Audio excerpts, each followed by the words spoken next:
At Shuelan Star Moda University in Xia Kingdom, a figure in a white t-shirt flew backward like a broken kite, crashing straight into the white wall of the male dormitory room. Bang! The powerful impact caused Wang Dong unbearable pain. At this moment he felt as if his internal organs no longer belonged to him. Damn it, I'm giving you a chance to join my team, and you're pretending to be something. Liao Jun, strong and sturdy, roared at Wang Dong, who was sprawled on the ground, dizzy and disoriented. Beside him stood his 5 companions who echoed his words.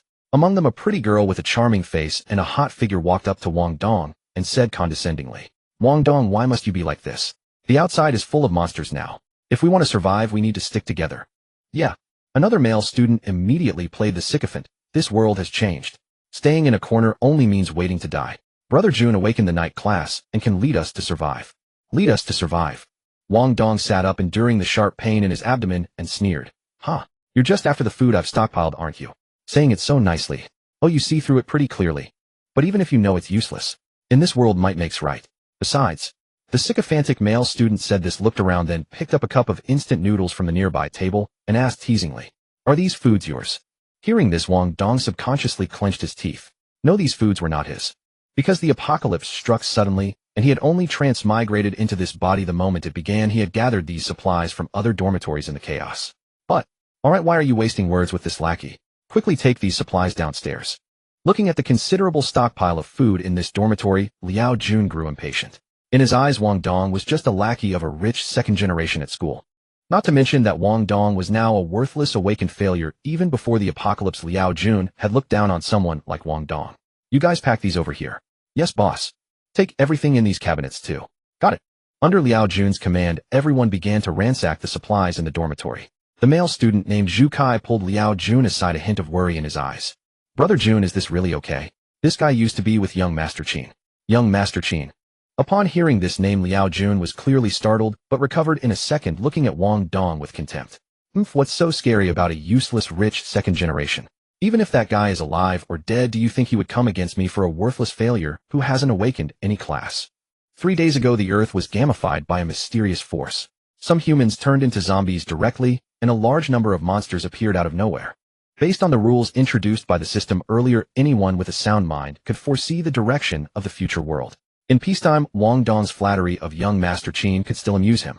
But in this perilous apocalyptic world, an ordinary person like Wang Dong was completely useless. So Liao Jun was not afraid that the other party would come to trouble him for Wang Dong's sake. That's right. Hearing this, Zhu Kai no longer hesitated and began to help the other students gather the supplies in the dormitory. Boys generally don't like snacks as much as girls, but this dormitory still had quite a bit of food. Instant noodles and ham sausages were the main items. Chips, mineral water, drinks, and biscuits as supplements. Everything edible was packed into backpacks. Soon they had ransacked everything, and the sycophantic male student slung the backpack over his shoulder. All packed, boss. Alright, let's go. Seeing that they had gathered enough, Liao Jun gave the order and was the first to open the door and leave. He didn't bother with Wang Dong on the ground. After all, the apocalypse had only been 3 days, and for college students like them, fighting and stealing things was the limit. To completely kill a defenseless classmate, that was almost impossible. He refused a toast only to drink a forfeit. Before leaving, the sycophantic male student didn't forget to mock Wang Dong. The hot girl also glanced at Wang Dong with contempt, cursed idiot, and followed Liao Jun out of Wang Dong's dormitory. Only another girl in the team felt a little sorry, and when leaving she secretly left a bottle of mineral water and a bag of chips on the dormitory table for Wang Dong. Soon everyone left, leaving only Wang Dong, who sat alone in the corner, holding his abdomen. He had only suffered a heavy kick and still had some mobility, but he had not stopped them the whole time. Because the 6 people who came in were all combat type awakened.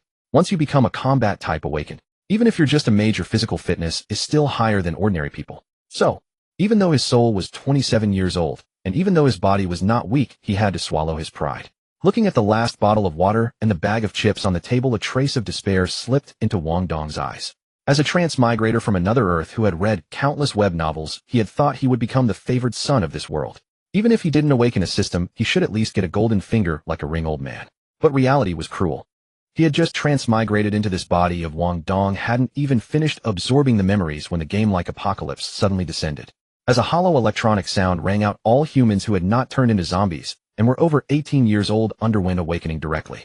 Those who succeeded in awakening would receive a system panel similar to a game, which contained basic information about the individual and the game-like apocalypse. Based on observations over the past few days, the awakened classes could be roughly divided into 3 types: combat, support, and lifestyle. Each class had its own hierarchy. There were garbage combat classes, powerful support classes, and god-level lifestyle classes. But the awakened class was random. Some people who were naturally thin awakened as brave warriors, some who were strong awakened as mages wielding elements, and some who couldn't cook awakened as chefs. Liao Jun's awakened class was knight, with physical fitness far exceeding ordinary people. The hot girl's awakened ability was mage, capable of throwing fireballs to attack targets. Of course, some people failed to awaken. Wang Dong didn't know the probability of failure, but he knew he was one of those failures. Damn it, other transmigrators become protagonists or antagonists, but I become a lackey. And a lackey who hasn't even awakened any basic ability. How am I supposed to survive? Wang Dong wiped the blood from the corner of his mouth, cursing the injustice of heaven in his heart. In this world, if you're not an awakened, you're at the mercy of others. Not to mention the monsters in the thick fog outside. Even those weak classmates, as long as they become combat type awakened, can easily take my food. So, what should I do now?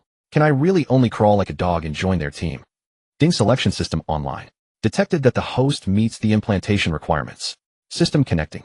Please wait. Ding system connection successful. Dear host, this system has two completely different built-in versions. You need to select one suitable version to install before use. Note, once the version is confirmed, the other version will disappear and cannot be modified. Please choose carefully. Option 1, become the protagonist sidekick. Reward: Lazy System 1, High-Level Class Awakening Scroll, Self-Selected 1, Ordinary Novice Gift Pack 1. Note, following the protagonist, you need to have a fearless heart for love and justice, and you don't need too high combat power, or you will steal the protagonist's spotlight. Option 2, become the villain's sidekick. Reward: Fate-Altering System 1, Unique Hidden Class Awakening Scroll, Self-Selected 1, A Dark Novice Gift Pack 1. Note, choosing to be the villain's sidekick means you will oppose the protagonist, and naturally, you need strong combat power to support it. Wang Dong, who had his food stolen, was still racking his brain for a solution when he suddenly heard a series of system notification sounds. In that instant, Wang Dong froze in place. He did not know how long passed before he finally snapped out of his daze. A string of exclamations escaped him, perfectly capturing the surging excitement in his heart. A system apart from the apocalyptic game system, the golden finger that every transmigrator is equipped with. So his golden finger has finally arrived. So he really is the chosen one after all. But why are both of the options offered by the system about becoming a sidekick? Was he destined to be a sidekick? Having calmed down a little, Wang Dong said with a resigned sigh, "Forget it, never mind that." The situation was urgent and he had no time to think it through. Wang Dong dragged his exhausted body to close the dorm room door. The dorm door was of poor quality and had already been damaged by Liao Jun and the others. Unable to do better, Wang Dong found a chair and wedged it against the door. After barricading the entrance, he returned to his bed, and the past few days of transmigration experience flashed through his mind. He recalled that the apocalypse had descended 3 days ago at exactly 10 in the morning. After the data connected, the entire water blue star was shrouded in a layer of dense white fog, and countless monsters materialized within it. At the school where Wang Dong was located, most of the monsters were green-skinned creatures about 1 meter tall, with pointed ears and fangs in their mouths. Yes, they were goblins. They held crude weapons like bone daggers and wooden spears, and launched attacks directly against humans. Due to the disparity in weapons and numbers, the once cheerful campus instantly transformed into a hell on earth. Wang Dong had only narrowly escaped disaster because he had returned to the dorm during the break between the second and third period to fetch something. Moreover, because he had read many apocalypse novels, he knew that in this cruel new world, relying on anyone else was never as reliable as relying on oneself. So after sensing it was relatively safe, he risked his life to gather food from the surrounding dorm rooms. Back then, very few people were in the dorms, so his scavenging operation went very smoothly. But the scarcity of supplies and the disparity in strength meant all his efforts only benefited Liao Jun and his group in the end. While neighbors stockpiled grain, Wang Dong stockpiled grain, and Liao Jun became the neighbor with the stockpile of guns. Except Wang Dong was the neighbor who stockpiled grain, while Liao Jun was the one with the guns. A voice prompt appeared: become the protagonist sidekick, reward the salted fish system, and a high-tier class. Become the antagonist sidekick, and the reward will be the fate-changing system and the unique hidden class. Although he did not know exactly how much stronger the unique hidden class of the antagonist sidekick was compared to the high-tier class of the protagonist sidekick, just hearing it made it clear that this reward was far more impressive. Moreover, becoming the protagonist sidekick not only meant lower strength, but also required sacrificing oneself for love and justice. Only a fool would choose that. Wang Dong muttered to himself, and quickly came to a decision. Based on the system's prompts, one could deduce that this was a world with both a protagonist and an antagonist. If it were a peaceful urban society, Wang Dong would definitely have chosen to be the protagonist's sidekick. Because the protagonist was usually someone blessed with powerful destiny luck, as long as one tagged along with the protagonist, even if one could not become fabulously wealthy, one could at least reap considerable benefits. But this was an apocalypse. Being the protagonist's sidekick required possessing the fearless spirit of sacrificing for love and justice. To put it bluntly, that meant being the protagonist's cannon fodder. How could he, now blessed with a system, still serve as cannon fodder for someone else? Even if that someone was the protagonist, Wang Dong could not bring himself to do it. Moreover, protagonists in an apocalypse were rarely good people either. So rather than entrusting his fate to another, it was far more reassuring to grasp it firmly in his own hands. I choose the second option. A crisp system chime sounded. Congratulations to the host for choosing the fate-changing system. Would you like to install it now? Yes or no? Yes. Fate-changing system installing. Please wait. Ding. Installation complete. Congratulations to the host on obtaining the unique hidden class Awakening Scrolls Self-Selected X1 and the Dark Novice Gift Pack X1. System data loading. Please wait. Loading complete. Please review the system functions at your convenience. Ding. It is detected that the host has not yet awakened any class. Would you like to use the unique hidden Awakening Scroll Self-Selected to perform a class awakening? Yes or no? The unique hidden class Awakening Scroll Self-Selected allows the user to freely choose any unique hidden class that has not yet been claimed by another player. Use it. Use successful. Please select the class you wish to awaken from the following options. 1. Sacred Celestial Harbinger Support. 2. Dragon-Slaying War God Warrior. 3. God of Elements Mage. 4. Star-Destroying Sniper Marksman. 5. Interstellar Godslayer Assassin. Each class has a downward triangle arrow that can be tapped to reveal its detailed description. Based on Wang Dong's experience playing games in his previous life, mages had strong skills and abundant area of effect abilities, making them the fastest class to level up. Summoners were the easiest class for fighting monsters, supports were team-oriented classes, and the other classes leaned more toward player versus player combat. But the essence of the Apocalypse game was not a game at all, but an apocalypse. Fighting monsters could cost lives. So if one could freely choose a class, selecting a ranged class or a summoner class would be relatively safer. But Wang Dong studied the 5 hidden classes more carefully. There was no summoner among them. The ranged marksman class required aiming to attack, which seemed to demand a lot of proficiency. Given my current abilities, choosing melee combat would be suicide, so a ranged mage is the best choice for now. Ding. Congratulations to the host on selecting God of Elements. Class awakening in progress. Please wait. Congratulations on successful class awakening. Obtained all attributes 5, free attribute points 10. Obtained the God of Elements exclusive talent skill, Primordial Force. Obtained mage talent skills, Arcane and Meditation, and obtained the mage starting skill, Fireball. Primordial Force. You possess the most primal magical energy of the entire universe. Not only can you learn to use all magic in the universe, but you can cast any elemental magic except forbidden spells without incantation. Under the effect of Primordial Force, you possess unparalleled comprehension and mastery over magic. Under the effect of Primordial Force, you possess extremely high resistance to elemental magic. Under the effect of Primordial Force, you can cast one spell every hour without cost, and your energy recovery speed. The effect of the arcane skill and the energy contained in each point of spirit are 10 times that of an ordinary mage. Arcane, as a mage who masters the mysteries of nature spirit, is the foundation of your survival. This skill permanently increases your base spirit by 10%. After Primordial Force amplification, it becomes 100%. Meditation. A mage can replace sleep by sitting in meditation and accelerate the recovery of spirit and energy. The recovery rate is approximately 1% per hour at rest, 5% at sleep, and 10% at meditation. After Primordial Force amplification, these become 10%, 50%, and 100% respectively. Note energy recovery will vary depending on physical condition and external influences. Holy crap, I'm going to soar. Wang Dong's inner voice rang with uncontainable excitement at the realization of his newfound power. With a series of system chimes resounding, a warm current surged from Wang Dong's heart and spread throughout his entire body. Nourished by this warmth, the kick he had taken to his lower abdomen from Liao Jun seemed far less painful.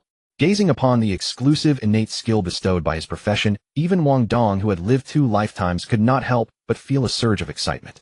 Mastering all magical energy. Spells below the forbidden tier require no channeling. Mental strength boosted by 100%.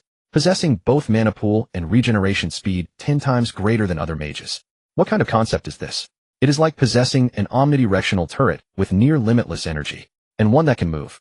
Absolutely infinite firepower. As time passed, the warmth within Wang Dong's body gradually faded, and he clenched his fist. An unprecedented sense of power flooded through his entire being. This feeling was exhilarating. He checked his status panel. Name Wang Dong. Age 21. Height 179. Weight 142. Profession Elementalist. Personal information can be hidden.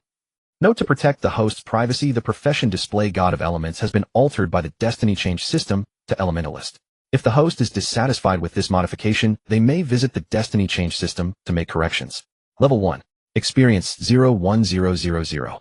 Vitality 100,130. Energy 120,001,2000. Constitution 13. The average healthy adult male value is 10, affecting vitality, endurance, and physical resilience. Strength 13. The average healthy adult male value is 10, affecting physical strength and close quarters combat power. Agility 14. The average healthy adult male value is 10, affecting bodily coordination, evasion ability, and ranged physical attack power. Spirit 40. The average healthy adult male value is 10, affecting mental reaction speed, magical skill potency, and energy storage capacity. Free attribute points 10. Skills: primordial power, arcane, meditation, fireball. Note: level does not determine combat effectiveness. All base attributes are merely numerical values that fluctuate based on environment and player state. The functions of skills and attribute points are clearly detailed in the system panel, so further elaboration is unnecessary here. Notably, before awakening, Wang Dong's constitution, strength, and agility all fell below the standard for a healthy adult male. Since most people today exist in suboptimal health, including himself, his original mental attribute of 15 exceeded the norm solely due to his transmigration. However, now that he had awakened as the god of elements, all his attributes had surpassed the healthy adult male standard, with his spirit reaching an impressive 40 points thanks to the primordial power enhancement. Moreover, besides attributes and skills, he seemed to have grown 3 centimeters taller. That is certainly a welcome bonus. Gazing at his personal profile, where his height was listed as 179, Wang Dong felt deeply satisfied. As a villain's henchman, he possessed the same refined features from his past life, but his stature had never been particularly impressive. He had only been 176 before. Who would have expected an unexpected surprise after awakening? He decisively allocated all 10 free attribute points into his spirit. A mage's strength lies in their exceptional magical damage and area output. Why choose the mage class if not to invest everything into spirit for maximum damage? For ordinary mages, 1 point of spirit equals 30 energy points. But Wang Dong's energy value, amplified tenfold by primordial power, made each point of spirit worth 300 energy. Adding the arcane talent's 100% boost to base spirit, those 10 attribute points elevated his spirit from 40 to 60 and his energy from 12,000 to 18,000. This was terrifying indeed. What is this? Just as Wang Dong was about to continue familiarizing himself with his newly acquired system, he suddenly noticed that the thick, white fog outside his dormitory had been tinged golden by a bright light from the sky. Moreover, the golden hue kept shifting continuously as time passed. Gold, green, blue, red, yellow, and countless other colors. Witnessing this spectacle, not only was Wang Dong stunned, but every survivor near this university shared his amazed expression. Holy shit, what is going on? A natural anomaly. How is that possible? Could the awakening temple be nearby? Perhaps someone nearby has just awakened a rare profession. After the data apocalypse descended, only humans who had reached the age of 18 could undergo awakening. Not a single day could be missed. For those who turned 18 after this point, self-awakening was impossible. They needed to locate a place called the Awakening Temple to undergo the process again. The Awakening Temple was concealed throughout major cities, requiring individuals to discover it on their own. This knowledge resided in everyone's mind. Rare profession? Are you fucking kidding me? Based on the scale of this phenomenon, I would bet it is a hidden profession. Upon seeing that post, someone immediately pushed back. Awakened professions varied in quality.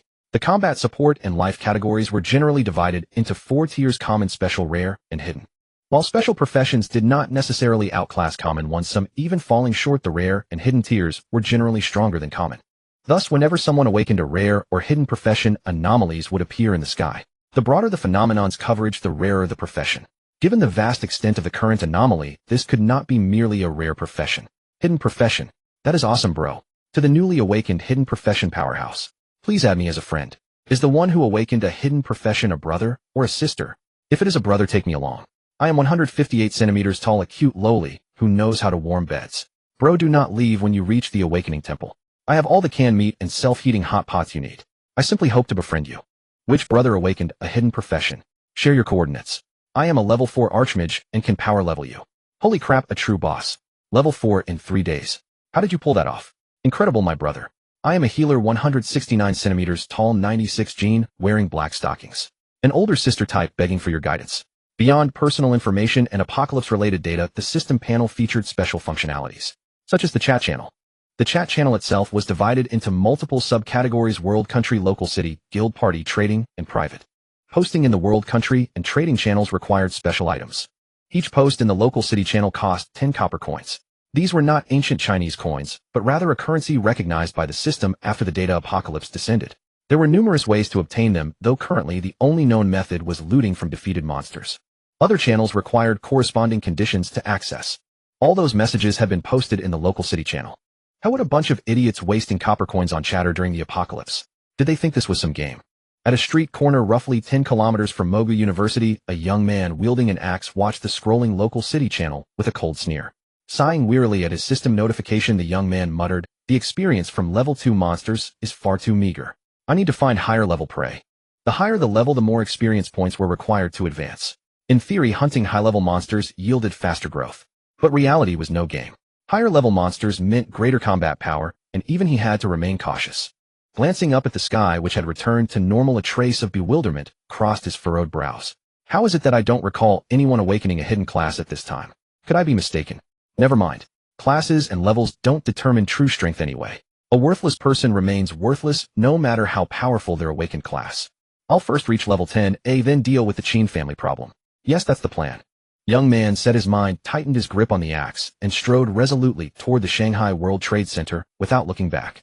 So altering someone's fate in the course of events grants me destiny change points. And those points can be used to boost attributes or draw skills and supplies. The chat topics were engaging, but Wang Dong, having fallen 3 days behind, had no interest in reading other players' conversations. While the young man made his way to the World Trade Center, Wang Dong had already familiarized himself with the system and this world through the plot and materials loaded into his system. Yes, host. Good, I understand. Wang Dong gave a slight nod. The situation was roughly as he had speculated. In essence, this was a novel world with protagonists and antagonists, not the parallel universe Wang Dong had originally imagined. The plot was quite cliché. An ordinary underdog's girlfriend was stolen by a wealthy heir, and then during the apocalypse the heir hunted him across the world using his family's influence. Now reborn, the underdog vowed to use his past life experience and abilities to dominate the entire apocalypse.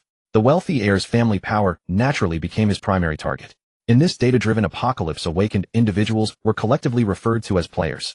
Players could enhance their strength by hunting monsters for experience and treasures, but Wang Dong possessed one additional method of increasing power: destiny change points. Destiny change points could be used directly to increase attributes. 100 points equaled 1 free attribute point. They could also be spent drawing random rewards, 100 points per draw or 1000 points per draw, with the quality of prizes varying accordingly. There were only 2 methods to obtain destiny change points. First, bind to a villain. As long as that villain remains alive, you receive a daily base reward of 100 destiny change points. Second, alter a character's fate or the plot's direction, randomly earning between 100 and 100 destiny change points. The more crucial the target is to the plot, and the greater the alteration, the more points you receive. Friendly reminder: the system functions normally only after binding to a villain. Each plot alteration triggers a certain degree of narrative correction. Continuous modification of the plot is necessary to maximize benefits. The system's default bound villain boss was Qin Shiji, son of Qin Guangyao, chairman of Shanghai Hongbang Group. This spoiled rich young master was Wang Dong's primary antagonist in this world, the same young master Qin that Liao Jun had mentioned earlier. As long as Qin Shiji remained alive, Wang Dong would not only receive the daily 100-point base reward, but also earn additional destiny change points by altering fate in the plot's direction. Although this protagonist's strength is somewhat absurd according to the current plot trajectory, Qin Shiji won't die anytime soon. So I need to level up first, right? Regardless of whether it was for self-preservation or to extract greater rewards from Qin Shiji, he had to strengthen himself first. Wait, didn't I have a Dark Novice gift pack? Just as Wang Dong was about to head out to level up, something suddenly struck him. He quickly opened his system panel and accessed the Dark Novice gift pack in his system inventory. Ding! You have obtained Novice Staff X1, a Basic Healing Potion X1, a Basic Mental Potion X1A, and the Dark Novice Gift Pack exclusive skill book Earth Reincarnation Modified. What the Earth Reincarnation? The other rewards were unimportant. It was the final skill book that captured Wang Dong's attention. As expected, the system was utterly unreasonable, actually producing skills from anime. Earth Reincarnation was a highly popular anime skill from the world Wang Dong originally came from. Its function was to resurrect the dead to fight for the caster. It bore some resemblance to a necromancer's resurrection skill. Though neither technique constituted true resurrection, those revived by this skill possessed infinite mana and could not be killed. Only the caster's active dismissal could return the deceased to peace. Earth Reincarnation Modified. This is a revised version of the skill that can resurrect one deceased individual for your service. The resurrected cannot defy the caster's commands. Note 1. No separate coffin is required for the resurrected unit, but a relatively complete corpse or a living sacrifice is needed to perform the resurrection.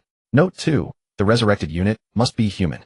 The quality of the sacrifice does not affect the combat effectiveness of the resurrected unit. Note 3. For every 50 points of spirit attribute, one additional deceased person can be resurrected. Current capacity 01. The modified Earth reincarnation doesn't necessarily require a living sacrifice. A relatively complete corpse will suffice. With this ability, I can resurrect others to stand in front as shields while I unleash devastating attacks from behind. Holy crap, this makes me even more invincible. Wang Dong was thrilled to obtain this skill. In the apocalypse, what posed the greatest threat to humanity? It was not the monsters lurking in the thick mist nor the players wielding weapons. It was the unseen enemies. Among these invisible threats, apart from human players with ulterior motives, there were also one's own family, friends, and siblings. Human hearts were treacherous. One day a brother might stab you in the back over food or treasures. But now, with resurrected allies who required no concern for loyalty, he had eliminated a major security risk. Suppressing his excitement, Wang Dong thought quickly. If I recall correctly, there's a relatively complete corpse in the neighboring room 706. After swallowing his last bag of potato chips and bottle of mineral water, Wang Dong decisively pushed open the dormitory door. The boys' dormitory where Wang Dong resided had only 7 floors with 16 rooms on each floor. Wang Dong lived in room 702 on the 7th floor. When the post-apocalyptic game first began, evil goblins carried out a slaughter against humanity. Many students were merely hacked and wounded, not dying immediately. Several wounded classmates frantically ran upstairs in the dormitory, attempting to use the height of the building to escape the monster pursuit. However, due to severe injuries and inability to receive timely bandaging, they ultimately died from excessive blood loss. Wang Dong had witnessed this before while gathering supplies. It was now late May, the weather somewhat hot. As soon as he stepped onto the corridor outside the dormitory, a foul stench assaulted his nostrils. Fortunately, Liao Jun and others had established their base in a different dormitory building, so there were neither living people nor monsters in the corridor at this moment. Fighting back his nausea, Wang Dong covered his nose and stepped over dried bloodstains to push open the door of the neighboring room 706. Soon a male classmate's corpse, drenched in blood and emitting a slight stench, came into his view. The body was relatively intact, covered by a blanket. It was likely that Liao Jun and others had covered the corpse with a blanket to prevent the bloody smell from attracting monsters. Wang Dong did not mind, and after quietly closing the door, walked over and crouched beside the corpse. The deceased male classmate was named Wu Bing, the vice class monitor in Wang Dong's class. Since Wang Dong had previously been nothing more than a lackey of Qin Shiji, Wu Bing usually looked down on his character, so the two had barely interacted. Wang Dong let out a long breath and slowly pressed the palm of his right hand against the empty ground beside the corpse. Player skills, though they existed only within the system panel, were not activated by mere thought clicking. Instead, it was a straightforward method of skill activation. Memory implantation, simple and crude. Although Wang Dong was somewhat unaccustomed to using skills for the first time, executing them was not particularly difficult. As Wang Dong activated his Nether Rebirth skill, concentric rings of black runes spread outward from the center of his right palm in all directions. Soon the black runes expanded into a circular magic formation 2 meters in diameter. Wu Bing's corpse happened to lie precisely at the center of the magic formation. Energy 170-001-8000. Using Nether Rebirth once consumed 1,000 energy points. Acceptable enough. The magic formation runes illuminated, and Wu Bing's corpse, along with the blanket covering him, was swallowed into the black hole at the center of the formation. In less than 5 seconds, the magic formation spat out Wu Bing once more. However, this time Wu Bing was standing, his body and clothing completely intact, free of bloodstains and foul odor. His personal profile simultaneously appeared on Wang Dong's system panel. Name: Wu Bing. Class: Warrior. Level 1. Constitution. Strength 14. Agility 13. Spirit. Note 1. Units resurrected through Nether Rebirth possess infinite vitality and cannot die but still require rest. Moreover, they are classified as summoned units and cannot form normal parties with other players. Note 2. Units revived without using a sacrifice can use weapons and equipment normally, but cannot learn new skills. Still a warrior. Fine. Wang Dong was somewhat surprised upon seeing Wu Bing's profile. Admittedly, Wu Bing was both fortunate and unfortunate. Fortunate because he had actually awakened a combat class profession. Unfortunately, before he could react, he had been killed by monsters.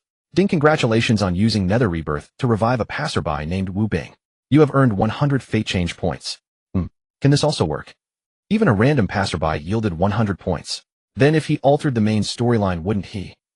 What's going on? Am I not dead yet? Wu Bing's puzzled voice interrupted Wang Dong's thoughts. Wu Bing was the class vice monitor, of similar height to Wang Dong, but slightly slimmer in build. On the day the apocalypse descended, he had prepared to return to his dorm to fetch some money. Who would have thought that just as he reached the base of the dormitory building, the apocalypse arrived? 6 goblins materialized out of thin air around him. 1 against 6, leaving him absolutely no room to fight back. His lower abdomen, shoulders, back, and thighs were all hacked, and slashed by the goblin's bone daggers, tearing flesh and exposing raw wounds. Blood gushed out continuously, as if squeezing a water-filled plastic bottle. Due to the utter chaos on the scene, the dormitories on the lower floors were simply unsafe. So he could only endure his injuries with the help of adrenaline and scramble back to his own dorm for refuge. The outcome, needless to say. Having lost too much blood, he fainted in his dorm, without even having time to bandage his wounds. In the end, he bled to death while unconscious. Now resurrected, his skin appeared somewhat pale, and the whites of his eyes had a grayish tint.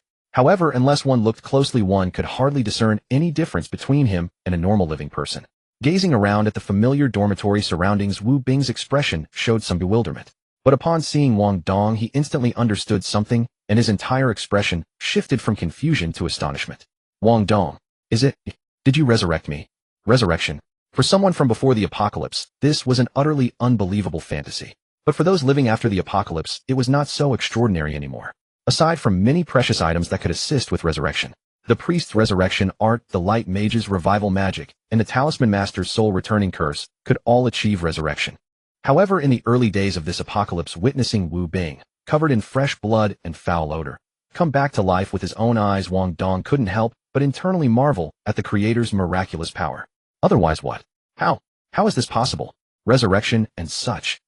Wu Bing clearly found it difficult to believe this reality. After all, coming back from death was truly beyond comprehension. The world has already become like this. What else is impossible, eh? Hearing this, Wu Bing glanced at the thick fog outside the window, a trace of gloom flashing in his eyes. Enough, stop wasting words and hurry up and clear the path ahead. Clear the path. Wu Bing snapped back to reality, narrowing his eyes. For what?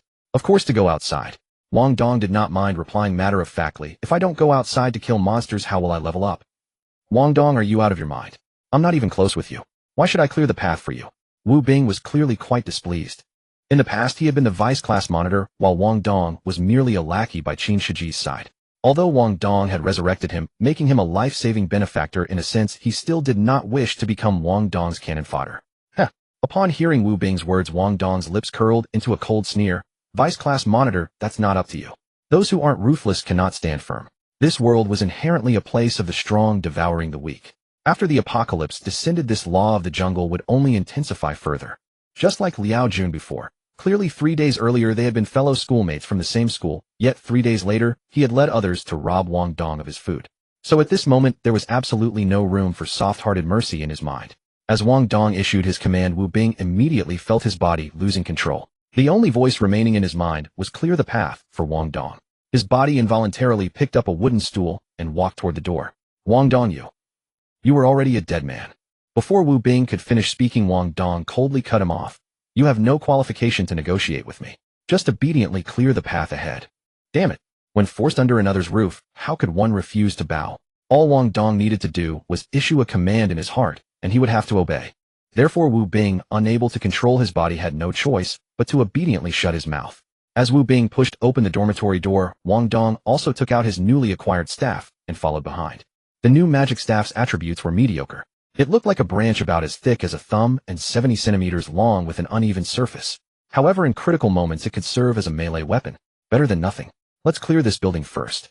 Facing a post-apocalyptic world full of dangers at every turn, Wang Dong dared not be careless. He decided to clear out the dormitory building where he was staying first. Otherwise, being attacked from both front and back would make things quite unbearable. It had been 3 days since the apocalypse descended. When Liao Jun and the others had been gathering supplies, they had already evacuated all the survivors from this dormitory building and cleared out every monster. So besides 2 half-devoured corpses and some bloodstains, Wang Dong found nothing. Stepping outside through the back door, he saw filth and blood smeared across the ground everywhere, the air thick with a pungent stench of decay.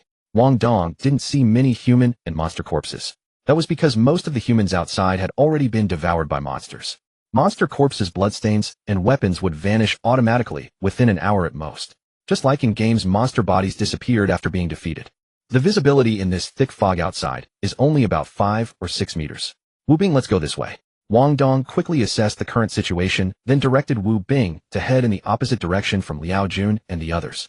He had just awakened, and even if his awakening was the unique hidden class, he still couldn't match Liao Jun and the others. So the best approach was to stay low and grow stronger first. Wang Dong, we're just 2 people going out to level up. Aren't you afraid of being completely wiped out? Completely wiped out. Wang Dong paused, then shook his head. Impossible. You have an indestructible body, now impossible to kill. Indestructible body. Heh. Hearing those words, Wu Bing was stunned for a moment, then a bitter smile appeared on his face. Although he still didn't know whether Wang Dong's words were true or false, he figured Wang Dong had no reason to deceive him. If only he'd had an indestructible body back, then how great would that have been? Wu Bing was lost in thought, when Wang Dong didn't give him time to dwell on it. A sharp shout broke through his thoughts. Monsters are coming. Wu Bing followed the voice and looked ahead. Through the thick fog, near the corner of the dormitory building, 4 green figures with bared fangs appeared. Ordinary Goblin, LV1. Description: an extremely vicious and despicable creature fond of flesh, with hunting and plunder as its main food sources. Strong Goblin, LV2. Each player could see basic information about monsters no more than 5 levels above their own. In front of them were a total of 4 goblins, 1 level 2 and 3 level 1. They wore wicked grins on their faces, wielding weapons like bone spines, wooden clubs, and rusted daggers. They spoke some language incomprehensible to humans. Without much communication, the 4 goblins immediately lunged at Wu Bing. Low-level goblins were quite small, only about 70 to 100 centimeters tall. Even with weapons in hand, it was hard for them to defeat a human one-on-one. But their speed wasn't much slower than humans, and they had the advantage of numbers. Combined with the fact that other awakeners lacked proper beginner weapons, Wu Bing, wielding only a stool, stood no chance against these 4 monsters. Fuck, I'll fight you guys to the death. Controlled by Wang Dong, Wu Bing had no choice but to stand his ground and fight desperately against these monsters. Bang! But swish! Wu Bing smashed a goblin with his wooden stool, sending it flying with green blood spurting from its mouth, but simultaneously he was attacked by the other 2 goblins.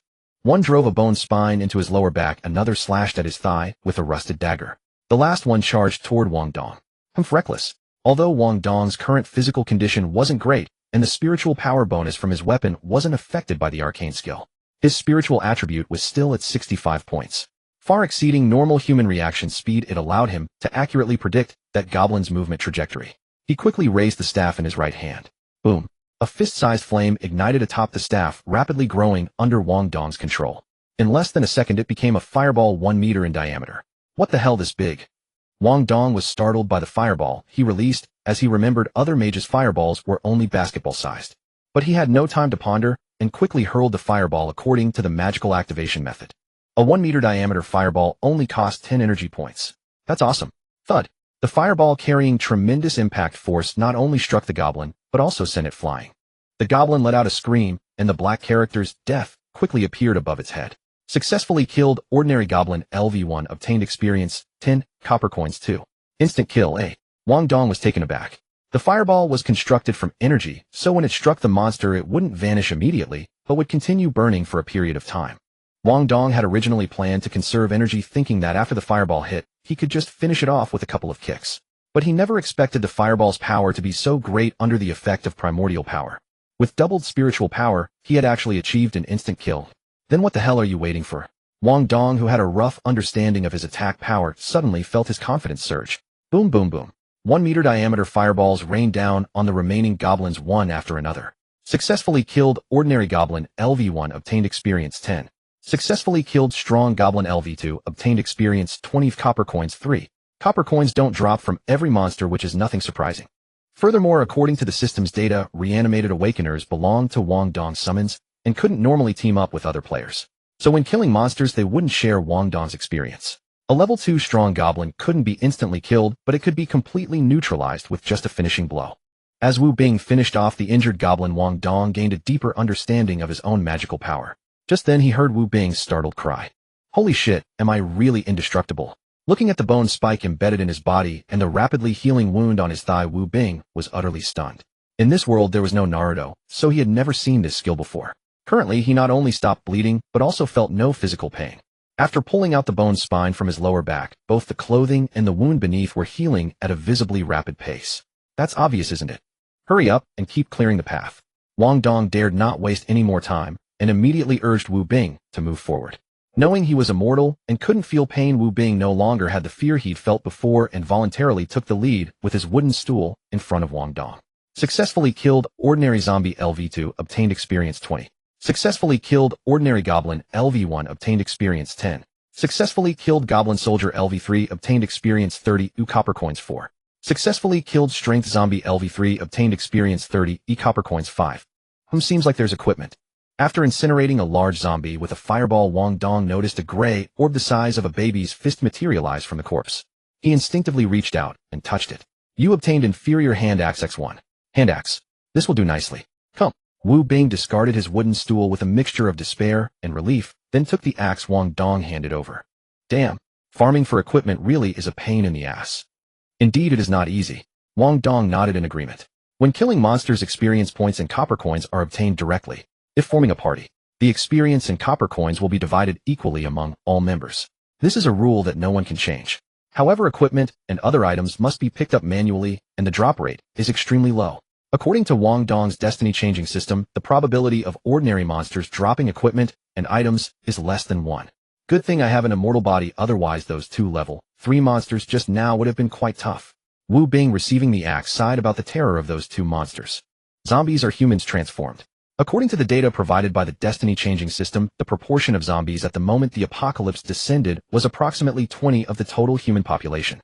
Their abilities are similar to those in movies: enormous strength, slow movement speed, and a virus on their bodies that infects and assimilates humans. Of course, they can also evolve independently. The strength zombie from earlier was a classmate from the adjacent dormitory building with a notably burly physique. It had already evolved to level 3, with a speed not much slower than ordinary people, and it shattered Wu Bing's chest bones with a single slap. If not for Wu Bing's body being able to self-repair, he would likely be dead by now. Hearing this, Wang Dong couldn't help but chuckle. Tough. Not at all. I can kite them. It must be said this unique hidden class is truly formidable. At level 1, reaching level 2 requires 1,000 experience points, which is equivalent to killing 100 level 1 monsters.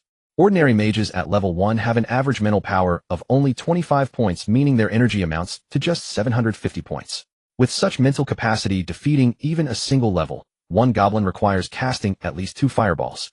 Moreover, a normal mage's fireball spell costs 20 energy points and requires about 2 seconds of channeling time. Without help from other classes, even 2 ordinary goblins could injure or even kill them.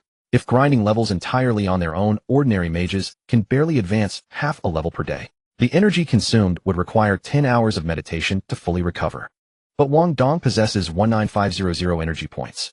A single fireball costing only 10 energy can instantly defeat a monster. Even the level 3 goblin soldiers wearing simple leather armor with defenses only slightly higher than level 2 goblins would fall to just 2 fireballs. Combined with his terrifying energy recovery speed, his leveling efficiency is completely incomparable to that of ordinary mages. By the way, isn't your class a bit overpowered? Not only can you revive me, but 1 fireball can kill a monster. Heh, you'll get used to it. Let's go keep leveling. After several battles, Wu Bing had already adapted to his new role. Facing Wang Dong's commands, he harbored not a single complaint. Successfully killed ordinary goblin LV1, gained 10 experience. Successfully killed strong goblin LV2, gained 20 experience, 2 copper coins. As time passed, Wang Dong's experience bar began to grow rapidly. With the hand axe, Wu Bing's combat effectiveness had also risen a notch. Although fighting level 3 monsters was still somewhat challenging, possessing an immortal body allowed him to fully handle the tank role. Paired with Wang Dong's devastating fireballs, their monster clearing speed was simply absurd. In less than an hour. Ding, congratulations on leveling up to level 2. Gain 5 all attributes, 10 free attribute points. He once again allocated all free attribute points into mental power. Name Wang Dong. Class Elementalist. Level 2. Experience 102,000. Vitality 145,180. Energy 264,002,8500. Constitution 18. Strength 18. Agility 19. Spirit 95. Free attribute points 0. Skills: Origin Power, Arcane, Meditation, Fireball. Vitality is not the same as hit points. This value merely reflects one's current condition. But if vitality reaches 0, a person will also die. Wang Dong's vitality was not at full capacity because he had been kicked by Liao Jun earlier, and the continuous fighting left his stamina and condition far from peak. Both vitality and energy cannot recover on their own during combat, and even leveling up only increases the newly acquired attribute values. That was why earlier he had subconsciously tried to conserve energy, fearing that prolonged battles would leave him depleted. Now, however, that concern was completely unnecessary. For each level up, including free attribute points, he would gain 15 mental power. After the origin power amplification, that amounts to 30 mental points, converting to 900 energy points. The energy gained solely from leveling up was enough to cast 900 fireballs, sufficient for him to reach many more levels. Now I should be able to instantly kill level 2 goblins. Let's go continue. Wang Dong led Wu Bing to quickly grind levels. On the other side, near the teaching building close to the male dormitory, several other teams were also leveling up. Among a team of 6 males and 4 females, the captain Zhou Bin was directing the others in battle. Wang Zhong, you are the warrior. Cover our retreat. Yes, Teacher Zhou. All other melee classes form a protective circle around the archers, mages, and supports. Stay alert, and keep your formation intact. Earlier, one 10-person squad from Teacher Li's team was ambushed and surrounded by over 20 goblins due to carelessness. Surrounded like dumplings filling. No, surely not right. Is that really true? Teacher Zhou, don't scare me. What am I frightening you for? These monsters are cunning beyond measure. Then after they were surrounded, what happened? What do you think happened? Of the 10 people, only 3 fought their way out alive. The remaining 7 were all killed. Gasp. Hearing this, everyone sucked in their breath. Because most members of Teacher Li's team were male, and all 7 of the dead were awakened individuals. Male players generally possess higher combat strength than females. If even they couldn't withstand the monster slaughter, what about them? Fortunately, we have Chinya. As long as we stay careful, we should be fine. Indeed, Chinya is our trump card. 2 girls spoke in succession, their words brimming with confidence. It was as if with Chinya present, they would be invincible. Hearing this, several boys subconsciously glanced at Zhao Chinya, standing at the center of the group. The girl named Zhao Chinya possessed delicate features and porcelain-like skin. Her tight white t-shirt and dark jeans accentuated her curvaceous figure to perfection. The campus beauty truly deserves the title. Even after 3 days in the apocalypse, she remains so beautiful. Tsk Tisk, not only is she gorgeous, but her awakened class is also rare. She's making it impossible for the rest of us to survive. In the past, I could only gaze at her from afar. Now I actually get to team up with the campus beauty. Wow. With Zhao Qinya like this, if she continues to grow stronger, her future prospects will be limitless. The inner thoughts of the young men surged in wave after wave. On the day the apocalypse descended among the remaining humans, excluding the 20% who had turned into zombies and those under the age of 18, only half could become awakened. And among that half who became awakened, only another half could manifest combat or support class professions. As for rare classes, roughly 1 in 1,000 combat or support class awakened would be born with a rare profession. Thus, by these statistics, combat class players were the stuff of ordinary people's wildest dreams. Rare class players were likewise the envy of their combat class peers. Do not let your guard down. Zhou Bin's grave voice snapped everyone's thoughts back to reality. This is the apocalypse, not a game.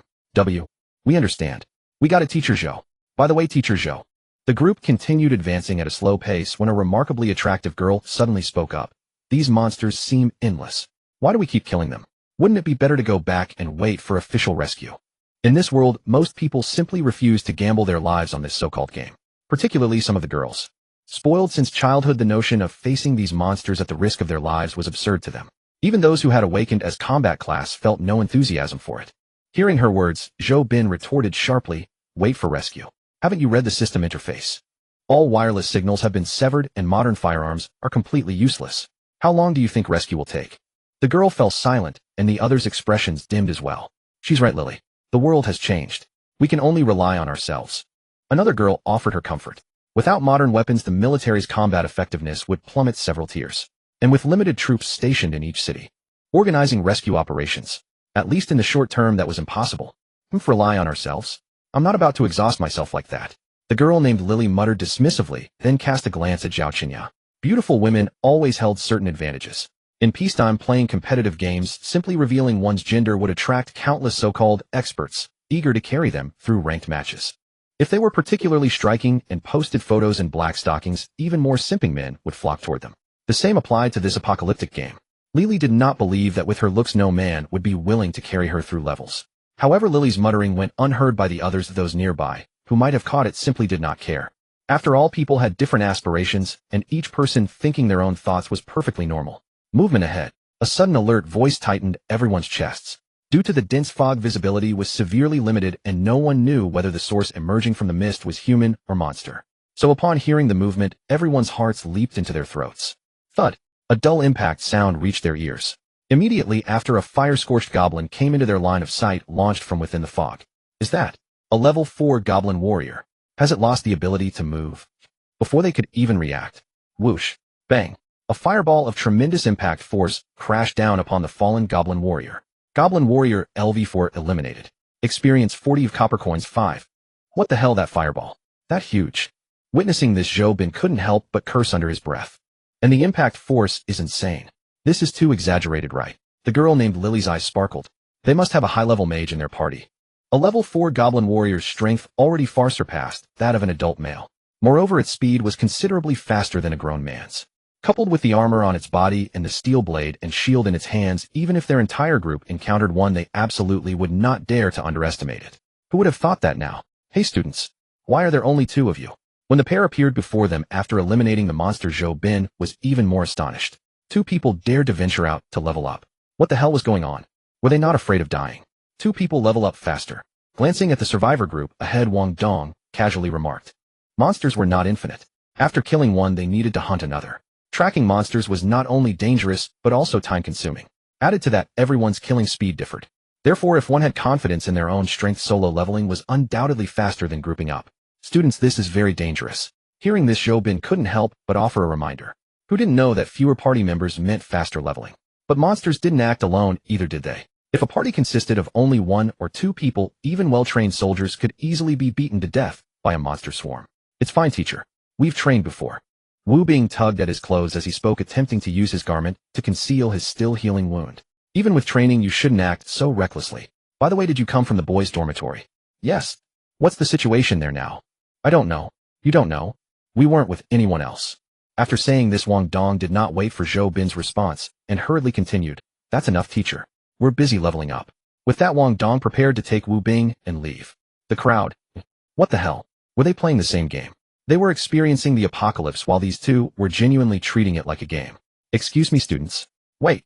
A crisp, melodious female voice called out to the pair preparing to leave. Both simultaneously turned around and saw the girl of decent figure and appearance stepping out from the crowd. Wang Dong also recognized this girl. She seemed to be a sophomore from the dance department. Because she was quite pretty and had been involved in rumors with several boys, Wang Dong had a vague impression of her. Do you need something? Seeing that you're holding a staff, you must be a mage, right? What level are you? This woman. Was something wrong with her mind? Asking someone's level upon first meeting. Was she even polite? Seeing that Wang Dong remained silent, Lily felt somewhat awkward, but continued to wear what she believed was a charming smile. It's alright if you won't say, but student. You're both so powerful. Could you join our party and carry us? Look at our group. With so many people, none of us have reached level 2 yet. If 10 people grouped up and only killed level 1 monsters, going from level 1 to level 2 would require slaughtering 1,000 monsters. Adding the time needed to adjust one's mindset during the early days of the apocalypse, failing to reach level 2 within 3 days was absolutely normal. Carry you? Wang Dong narrowed his eyes. Do you really think that's possible? Setting aside the issue that he was only level 2 himself. Even if his level were high enough, why would he slow his own leveling speed by carrying them along? Why wouldn't it be possible? Lily said, as if it were a matter of course. Even if you won't carry the others, at least carry Qinya and me. I'm a healer, and Qinya has the rare class Light Priestess. Not only are the two of us useful to you, but once our levels rise, everyone's safety will be better guaranteed, won't it? That still has nothing to do with me. Wait, Qinya. Classes were divided into 4 tiers: common, special, rare, and hidden. Most players awaken common classes.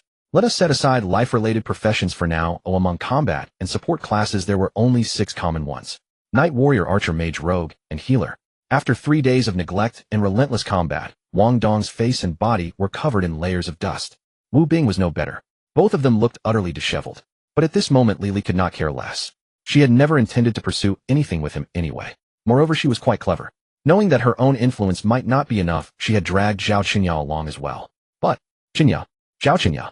Hearing that name, Wang Dong finally noticed a graceful figure standing tall within their party. Although most schools did not officially elect a campus belle, every institution inevitably had 3 or 4 girls whose appearance and figure earned widespread approval from the male students. Such girls naturally became known as the school beauties. Zhao Qinya was one of them.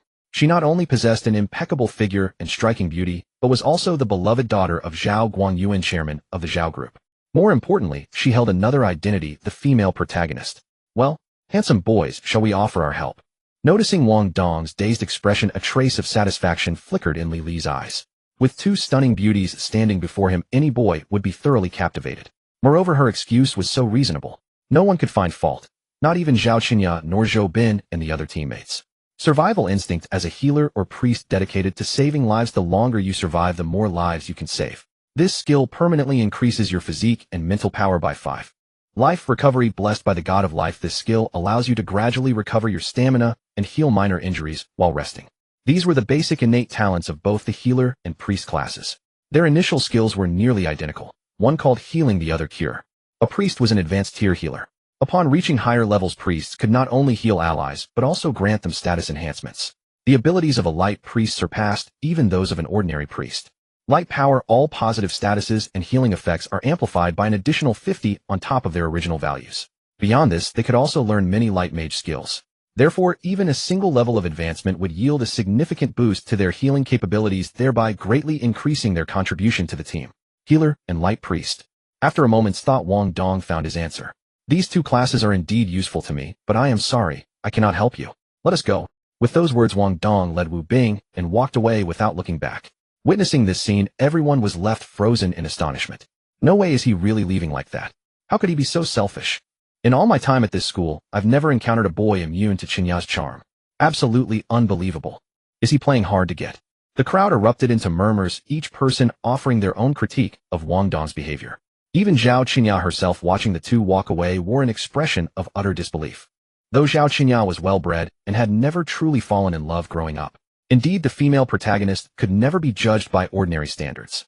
Yet her powerful family background and captivating appearance had ensured she lived a life surrounded by admirers since childhood. Ordinary boys would stumble over their words in her presence. What made this boy so different? A hint of hurt flickered across Zhao Qinya's heart, while Lili stamped her foot in indignation. What's so great about him? Just because his level is slightly higher. Lili was furious, but anger aside, the two had already walked far out of reach. They could do nothing but continue leveling up, methodically taking things step by step. Hey Wang Dong, are you out of your mind? On the other side, after Wu Bing chopped down a goblin that had bitten his arm with his axe, he could no longer hold back his complaint. That was Zhao Qinya, one of the 4 great campus beauties of our school. And you wouldn't even let her join us. Adding her to the party would cut our leveling speed in half. Wang Dong replied calmly. On the surface, his party consisted of 2 people, but in reality, he was the only one fighting.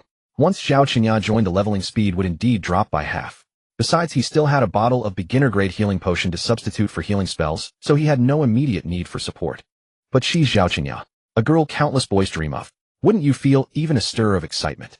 I'm no saint, of course I would. Wang Dong answered casually. However, this world has changed.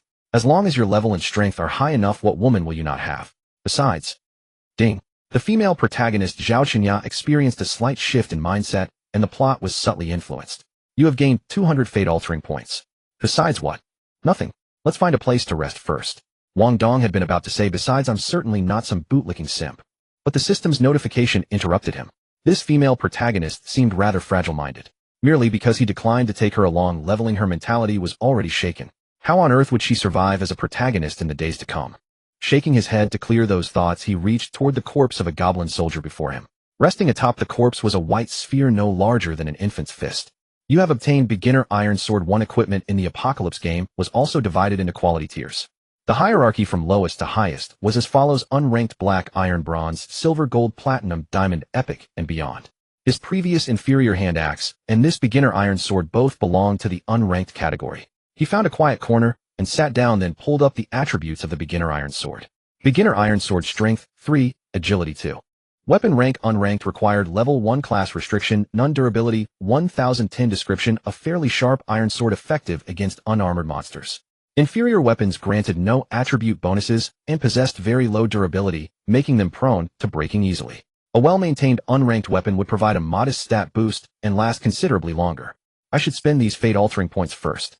Early on, when our strength is too weak, we should not hold back on any means of improvement. Wang Dong made his decision in his heart and turned his gaze toward Wu Bing. Watch my back for a moment, I'll rest for 2 minutes. All right. Walking to the corner of a teaching building, Wang Dong sat down and directly closed his eyes, entering the mental space. Fate-altering points could be directly exchanged for attributes at a ratio of 100 to 1. Wang Dong currently had 300 points. Exchanging them directly for attributes was not cost-effective, so he decided to check other rewards first. The mental space was dimly lit with only 3 altar-like structures emitting faint glimmers of light. The 3 altars ranged from low to high tier, each more magnificent than the last. Without a second thought, Wang Dong knew he could only use the lowest tier one. Beginner summoning altar. Each use requires 100 fate-altering points. Would you like to spend 100 points to perform a summon? Yes, no. Yes. Summon successful. Please choose one of the following rewards. 1 free attribute points 1. 2 can pork box 1. I choose the can pork. Wang Dong hesitated for a moment before making his choice. What uses 1 attribute point? Congratulations. You have received can pork case 1. Detected that the host has no storage equipment. It has been automatically stored in the system backpack. Whether it's the Fate Alteration system or the Doomsday Game system, both have a system backpack. Each backpack has 24 slots. Slots can store items produced by the system or the Doomsday Game, but cannot store real-world items. For example, you can't put a bag of rice bought from the supermarket into it, but rice rewarded by the Fate Alteration system can. It's a bit double standard, but such are the rules. Wang Dong checked and saw that identical items in the system backpack could stack up to 99. Continue summoning. Summon successful. Choose one of the following rewards. 1 bottled cola case 1. 2 Archer skill book barrage. Skill book no explanation needed. Skill books are physical items like equipment. Ordinary reading methods won't work. They can only be learned through system reading. Although every combat class awakens with 24 talent skills and 1 initial skill upon awakening, don't think that obtaining skills will be easy. Because regardless of whether you are a common class or a hidden class, after awakening you will only automatically learn a new skill upon successful class advancement at levels 10 and 60. At other times skills must either be self-realized or obtained by defeating bosses. Self-realizing skills requires first awakening a talent skill related to insight, which is even rarer than rare classes. Therefore most players obtain skills by defeating bosses. But there are hundreds of classes and the drop rate for skill books is low. Even 10 or 20 years into the apocalypse, skill books remain extremely precious. Thus the value of a skill book definitely surpasses other rewards. Even if I can't use it myself, I can trade it with other players or sell it directly. Congratulations. You have received Archer skill book barrage. Continue. Summon successful. Choose one of the following abilities. 1 free attribute points 2. 2 mage skill book flying stone. Do I even need to choose? Congratulations. You have received mage skill book flying stone. Flying stone mage initial skill learnable at LV1. Summons a flying stone to attack enemies. Nice. Although it's an initial skill, at least I have another attack method. Wang Dong, something's happening. Wu Bing's alert voice interrupted Wang Dong's thoughts. What's happening? Before Wang Dong could fully return to reality, he heard shouts and yells. Damn runt. Fuck, where did all these monsters come from? Who the hell knows? Xiao Yong, clear the way ahead. Understood. Young Master Qin, this way. Holy shit. Young Master Qin. Hearing these voices, Wang Dong's eyes instantly lit up. He glanced at his experience bar. Level 2 experience 18702000, almost at level 3. Let's go check it out. This was Water Blue Star, not Wang Dong's Earth. In this world, the authority of the official Xia Kingdom was far inferior to that of Earth's Xia Kingdom. Some major influential families could even train their own private armies. The Qin family of Qin Shiji was one such example. Moreover, as a villainous rich second generation, his behavior at school was naturally not law-abiding. Although he usually had decent interpersonal relationships and prestige, whenever he encountered the protagonist and heroine, his IQ would instantly drop. Qin Shiji's awakened class was Storm Warrior. The Storm Warrior was a variant of the Warrior. In the later stages, with the blessing of Storm Power, both attack power and attack speed were stronger than ordinary warriors. It was a rare class. With a powerful background and a powerful class, he immediately formed several quality awakened teams after the apocalypse struck. Frontline, backline support. They had everything. However, to level up quickly, Qin Shiji only formed a team of 4 teammates. These 4 were all students. Besides Qin Shiji, there was a shield knight, a priest, a summoner, and a fire mage. The shield knight, once leveled up, had greater tankiness than ordinary knights, making it a good tank class. Compared to ordinary mages, the fire mage's power increased by 50 when using fire magic. Both were high-tier classes among common classes. Their team's abilities were strong and the team size was small, so they leveled up faster than ordinary people.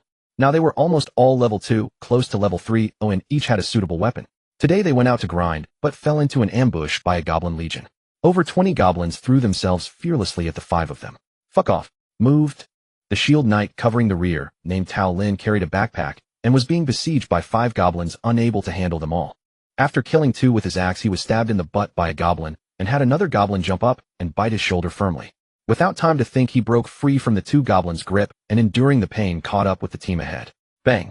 Qin Shiji at the front of the team held an iron sword. His face was pale and his steps were unsteady. At a corner of a teaching building, he was suddenly knocked down by a dark shadow. I'm fucking. Qin Shiji was dizzy from the collision and blurted out a curse. Young Master Qin. Xiao Yong, who was following behind, was startled and shouted, wanting to go to reinforce. He was a summoner, a special class. His initial skill could summon an adult dire wolf to fight.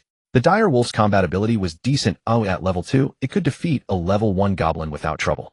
But just as he was about to command the dire wolf to attack the enemy, he suddenly saw a monster that made his hair stand on end. The thing that knocked down Qin Shiji was not a weak goblin, nor those nauseating zombie classmates. It was a terrifying creature, 8 meters tall with muscles all over its body. It was half human, half beast, with fangs in its mouth. In its hand it held a thick wooden club, 5 meters long, as thick as an adult's thigh.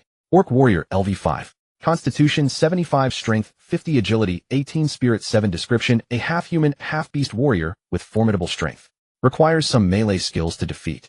If the team has ranged attacks, you can try to kite it. Xiao Yong was stunned with fear. The awakened Qin Shiji, seeing this terrifying monster, also had his mind go blank. This was near the exit at the back of the school. They hadn't been here in the past few days and had no idea such a monster existed. The orc warrior also saw Qin Shiji on the ground, a bloodthirsty gleam in its eyes. It let out a strange roar and swung the huge wooden club at Qin Shiji. I'm fucking. Qin Shiji, being an awakened, managed to react in time. He performed a clumsy roll to barely dodge the blow. Boom. The huge wooden club slammed into the spot where Qin Shiji had been, producing a loud thud. The hard concrete floor cracked, emitting a puff of smoke. At that moment, the teammates behind and the goblin horde caught up. No, I can't die. Qin Shiji, lying on the ground, looked at the orc warrior blocking the way, and then at his companions and the goblin squad behind. He knew he couldn't bypass the orc warrior before the goblins arrived. Sorry about this. He gritted his teeth, and an idea formed in his mind. But just as he quickly got up, intending to push the fire mage in front of the orc warrior to buy himself a chance to escape. Boom. A fireball a meter in diameter with strong impact slammed into the orc warrior's back. Roar. The orc warrior in pain roared and prepared to counterattack with its club. But then, boom boom boom. Fireballs came one after another like a magical machine gun, giving the orc warrior no chance to fight back. Its swinging motion became sluggish under the scorching of 4 fireballs. Thud. Thump. An axe seized the opportunity to cleave into its head, delivering a fatal blow. The orc warrior crashed to the ground. Successfully killed. Orc warrior LV5. Gained experience 50 U copper coins 9. And another piece of equipment dropped. You have obtained octagonal hammer 1. Wu Bing. Seeing Wu Bing standing there with an axe looking like a savior, Qin Shiji was somewhat surprised. Before he could react, Wang Dong's figure holding a staff also appeared before his eyes. Boom, boom, boom. Having obtained the octagonal hammer, Wang Dong didn't hesitate and immediately began supporting the others with fireball. The several people entangled by the goblins hadn't even grasped the situation when they saw the monster in front of them blasted away by a massive fireball. What the hell is going on? Is this reinforcements? Those fireballs are huge. Is that instant kill? After the goblins were struck by the fireballs, the word dead quickly floated above their heads. Everyone was dumbfounded. Though the goblins had been slain, 5 or 6 of them, their numbers still held an overwhelming advantage, coupled with the half-orc warrior that had blocked their path earlier. Without any mishap, 1 or 2 of their 5 would surely have perished here. But the arrival of those fireballs had completely turned the tide. Not only were they significantly larger than ordinary fireballs, but their casting speed was incredibly fast, and 1 fireball could incinerate a goblin outright. Wait, why are his fireballs so powerful and yet cast so quickly? This defies logic. Ding, congratulations on reaching level 3. You have gained 5 to all attributes, 10 free attribute points. Soon more than a dozen goblins fell under the barrage of fireballs, spanning levels 1, 2, 0, and 3. The remaining goblins, sensing the dire situation, fled in panic into the dense fog. The familiar warm currents surged through him once again. He allocated all his free attribute points into spirit. Name Wang Dong. Class Elementalist. Level 3. Experience 363,000. Vitality 150,230. Energy 318-503-7500. Constitution 23. Strength 23. Agility 24. Spirit 125. Level 3 already. Nice. Ding, you have rescued Qin Shiji's squad and saved Tian Hongwei's life. The plot has been altered and you have earned 500 fate-altering points. TSK Tisk, as expected. This trip wasn't in vain. Wang Dong. How come it's you? When seeing Wu Bing, Qin Shiji was only mildly surprised. But when he clearly recognized the man wielding the staff and casting fireballs as Wang Dong, his expression could only be described as vivid, shock, relief, and utter disbelief. What shocked him most was that when the apocalypse descended, Wang Dong had been alone in his dorm. Under those circumstances, not only had he survived, but he had somehow made it here with just Wu Bing. What brought him relief was that if Wang Dong hadn't arrived in time, just now his only escape would have required sacrificing that flame mage. While such an act might have ensured his survival amid the chaos, his prestige within the team would undoubtedly have suffered a severe blow. He might even have been isolated by his teammates and followers. As for utter disbelief, it was because Wang Dong at present not only stood taller than before, but his body and face were covered in dust and bloodstains. He found it hard to believe that this man with his resolute gaze and formidable combat strength was the same lowly subordinate he had once commanded. Buddy, thanks a lot. Wang Dong. No way, it's actually you. Bro, what class did you awaken? Your fireball skills are slick. Yeah. It seems he doesn't even need to channel. With the immediate danger past, the other 4 approached Wang Dong one after another, eager to ingratiate themselves. Of course, that priest was not idle. After a brief greeting, he began using his remaining energy to heal the others. Had just luck. Wang Dong smiled casually.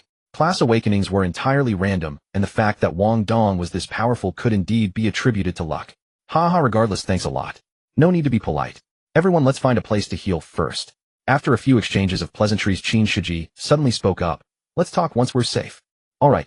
Besides the recently arrived Wang Dong and Wu Bing, everyone in Qin Shiji's team had sustained injuries and was in no condition to continue leveling. After finding an empty classroom on the ground floor and closing the door, the priest continued healing everyone. The priest's name was Cui Liangping, and like the summoner Xiao Yong, he was Wang Dong's classmate. As for the shield knight Tao Lin and the flame mage Tian Hongwei, they were fourth-year students. Wang Dong had seen them before, but was not particularly close to either of them. Wang Dong, thanks for what you just did. After Qin Shiji sat down, he let out a long breath and looked sincerely at Wang Dong beside him. He wasn't thanking Wang Dong for saving his life. He was thanking him for arriving in time and preventing his reputation from collapsing. Young Master Qin, no need for thanks. Oh. Hearing Wang Dong call him Young Master Qin, Qin Shiji was first taken aback, then a smile curled his lips.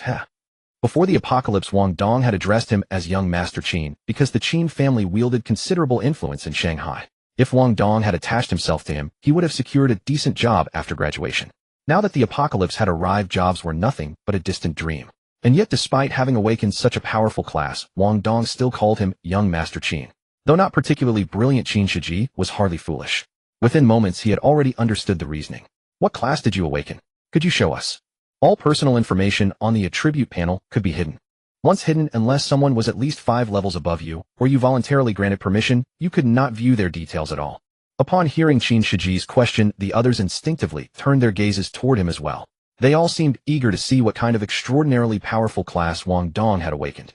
How else could someone wield fireball to such a terrifying degree? Of course, Wang Dong didn't refuse. His class had not only been modified by the fate-altering system, but his original purpose in coming here was precisely to get closer to Qin Shiji and leverage his status to earn more fate-altering points. He naturally had no objection to displaying his class. Of course, limited to just the class information. Elementalist? No way. When Wang Dong projected his class information through the system for everyone to see, Qin Shiji's eyes widened, unable to resist letting out another colorful exclamation. Elementalist? What kind of class is that? I've never heard of it. Could it be? Once the others realized something, their faces similarly reflected astonishment. Especially Tian Hongwei, the flame mage, whose eyes brimmed with envy. After all, every person's panel contained basic information about their class, so they could deduce what elementalist implied. According to the information provided, mages were generally divided into 3 categories: common mage, advanced mage, and rare mage. A common mage could only wield 3 elements: water, fire, and earth. An advanced mage could amplify a single element, such as this flame mage named Tian Hongwei. And a rare mage could harness certain uncommon natural elements.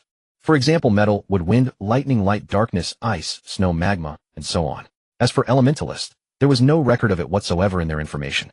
Only hidden classes failed to appear in the records. Therefore, Wang Dong's awakened elementalist class was undoubtedly a hidden class. Wang Dong, how about you just stick with me from now on? After seeing the profession Wang Dong awakened, Qin Shiji couldn't hold back and extended an olive branch. After all, this was an elementalist, a hidden profession so rare that one might not even appear among a million combat-type classes. Anyone who awakened a hidden profession would undoubtedly become a standout among players. That was universal consensus. Under these circumstances, how could he resist? Follow you? Wang Dong raised an eyebrow, amused. He had expected to put in considerable effort to infiltrate the enemy's ranks, yet it seemed so effortlessly achieved. Noticing Wang Dong's expression, Qin Shiji assumed he was reluctant and hurriedly added, "Of course. Wang Dong, don't think that just because the apocalyptic game has descended, all humanity has returned to the same starting line. I'm telling you that's impossible. The power of my Qin family far exceeds what you can imagine. Furthermore, trying to survive alone isn't a sustainable strategy. As long as you're willing to stick with me, I guarantee you'll live in luxury. Fine food, fine wine, expensive cars, beautiful women, all at your disposal." Qin Shiji was making grand promises, as if he weren't the one who'd considered abandoning his companions to save himself moments ago. Yet Wang Dong found himself reconsidering his opinion of the wealthy young master, who said villainous rich kids were stupid. His recruitment tactics were actually quite effective. Glancing at the 2 unfamiliar classmates in the classroom, Wang Dong guessed they'd fallen for the same approach. That sounds pretty good. So it's settled. Seeing Wang Dong's interest, Qin Shiji quickly concluded, "We were brothers before, and we'll still be brothers after. Real brothers don't come to betray you. Come to betray me." Qin Shiji paused, confused. The history of Xia Nation on water blue star mirrored Earth's, but many aspects of modern life diverged significantly. Clearly, Qin Shiji didn't grasp the reference. "Nothing, I just remembered an advertisement slogan and let it slip out." Hearing Wang Dong's explanation, Qin Shiji looked skeptical. "What advertisement? I've never heard of it. That's not important. What matters is whether your words just now can be trusted." Wang Dong smoothly shifted the subject, displaying the appropriate deference of a follower. In his previous life, he was an orphan who had struggled at the bottom of society for over 20 years. Unable to afford a house or get married, he'd gotten drunk alone in a rental apartment before transmigrating to this world. Wang Dong of this world was similar. Aside from having a single father, his circumstances mirrored his past life. Both were the type willing to do anything to rise above their circumstances. Otherwise, he wouldn't have swallowed his pride and become Qin Shiji's lackey despite others' disdainful looks. Of course, hearing this, Qin Shiji knew he'd agreed and quickly patted his chest to assure him, "When have I ever broken my word? And you probably have family too, right? I promise you, once my father's people find us, I'll have Uncle Feng go rescue them immediately." As the son of a prominent family, it was only natural that Qin Guanyao would send rescuers after the apocalypse descended. Sending people to save him was entirely reasonable. Uncle Feng was among the Qin family's most formidable retainers. Rumor had it he had once commanded a well-known mercenary brigade. "I see. All right." Wang Dong feigned contemplation before decisively nodding in agreement. "Since you've gone to such lengths to persuade me, refusing now would be ungrateful. Good brother, I knew I wasn't wrong about you." Now that Wang Dong had been recruited, Qin Shiji grew unusually excited and quickly turned his attention elsewhere. "Wu Bing, what about you? Want to join us?" He didn't know what profession Wu Bing had awakened, but someone who could reach this place alongside Wang Dong couldn't possibly be incompetent. "Me?" Wu Bing hesitated, a hint of despondency flashing across his eyes. "I don't really have anywhere else to go right now." "Then come along. We're from the same class anyway. The more familiar we are with each other, the easier things will be." "All right. Excellent. From today onward, we're a team. Anyone who dares to mistreat our members will be dealing with me, Qin Shiji. Let me introduce the team members. You two already know each other well enough. Just get familiar with their abilities. Liang Ping awakened as a priest, and Xiao Yong as a summoner. I didn't expect your abilities to be quite good." Hearing about their professions, Wang Dong teased them with a smile. Not only were they classmates, but before the apocalypse, all three had followed Qin Shiji around. They were very familiar with each other. But before, the three of them had been equals. Now, damn, can you call that good? It's nothing compared to yours. Exactly, stop dragging us down. Both had been satisfied with their awakened abilities, but Wang Dong's presence made them feel the unfairness of heaven. Enough, save the catching up for later. Qin Shiji interrupted their banter and continued introducing. "This brother is named Tao Lin. His profession is Shield Knight. This one is Tian Hongwei, a Fire Mage. Both are very powerful professions." "Hello, I'm Wang Dong. I'm Wu Bing." "Hello." They exchanged greetings and shook hands, formally introducing themselves. However, Tao Lin, who had just shaken Wu Bing's hand, showed a flash of surprise in his eyes. "Holy crap, bro, why are your hands so cold?" It was late May now. If not for the apocalypse, everyone would be wearing short sleeves. How could a man's body be this cold? His awakened ability is a bit special.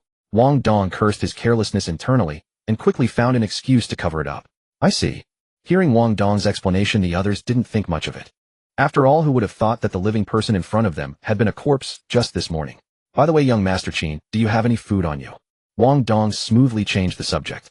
He had been mugged at 11 in the morning, and it was now past 3 in the afternoon. High-intensity combat consumed enormous amounts of energy, and he had only eaten a bag of chips and drunk a bottle of water today. So even though he was a mage who didn't exert much physical strength, he was starving. His stomach pressed against his spine. "Food, eh?" Qin Shiji looked at both of them in surprise. Seeing they had brought nothing, he couldn't help but ask, "You went out to level up without bringing any food?" The entire world was now shrouded in thick fog. Going out to level up always carried the risk of encountering danger or being trapped somewhere by monsters. Just like what happened to Qin Shiji and his group today. So most teams would bring some food and water when going out to level, just in case. It's not that we didn't want to bring any, we had no choice. My stuff was robbed by Liao Jun and his gang. "Oh, robbed by Liao Jun? What? Robbed by Liao Jun's group?" Qin Shiji processed this information and looked at Wang Dong and the others in disbelief. The others also wore expressions of surprise. "Wait, brothers, you awakened such amazing abilities. How could you let someone rob you?" "Exactly. You're joking, right?" "Ahem, no need to lie to you. They had numbers on their side." Wang Dong cleared his throat and briefly explained what had happened. Liao Jun was a junior like Wang Dong, but they were in different departments. Moreover, he was on the school basketball team. A model student like him would naturally look down on Wang Dong. However, after obtaining the destiny-changing system, Wang Dong learned his other identity. He was nothing more than a dog by the protagonist's side. After Wang Dong obtained the destiny alteration system, the system implanted all plot data into his memory. Thus, Wang Dong knew every character in the story. The protagonist was named Yi Feng, originally just an ordinary office worker at a company. After experiencing 10 years of the apocalypse, he was reborn to before the end of the world. As the apocalypse protagonist, Yi Feng naturally intended to wreak havoc upon his rebirth. In the original plot, Yi Feng's initial plan was to eliminate the Qin family first after strengthening himself. Later, when passing by this school, he suddenly remembered that Qin Shiji was a student here, so he stopped by. There he not only recruited Liao Jun and Pan Lei as loyal followers, but also encountered the female Li Zhaoqinya. Though Liao Jun and Pan Lei were not willing followers of Yifeng, initially their presence did accelerate the downfall of the Qin family. Let Qin Shiji handle Liao Jun, and see if this move earns me any destiny-altering merit points. This was what Wang Dong was thinking. A lackey should understand his place. When you have someone like Qin Shiji as a backer, you use it without wasting the opportunity. Upon hearing Wang Dong report that Liao Jun had taken his food, Qin Shiji did not overthink it. He simply assumed Wang Dong was still operating with pre-apocalypse mentality, hesitant to use player abilities against others out of fear of legal repercussions. Damn it, has that bastard Liao Jun lost his mind? He dares to rob my brother's things. Qin Shiji wore an indignant expression and patted Wang Dong's shoulder. Rest assured, I will settle this score for you. Tao Lin fetched them some food first. All right. Tao Lin did not hesitate and readily agreed. For a villain like Qin Shiji, food supplies would not have been an issue even before facing opposition from the protagonist. On top of that, Wang Dong had technically saved them earlier. So he quickly received a carton of milk, 2 slices of bread, and 2 ham sausages. As for Wu Bing, he was essentially a corpse and no longer needed to eat. His energy source worked the same way as a zombie's, absorbing natural energy from the air to sustain his physical functions. As long as he got more than 8 hours of rest daily, he would be energetic and ready the following day. So he simply made an excuse that he had already eaten. As Wang Dong devoured his food, the group's atmosphere grew more relaxed. While chatting, they also added each other as friends. When the game Apocalypse descended, communication towers and satellites were destroyed by some unknown force, but walkie-talkies remained usable within close proximity. The Apocalypse system interface also included a friend-adding feature. Once added as friends, they could send messages to each other through the system. Of course, since many people share the same names, adding friends by real name requires face-to-face interaction to avoid conflicts. Just because Wang Dong chose to play the villain's underling does not mean he is permanently stuck as Qin Shiji's subordinate. The fate alteration system is highly flexible, and any novel contains more than one antagonist. Not only does he have no intention of staying Qin Shiji's subordinate, but even if he killed Qin Shiji to join the protagonist, Yifeng, the system would not penalize him. However, the fate alteration system needs to bind to an antagonist to operate, and each villain faction can only bind one individual. If he truly killed Qin Shiji and joined Yifeng, the system would simply stop working. To restart it, he would need to find another villain faction. Therefore, killing Qin Shiji would be entirely disadvantageous for him at this point. Housekeeper Tian, where is Chun Zhong now?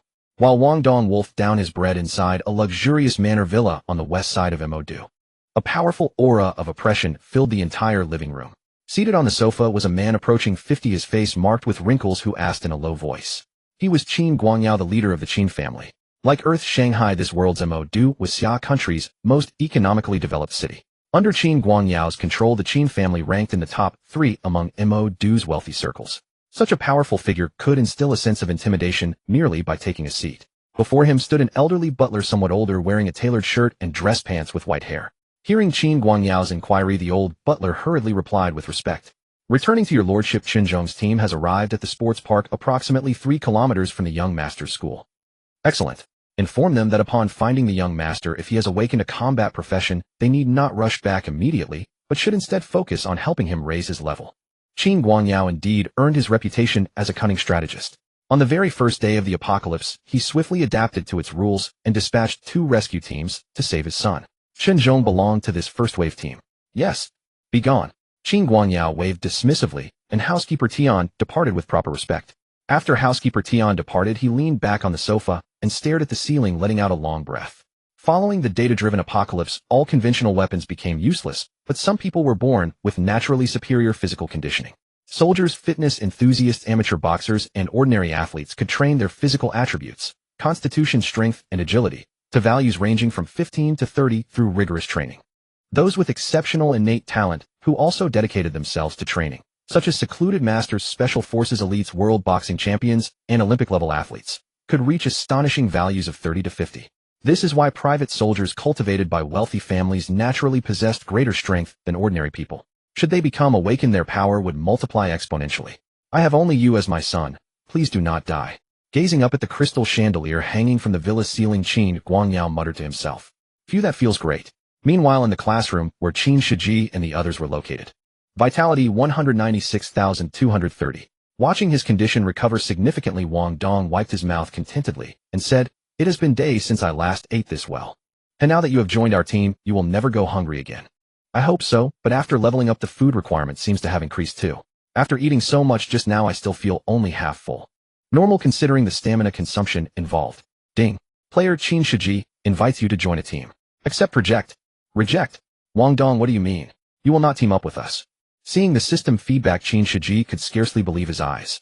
He had just sent the team invitation to Wang Dong, never expecting it would be rejected. He was the boss and Wang Dong was the subordinate. What right did a lackey have to reject his leader's invitation? Too many people in the team, leveling up too slowly. Wang Dong repeated this excuse. However, this reasoning immediately angered Qin Shiji. But we are now a team. Shouldn't team members stick together? He had gone to great lengths to bring Wang Dong into his group, not only recognizing Wang Dong's potential, but primarily wanting to accelerate his own leveling speed. Now Wang Dong's rejection of the team invitation was clearly a slap in the face. Sticking together is right, but there is a method to consider, is there not? Wang Dong began his persuasion. Right now we have few skills, and the monster count and experience are not substantial either. Even if I join the team, it will not significantly boost our leveling speed. Rather than doing that, wouldn't it be better if Wu Bing and I leveled up faster? Once our levels are higher, and we have learned several area attack skills, we can then lead you to farm high-level monsters. Would that not be more efficient for leveling? That actually makes some sense. Hearing Wang Dong's words, Qin Shiji suddenly realized, then nodded thoughtfully. It must be said that although Wang Dong's words carried a touch of persuasion, they were undeniably reasonable. When a team's strength is already sufficient to take down ordinary monsters, adding a mage capable of one-shotting them makes relatively little difference. After all, monsters don't spawn endlessly. I find that reasonable as well. Fire Mage Tian Hongwei agreed. If I could cast skills as fast as Wang Dong, I'd go solo too. You? Forget it. Tao Lin sneered. If you were really that good, we wouldn't have been in such a messy state just now. What kind of talk is that? Isn't it true? Shut up. Alright, stop arguing. You rest here. Wu Bing and I will go grind levels first and come back later. Wang Dong stepped in to break up their quarrel. Sounds good. Qin Shiji nodded, then suddenly remembered something. By the way, Wang Dong passed where we encountered that goblin squad. There should be a boss. We're in no condition to fight it now, but if you feel up to it, you can go take a look. Although they had recovered their injuries with Chui Liangping's help, physical exhaustion and overall stamina could not be restored by healing magic alone. So forget about fighting a boss. Even normal leveling would require caution. A boss? Wang Dong raised an eyebrow, glancing at Qin Shiji with visible surprise. Clearly puzzled as to why he would share such important information. After all, a boss not only drops significantly more experience, but is also guaranteed to carry valuable treasures. As a villain, what reason would he have not to claim it for himself? But after just a moment's thought, Wang Dong understood the reasoning. Qin Shiji and his group were in poor physical condition, and more importantly, their classes did not overlap with his. Different classes meant no competition for equipment. Rather than keeping quiet, it would be easier to do him a favor this way.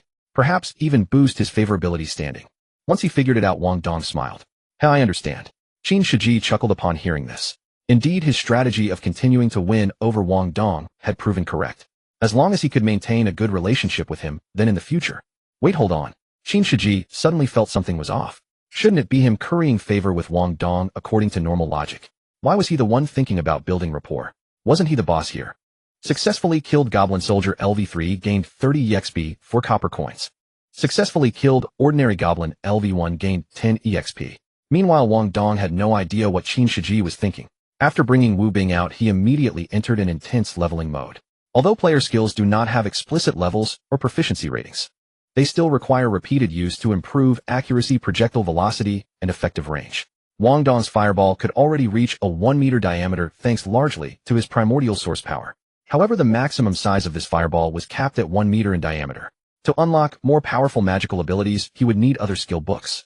I finally leveled up. Along the way, after eliminating several goblin squads, Wu Bing suddenly burst out laughing. Combat type Awakeners reborn through netherworld transmigration have their own separate experience bars. Thus they too can level up. Under normal circumstances where no other players steal their kills, even a supportive role earns full experience. In other words, from Wu Bing's resurrection just a few hours ago, the monsters they had participated in killing had already reached around 70. Nice. Wang Dong nodded, casually glancing at Wu Bing's status window. Name Wu Bing. Class Warrior. Level 2. Constitution. Strength, 25. Agility, 21. Spirit. Wu Bing's attributes were automatically allocated with no free attribute points available. Those values likely included the warrior's passive skill bonuses. Wang Dong did not dwell on it. Following the location Qin Shiji had provided, he led Wu Bing forward cautiously and soon found what appeared to be the boss area. This was the school's green corridor with landscaping plants lining both sides of the path. At the T-junction at the far end, a large number of goblin soldiers and warriors clad in green armor were gathered. The distribution of these goblins was clearly denser than in other areas. Let's pull the weaker ones over first and eliminate them, then focus on the big one. Wang Dong took cover at a corner of the path and quickly made his decision. Anyone who has played online games knows you must clear trash mobs before engaging a boss. Got it. Wu Bing did not hesitate, nodding before charging out to draw aggro with his flesh and blood. Fortunately, the thick fog still limited visibility to only 5 or 6 meters. Although these goblins would swarm any enemy they discovered, they could only relay information to nearby companions. Those further away, even if they heard the commotion, would be unable to reach the battlefield immediately due to the poor visibility of Wang Dong's position. Thus, Wang Dong had ample time to clear out the smaller mobs. Successfully killed Goblin Warrior LV4, gained 40 EXP, 6 copper coins. You obtained Novice Leather Armor 1. Successfully killed Goblin Soldier LV3, gained 30 EXP. Armor. Equipment is broadly divided into 3 categories: weapons, armor, and accessories. Only one weapon can be equipped. 5 armor pieces can be equipped: helm, bracers, chest piece, greaves, and boots. Accessories consist of 4 slots, necklace, belt, and a pair of rings. Equipping does not require manual adjustment. Simply drag the items from the system panel into the corresponding equipment slots. Moreover, any equipment placed in a player's backpack will automatically adjust to fit their body size. Wang Dong examined the stats of this novice leather armor. Depending on the class, armor is also divided into 3 categories: heavy armor, light armor, and robes. Heavy armor suits frontline warrior type classes, robes suit magical classes, and light armor suits physical DPS classes like thieves and rangers. Armor does not additionally increase offensive attributes such as strength, agility, or spirit. It only provides additional defensive attributes like constitution, physical resistance, and magical resistance. This leather armor belongs to the light armor category, providing only basic protection with no additional stat bonuses. However, iron grade and below equipment has no class restrictions. Better than nothing. As Wang Dong dragged the leather armor from his system backpack into the equipment slot, a long-sleeved green leather vest instantly appeared on his body. Damn, that's pretty amazing. Though the equipment material is temperature regulating, adding an extra layer still makes me feel warm. Wang Dong said this as he unequipped the armor, removed his t-shirt, and discarded it, then re-equipped the leather armor. Much better now. Wang Dong glanced satisfaction at Wu Bing and tossed him a weapon. Wu Bing, take this. The inferior axe had become too blunt to use, but Wang Dong still had an iron sword with 3 strength and 2 agility. Wu Bing dropped the axe, caught the iron sword, and resumed his role as aggro bait. The two fought and kited in tandem, alternating between offense and repositioning.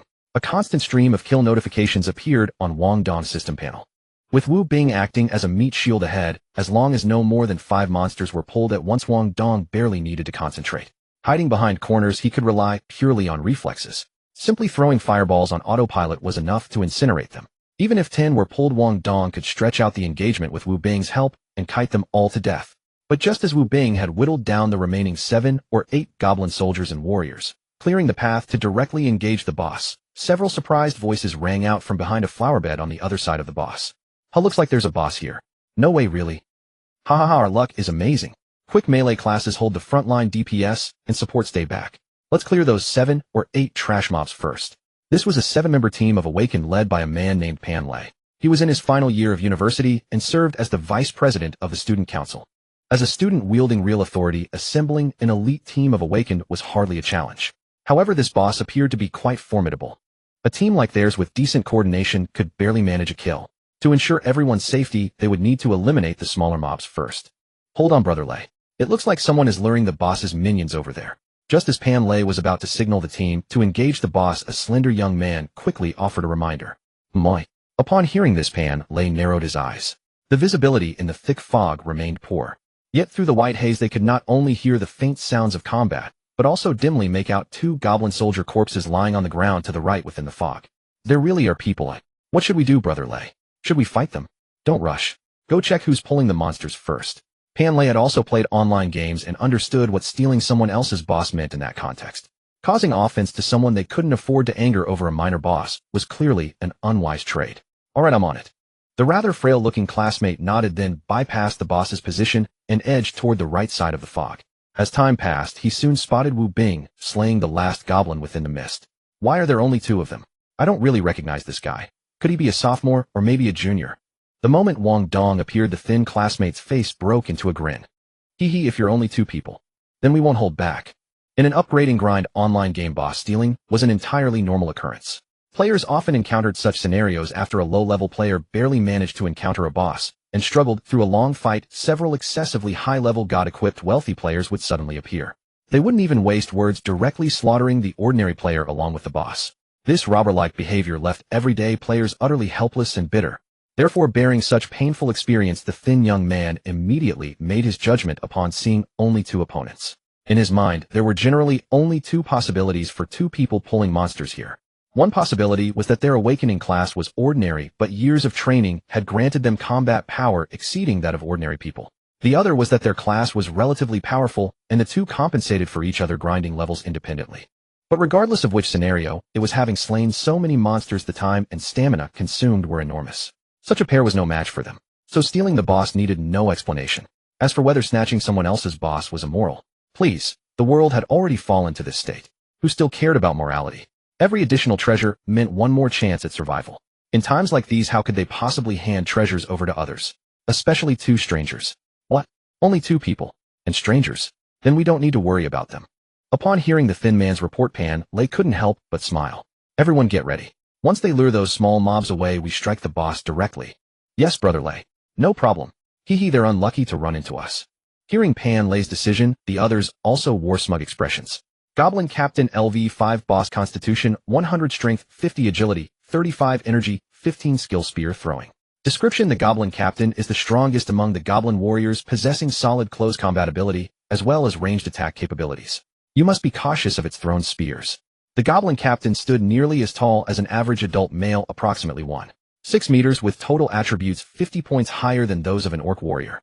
Clad in heavy armor, wearing a helmet, carrying a round wooden shield in its left hand, and a spear in its right, with a quiver of spears strapped to its back. Its appearance was that of a standard javelin-throwing warrior, clearly distinct from ordinary goblins. They seemed to be pulling the mobs now. Huh, what the? While the group held their breath in anticipation, Wu Bing successfully lured away 7 or 8 goblin warriors. However, these goblins were too close to the boss, and when Wu Bing pulled the mobs, he accidentally dragged the boss along as well. Witnessing this, Pan Lei quickly issued an order. Li Jian, go pull the boss back immediately. Got it. In fact, he didn't need to say it. Li Jian, that particular man, had already charged forward. His class was archer, wielding a composite bow with greater range than ordinary mages. Moreover, archers possess their own innate talent skill. Precision when attacking targets within 20 meters using ranged weapons. Simply by focusing your attention, you can increase your hit rate by at least 50. Based on their experience over the past few days, these monsters behaved much like those in games, harboring unparalleled hatred toward anyone who attacked them. Thus, as long as the boss was hit by the archer's attack, it would immediately turn and relentlessly pursue that archer. Wang Chao, provide cover for him. Understood. The boy named Wang Chao, without hesitation, grabbed a round wooden shield roughly the same size as the boss's and charged forward. Damn it, Wang Dong. I pulled the boss.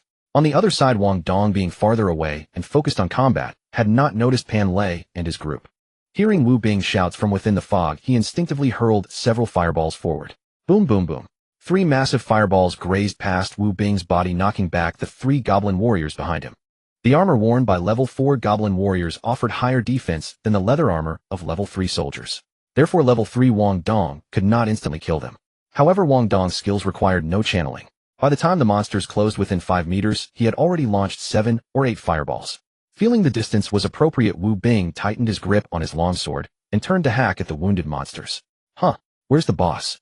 Having felled 1 goblin warrior, Wu Bing looked around in confusion, realizing the boss that had been following him moments ago had vanished without a trace. In that split second of days, a goblin warrior drove its wooden spear into his body, while another goblin wielding a cleaver swiftly severed his left arm.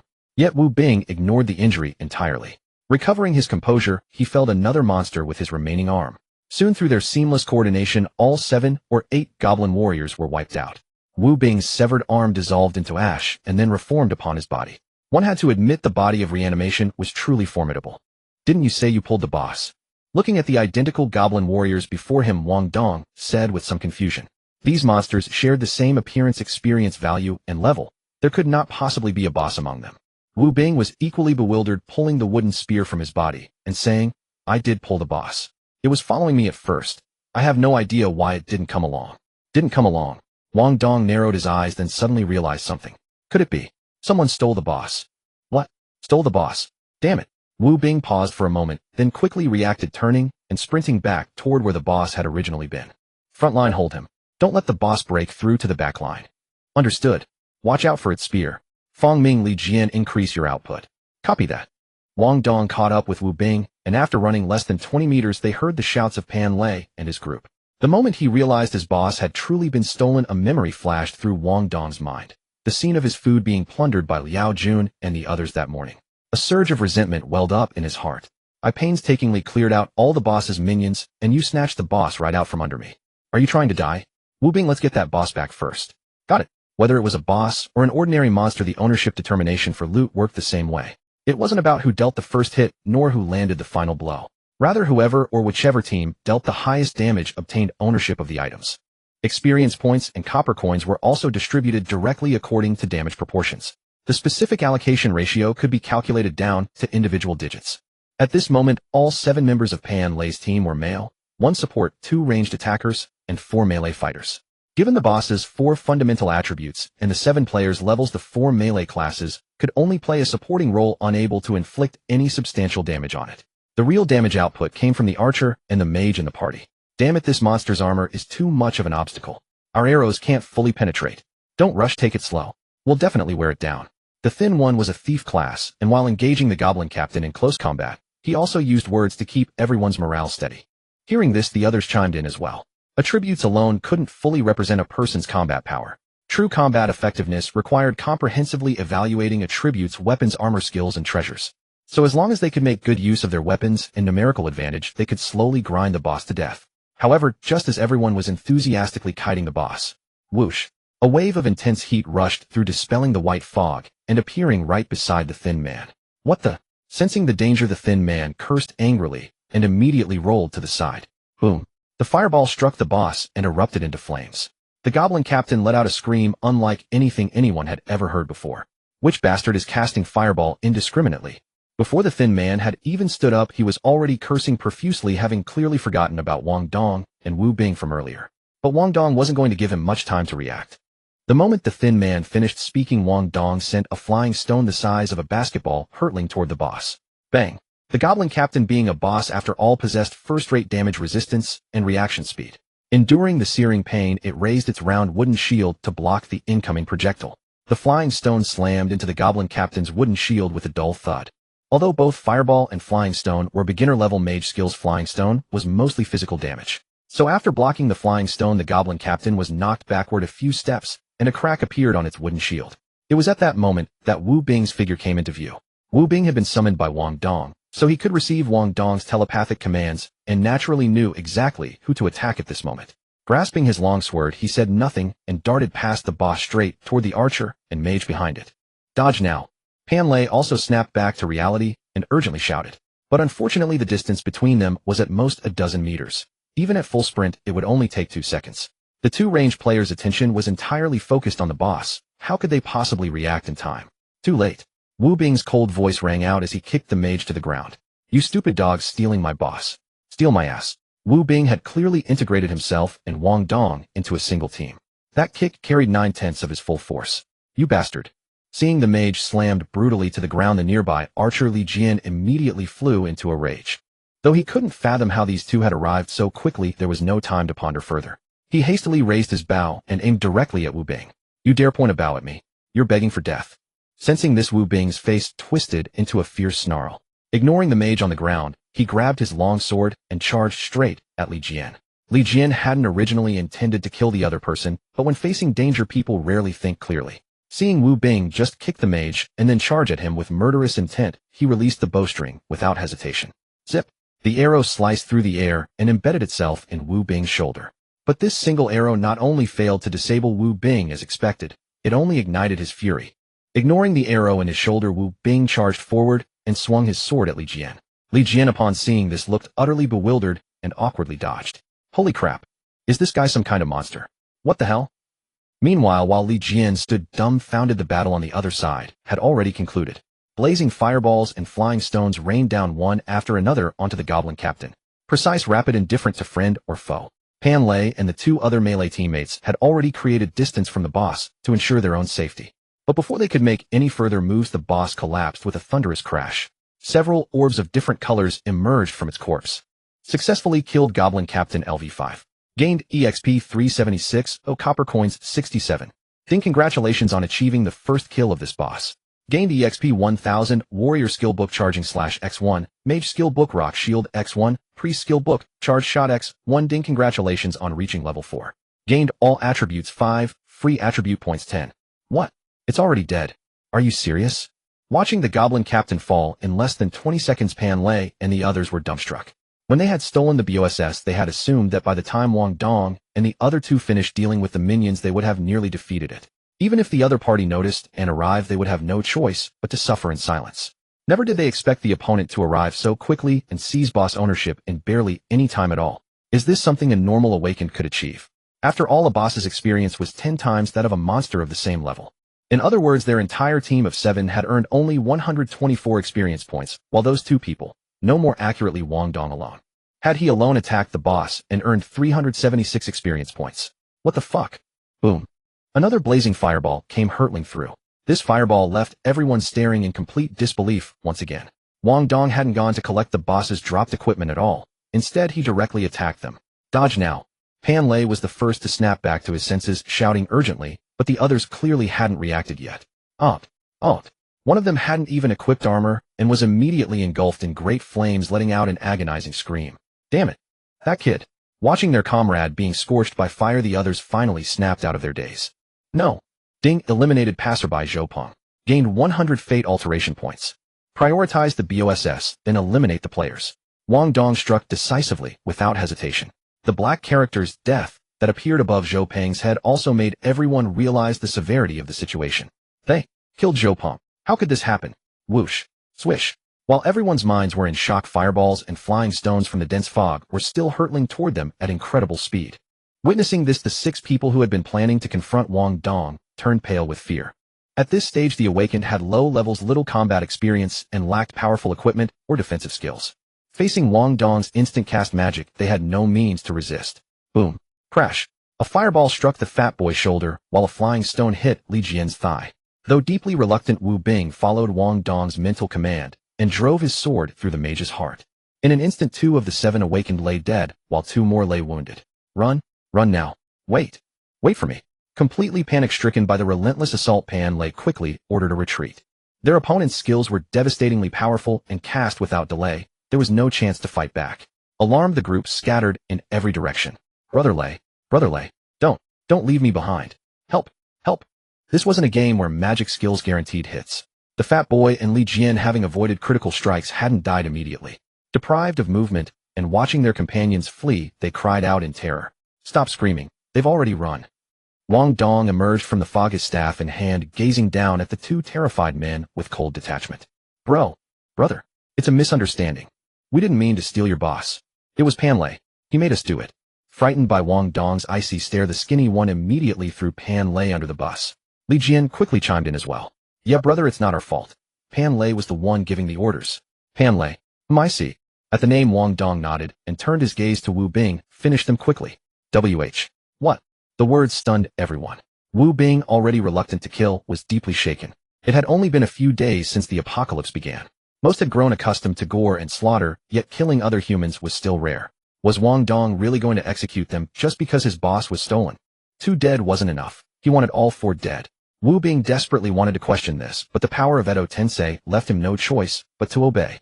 Faced with defenseless classmates, he raised his sword. Neither the fat boy nor Li Jian would simply accept their fate, but in their condition, how could they possibly stand against Wu Bing? Don't kill me, big bro. Please. I don't want to die. No. Shortly after, screams echoed through the fog. Their screams might attract monsters. Carry those 4 bodies into the classroom ahead. After venting his anger, Wang Dong felt uneasy about killing for the first time. He pointed at the bodies and gave Wu Bing his next order. When players died, they dropped random currency and equipment.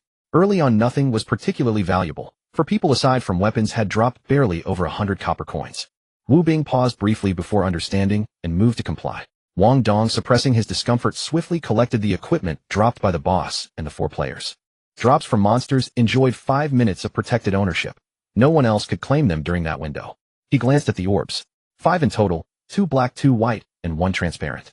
Gray orbs contained damaged or inferior gear, white orbs held unranked equipment, and black orbs contained iron black tier items.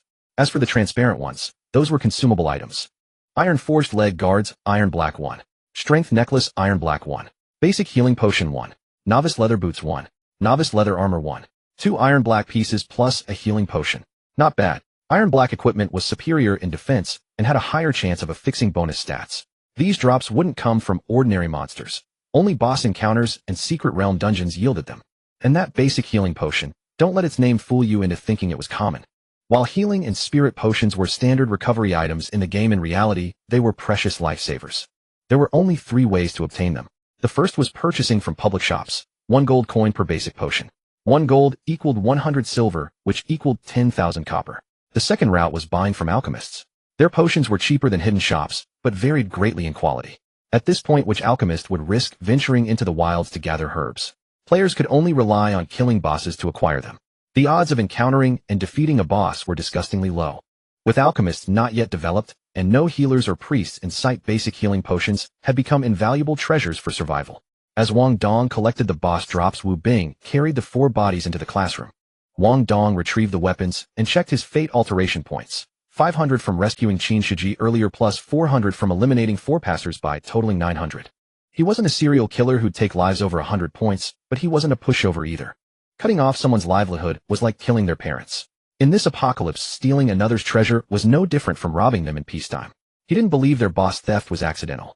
Facing classmates who tried to bully him through sheer numbers, his rage spared them nothing. Regrettably, he only had Wu Bing beside him. If he'd had more forces, he wouldn't have let a single one of them escape. He examined his new gear. The iron-forged leg guards required level 5, and the strength necklace demanded level 8, so he swapped his sports shoes for the novice leather boots. The boots were black with no bonus stats. Resin boots they wrapped halfway up his calves. At level 4, his spiritual power had exceeded 150, allowing him to reanimate 3 subordinates with Edo Tensei. After careful consideration, Wang Dong chose to revive the warrior Zhou Peng and the archer Li Jian. For the mage Feng Ming and rogue Mao Yin, he had only preserved their blood, planning to use sacrificial offerings to resurrect them later. Players revived through sacrifices could not only wield equipment, but also learn new skills. A skilled rogue and mage would be far more useful to Wang Dong. As the familiar magic circle flared to life, Zhou Peng and Li Jian were consumed by its glow. Moments later, they were spat back out before Wang Dong and Wu Bing fully restored. Welcome to my undead legion, both of you. It must be admitted that the impure world reincarnation skill is truly a divine ability for post-apocalyptic players. An immortal flesh body that never crumbles allows characters of any class to serve indefinitely as frontline tank. This greatly safeguards the summoner's safety. Without this skill support, even with Wang Dong's awakened hidden class, it would be absolutely impossible to advance from level 1 to level 4 in such a short period. However, with 2 immortal warriors holding the front line, now Wang Dong's damage output environment would become far safer. Naturally, for mundane players like Zhou Peng, Wang Dong could only claim a single fate-altering point, killing them, and reviving would not yield a second redemption point. Wang Dong was also unclear about the exact judgment mechanics, and could only temporarily set the issue aside. Li Jian, where did you get that bow? Staring at the compound bow beside him, Wang Dong asked. This compound bow was entirely black with a distinctly metallic texture, and yet it could not be stored within the system. It absolutely could not be an apocalypse game equipment. This was taken from our school's gymnasium, Li Jian replied through gritted teeth. Li Jian and Zhou Peng, much like Wu Bing, were now thoroughly subdued despite their lingering resentment, forced to obey Wang Dong's every command. The gymnasium? No wonder. Upon hearing this answer, Wang Dong understood. Did you also take the arrows from the gymnasium? Why, yes. Yes. Then keep using that bow. Let's continue leveling. Real-world weaponry, aside from lacking stat bonuses, possessed power equivalent to unrated weapons, making them perfectly serviceable during the early stages. Zhou Peng was also a warrior wielding a heavy-backed broadsword. Now, with 2 fearless warriors blocking damage at the front, while a marksman with a modern compound bow provided cover fire, Wang Dong's leveling speed quickened considerably. Successfully killed Goblin Soldier LV3, gained experience 30, Copper Coin 4. Successfully killed Strong Goblin LV2, gained experience 20. Numerous system notifications constantly scrolled across Wang Dong's interface. Although Wang Dong had already reached level 4, the armor defense of level 4 goblins was genuinely formidable, meaning he still could not one-shot them. However, a single fireball could still strip them of significant combat capability, and combined with Wu Bing and the others, they managed to eliminate 1 monster per skill cycle. After careful observation, Wang Dong discovered that the experience gains of Wu Bing and the other 2 were not shared. Moreover, whoever dealt the first hit received full experience from that monster. The other 2 could only contribute as support damage dealers. To prevent their levels from falling too far behind, Wang Dong would almost never use 2 skills on the same monster. Ding, congratulations on reaching level 5. You have gained all attributes 5, free attribute points 10. Around 6:30 p.m., Wang Dong casually reached level 5, while the other three had advanced to approximately level 3 near level 4. His inventory had gained 3 new pieces of novice armor: wrist guards, leather pants, and leg guards. After equipping the wrist guard, he glanced at his system inventory. Strength necklace black iron required level LV8. Strength 10 refined iron leg guards black iron required level LV5. Constitution 3 finding an unoccupied corner, shielding himself with the thick fog, he removed his jeans and donned the refined iron leg guards, immediately appearing taller and more imposing. Leather armor, leg guards, leather boots. Combined together, he resembled an elite ancient soldier. Though these were hardly mage-appropriate equipment, who cared about such details in the early stages? As long as it enhanced combat effectiveness, he would simply stack everything available. Mage Skill Book Rock, Shield and Earth Element, Mage Skill Book learnable at LV5. Summons a rock barrier before the body to deflect incoming attacks. Note: if not subjected to sufficiently powerful attacks, the skill can last a maximum of 10 minutes. Learn it immediately. Post-apocalyptic mages lacked defensive skills like magic shields. Therefore, defensive magic like Rock Shield was exceptionally valuable to mages. Reaching level 5 in a single day? Few must have such leveling speed, right? But after level 5, progression slows considerably. Having learned the skill, Wang Dong murmured to himself. The experience required after level 5 was no longer 5000, but doubled directly to 10000. The number of monsters that needed to be hunted naturally doubled as well. For ordinary individuals without prior training before the apocalypse, and lacking awakened special skills, advancing from level 5 to level 6 would likely take several days. Let's head back. Wang Dong stretched his arms and clasped his hands together. Though leveling remained the priority in the early stages, one still needed to maintain a proper balance of work and rest. In late May, Shanghai's nights grew completely dark around 7 p.m. According to the system's data, the period from 7 p.m. to 7 a.m. was not only darker, but considerably more dangerous for monster hunting. With monster attributes doubled, experience gains would be halved. Therefore, the hours from 7 p.m. to 7 a.m. were unsuitable for player leveling. As Wang Dong activated his skill, the space before him rippled, and 2 coffins materialized out of nowhere, enclosing Zhou Peng and Li Jian within. Immediately after the coffin lids vanished, Zhou Peng and Li Jian disappeared along with them. What an extraordinary skill! Wang Dong couldn't help but praise. In Pure World, reincarnation was one of his trump cards, so except for Wu Bing, he did not intend for the others to appear before the public eye. Holy shit, Wang Dong, your equipment is complete. As expected of a hidden class, taking down a boss with just 2 people. That's incredible. Brother Dong, looks like our equipment supply depends on you now.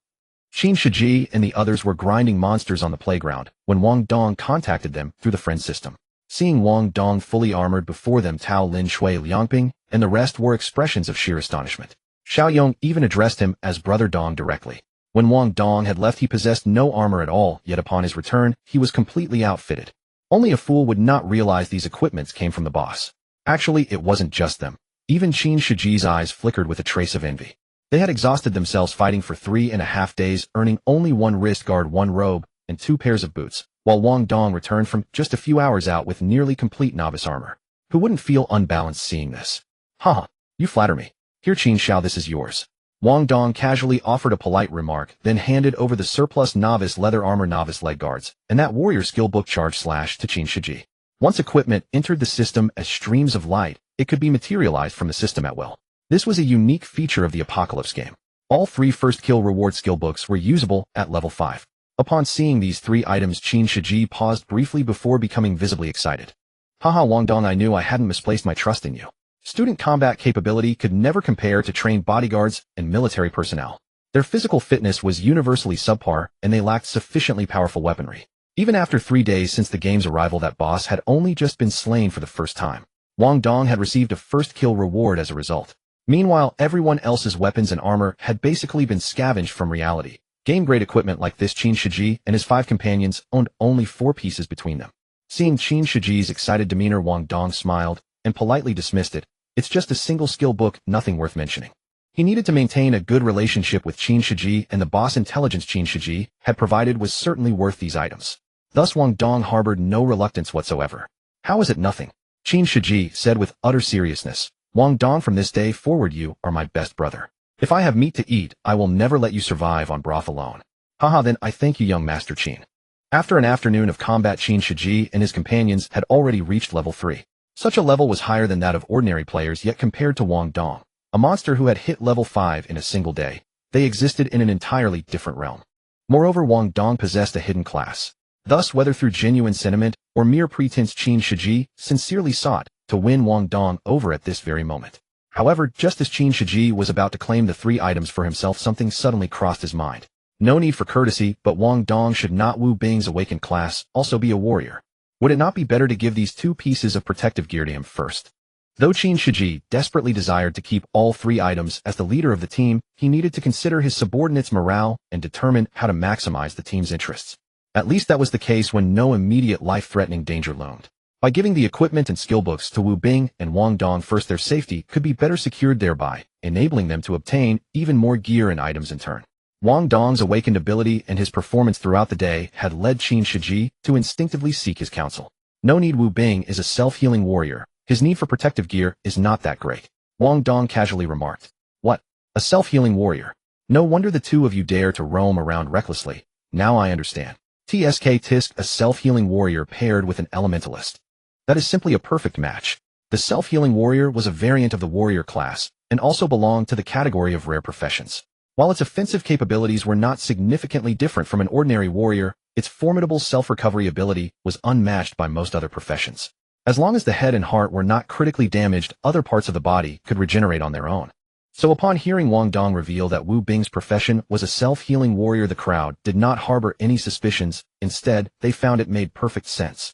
Only a self-healing warrior could ensure its own safety without support, while simultaneously granting the elementalist the maximum amount of time to deal damage. In that case, I shall not decline then.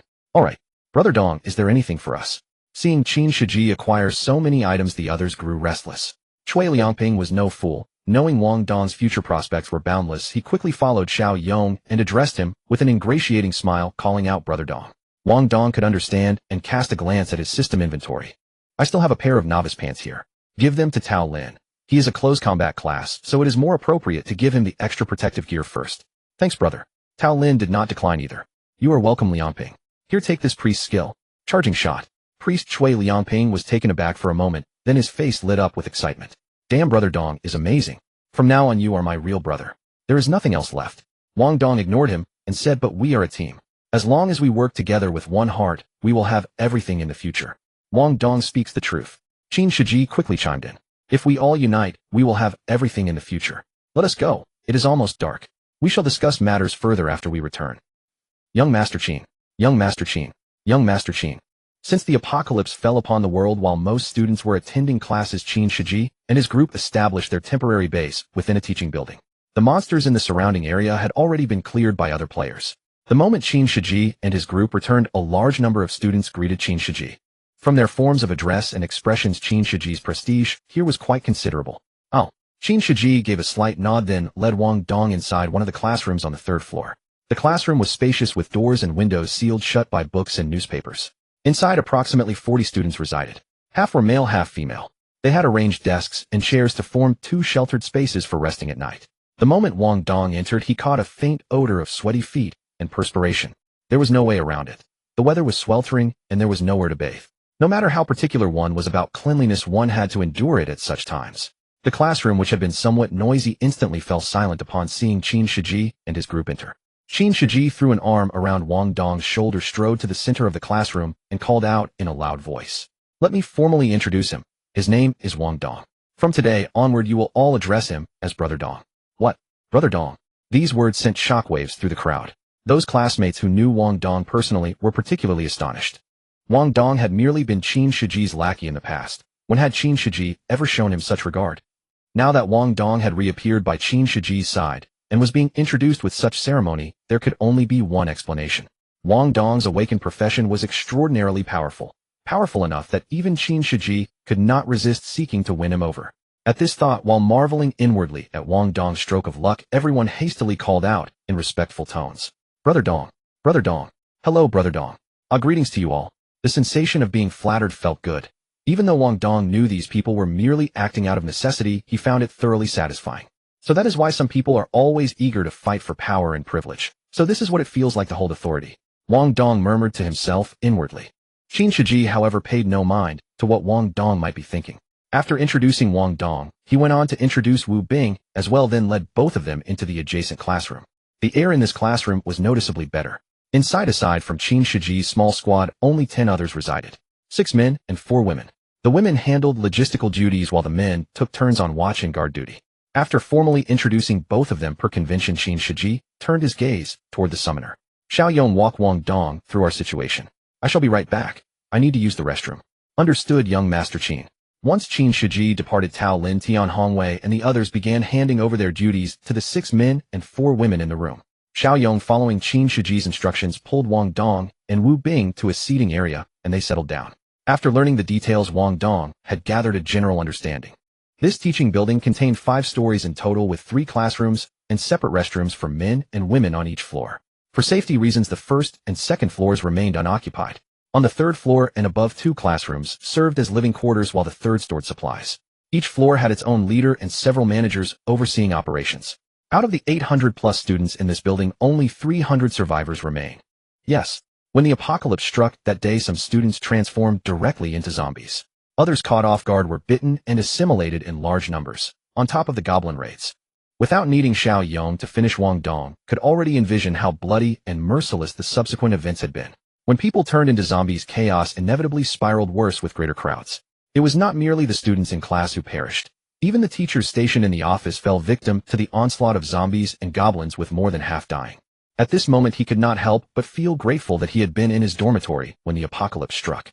Otherwise, he quite possibly could have become one of the zombies along with everyone else. Brother Dong, here you go. Cui Liangping brought over a steaming bucket of instant noodles, interrupting their casual conversation. The instant noodles had been prepared with boiling water, and they were the pickled pepper beef flavor that Wang Dong cherished most. However, instant noodles. Wang Dong took the noodles with some curiosity. You still have boiling water here to prepare instant noodles? Indeed, Cui Liangping replied with a proud grin. After all, they had set up a makeshift heating system using collected wood and salvaged fuel. In this dire new world, a hot meal was a rare luxury, and even a simple cup of instant noodles carried a sense of normalcy that warmed the spirit more than the stomach. It was hardly surprising that instant noodles were among the provisions, since a small shop was not far from the teaching building. But about boiled water, how could there be none? Cui Liangping replied matter-of-factly. Don't forget, the school cafeteria isn't far from here either. Besides, our team has water mages and water purifiers, so we will never lack a water source. Oh, water mages and water purifiers. Hearing this, Wang Dong nodded in understanding. The villain faction was never short of talent. Water mages had an extra initial skill, water ball. Although the water summoned by water ball might not be clean, pairing it with the life profession of water purifier would guarantee sufficient clean water. Combined with the school's water tower and the cafeteria's gas tanks, simply fetching 2 or 3 back and boiling water would be no problem at all. Thinking of this, Wang Dong stopped hesitating and tore open the lid of his instant noodles, devouring them voraciously. The noodles were fragrant with a ham sausage added inside. Having gone several days without hot food, Wang Dong's appetite surged. Wu Bing, this is yours. I already ate before returning. Give it to Xiaoyong. Seeing Cui Liangping also hand him a bowl of instant noodles, Wu Bing quickly made up an excuse. The dead did not need to eat, which was also a troublesome matter. But after hearing Wu Bing's words, Cui Liangping did not insist. Xiaozhou, make another bowl of instant noodles for Brother Dong. Noticing Wang Dong eating so eagerly, Xiaoyong astutely ordered a boy in the distance. Yes, Brother Yong. The boy named Xiaozhou dared not say much and quickly retrieved a fresh bowl of instant noodles from the corner of the classroom. Opening the container, tearing the seasoning packet, and pouring boiling water, he performed the actions smoothly and seamlessly. Clearly, he had done this kind of thing many times before. Wang Dong, who was indeed not yet full, did not stop him, but rather reflected inwardly on the importance of awakened individuals. If he had not awakened the system today, never mind someone making him instant noodles, even if he begged them crying for food, they probably would not have given him any right. Shaking his head to clear his thoughts, Wang Dong began to assess the current situation. Among the more than 300 survivors in the entire teaching building, only 70 or 80 belonged to combat types. Moreover, the food in this building was not as abundant as he had imagined. Even with Qin Shiji and his men having looted most of the school cafeteria and the surrounding shops, the sheer number of survivors was daunting. If nothing unexpected occurred, they would exhaust their supplies within days. However, Wang Dong, who was well versed in the plot, was not overly worried.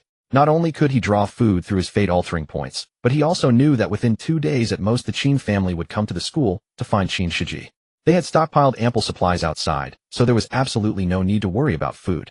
I remember after the Qin family finds Qin Shiji, Yifeng will also arrive shortly after. By then, wouldn't Qin Shiji be? Damn it. Thinking of this, Wang Dong could not help but curse inwardly. The fate-altering system required binding to a villain to function properly, and Qin Shiji had not yet done anything to wrong him. Therefore, whether for fate-altering points or for a better future, Qin Shiji could not die. But the profession awakened by the protagonist, though not a unique hidden profession, was still a type of hidden profession. Moreover, he possessed 10 years of combat experience and god-level innate skills after rebirth. Wang Dong knew it was nearly impossible for him to grow strong enough to face the protagonist within just these few days. Why was I thinking about dueling the protagonist? A sudden inspiration struck Wang Dong. Fighting the protagonist to the death is what villains should do. I am merely a villain's lackey. Why would I duel the protagonist? An army faces an army, a general faces a general. He was just a bystander. Wouldn't it be simpler to just assist the villain? There was no need to directly confront the protagonist. Brother Dong, what's wrong? Shui Liangping handed Wang Dong his freshly prepared instant noodles, breaking his deep thoughts. Nothing. Am I supposed to sleep here later? Wang Dong snapped back to reality and changed the subject. Sleep? Brother Dong, don't you need to meditate to recover energy? Oh right, meditation. Wang Dong came to his senses and responded somewhat awkwardly. Although Wang Dong did not need to meditate, and meditation was not as comfortable as sleeping. But when someone approached, he could promptly awaken from his meditation state. That was why in the post-apocalyptic game, most mages used meditation instead of sleep for their own safety. Seeing Wang Dong's awkward expression, Xiao Yong and Shui Liangping were somewhat curious, but they did not think too much about it. After all, no one would guess that Wang Dong's awakened profession was not an elementalist, but the god of elements. Though a unique hidden profession only differed from a hidden profession by the word unique, it was far more powerful than ordinary hidden professions. Unique meant only one in the entire world, Wang Dong. Unless Wang Dong died someday, no one else would ever be able to awaken the profession of God of Elements. As time passed, Wang Dong, having eaten his fill, took a wet wipe, fetched some water, used the restroom, washed his face, and wiped the dust off his body. Looking at himself in the mirror with clear eyes and a high nose bridge. Though not extraordinarily handsome, he possessed a delicate handsomeness. With this physique and these looks, if only he had a decent background, he would probably be very popular with girls, right? Wang Dong muttered to himself, then shook his head with a bitter smile. Returning to the classroom, he found a random seat and began his first meditation in life. Wu Bing sat beside him, clutching that sharp longsword. He had killed for the first time today, and though discomfort lingered within him, upon careful consideration, this world claimed lives with the slightest carelessness. Plus, he was already a dead man. Therefore, he could barely speak about it, and could only silently serve as Wang Dong's guard. Time ticked by second after second, and the sky gradually darkened. Since monsters hunted humans by tracking sound and light, the classroom doors and windows were sealed shut to avoid attracting their attention. When people used flashlights to visit the restroom, they had to go in groups of 3 or 4, exercising extreme caution. After midnight, the 100 fate-altering points from binding with Qin Shiji were credited to his account. These points settled daily at midnight, calculating the previous day's earnings. Adding the 900 points earned during the day, he now had exactly 1000 points. Without hesitation, Wang Dong activated the mid-tier summon, using his 1000 fate-altering points. According to the system's documentation, the low-tier summoning altar had a certain chance of yielding beginner skill books for ordinary professions. The mid-tier summon, however, could produce mid-tier skill books for ordinary professions and beginner skill books for rare professions, with an extremely low probability of yielding special skills like Edo Tensei.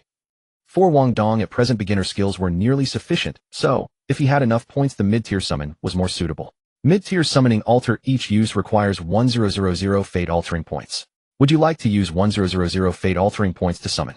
Yes, no. Yes. Summoning successful. Choose one of the following rewards. 1. Assassin Skill Book, Forced Concealment Technique. 2. Telekinetic Mage Skill Book, Rare Telekinetic Manipulation. Telekinetic Manipulation, the initial skill of telekinetic mages learnable at LV1. Utilizes materialized spiritual energy to control the movement of objects. Note, objects moved must be inanimate. The quantity and weight of movable objects are tied to spiritual power. Approximately 10 points of spiritual energy can sustain the movement of a 0.5 kilograms object. Control radius 1 meter per 10 spiritual points. Profession restriction, only spellcasting professions with telekinetic aptitude can learn this skill. Though without a special ability, obtaining a rare skill was still commendable. Wang Dong possessed a full system mage aptitude and had originally come seeking rare skills. He naturally intended to learn any available skill first before considering anything else. Telekinetic object manipulation required no further explanation. It simply meant moving objects with one's mind. Based on the skill description and Wang Dong's current mental attribute of 185, he could control a single object weighing up to 18.5 Jin within an 18.5 meter radius and launch it as an attack. However, if an object weighed only 9 Jin, Wang Dong could simultaneously control 2 of them. For objects weighing merely 6 Jin, he could control 3 at once, with the pattern continuing from there. Yet each controlled object consumed 10 energy points regardless of its weight. This meant controlling an 18 Jin object required just 10 energy points, whereas 3 separate 6 Jin objects would demand 30 points in total. While this seems somewhat unreasonable, skill consumption operated on the principle of release frequency rather than release quality. Hence it was understandable. The most suitable weapons for this skill were throwing knives or nails, Wang Dong realized after learning it. Conventional weapons presented too large a target, easily spotted and dodged by opponents. Beyond 5 meters, Wang Dong had no control over them. Needles, though easier to maneuver, were too slender. Even with telekinetic assistance, their speed and lethal power fell completely short. Flying knives or nails proved the better choice, though Wang Dong would have to wait until tomorrow to put the skill to the test.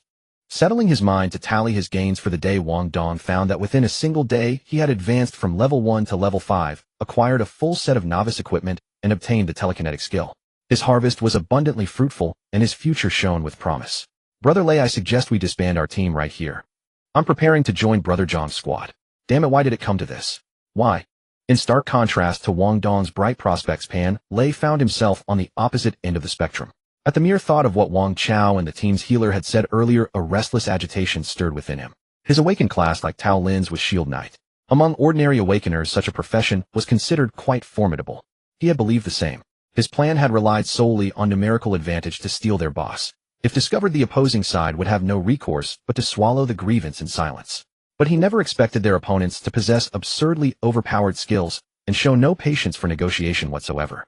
Before they could even catch a clear glimpse of their enemies, 4 of their comrades had already fallen. Such merciless slaughter left an indelible shadow upon his psyche, rendering him too terrified to venture out and hunt monsters for the rest of the afternoon. Those two, could they truly be students? Pan Lei was consumed by fear. He knew this night would be endured in terror. At 7 a.m. the following morning, after a night's accumulation, freshly spawned monsters once again filled the entire campus. After days of surviving the apocalypse, humanity had grown accustomed to the appearance of these monsters, and most players had already reached higher levels. Thus, as long as one became a combat class player and found a few trustworthy companions, surviving in this post-apocalyptic world was still quite achievable.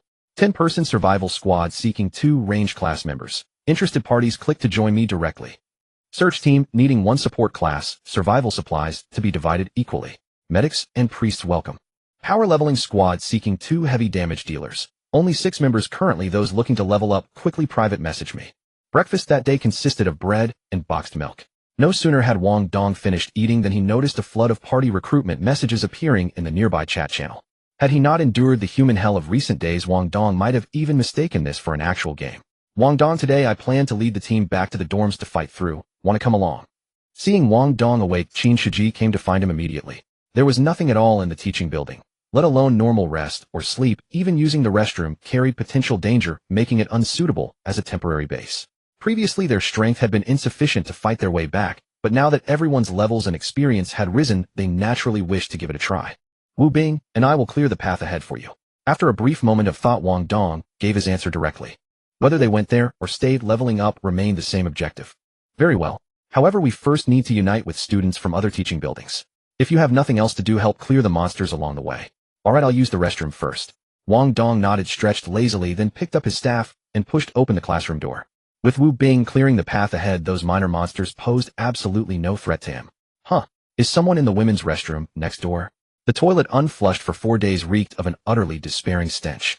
Wang Dong barely endured the bathroom break, but as he emerged, he suddenly heard a burst of shouting and cursing coming from the adjacent women's restroom. You fucking bitch, pretending to be so pure. How many men have you been sleeping with behind our backs? What's wrong with slapping you? You dare go tattle to teacher Huang? Looking for death? Go fuck yourself. Try telling on me again. See if I don't kill you.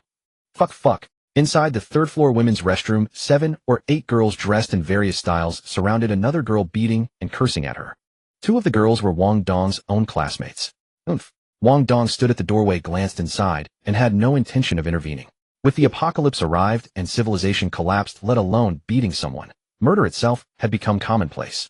Just yesterday, he had killed 4 classmates over a boss dispute. But just as he was about to leave, he suddenly caught sight of the beaten girl's expression. Yellowed sneakers lay at her feet, and her hair covered half her face, hiding her features. Yet Wang Dong could see her hair had been hacked and scattered across the floor. Her jeans, washed until faded white, and her lady's shirt, torn and disheveled, were covered in shoe prints. Being dragged by her hair and slapped, she remained completely silent, merely curled in the corner of the restroom, with a canvas bag clutched tightly against her chest. One sharp-eyed girl spotted the bag in her hands and immediately snatched it away. Clatter. The slightly sour steamed buns and pickled vegetables inside were dumped onto the floor. Fuck you, bastard. You were stealing our food. You dirty whore, you're asking for it. Smack. Another slap flew across her face. Blood oozed from the bullied girl's mouth, yet her expression remained numb. She neither cried nor struggled, appearing like a soulless puppet. Her indifferent expression tugged at some nerve within Wang Dong. That feeling of hopeless bullying Wang Dong had experienced it himself during his school days in a past life. An orphan with no parents, he was quiet as a child, and nothing more than a ghost in his classroom. Someone like him naturally became a target for his classmates' bullying. Even in this world, Wang Dong had experienced the same despair when Liao Jun and others forcibly robbed his food. Therefore, Wang Dong no longer stood idly by. He strode into the women's restroom with a cold face. Seeing Wang Dong enter, the girls were startled, but none dared speak. Though Wang Dong's physique was not particularly robust, it was far from frail. Moreover, Qin Shiji's flamboyant introduction the day before had made one fact clear to them. All men standing behind young Master Qin were no one to provoke. The two female classmates who recognized Wang Dong immediately began explaining his situation to the other girls. Wang Dong entered the women's restroom, cast a cold glance over them, and spat out a single icy word. Get lost. The icy tone sent the few girls shivering as if plunged into an ice cellar. They glanced at Wang Dong, dared not speak, and after exchanging a look slowly trudged out of the women's restroom. After the girls left, the bullied girl silently straightened her shirt, stained with footprints. Then she picked up her canvas bag, intending to gather the crushed steamed buns and pickles from the floor. Stop picking them up. These things are no longer safe to eat. While food was precious in the apocalypse, falling ill from contaminated rations would be equally troublesome. Moreover, in those early days of the collapse, anyone who joined a group wouldn't face such severe shortages. Hearing Wang Dong's voice, the girl's hand froze midair, and a single tear welled up in her previously expressionless eyes. Thank you. Her voice was hoarse, yet she abandoned the food on the ground. Need any help? Wang Dong pressed. The girl shook her head, clutching the canvas bag, as she fled from the restroom. Wang Dong said nothing more upon seeing this. At the restroom corner, Cui Liangping happened to be walking toward the building. Seeing the disheveled girl rush out from the women's restroom, he couldn't help but feel puzzled. He then spotted Wang Dong behind the girl and was stunned. Holy shit, brother Dong is impressive. In just the time it takes to use the restroom, you can already pick up a girl. What's wrong? Did something not go as planned? Even though the apocalypse had only been underway for 4 or 5 days, humanity's darker instincts were already surfacing. So Cui Liangping was merely surprised rather than shocked that Wang Dong might have done something like this. Did it work? What the hell are you talking about? Wang Dong understood his twisted thoughts, but bothered to explain nothing. Go use the restroom yourself. Oh, I'm leaving now. Who knew brother Dong would unleash his male instincts so quickly? How interesting. Though, shouldn't I report this to young Master Qin? Cui Liangping muttered to himself, quickly finished using the restroom, and found Qin Shiji. What? Playing around with girls in the restroom. After hearing this, Qin Shiji pondered for a moment, and then gestured to someone in the crowd nearby. Little Zhou, come here for a moment. Successfully killed Goblin Warrior LV4, gained EXP 40, Copper Coin 5. Successfully killed Stout Goblin LV2, gained EXP 20. Meanwhile, Wang Dong had no idea what Qin Shiji was up to. For him, now leveling up was the top priority. Why do I feel like there are fewer zombies than usual? After clearing out several goblins, Wang Dong couldn't help but feel curious. By all rights, with 20% of humans turning into zombies, even without further infections, the zombie count should still be substantial. Yet from yesterday until now, he'd only dealt with a handful of zombies, which was rather strange. Hearing this, Wu Bing instinctively replied, probably taken out by other players. What about the corpses? Could they have been eaten by monsters too? Never mind, leveling up is what matters. Wang Dong was still puzzled, but he had one virtue. He never overthought things. As long as something didn't directly affect him, he simply let it go. As time passed, Wang Dong soon cleared paths leading to other teaching buildings. I heard that Qin Shiji and the juniors are planning to fight their way back to the dorms. Yeah, I heard the same. Let's pack up and head back together. What? Fight our way back together? There are so many monsters outside. Can we really make it? Everyone's stronger now. As long as we have enough weapons, it should be fine. Actually, combat players and weapons are more than sufficient. What I'm worried about is the monsters coming and our formation breaking apart. Exactly. Unity is what will determine whether we can fight our way back. This operation is organized by Teacher Li. We can only trust her. At 9 a.m., in another teaching building, the survivors chattered among themselves about the upcoming return mission. Hearing their discussions, Li, who had just finished clearing the ground floor with other players, grew anxious. Teacher Zhou, I'd like to join a team with better survival capabilities. Ours is only level 2 after 4 days. Way too slow. Aside from Zhoubin, none in this team had strong combat abilities. I agree it's a bit slow. Shall we disband the team? I told you before forming this team. If you find better options, you're free to leave any time. Zhoubin said calmly. He was merely a teacher, not a saint. In this post-apocalyptic world, he couldn't save everyone, nor could he control others' choices. Hearing Zhoubin's words, Li breathed a sigh of relief. She had already reached out to 2 strong teams through nearby channels, and they were waiting for her now. She had felt some guilt about abandoning her teammates, but Zhou Bin's words eased her conscience. However, before leaving, she pulled Zhao Qinya aside to ask something. "Qinya, would you like to find a stronger team?" "No." Zhao Qinya didn't hesitate long and gave her answer directly. "Why? With your profession, many teams would welcome you. Nowadays, reliable teams are mostly made up of guys. You want me, a girl, to join a bunch of boys. I'd rather stay with this team." "That makes sense, but you could find someone you like to team up with. You had so many suitors before, surely one would be suitable. I remember you had a thing for Gao Yugong, didn't you?" "Gao Yugong? Let's forget about it." Mentioning Gao Yugong made Zhao Qinya feel somewhat dejected. Gao Yugong was a senior in his 4th year, handsome and well-built, and she had indeed harbored feelings for him before.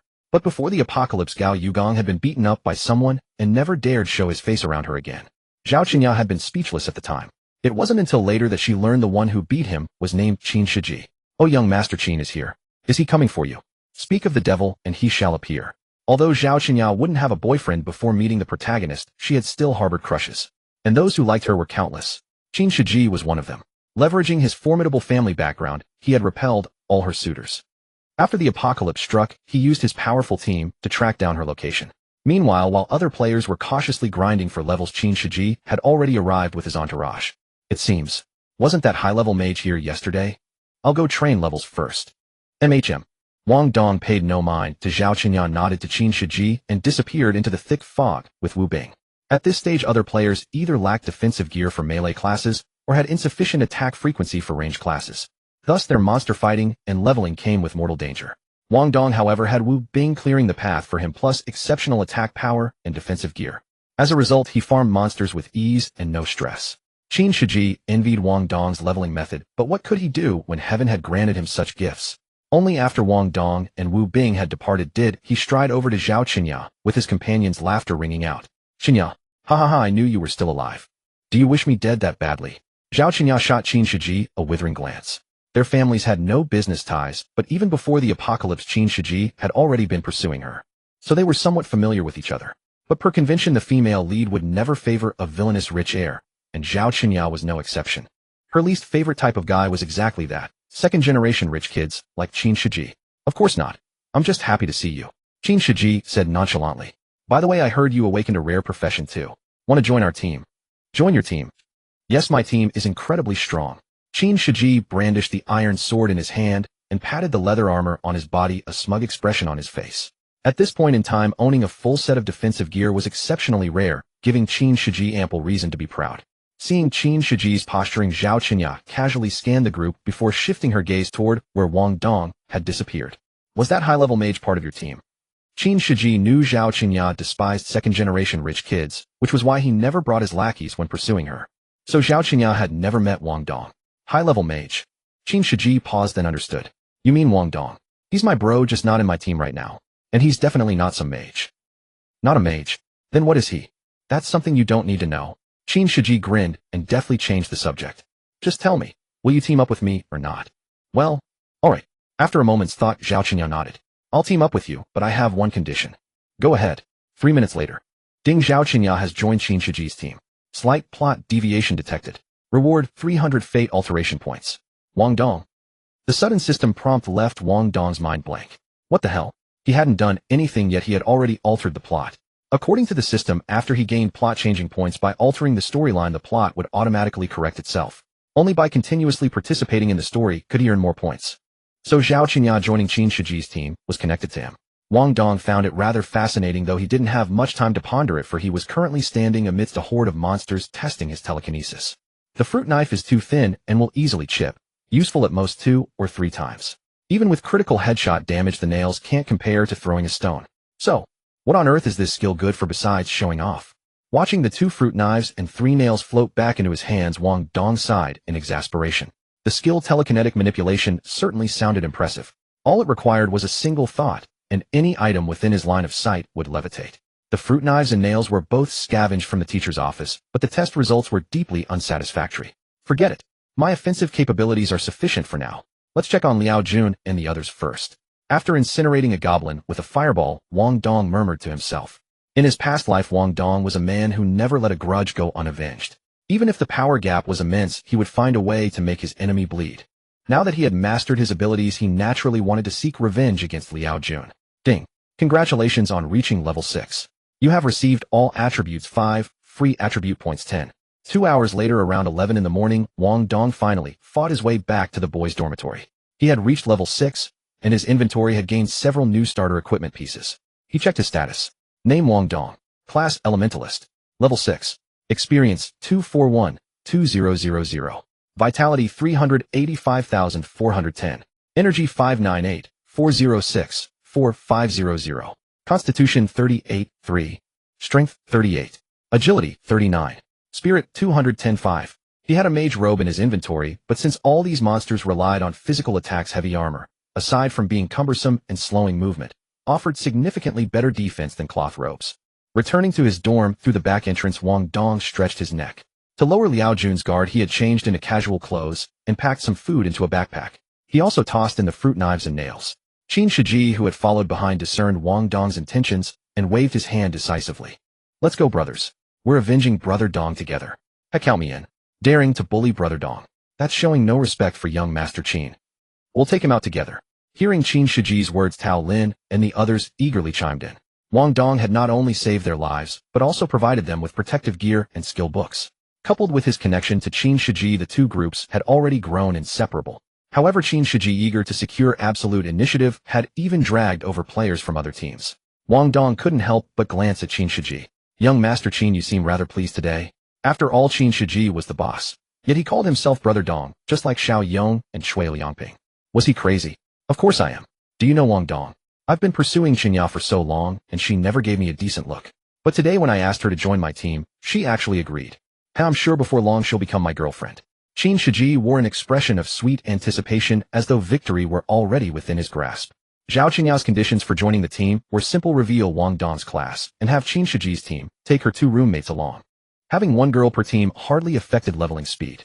Moreover, with all the girls having left teacher Zhou's group, their leveling would accelerate. Naturally, Qin Shiji had agreed without hesitation. But that was it. Congratulations, young Master Qin. Let's go get your revenge. Qin Shiji's fondness for Zhao Qinya was no secret. Yet she had never given him any response, which grated on him enormously. Now that she had agreed to join his team, it was a tremendous upgrade for him. Damn it, not a single biscuit left. These bastards are so selfish, they didn't even leave us a scrap of food. Meanwhile, over on the other side, Liao Jun was leading 7 teammates in searching for supplies, completely unaware that Wang Dong had returned to the dorm from the opposite direction. Staring at the stripped-clean convenience store, they cursed their classmates for their selfishness.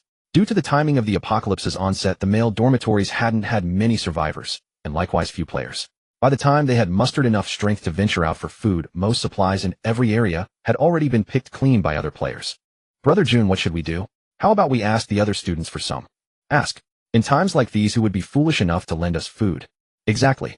Fortunately, we still have some stored rations to last a few more days, or we'd truly be in trouble. Hey, why are there so many people outside today? Classmate, you're carrying so much gear. Where are you headed? Of course we're heading back to the dorms. We've been holed up in the teaching building for days. My body practically grew hair. Back to the dorms. Liao Jun seemed surprised and quickly pressed for details. When he learned that several teachers had organized a large group of students to fight their way back, he nodded thoughtfully. I see. Although goblins were cunning and treacherous, they could not defeat a player of equal level in single combat. And aside from the boss legion, it was rare for more than 30 regular goblins to congregate. Therefore, as long as human players banded together and reached levels 2 or 3 with adequate weapons stocked, they had the capability to strike back. Saijun, do you think that's Wang Dong over there?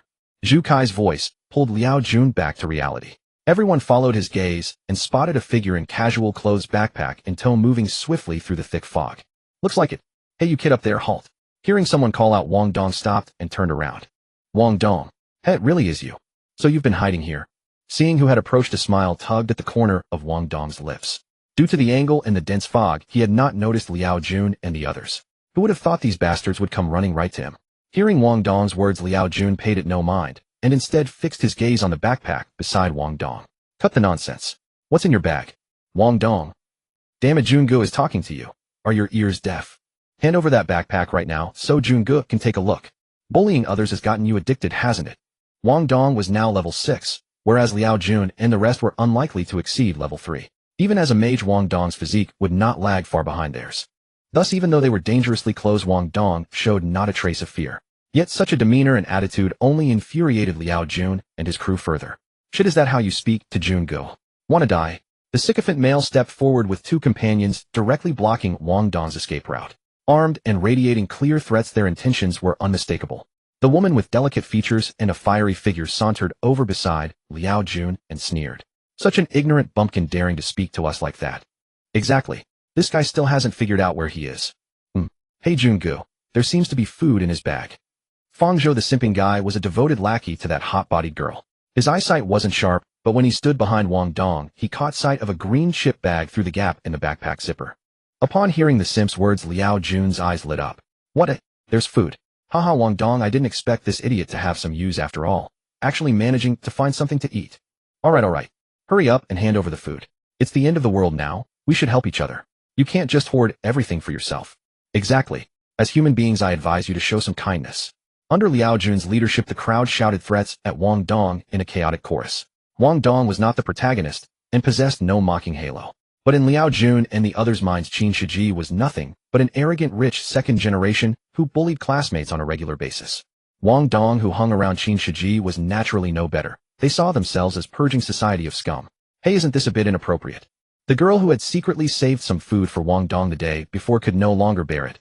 This food was hard-won by Wang Dong. We already discussed. Su Yao, what does this have to do with you? Before Su Yao could finish, that hot-bodied girl coldly cut her off. Her name was Deng Yuding, 169 centimeters tall, delicately beautiful, and one of the university's 4 top flower girls. By looks alone, she certainly had the qualifications to bear the title of campus beauty. But her blatant snobbery was obvious. So many girls who knew her well tended to dislike her. Handing over the food is for his own good.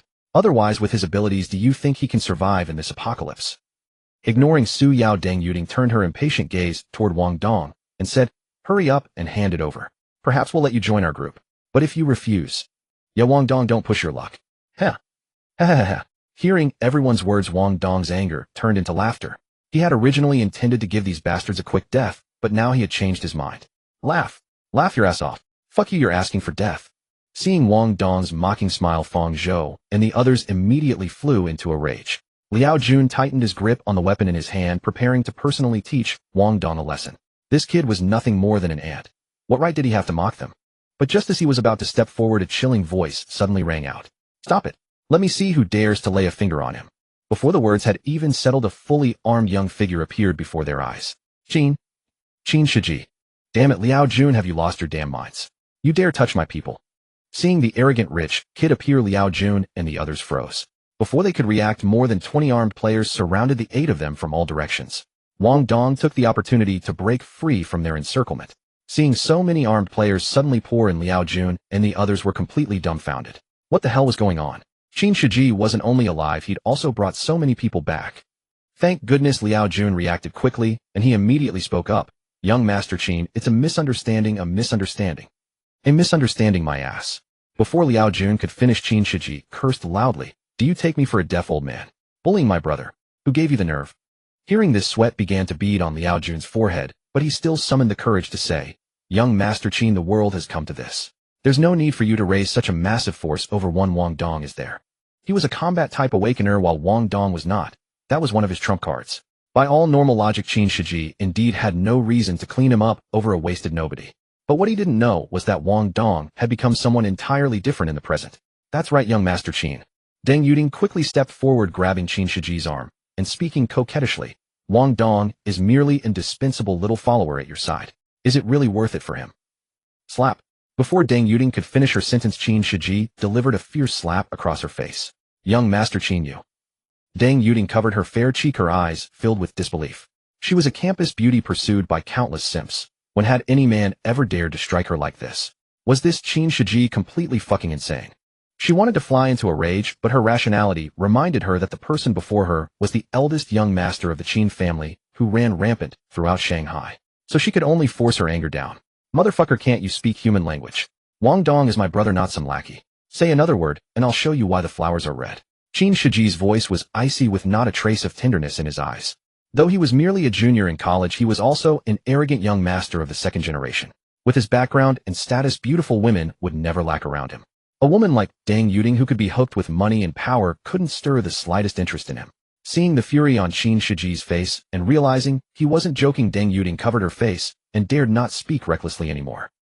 Slapping Deng Yuding not only establishes authority, but also sends a clear message. Hey, this Qin Shiji is somewhat interesting.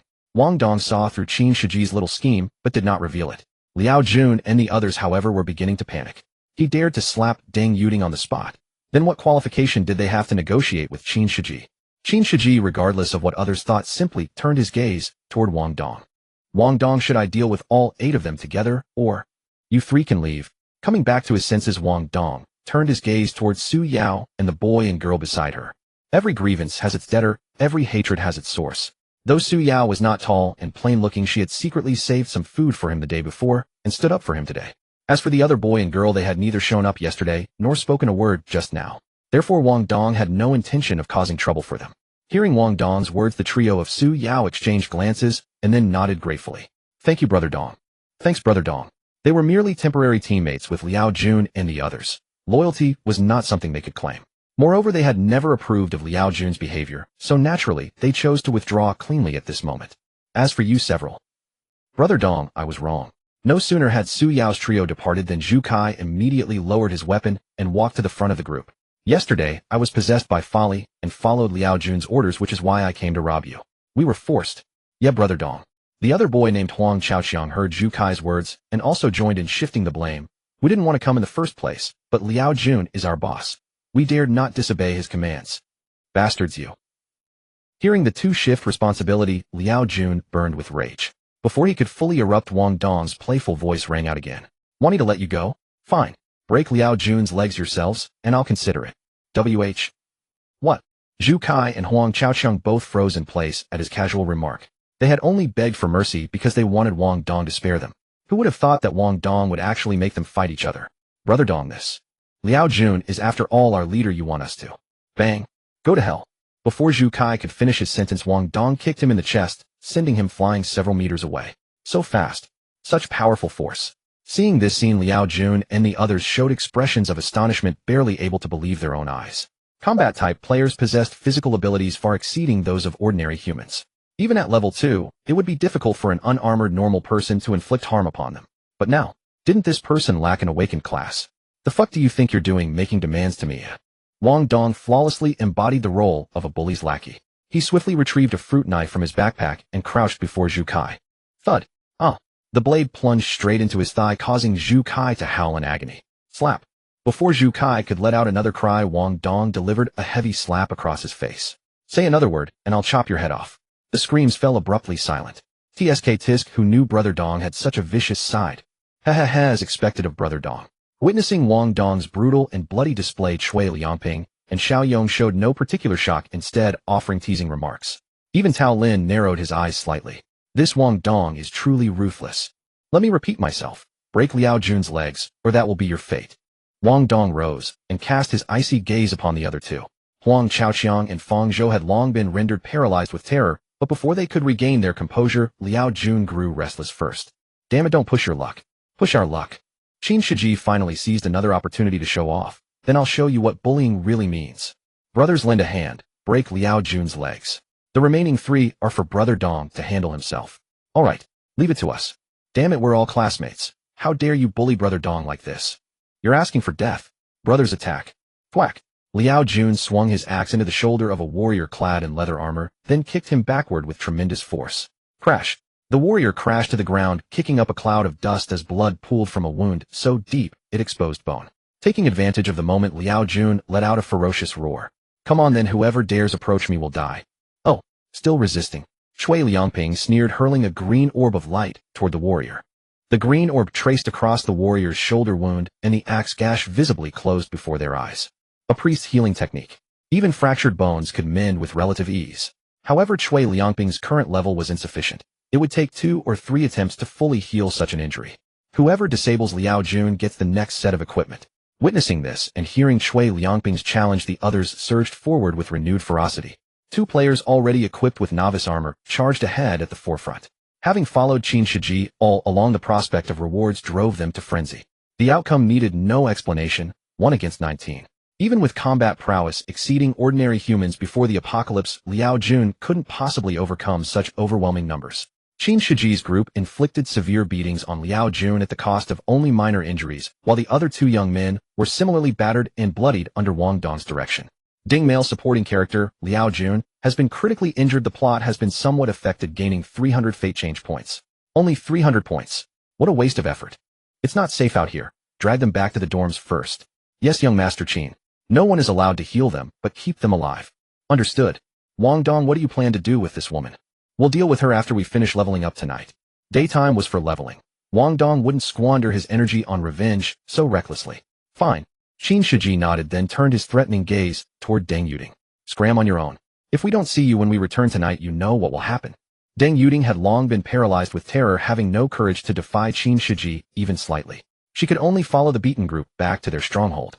Wang Dong stopped concerning himself with the rest and shouldered his supplies to begin the tedious process of leveling. He continued farming solo with Wu Bing, though after parting ways, he summoned Zhou Peng and Li Jian. Qin Shiji assigned priest Chui Liangping to another leveling party, while he led his remaining teammates to locate Zhao Qingya. Level 8.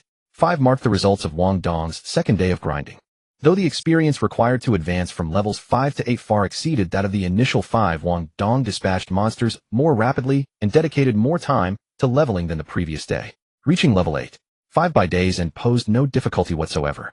Moreover, he had acquired 22 novice equipment pieces that day. His only regret was that the goblin captain hadn't respawned after exceeding 24 hours. Shaking off these thoughts, Wang Dong equipped the level 8 strength necklace and felt an immediate surge in his power. After completing a full set of armor, he outfitted Wu Bing with heavy gear and swapped his nearly degraded iron sword for a brand new hand axe.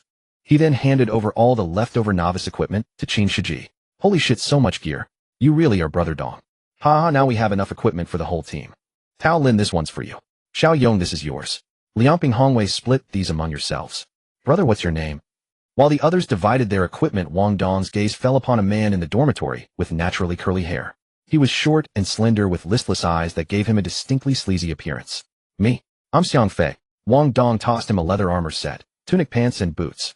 Leather armor fell into the light armor category suited for rogues and archers, and Xiang Fei's class happened to be a type of rogue. Upon seeing this light armor set, the typically lethargic Xiang Fei instantly perked up. Holy shit, you're really giving this to me. You delivered the decisive kick against Liao Jun at noon. This is your due. Take it. Haha, thank you, young Master Qin. Thank you, Brother Dong.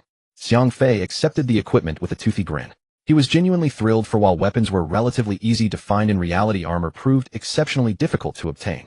In a sense, protective gear was what truly meant survival in the apocalypse. This mirrored ancient penal codes where possessing a concealed blade went unpunished, but hiding armor warranted the death penalty. Perhaps the same principle applied here. Don't mention it. Let's go, Xiang Fei, I'll walk back with you.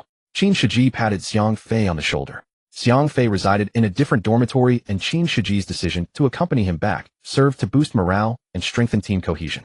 Wang Dong paid them no mind. He was merely an attendant. Managing teams was not his strength nor his interest. Small monsters above level 10 won't drop equipment. When my level exceeds the monsters by 5 or more, they stop dropping gear entirely. And experience gain gets halved. Looks like I'll need to hunt higher level monsters starting tomorrow. The goblins at the school topped out at level 4, with the goblin captain reaching only level 5. Once Wang Dong reached level 9, the level 4 goblin warriors would cease dropping equipment altogether and yield only half the experience value. Never mind, I'll spend my fate change points first. Since he wasn't short on novice equipment anyway, Wang Dong dismissed the matter. Checking his current fate change points, he found only 600. Even adding the 100 points after level 12, he was still 300 points short of the requirement for an intermediate summon, so Wang Dong had no patience to wait. 6 basic summons, let's go. Before level 60, as long as you have enough skill books, you can learn new skills every 5 levels. After level 60, it's every 10 levels. Wang Dong obtained 3 skill books from 6 basic summons. The drop rate was quite high. But this firewall skill, Wang Dong was taken aback. Isn't it said that basic summoning only yields low-tier skill books? What's this firewall that requires level 25 to learn? Skill books for levels 30 and below, including level 30, are considered low-tier skills. Hearing the system's response, Wang Dong was speechless. He had assumed that only skills below level 10 were considered low tier. He never expected the system's definition of low tier to include anything below level 30. Well, I was shallow. Since his level wasn't enough for Firewall, he could only learn Water Ball first. You have learned the skill Water Ball. Ding, under the influence of primal force, you have awakened the ice element through the water element and obtained the ice elemental magic Ice Spear. Ice Spear, initial skill for ice elemental mage, is learnable at LV1, summons an ice spear with high penetration to attack enemies. Holy crap, can it be used like this? The primal force attached to the God of Elements gave Wang Dong unparalleled comprehension and control over magic. This was one of the reasons his magical attacks were higher than ordinary mages. But he never expected that after learning water element skills, he would automatically evolve ice element. How are other mages supposed to play with this? He allocated the 4 free attribute points he obtained, adding 2 to Constitution and 2 to Strength, then glanced at his current attributes. Name Wang Dong. Class Elementalist. Level 8. Experience 865016000. Vitality 521,560. Energy 672-308-2500. Constitution 53. Strength 5010. Agility 49. Spirit 275. Skills: Primal Force, Arcane Meditation, Fireball, Waterball, Flying Stone, Rock, Shield, Telekinesis, Ice Spear. Wang Dong's skill panel had far more entries than a typical mage. Besides innate skills, there were also series of skills, such as Psychic, Spatial, Metal, Wood, Water, Fire, Earth, Wind, Thunder, Light, and Dark. Each skill series had a complete skill tree panel. Different skills had different attributes and thus different attack effects. Even among initial skills, their attack effects varied. Take Fireball as an example. Although the casting motion was a bit large, causing a longer interval between 2 fireballs, and the projectile speed, not fast enough, its 1 meter diameter gave it an extremely high hit rate. Flying Stone had a lower hit rate, but better flight speed and interval than Fireball. This Ice Spear had an even lower hit rate, but it should be one of the skills with the shortest attack interval among all mage skills. Of course, these initial skills had roughly similar overall damage. So Wang Dong's excitement didn't last long. As for why he allocated the 4 free attribute points to Constitution and Strength, don't ask, it's OCD.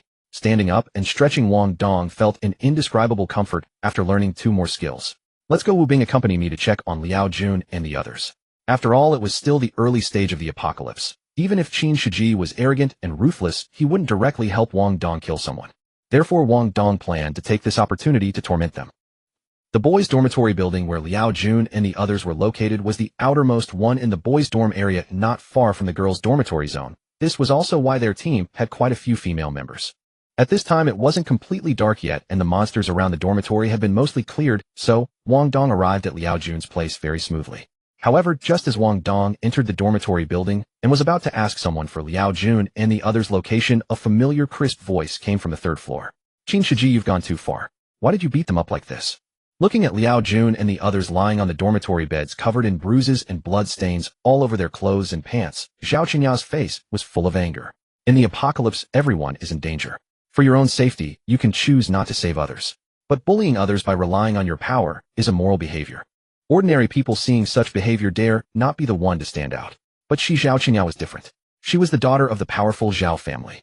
Seeing Qin Shiji lead people to beat Liao Jun and the others, and not even let the healers treat them, of course she would be uncomfortable. Am I the one who's gone too far? When questioned by Zhao Qinya, Qin Shiji was even more displeased, asked them what they did themselves. What did they do? Previously, when Brother Dong was alone in the dormitory, they took advantage of their numbers to rob him of his food. Shui Liangping spoke up to explain, and Xiao Yong, who had brought the fierce wolves over, also chimed in. Bullying the weak using numbers to overwhelm the few, in my opinion, beating them up was light punishment. Zhao Qinya had 2 female classmates beside her who had previously come with her from Zhou Bin's team.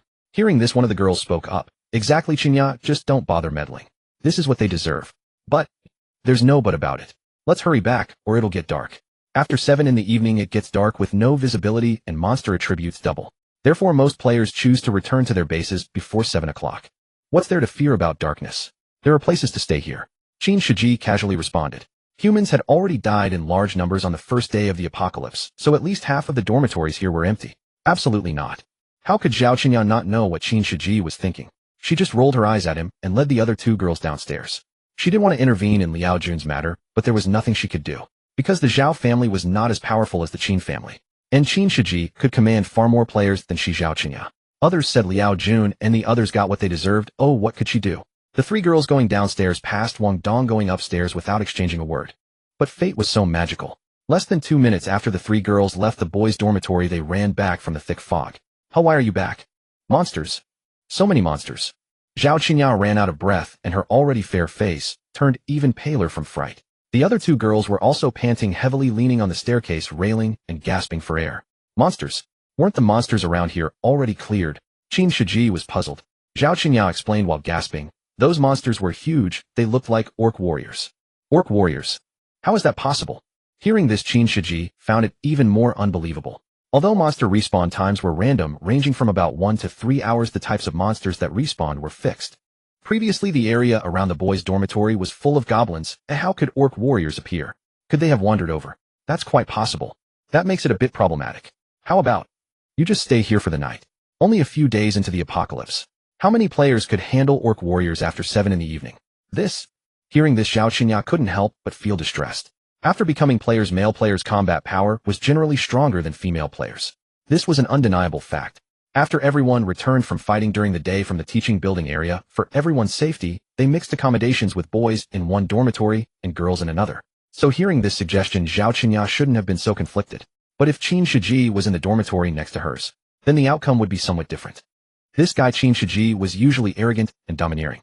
Now that the apocalypse had arrived, he might very well take this opportunity to force something between them, and then she would have absolutely no way to deal with him. In other words, if she still wanted to preserve her chastity, she absolutely could not stay in this dormitory. But if she insisted on going back, how should she handle those orc warriors on the way? Usually encountering even one orc warrior required the entire team to work together to deal with it. Now, it was already past 7 in the evening. Not to mention monster attributes had doubled, there was more than one orc warrior. Moreover, the other side would never send an entire team to escort them back. Thinking of this, Zhao Qinya couldn't help but feel somewhat desperate. Just then her peripheral vision caught Wang Dong bragging and joking with Shui Liangping and the others, and she suddenly thought of something. Can you ask him to escort us back? Hearing Zhao Qinya's tentative inquiry, Qin Shiji followed the direction of her finger and spotted Wang Dong not far behind. You mean Wang Dong? If it was Wang Dong paired with Wu Bing's self-healing capabilities, they indeed had the ability to escort Zhao Qinya back. But, Qin Shiji, I know what you're thinking, but some things cannot be forced. Seeing Qin Shiji lost in thought, Zhao Qinya quickly spoke up. After saying this, she paused, then uttered each word deliberately. Don't make me look down on you. At these words, Qin Shiji couldn't help but freeze, then put on a pretend expression of anger. Zhao Qinya, what are you talking about? What kind of person do you take me for? I was just worried about my brother's safety.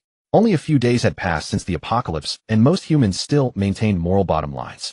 Being spoken to by Zhao Qinya in such a manner, Qin Shiji immediately felt he could not save face. Zhao Qinya knew the other party was looking for an excuse and did not expose him. Then can you ask him to see us back? I can ask for you, but I'm not certain he'll agree. Is he your subordinate? Wouldn't he have to agree? He's my brother. Qin Shiji emphasized, then pursed his lips and turned to walk towards where Wang Dong stood. Brother. Watching Qin Shiji's retreating figure, Zhao Qinya raised an eyebrow, somewhat curious in her heart. When did this Qin Shiji change? In her impression, only people whose status and position could stand equal to Qin Shiji had the qualification to earn the title of brother from him behind his back. What was the situation with this Wang Dong? What? Let me see them back to the girls' dormitory. Are you serious?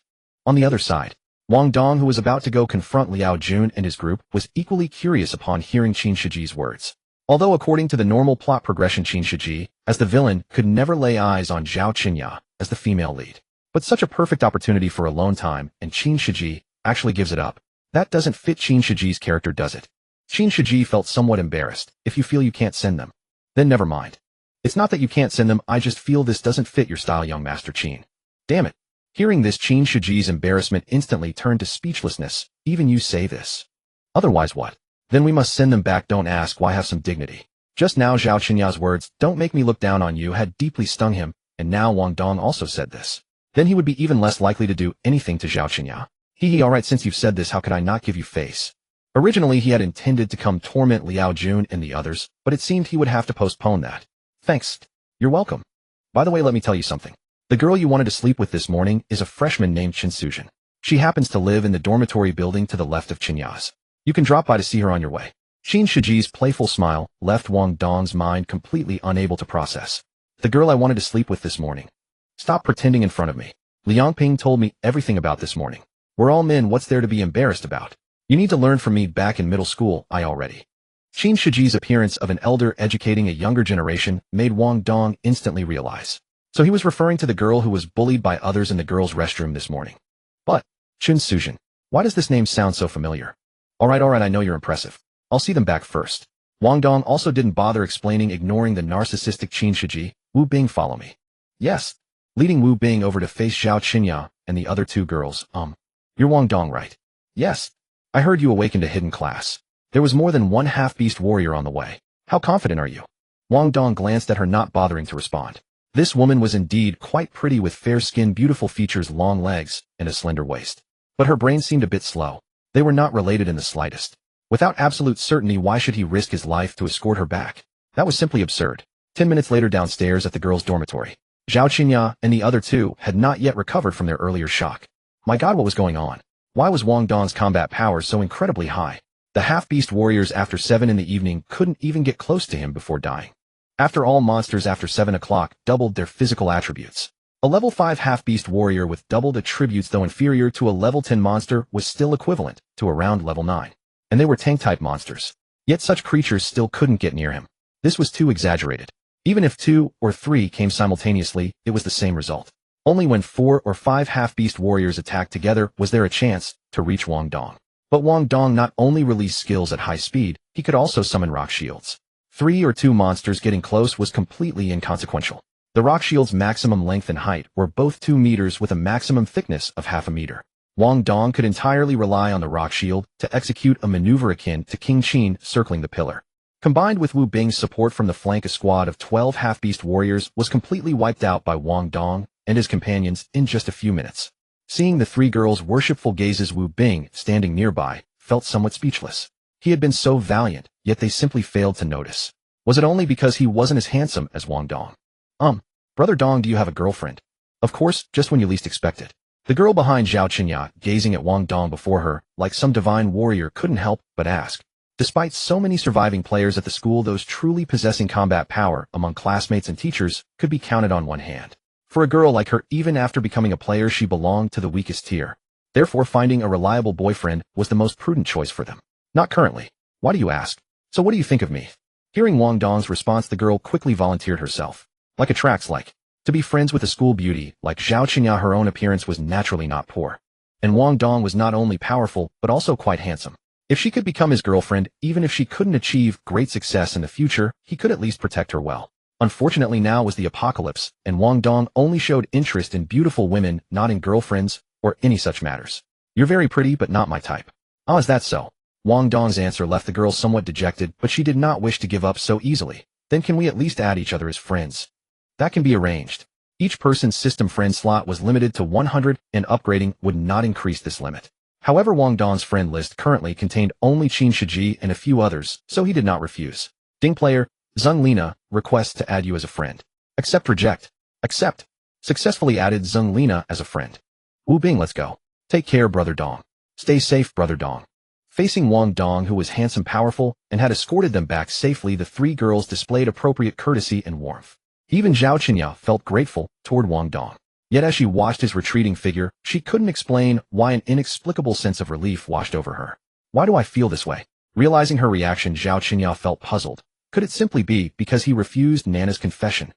At that thought, Zhao Qinya's heart trembled. She quickly shook her head, dismissing those abnormal thoughts from her mind. Meanwhile, Wang Dong had already led Wu Bing into the dense gray fog. Shanghai University had many campuses. The campus where Wang Dong and his companions were located was situated slightly north of downtown Shanghai. It covered a vast area with male and female dormitories spread across multiple zones. Zhao Qinya's dormitory building was some distance from the male dorms, separated by at least 2 other female dormitory buildings. At that moment, Wang Dong was at the one in the middle called Qing Wei Yuan. Wang Dong, aren't we going back? I want to visit Qin Suzhen. Qin Suzhen. Who is she? Wu Bing had clearly never heard of this girl's name, but Wang Dong had remembered her on the way over. Qin Suzhen, a female character in Yifeng's storyline who suffered a profoundly tragic fate. When Yifeng came looking for Qin Shiji, he happened to encounter Qin Suzhen being bullied by other girls. As the protagonist of an apocalyptic novel, Yifeng naturally rescued her with absolute strength. But to demonstrate his cold ruthlessness as a reborn apocalyptic figure, Yifeng did not take her along after saving Qin Suzhen. When he returned after dealing with Qin Shiji, he found Qin Suzhen's corpse. She hadn't been killed by monsters, but had jumped from the building. In her mangled hands, still clutching a letter written to Yifeng, lay a body devoured beyond recognition.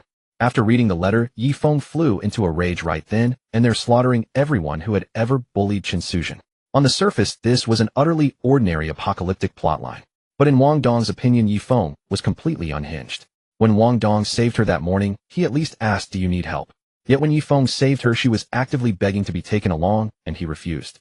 He even convinced himself that in the apocalypse one couldn't trust anyone, and bringing her would only be a burden. Seriously, the apocalypse has only been going on for a few days, and everyone has lost all morality. Either you choose not to save her and be a complete bystander, or don't go kill so many people for her. You clearly still cared but abandoned her just to act tough. If you had time to kill people and show off, carrying someone to a safer place and settling them down wouldn't affect your leveling or get you killed, would it? Moreover, before they had resurrection skills in the early stages, the person was already dead, and you only then went on a rampage. Did her living presence somehow affect your damage output? Wang Dong found this hard to understand, but he wasn't about to explain it to Wu Bing. You don't need to know that. Just follow along. All the dormitory buildings at this university had iron gates on the ground floor. At this moment, players had locked the iron gates with chains so they could sleep peacefully at night. But among the monsters were half-ogre warriors wielding weapons and possessing formidable strength. So for safety behind the locked iron gate, 2 male players stood guard. Hey, there seems to be some movement outside. Damn, it really is. Phew, it's not zombies then. Who are you two looking for? The 2 male players who had been on high alert couldn't help but breathe a sigh of relief when they saw Wang Dong and Wu Bing fully armed at the entrance. Humans were, after all, social creatures, and without conflicting interests they generally wouldn't be hostile. I'm looking for a friend. Could you please open the door? Hearing Wang Dong's words, the 2 subconsciously glanced behind him. Wang Dong also knew what they were worried about, and spoke promptly. Don't worry, the surrounding monsters have already been cleared by us. Cleared them all? Nice one, bro. The 2 paused for a moment, then examined the equipment on their bodies, and said with admiration, anyone still clearing monsters outside at this hour is impressive. Judging by your appearance, you must have awakened a special class, right? Just lucky. Alright, come in.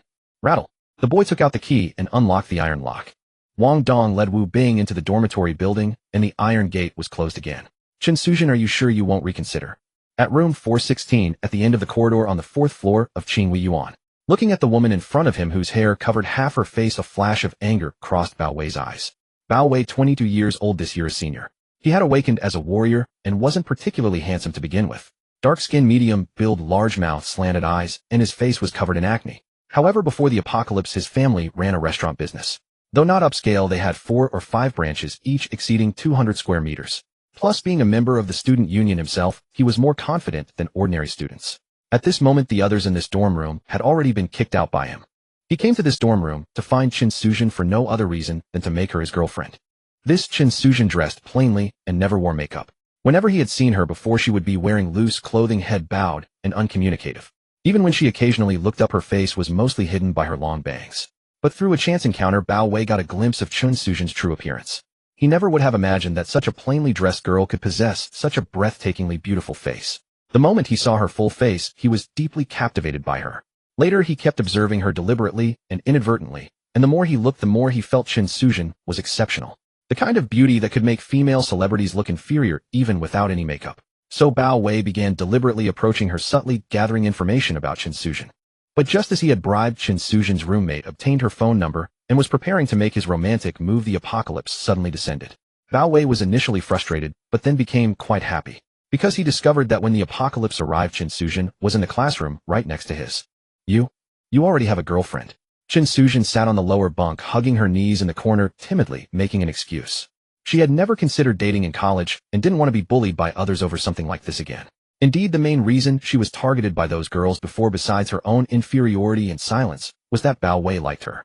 Girlfriend? Heh. Bao Wei sneered. As long as you agree, I can break up with her immediately. Seeing Chen Sujin fall silent again, Bao Wei's anger rose after repeated failed confessions. But his remaining humanity made him forcibly suppress his fury, walking over to Chen Sujin and sitting down beside her, feigning a gentle tone. Sujin, just agree to be with me. Even if I can't provide financial support right now, I can protect you with the power of my awakening. Chen Sujin. Sujin, you have to trust me as long as you agree. Brother Wei, why are you here again? Bao Wei still wanted to pursue Chen Sujin, hoping she would become his girlfriend. Suddenly, a tender feminine voice interrupted their conversation. Jia, what are you doing here? Watching the girl walk in from the doorway, Bao Wei was taken aback. There were 5 people in total, and they were all female. The leading girl was stylishly dressed. She was his girlfriend, Huang Jia. After entering, she gave Chen Sujin a cold glance before linking her arm through Bao Wei's. Can I come here? Or have I disrupted your plans? Haha, what are you talking about, Jia? I came to see Brother Chao, I just didn't expect him not to be in this dorm. Seeing the girl didn't directly expose it, Bao Wei quickly changed the subject. Let's go, let's return together. Saying this, Bao Wei quickly turned around and left Chen Sujin's dorm with Huang Jia. Huang Jia was decent looking and figured, and before he finished dealing with Chen Sujin, he didn't want to break up with Huang Jia so soon. Before the apocalypse, Huang Jia had been drawn to Bao Wei's family circumstances, but after it struck, she was merely an ordinary person. Since she needed Bao Wei's protection, she didn't dare to bring up a breakup so readily. Of course, as the leader among the 5 girls, she wasn't someone to be trifled with. Pretending not to care on the surface, she secretly exchanged glances with the other 4 girls. One of the girls immediately understood and spoke up. Brother Wei, I'm going to use the restroom. I'll go too. Wait for me. Huang Jejia pulled Bao Wei away while the other 4 girls made excuses to return to Chun Sujin's dorm. Seeing the 4 girls return, Chun Sujin felt something was wrong, but she couldn't possibly stand against 4 of them alone. Before she could react, 2 of them seized her arms and dragged her from the bed. The leader grabbed her hair and swiftly delivered a slap to Chun Sujin's face. Fuck off, you cheap slut, remember what we told you this morning. Can't you do anything other than seduce other people's boyfriends? You bitch, don't think because that kid Wang Dong helped you this morning we won't touch you. If we wanted to deal with you we could kill you in minutes, believe it or not. Let's teach her a lesson. The 4 were Huang Jejia's close friends who had been drifting through college since enrollment, picking up a rough attitude from summer jobs at bars. This rowdy behavior was originally a bad habit, but after the apocalypse arrived it ironically became their survival advantage. Chun Sujin took the slaps without fighting back, but just as they prepared to continue, a familiar figure appeared at the dorm doorway. I'm looking for Chun Sujin. By now it was already growing dark and the campus was poorly lit due to the power outage. With all doors and windows sealed shut, it was pitch black inside. Fortunately, others had phones, and someone helped guide the way, so Wang Dong borrowed a phone for light, and found this place without too much difficulty. Hearing the voice at the door, Chun Sujin thought it sounded familiar, but the dim light made it impossible to identify the person. The 4 tough-looking girls interrupted mid-action, instinctively froze. Who the hell are you? One of the girls asked with irritation. This was their territory, and having someone interrupt their violence naturally made them resentful. We just saw each other this morning, have you forgotten that already? Wang Dong had used his phone flashlight to clearly see what was happening in the dorm. After saying this, he walked in with Wu Bing. It's you. The leader recognized Wang Dong through the light. I'll give you 3 seconds to get lost. Wang Dong was getting impatient seeing that Chun Sujin's lip had been split open again. Why had he come looking for Chun Sujin? It wasn't because he liked meddling, nor because she was particularly beautiful, and certainly not for any point system. It was simply that in Chun Sujin, he saw a reflection of his former self. Some people spend their childhood healing their entire life, while others spend their whole life healing their childhood. The campus bullying he suffered in his youth still made him clench his teeth with rage when he thought about it now. So even though he barely knew Chun Sujin, he wanted to change this girl's fate. On what grounds? What gives you the right? The leader asked, summoning her courage. They had already slunk away once that morning. If they left without a word now, what would become of their reputation? They needed to maintain some dignity. The other 2 girls chimed in as well. This is between us girls, what does it have to do with you? Exactly, don't think just because you're connected to young Master Qin. Just as the 3rd girl was speaking, Wang Dong delivered a heavy slap to her face, his voice cold. Roll. The words left the 4 girls stunned, and the one who had been slapped was completely dazed. Why, you bastard, how dare you hit a woman? Wait for me. The girl felt her left cheek go numb as if 2 teeth had been knocked loose, and she quickly covered her face before running out crying. The other 3 girls hurried after her. Wang Dong ignored them and turned to Wu Bing. Wu Bing, go close the door and keep watch outside to make sure no one else comes in. Damn it. Wu Bing cursed inwardly but had no choice, so he grabbed the axe and stepped outside to close the dorm room door. Once the door shut, the room plunged into complete darkness. Wang Dong didn't mind and slowly dragged his right index finger along his pant leg. Whoosh. A small flame slightly larger than a lighter's instantly ignited at his fingertip. This ability belonged to mages and it barely consumed any mana. Not only Wang Dong, but even ordinary mages could reach this level with regular practice. Instead of immediately asking about Chun Sujin's condition, Wang Dong used the flame's light to ask first. Do you have any candles in this dorm? Why, yes. Chun Sujin finally came to her senses. Though her voice remained hoarse, she didn't stop moving, fumbling beneath her mattress until she found a candle that had burned down to less than a third of its original length. Wang Dong took the candle and lit it, then melted some wax to secure it onto a nearby desk. Once the candlelight filled the room, he sat across from Chun Sujin. Let me introduce myself, I'm Wang Dong. Do you know why I dared to hit them just now? Hearing his words, Chun Sujin pressed her lips together without responding. Wang Dong continued, because I'm stronger than them and far more ruthless. Even without Qin Shiji, I wouldn't fear them causing trouble for me. Wang Dong's tone carried a weight that left Chun Sujin confused. She wondered why he would share all this with her when they weren't even related. Seeing Chun Sujin remain silent, Wang Dong sighed helplessly. Have you eaten anything tonight? I've eaten. Before she could finish, her stomach gave a loud growl. Unsure whether to feel embarrassed or ashamed, she quickly ducked her head. Damn it, Wang Dong said irritably at this sight. I came in a hurry and didn't bring any food. Wang Dong, get your ass out here. Just as Wang Dong was about to offer her some of his canned goods and Red Bull, a rough shout reached their ears. Rather than being startled by the sound, Wang Dong's expression brightened. The food delivery has arrived. Bao Wei knew Qin Shiji. Although their relationship was not very close, he had once treated Qin Shiji to a meal. Therefore, he also knew Wang Dong. In Bao Wei's mind, even if his social status was not as high as Qin Shiji's, he was still far superior to Wang Dong. What right did Wang Dong have to come to his turf and beat someone up? What? Especially when he heard that Wang Dong seemed to be looking for Chen Suzhen, he could no longer tolerate it. Chen Suzhen was the treasure of a girl he had discovered himself. How could he allow another man to lay a finger on her? What? At that moment, several makeshift lanterns made of candles illuminated the corridor of the girls' dormitory. Under the escort of 3 male students and the previous 5 female students, Bao Wei angrily arrived at the door of dormitory 416. A loud roar full of energy. Wu Bing, wearing a set of novice heavy armor and holding a hand axe, was leaning against the doorframe dozing. Hearing the roar, he casually lifted his head and glanced at the crowd. What do you want? You? Who are you? Seeing this fully armed man, Bao Wei's arrogant demeanor instantly faltered. At this time, anyone who could possess a full set of defensive equipment had not only awakened a sufficiently powerful class, but also had to kill enough monsters. Especially since Wu Bing's armor was all heavy armor. What did it mean to have a complete set of heavy armor at this time? It meant that this guy had killed far more monsters than ordinary players, and was not someone that average players could provoke. My name is Wu Bing, Wang Dong's vice squad leader. You guys aren't resting after dark, what are you yelling about? If you attract monsters, who will be responsible? Get lost now, don't come here looking for trouble. Wu Bing seemed impatient, but in fact he wanted to save Bao Wei and his group. He knew Wang Dong's current combat power, knew Wang Dong's personality, and even more knew how terrifying his own undying body was. As long as he walked together with Wang Dong, there were few players who could be their match. At least no one like that could be found in this school. However, Bao Wei did not understand Wu Bing's intention, and upon hearing Wu Bing's words, he became stubborn instead. What do you mean by looking for trouble? You came here and beat someone up and you think you're in the right. That's right, hurry up and let that guy Wang Dong come out. A grown man actually hitting a woman. Aren't you ashamed? Several male students chimed in one after another, all seemingly wanting to be the knight in shining armor. By the dim candlelight, Wu Bing saw that the girl's mouth was still bleeding and her left cheek was completely swollen. It seemed that Wang Dong's slap had used at least half of his strength. A level 8 player using half his strength on an ordinary person was already a vicious move. Bao Wei, what are you doing bringing so many people here? Just as the two sides were verbally condemning Wang Dong, and Wu Bing was about to do something more, a male student's voice sounded from behind the crowd. Upon hearing this, Bao Wei's face lit up with joy. He turned to look at the newcomer and quickly recounted the incident. Brother Lei, you came just in time. Please judge for us right away. Alright, I understand. Pan Lei listened to Bao Wei's account while sizing up Wu Bing at the door. After hearing it, he couldn't help but nod slightly. Originally, he was good brothers with Bao Wei, and in this situation, he should have used his identity as the vice president of the student council to help Bao Wei and the others oppress Wang Dong. But he felt that the guy in front of him wearing a helmet looked familiar. Bro, have we met somewhere before? Wu Bing had also been sizing him up, and upon hearing this, he slowly said, yesterday the Goblin Captain. Boom. The 5 words, Goblin Captain, struck like a thunderbolt, leaving Pan Lei frozen in place. A chill instantly enveloped his entire body, and fear began to spread in his heart. It's you. Brother Lei, are you familiar with him? Seeing Pan Lei's expression, Bao Wei asked with some confusion. Pan Lei had no time to bother with him, but looked at Wu Bing and said with a trembling voice, You.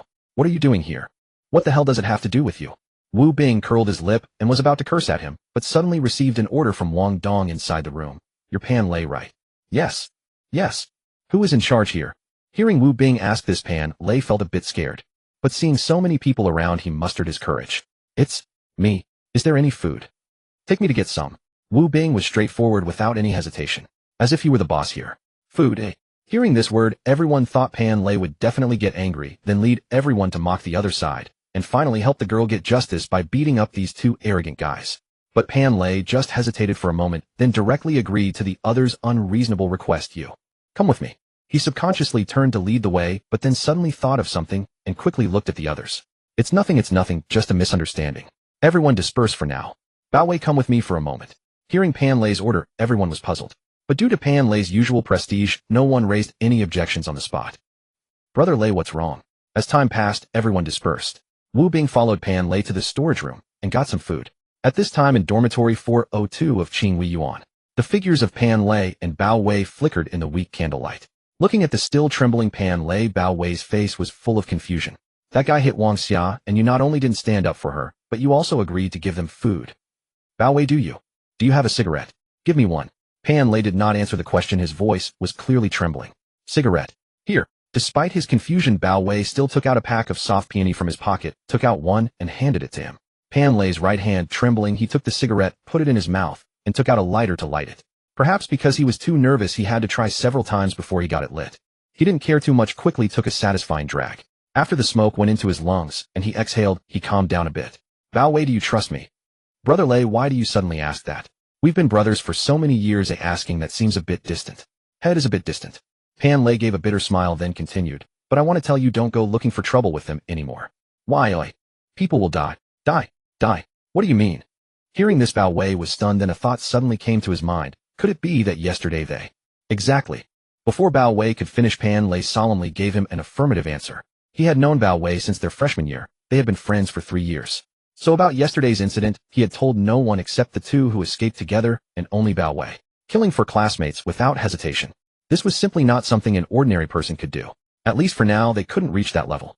How is that possible? That Wang Dong guy is just a lackey by Qin Shiji's side. How dare he? How dare he? I want to know too. But the other side simply wouldn't give me a chance to learn the truth. Anyway, listen to me, never provoke them. Pan Lei reiterated cautiously. Although he hadn't clearly seen the person who unleashed the fireball in the thick fog yesterday, he suspected it was Wang Dong from Chen Suzhen's dormitory. But judging by Wu Bing's attitude toward Wang Dong, he felt it was almost certain. Damn, how did this happen? Pan Lei's grave words made Bao Wei clench his teeth. The apocalypse had granted power to many who didn't deserve it, and allowed many humble individuals to rise from obscurity. Wang Dong, a nobody he had never taken seriously before the apocalypse, yet he awakened such power. Why? How? Bao Wei refused to accept it. The thought of Wang Dong being with Chen Suzhen now filled him with fury.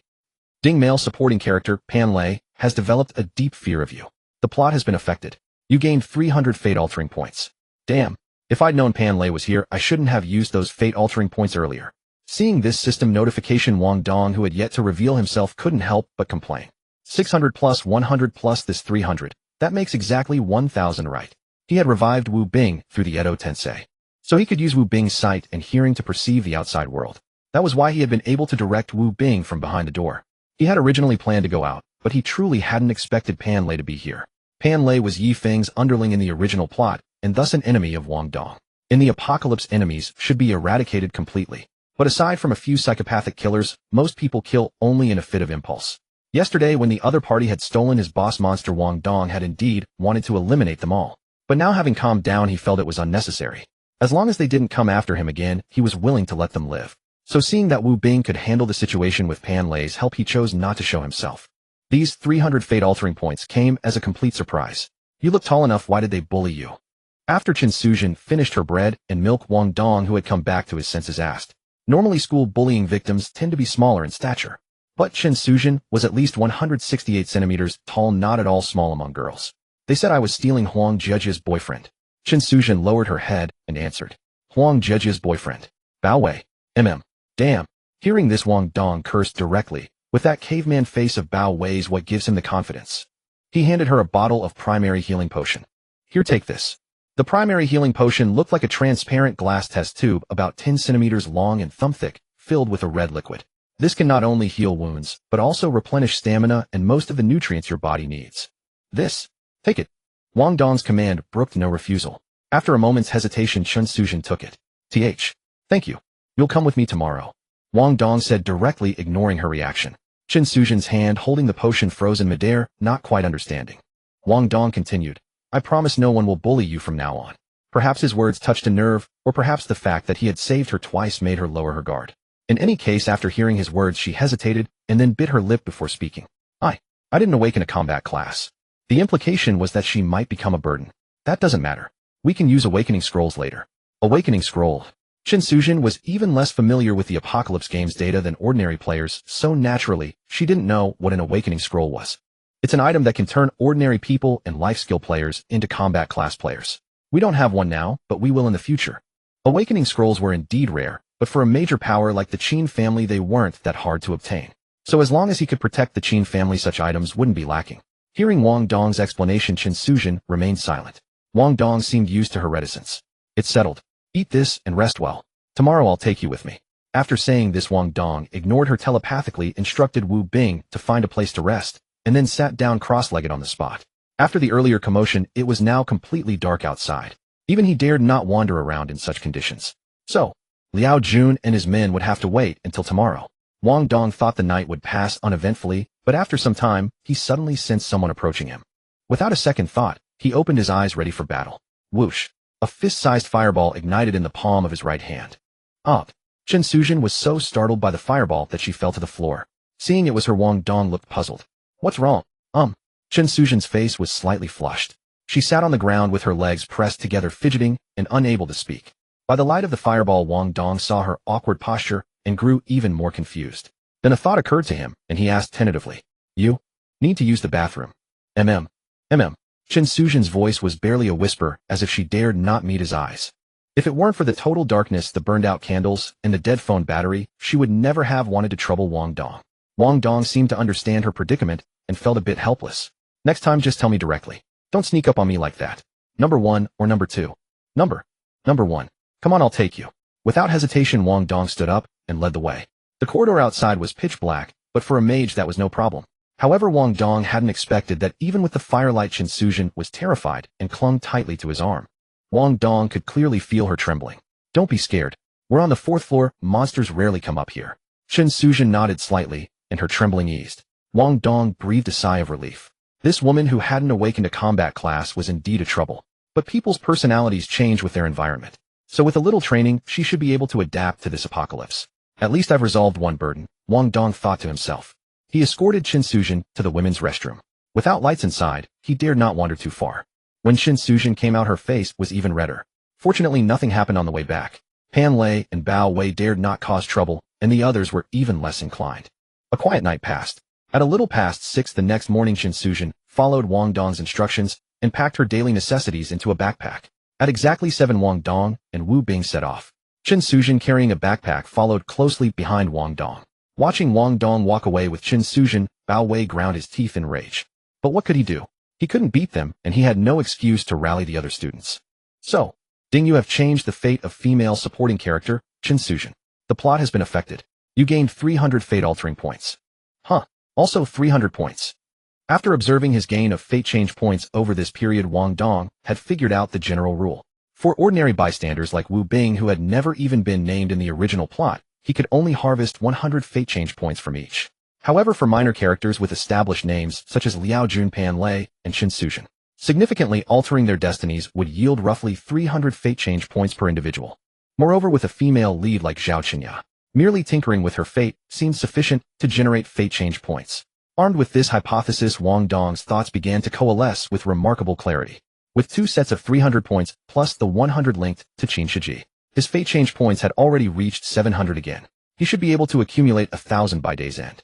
Wang Dong muttered to himself, and upon finishing his sentence, he immediately set to work dispatching monsters with focused intensity. His combat prowess had grown formidable, aside from the half-orc warriors whose thick hides resisted instant kills. A single fireball proved more than enough to swiftly eliminate every other minor foe. Thus, bringing along Chen Sujin would not diminish his combat effectiveness. "Boss Wang, you're really something.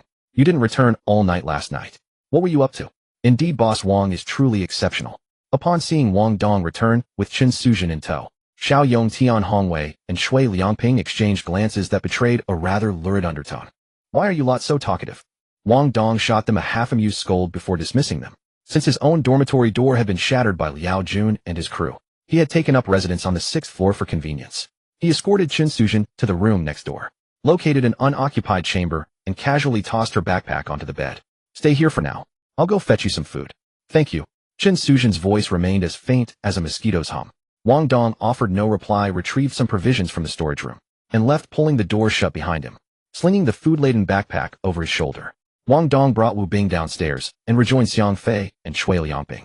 Following yesterday's events, Xiang Fei had officially joined Qin Shiji's inner circle. He was well aware that Wang Dong was the true powerhouse of the entire group. Spotting him descend from above, he hurriedly offered a panda cigarette in a blatant attempt to curry favor. Wang Dong accepted it without hesitation, clamping the cigarette between his lips. He drew his index finger sharply across his trousers, igniting a flame at his fingertip. In his past life as an orphan, he had always been accompanied by the habitual crutches of tobacco and alcohol. When he first arrived in this world, prioritizing his survival had forced him to abandon those detrimental habits. Now that the immediate crisis had passed, he certainly did not mind lighting up a couple to relieve the accumulating stress. "I'm heading out. If any of you aren't leveling or grow weary and wish to rest here, keep an eye on her for me." "Boss Wang, is that really necessary?" Though inwardly admiring Wang Dong's casual method of lighting the cigarette, Xiang Fei voiced his confusion. "She's staying on the 6th floor, and there aren't any flying-type monsters in the vicinity." Exactly. I'm wary of that fellow Bao Wei coming to cause trouble. Bao Wei? You mean the one whose family runs that restaurant chain? Boss Wang, you can rest assured on that front. This territory falls under young Master Qin's jurisdiction. Not even Tin Bao Wei would dare act recklessly here. That is a valid point. Wang Dong nodded thoughtfully. On this matter, he placed considerable trust in the inherent reach of a villainous second-generation heir. For all their lack of genuine virtue, their influence over petty henchmen was undeniably sufficient. Boss Wang, where are you planning to level today? Noticing Wang Dong shouldering his backpack and Wu Bing fully geared up, Xiang Fei asked offhand. Today, I'm going to seek out the Class Advancement Temple. The Class Advancement Temple. Upon hearing the term, the group fell momentarily silent before their expressions shifted to sheer astonishment. Holy shit, Boss Wang, have you already hit level 10? Seriously, that's absurdly fast. As expected of Boss Wang. Tisk look at senior brother Wang's leveling pace compared to ours. I genuinely want to throw myself against a block of tofu and end it all. The group erupted into a chorus of complimentary remarks, eagerly flattering Wang Dong. In truth, players were required to visit the Class Advancement Temple upon reaching level 10, to undergo promotion if they wished to continue leveling. It was merely the 6th day of the apocalypse. Yet the student players at the school had barely scraped past level 3. Even elite squads like Qin Shiji's had only managed to reach just shy of level 5. Hence the sheer surprise at Wang Dong's intention to seek the temple was entirely justified. Once my level climbs a bit higher, I'll carry you all up the ranks.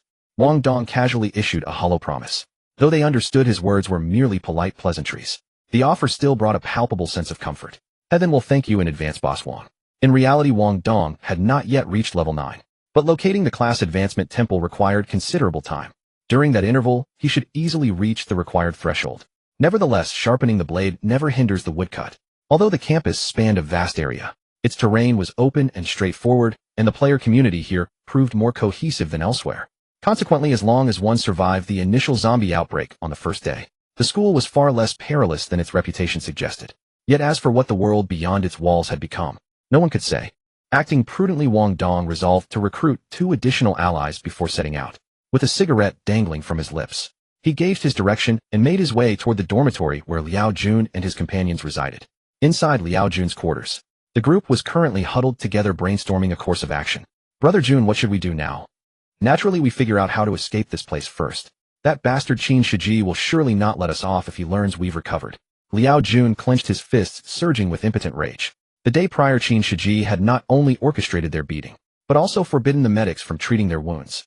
Had it not been for that night, when they noticed Wang Dong's absence and seized the opportunity to beg the medics on the upper floor to patch them up, they would likely still be groaning in their dorm beds. Then where do we go? The world is vast. How can we fear a lack of refuge? Regardless, the priority is leaving this school. Brother Jun is right. We cannot remain here any longer. Who among you is willing to follow me? Sign up now. Brother Jun, I'm with you. Me too. Count me in. Yuding, will you accompany us? Liao Jun cast a glance toward the voluptuous Deng Yuding nearby, his expression tinged with hopeful expectation. As a member of the university basketball team, Liao Jun possessed decent looks. Yet Deng Yuding was one of the campus's 4 renowned beauties. Without the apocalypse, he would never have stood a chance. Hence his desire for her to join him.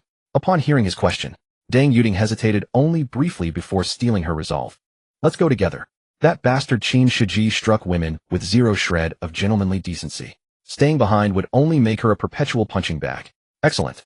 Since you are willing to follow me, let us bury all past grievances. From this day forward, we are one team.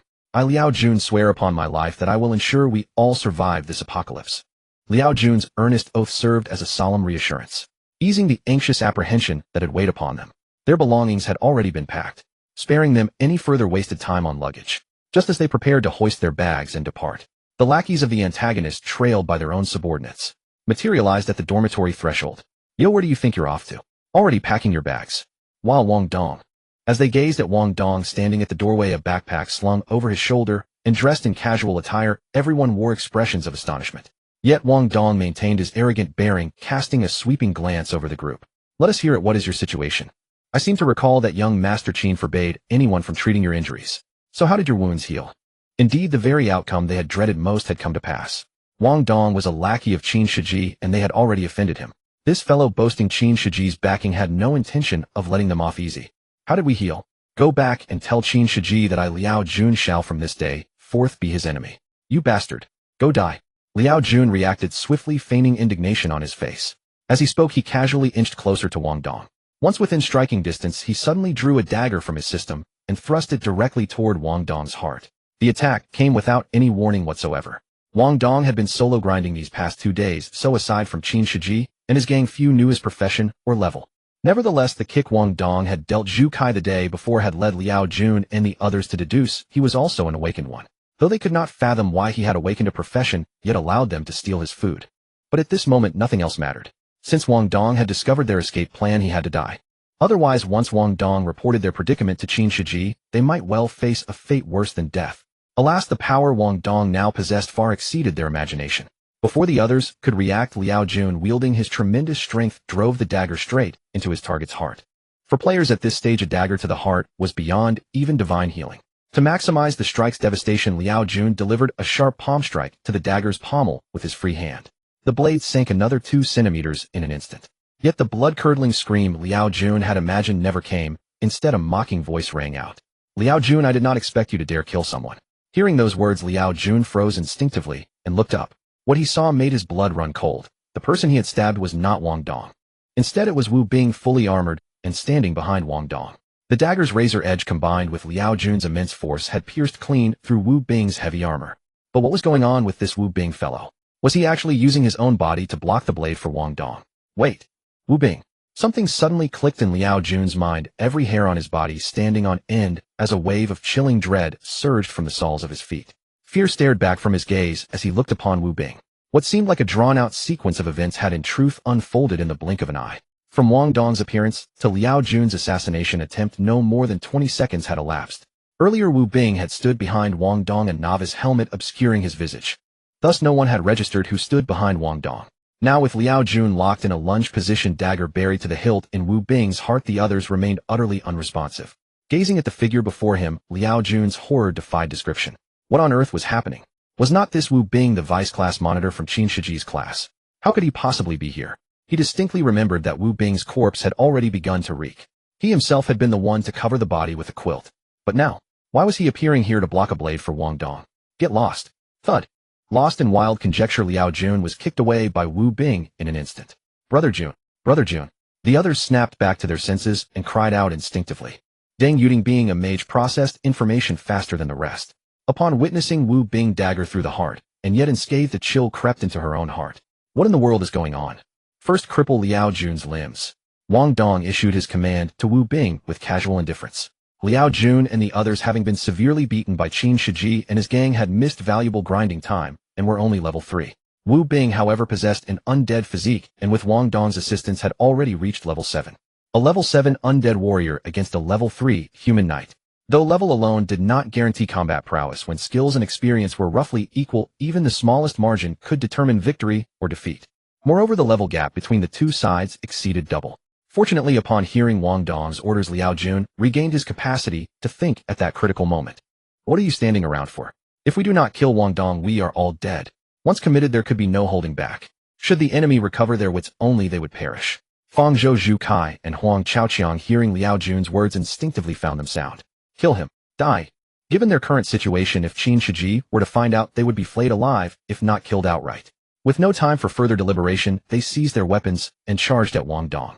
Just as Wu Bing withdrew the dagger from his heart and lunged toward Liao Jun, while Zhu Kai, Fang Zhou, and Huang Chaoqiang sought to eliminate Wang Dong in a classic diversionary strike, a bone-chilling coldness instantly engulfed the entire dormitory. This chill was not merely psychological, but a tangible physical reality. Ice spike. An ice spear thick as an infant's arm erupted with devastating, piercing force from the magical array hovering above Wang Dong's shoulder. Tapered to a razor point with a broader base, each ice spike measured roughly a foot in length, launching and traveling at astonishing speed. Even Zhu Kai and Fang Zhou, whose reactions were far from sluggish, could not fully evade them. Thwack! Thwack!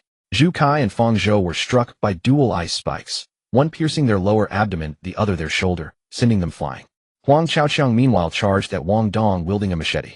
But Wang Dong had already reached level 8. Even as a mage, his strength and agility surpassed Huang Chaoqiang's.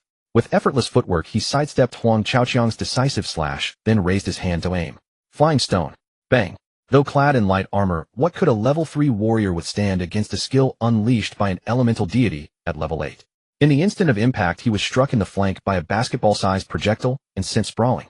Yet just as Wang Dong prepared to press his advantage, a sphere of scorching heat that dispelled the chill suddenly materialized within the dormitory. Was that Deng Yuding's fireball? He playing magic in front of me? Wang Dong sneered coldly, not even bothering to look. As he retreated toward the dormitory entrance, he swiftly hurled a water orb toward the source of the heat wave. The water orb's diameter was smaller than a fireball, yet considerably larger than a flying stone, roughly half a meter across. Though Wang Dong's spells required no channeling, Deng Yuding's skill had been cast first, causing the water orb and fireball to collide almost directly before Wang Dong. Boom. Crash. Hiss.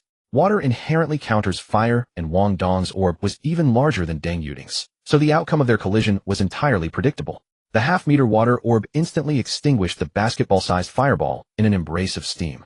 And amid the resulting fog, a significant portion of the splashing water hurtled toward Deng Yuding. Deng Yuding gasped as she was drenched through by the residual torrent. Though the water orb's force had been substantially diminished by the fireball's opposition, she suffered no substantive injury. But by the time she regained her composure, Wang Dong had already closed the distance, roughly seizing her hair in his grip. Have you decided how you would like to die, eh? What's happening? This guy. Wang Dong had defeated 4 opponents in an instant. And he had used ice, earth, and water element magic all within such a short span of time. Those who realized this simply couldn't believe their own eyes. Just 2 days ago, hadn't they looted things from Wang Dong? He hadn't even fought back at that time. What kind of situation was this today? At this moment, Liao Jun's limbs had already been shattered by Wu Bing's axe, the pain nearly driving him unconscious. Zhu Kai and Feng Zhou had ice spikes driven into their shoulders and lower abdomen, stripping them of most of their combat capability. Meanwhile, Huang Chaoqiang had been struck in the flank by a flying stone, his lower body nearly paralyzed. Deng Yuding was also held by Wang Dong from behind, her left hand restrained, and her hair yanked, leaving no chance to cast another fireball. Wu Bing closed the door. Yes. Click. Wu Bing shut the room door. Wang Dong glanced at the 4 people lying on the ground, and a smile suddenly appeared on his otherwise cold face. Liao Jun, oh Liao Jun, originally, as long as you behaved yourself and willingly became my dog, I could have considered sparing your life. But it seems now even giving you a chance you're still useless, huh? Liao Jun was already in unbearable agony, but upon hearing this he still gritted his teeth and shot back a response. Bastard. Just who the hell are you? Who am I? Wang Dong paused for a moment, then asked curiously, didn't you know who I was when you robbed me? Liao Jun. He wanted to say that he wasn't Wang Dong. The Wang Dong he knew would never know so many spells. The dead Wu Bing couldn't possibly have resurrected either. But thinking about it again, it seemed pointless to say such things now. Seeing that Liao Jun hadn't discovered his identity as a transmigrator, Wang Dong dropped the subject and turned his attention to sizing up Deng Yuding before him. Only 5 or 6 days had passed since the apocalypse fell, yet this woman hadn't stopped maintaining her appearance, and she bore little dust on her person. She carried no weapon and wore only a fresh cyan-colored mage robe. The fresh mage robe was long and relatively form-fitting. Though she lacked matching mage trousers, she wore a pair of ultra-short shorts in a nearly matching hue. The cyan robe, the ultra-short shorts, and her fair bare legs gave her an altogether captivating allure. Judging purely by figure and features, she was undeniably a goddess. Too bad. I heard. You're Liao Jun's girlfriend? The sudden question made Deng Yuding, already frightened, grow even more terrified. Her voice trembled. I did intend to date him, but we were still in the ambiguous phase. We hadn't officially started dating. You're not lying to me, are you? Wang Dong narrowed his eyes, staring at her fair neck. I hate it the most when people deceive me. I'm not lying to you, I really was with Liao Jun. Deng Yuding hadn't finished speaking when she suddenly realized something, and hastily turned to look at Wang Dong with alarm. Whether or not I'm dating Liao Jun has nothing to do with you. Of course it has something to do with you. Wang Dong smiled wryly. If you two had an emotional foundation, when I kill Liao Jun, I'd have to kill you as well. After all, roots must be pulled out completely. What? Upon hearing this, everyone was stunned. Especially Liao Jun and Deng Yuding. It had only been a few days since the apocalypse. Did this guy really dare to kill? No way. Don't be nervous. I was only joking earlier. Besides, I've already changed my mind. Wang Dong paused there, then cast his gaze toward Liao Jun and Feng Zhou. Liao Jun, Feng Zhou, didn't you both like this woman very much? You? What are you trying to do? Hearing Wang Dong's words, the two felt an ominous premonition. Wang Dong didn't keep them guessing. The smile on his face grew even more sinister. Nothing. I simply want to let you watch with your own eyes how your goddess gets trained. You dare. Wang Dong, you bastard. If you have a problem, take it out on me. Let go of Yuding. Seeing Wang Dong's devilish grin, Liao Jun and Feng Zhou both roared in unison. Especially Feng Zhou, who looked like an enraged lion. He was Deng Yuding's devoted simp, liking her to a disgraceful extent. The kind who would gladly buy popcorn and cola if Deng Yuding wanted to go to the movies with her boyfriend. But now, bang. Following Wang Dong's command, Wu Bing stamped his foot right on Feng Zhou's ankle. The crushing force made Fang Zhou let out a piercing scream. Take it out on me. Are you seriously expecting me to take that? After delivering the mocking remark, Wang Dong turned his gaze back to the woman in his embrace. Deng Yuding, I know you look down on me. I don't. Sensing Wang Dong's ruthlessness today, Deng Yuding had long shed her previous pride and reserve. Even with tears welling in her eyes from fear, she quickly stammered a denial. Whether or not doesn't matter. What matters is that I need your cooperation now. ONL. As long as you don't kill me, I'll do anything. Good, that's the attitude I want. Wang Dong's lips curled upward. He released his right hand from her hair, grasped her chin, and kissed her. Under normal circumstances, Deng Yuding would have dodged such a forced kiss. But now, she wouldn't have dared to flee even if given 10 times the courage. Bastard. Wang Dong, you son of a bitch, may you die a miserable death. Wang Dong's unbridled actions once again set Liao Jun and Fang Zhou's nerves on edge. Liao Jun fared slightly better, for he was handsome and a member of the school basketball team. For him, Deng Yuding was merely icing on the cake. But Fang Zhou was different. To him, Deng Yuding was his entire world. Now his goddess was being used by this bastard Wang Dong right before his eyes, and he was utterly powerless. This feeling was more agonizing than death itself. Watching the two men become hysterical, yet helpless, Wang Dong released his lips and smiled wickedly. Can't handle this already. There's something more thrilling. Come on, call me master, and let me hear it. Master. Wang Dong, I'm going to kill you.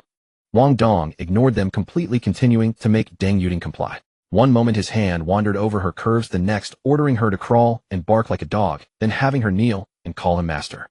Each command and movement drove Liao Jun and Fang Zhou closer to losing their minds. However, after having Deng Yuding perform several actions in succession, Wang Dong found it rather dull. Sigh, how boring. I have something to attend to today, so I won't keep you company. But to prevent you from making a comeback, I still need to eliminate you. What? You?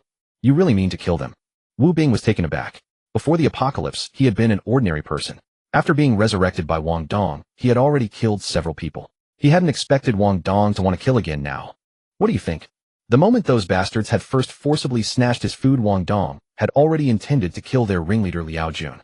It was simply that his strength had been insufficient at the time, forcing him to swallow his grievances. The second time was beyond excuse. Even if he hadn't killed them, Wang Dong would have undoubtedly made them wish they were dead. Liao Jun's instigation of the group to resist just now had completely exhausted his patience. Thus Liao Jun had to die. Brother Dong, don't kill me. Seeing the cold glare in Wang Dong's eyes, Liao Jun finally panicked. I'm willing to be your dog. Your most loyal dog. From now on, whoever you tell me to bite, I'll bite. Wherever you point, I'll go without hesitation. Please don't kill me. An ice spike pierced his back, triggering an involuntary scream of agony. Murder is illegal, Wang Dong. Liao Jun still tried to bargain, but the next ice spike drove into his shoulder. Don't kill me, I beg you. I don't want to die. As ice spikes continued to pierce his body one after another, Liao Jun's eyelids grew heavier and heavier. Finally, the entire world plunged into darkness. Liao Jun deceased. Wang Dong possessed exceptionally potent spiritual energy, making it impossible for him to miss at such close range. The sole reason he had dispatched Liao Jun in this manner was to vent the seething anger within his heart. Witnessing Liao Jun's gruesome demise, everyone in the dormitory was rendered utterly speechless with terror. Especially Fang Zhou, the simpering lackey. Ice shards piercing his back one by one, slowly bleeding to death. Was that what had happened? What a torturous way to die. His simpering nature was instantly washed away by sheer dread. Without a moment to deliberate, he hurriedly groveled before Wang Dong, begging for mercy. Brother Dong, please, Brother Dong. I'm sorry, before it was all our fault. I beg you don't. Regrettably, Wang Dong utterly ignored him. In but a fleeting moment, he too collapsed into a pool of blood. Ding, you have slain the minor character Fang Zhou, earning 100 fate revision points. Earlier, when Wang Dong had ordered Qin Shiji to beat Liao Jun mercilessly, he had already garnered 300 fate revision points from him. Thus, eliminating Liao Jun this time yielded no additional points. However, Fang Zhou had contributed 100 fate revision points for him. This demonstrated that minor characters could only provide Wang Dong with these 100 points after having experienced the brink of life and death.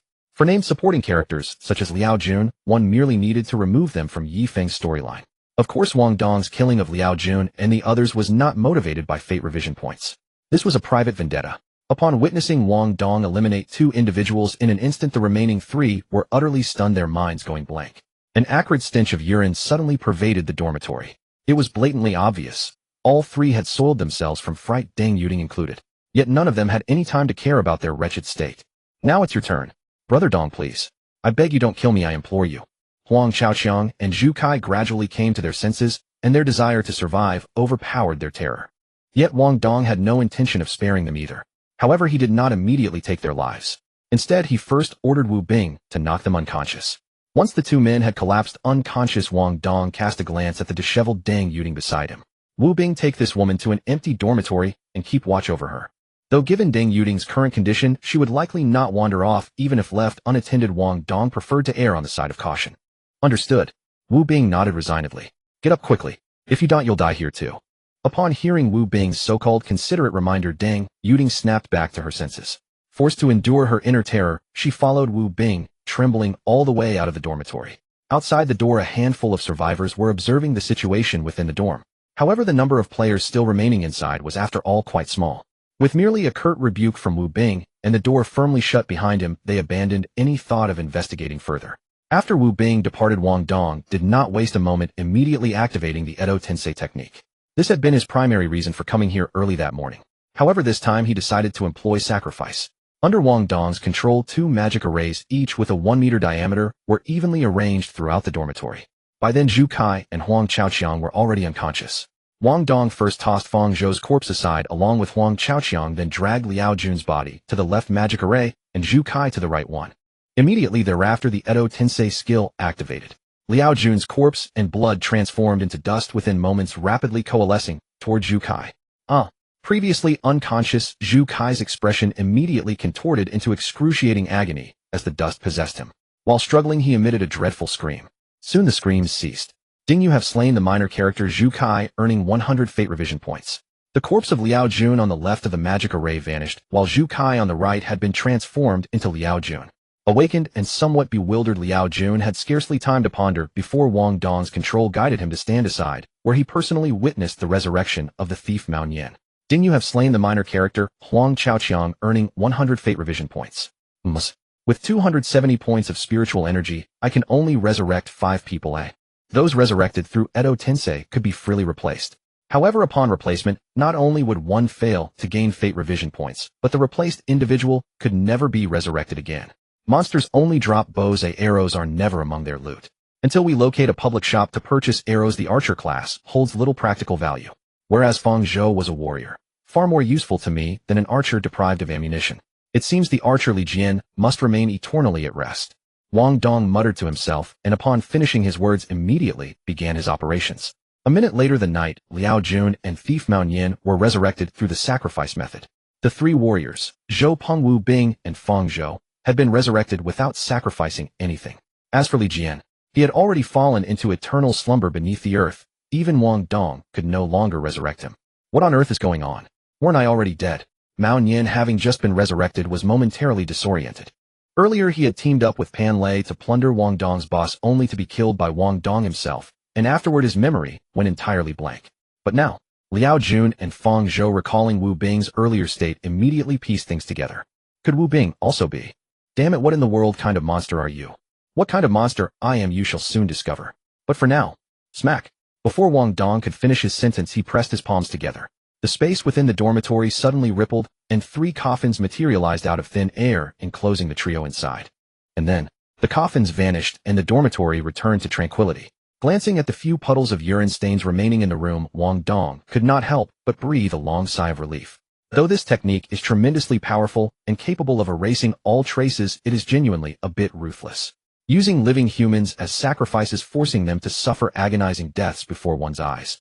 Even though the victims had once been enemies who had robbed him of his food, Wang Dong felt a profound discomfort. If he became accustomed to such acts, he feared he would eventually lose his humanity altogether. As a human being, if one completely loses their humanity, then life becomes utterly meaningless. Therefore, I should minimize the use of living sacrifices in the future as much as possible. Wang Dong muttered quietly to himself, then suddenly recalled something. It seems my fate revision points have reached exactly 1,000. He decisively accepted without hesitation. 30 seconds later. Sword Spirit Exclusive Skill Book, Shattered Rock, Sword Chi. Talisman Master Exclusive Skill Book, Soul Return Curse. What on earth are these things? Looking at these 2 rewards, Wang Dong couldn't help but want to curse. Though the skill books this time appeared as decisively as last time both of the summoned ones. But neither of these skill books belonged to him, for Christ's sake. After reaching level 10, every class needed to undergo a job change. Warriors could choose to continue down the warrior path or branch into the berserker or swordsman paths. Each path offered distinct skills and weapon proficiencies. Staying on the warrior path granted versatility with swords, spears, halberds, axes, and hammers, though overall the progression felt mediocre without any standout advantages. Berserkers were limited to axes and hammers, yet they compensated with greater strength and resilience. Swordsmen, on the other hand, could only wield swords, but made up for it with faster attacks and more graceful combat movements. However, the sword spirit was not obtained through the swordsman progression path. It was a rare profession within the warrior class. Even though 1 in 1,000 combat awakeners might possess a rare profession, with so many different rare types available, finding even 2 sword spirits among 100 would be considered quite fortunate. So what use was this sword spirit skill book really? The talisman master was a special profession. At least there were more of those around. And the soul returning curse was an even more precious life-saving ability. Wang Dong muttered under his breath and quickly made his decision. Then I'll choose the soul returning curse. Soul Returning Curse, a Talisman Master exclusive skill book learnable at LV50, capable of reviving players who have been dead for no more than 24 hours with relatively intact corpses. Note: players who die of natural causes cannot be revived. Support class resurrection skills were all pretty similar anyway, and they all required reaching level 50 before you could learn them. So Wang Dong wasn't surprised by this at all. Having taken care of Liao Jun and his group, Wang Dong had settled his score. The reason he was still keeping Deng Yuding around was partly for continued venting of anger and partly to address his own needs. In his past life, Wang Dong, despite being an orphan, had had his own girlfriend. There wasn't much to say about that youthful romance before he turned 20. After turning 20, he had been in a serious relationship. They had been together for 3 years. But when Wang Dong turned 23, they had parted amicably due to personality incompatibilities. In the time that followed, Wang Dong had not had the means to find another. So the type of woman Xin Shiji had grown tired of playing with was something Wang Dong, who had always lived at the bottom of society, had never experienced himself. Now that he had transmigrated to this world and possessed great power, he naturally wanted to experience everything he had missed out on in his past life. Through his mental link with Wu Bing, he located Deng Yuding. Her heart was now filled with terror. The oaths Liao Jun had sworn in front of everyone now seemed like nothing more than a joke. If she hadn't resisted, perhaps everyone would still have a chance to survive. But now, stay here obediently and wait for me to return. Wang Dong's icy voice cut through her thoughts. If you are obedient, maybe I will let you live. But if you are foolish enough to seek help from others or try to run, believe me, you will die a terrible death. Why, yes. Yes, I'll be good. I'll do whatever you say, Wah. Please don't kill me. Let's go. Deng Yuding finally broke down in tears, her crying uncontrollable. Wang Dong could not be bothered to pay her any mind anymore. He led Wu Bing out of the dorm room door. His needs would have to be dealt with, but during the day, leveling up was far more important. After Wang Dong and Wu Bing departed, some men who knew how to treat women gently, along with women eager for gossip, quickly rushed over to ask about Deng Yuding's situation. Some meddlesome individuals even went so far as to summon 2 teachers. But when faced with the teachers' kind inquiries, did Deng Yuding dare tell the truth? She dared not. She believed that if she spoke, Wang Dong would surely kill her. Wang Dong, aren't you being a bit too ruthless? On the other side, after following Wang Dong to an empty classroom, Wu Bing could not help but speak up. With the apocalypse descended, humanity could only see hope if they united as one. But this guy Wang Dong, he killed 4 people the day before yesterday and 4 more today. Was this really something a college student would do? Ruthless. Wang Dong countered without answering directly. If they had not come looking for trouble with me, how would I have had reason to be so harsh with them? Still the same saying went. Wang Dong was not some serial killer, but he was certainly no pushover.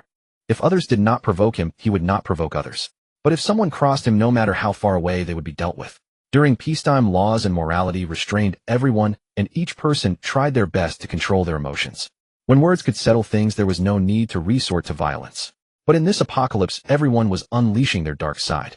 If he was not ruthless enough, then someday he would meet a gruesome end at someone else's hands. Pan Lei and the others had stolen his boss fight, causing him to kill in a moment of impulse. Liao Jun and the others had stolen his food time, and again, so what reason did he have not to strike back?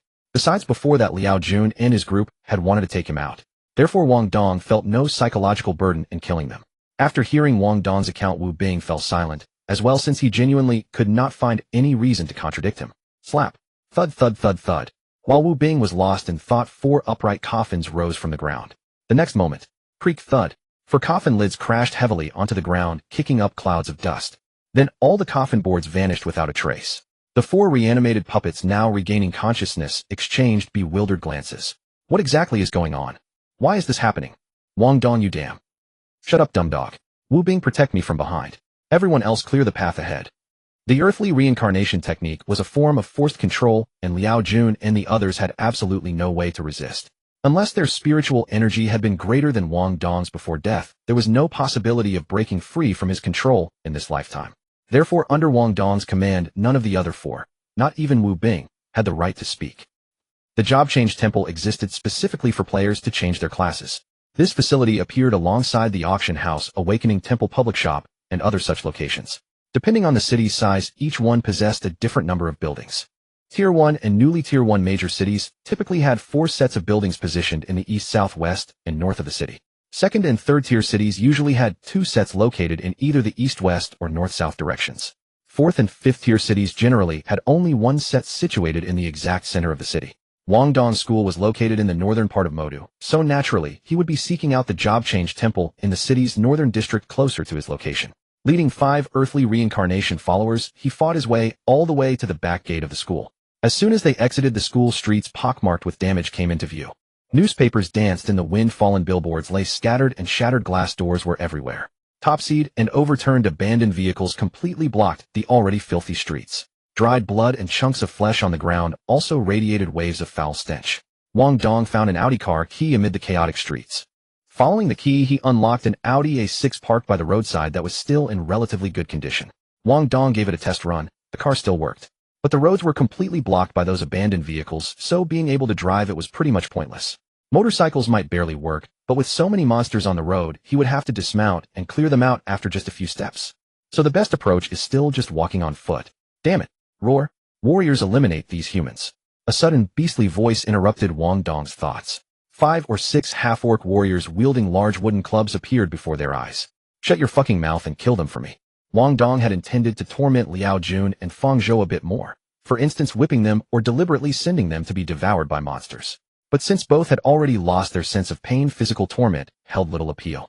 With Wang Dong's command, the 4 men, led by Liao Jun, engaged the monsters in combat. The monsters outside were similar to those within the school, mostly goblins and half-orcs with the occasional zombie appearing here and there.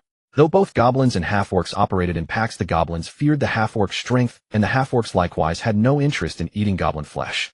Thus these two species would hardly attack one another unless absolutely necessary. As for the goblins, there was nothing more to say. The highest level ones encountered thus far had been that level 5 boss, the goblin captain.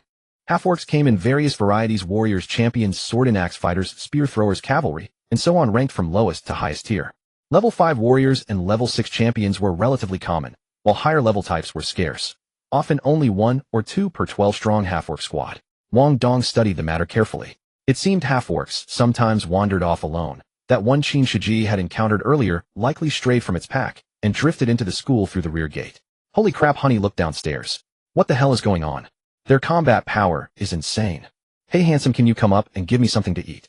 I have 100,000 followers on Kuayin. As long as you feed me, I'll be your girlfriend. On the second floor by the roadside, a round-faced woman with a pockmarked complexion spotted Wang Dong and his companions passing below and quickly leaned out the window to shout. She hadn't eaten in 2 days and was starving. Wang Dong looked up at that pockmarked pancake round face and felt an immediate shiver of revulsion. With that face, and you expect me to be your boyfriend? Aren't you ungrateful? Shut up. If you attract too many monsters, we'll be in trouble. Then are you coming up to feed me? If not, I'll keep shouting. Damn it. How dare you threaten me? Wang Dong's eyes turned cold, and without hesitation, he hurled an ice spike. Uff. Headshot. The round-faced pockmarked woman was dead. When mages cast magical attacks, most spells with physical components launched directly from magic circles. Spells like Fireball relied on explosive force rather than physical impact. But attacks like throwing stones or ice spikes required sufficient velocity to damage monsters effectively.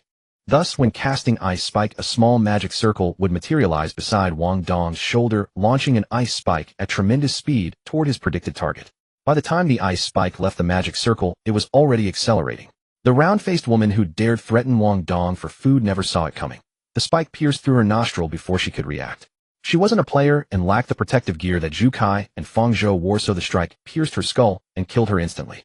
What puzzled Wang Dong was that killing her hadn't earned him any fate change points. What the hell was going on? He quickly queried the system for details. So the restrictions on resurrection and killing NPCs are different. Wang Dong was speechless after asking the system. For reborn NPCs, through the Earth Filth reincarnation technique, as long as they weren't killed by himself or used to replace former subordinates, any would suffice. However, saved or slain NPCs needed to be relatives or teammates of named story characters to count. Of course, these NPCs referred to were players. Ordinary people wouldn't qualify. For example, both Pan Lei and Liao Jun had appeared in the storyline. Their teammates were also players, which is why killing them earned fate change points. But this round-faced, pockmarked woman neither appeared in the plot, nor was she a player. She was just an ordinary person. Killing her naturally granted no points. Why do I keep wanting to kill people lately? Have I become desensitized to killing? Coming back to his senses, Wang Dong felt puzzled. Whether losing reverence for life was a good or bad thing, he couldn't tell. But he knew that woman's actions had threatened his life, which is why he'd killed her. Yet he hadn't done anything wrong.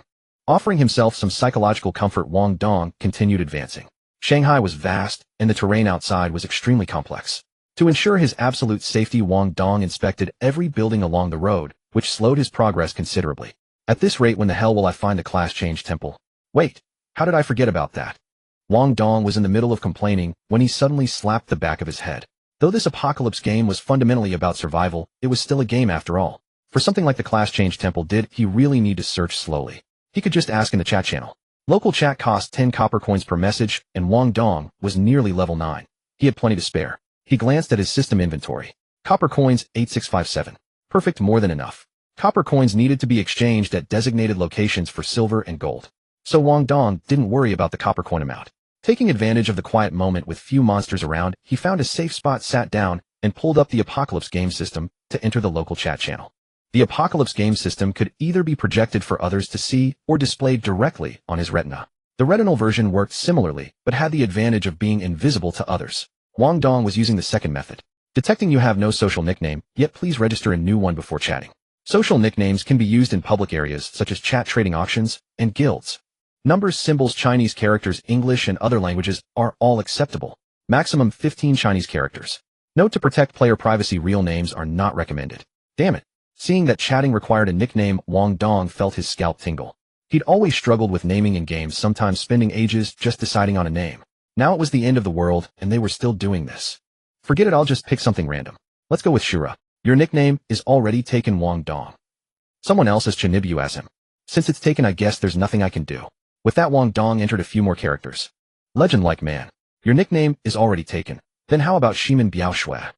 Rainy Night Butcher. Your nickname is already taken. Missile-selling little boy. Your nickname has already. Widow Village Man. Nobody wants this one, right? Your nickname. Damn it. After several nicknames were all taken, Wang Dong's patience snapped. But calming down, he realized the Apocalypse game was global.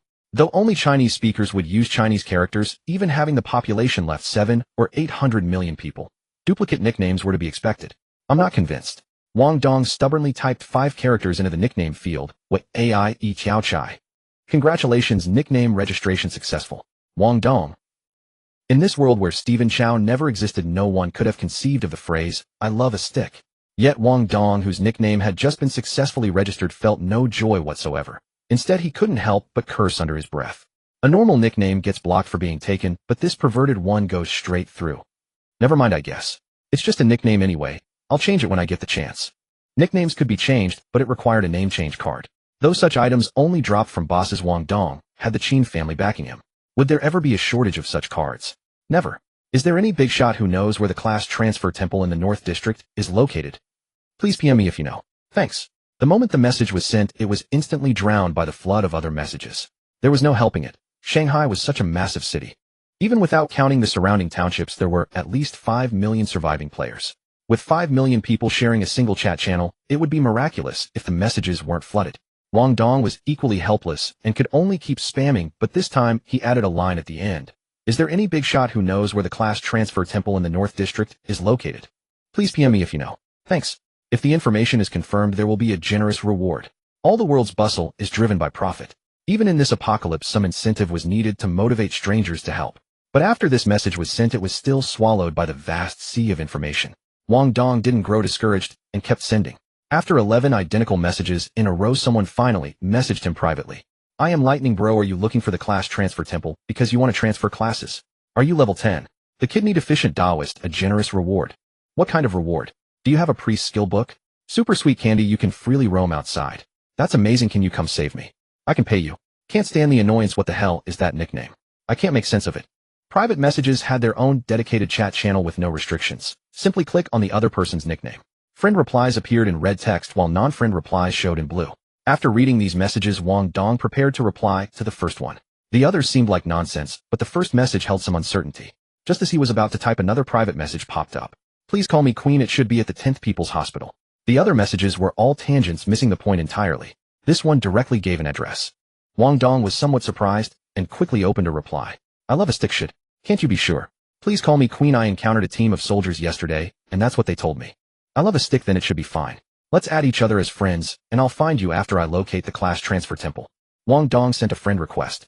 Whether one admitted it or not, when natural disasters struck within Xia country, aside from parents and relatives, the people most worthy of trust were the military. This world was no different. So when he heard the word military, Wang Dong harbored no doubts. If anything, he might suspect whether the other was lying, but he would never question the accuracy of information from soldiers. Please call me Queen. Why do you want to find me? I love a stick. I said there'd be a generous reward. I still have some novice equipment that should come in handy for you. Please call me Queen. No need for a generous reward. It's just an inexpensive piece of information. But we can add each other as friends. By the way, have you reached level 10 already? I love a stick. Roughly. Successfully added. Please call me Queen as a friend. When adding friends face-to-face, if the other party hadn't deliberately hidden their name and profile, the system would display their real name. For friend requests through chat channels, the friend list would only show nicknames. Please call me Queen. You reached level 10 in less than 6 days. Seems like your class is quite good. 6 days. Could Wang Dong say he'd only taken 2?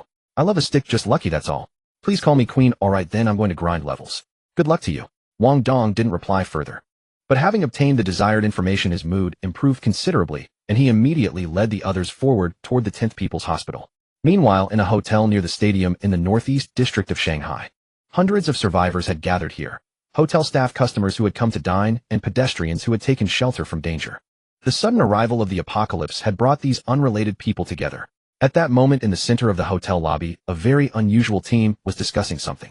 There were only 6 of them, 2 women and 4 men.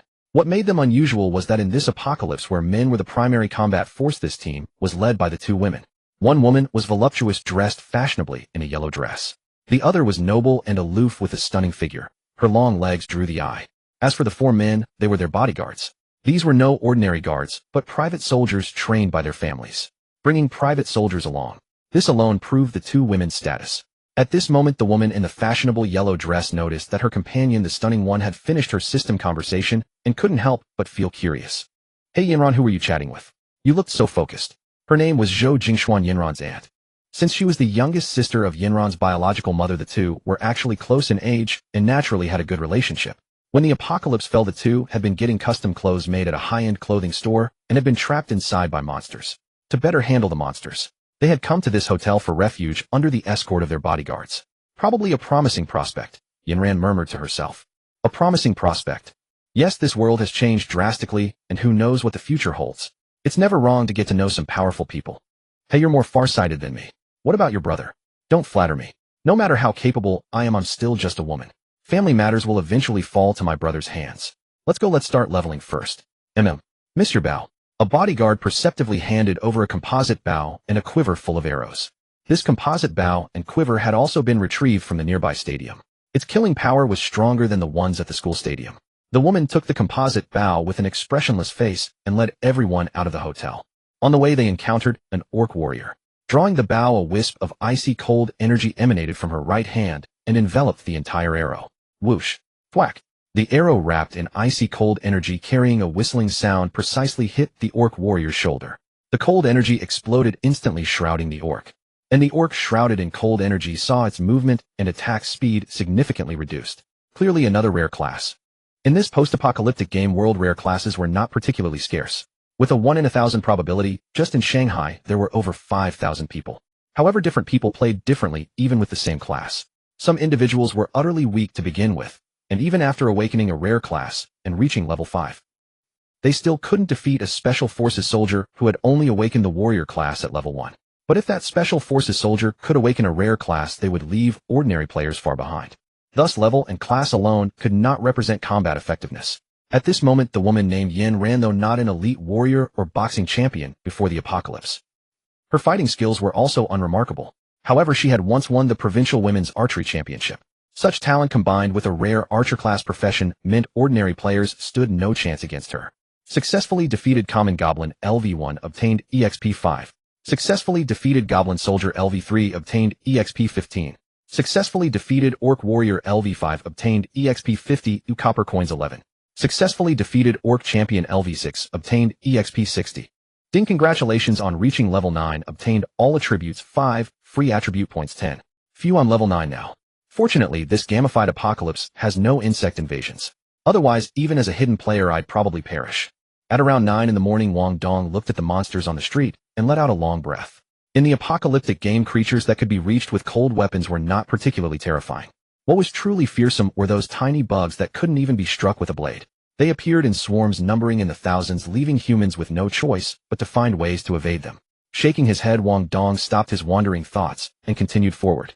Along the way, he encountered several survivor squads, but there was no interaction or conflict between them. Wang Dong took a quick look. These ordinary players' leveling speed was nowhere near his own. For adults who had entered society, the awakened class and strength were secondary concerns. The most difficult challenge was finding teammates worthy of trust. Facing such a natural disaster, the most cohesive teams were armies and firefighter units, which was beyond question. Next would be groups formed among police officers, close relatives and friends, and good classmates or roommates. Others, due to the limitations of their social circles, found it extremely difficult to trust anyone anymore. Whether colleagues or neighbors, it was the same. Strangers were out of the question. Even if they managed to overcome the trust issue among teammates, they did not dare venture far from their base. Moreover, their stamina was limited. Low-level melee players could only kill a dozen or so monsters before collapsing from exhaustion. Even higher-level ones managed barely 30 or 40. When they became too exhausted to bear, they had to find a place to rest for a considerable time. Otherwise, encountering monsters again could result in the entire team being wiped out. Another issue was that they got injured easily. After being hurt, could they trust the team's healer? Even if the healer managed to cure them, excessive blood loss would still affect their stamina. The more injuries they sustained, the greater the blood loss, and the faster their stamina drained. To conserve the healer's energy, they had to be extremely cautious when fighting monsters. Once the healer's energy was depleted, most players chose to abandon leveling for the sake of self-preservation. All these restrictions meant ordinary players leveled up very slowly. But none of this concerned Wang Dong. He was a mage, and fighting monsters consumed almost no stamina of his. As long as Wu Bing and the others rested for 8 hours each night, their daytime stamina was virtually limitless. Therefore, cautiously exploring, resting when tired from fighting. These concepts simply did not exist in Wang Dong's dictionary. Ding, congratulations on reaching level 10, obtained all attributes 5, free attribute points 10. Around 3 in the afternoon, Wang Dong raised his level to 10 by relying on his exceptionally high damage output and 5 loyal followers. He glanced at his system panel. Name Wang Dong. Class Elementalist. Level 10. Experience 050000. Vitality 420,630. Energy 8923-010-0500. Constitution 63. Strength 60-10. Agility 59. Spirit 335. Your level has reached the level 10 cap. Please proceed to the Class Change Temple as soon as possible to claim the Iron Class Change quest. Before completing the class change, all experience gain will be stored, but 20% will be lost. Currently stored 37 points. He had acquired numerous novice equipment pieces, but none worth replacing his own. After equipping Liao Jun and the others completely, 5 or 6 loose pieces remained. He had not yet encountered a boss, and many monsters gave halved experience. Otherwise, Wang Dong's leveling speed would have been even faster. Although experience is stored before class change, it still loses 20% on top of the original amount. Seems like leveling too fast isn't necessarily a good thing. Wang Dong couldn't help but mutter. Never mind. It's not far from the 10th People's Hospital anyway. The experience lost shouldn't be much. Hey, you lot, wait a moment. Just as Wang Dong was about to lead the 5 of them forward, a pleasant, yet impolite female voice rang out. Everyone instinctively turned their heads. They saw a woman wearing a white mage robe, revealing a pair of jade-white legs, walking out of the Yiming Western restaurant by the roadside with 2 lightly armed female warriors. The color of game equipment was not fixed. It had nothing to do with equipment attributes, or what color one received depended entirely on luck. Do you need something? Wang Dong narrowed his eyes slightly at the somewhat impolite woman before him. Wu Bing and the others, however, widened their eyes in awe, looking utterly inexperienced. The woman appeared to be in her mid-20s with stunning looks and a flawless figure. Her dark brown wavy hair was casually draped down her back. Like Deng Yuding, she wore no mage trousers, leaving her snow-white legs fully exposed outside the white mage robe. From a distance, it looked as though she wore a white split qipao. As she swayed her hips while approaching them, the swell upon her chest bounced with each step. Sexy and enchanting with a slim waist and fair legs, she exuded irresistible feminine charm. This was everyone's first impression of her. Even Wang Dong couldn't help but admire silently. Those legs. So fair. Can you do us a favor? The leggy woman's direct tone pulled Wang Dong back to reality. What favor? We need to return to the south side of the city and require a few strong teammates. I just saw you handling monsters quite efficiently. South side. Sorry, we're busy right now. Although this leggy woman was extremely attractive, graceful, sexy, and enchanting, exactly Wang Dong's type, he was currently focused on reaching the class change temple. He had no interest in escorting them back. I can offer you compensation. The leggy woman, though asking for help, carried herself with an air of arrogance and condescension. Wang Dong wondered what there was left to be proud of in this apocalyptic world. He merely sneered. Compensation? Heh, do you really think with the world in this state I would care about your mere compensation? He lacked nothing in terms of combat strength, and behind him stood the Qin family. What reward could possibly move him? What do you want, eh? The leggy woman remained equally arrogant, her words radiating absolute confidence, as though there was nothing in this world she could not produce. But this condescending attitude only made Wang Dong even more displeased. So what if he had been at the bottom of society in his past life? This time around he was already so powerful. Did these so-called elite members of the old society still think they could look down upon him? If you really want me to escort you back to the south side of the city, just give yourself to me, and I'll consider it. Audacious. Wang Dong had hardly finished speaking when the woman with long white legs hadn't yet had a chance to open her mouth before the lightly armored female warrior behind her burst out in an angry rebuke. How dare you harass our madam? Seeking death. This lightly armored woman seemed impulsive by nature. The moment she spoke, she wanted to step forward and confront Wang Dong. Fortunately, the woman with long white legs quickly reached out to stop her. Harass? Are you insane? The brief encounter left Wang Dong with zero goodwill toward these women. He had no intention of wasting more time on them, and simply turned to leave with his group. If you're going to beg someone, at least act like it. I laid out my terms, and if you won't accept them, so be it. Yet you have the audacity to call me a harasser. Madam. What a peculiar title. It didn't sound like something an ordinary rich girl would use. But had he really harassed her? Still, the woman was genuinely beautiful. Perhaps he could come back and take another look once he was done with his business. Stand where you are. Insulted and called insane by Wang Dong, the lightly armored female warrior trembled with rage. But Wang Dong simply ignored her. Seeing that Wang Dong showed no sign of stopping, the lightly armored warrior tried once more to advance and teach him a lesson, but the woman with long white legs restrained her again. Xiao Qiong, don't be impulsive. The lightly armored woman's momentum faltered, and she immediately turned to face the woman with long white legs, bowing her head respectfully. Madam, let them go. These people possess unusual abilities. There's no benefit in crossing them. But that lad. Return. The woman with long white legs' order brooked no argument, and the lightly armored warrior dared not speak further. Yet just before entering the door, she cast a glance in the direction Wang Dong and his group had departed. Meanwhile, on the other side, after Wang Dong left, he didn't dwell on it further. He led Wu Bing and the others pressing forward quickly toward their destination. It was still the early days of the apocalypse, and food in roadside eateries and supermarkets had not yet been plundered. Without any proper transport, Wang Dong could only grab a few hiking backpacks from nearby shops and distribute one to each person. As Wang Dong scavenged along the way, 3 hours passed in no time. By around 6 in the evening, every backpack was stuffed to the brim with food. Gazing at the 10 People's Hospital just within sight, Wang Dong let out a long breath. Damn it, we finally made it. The distance from the school was less than 10 kilometers, yet it had taken them an entire day to cover it. If they hadn't arrived on time, not only would the hiking backpacks on their backs have overflowed, but even his system inventory would have been maxed out. Thankfully, my energy is nearly infinite, otherwise I never would have made it this far. What the hell? Why are there so many people inside this hospital?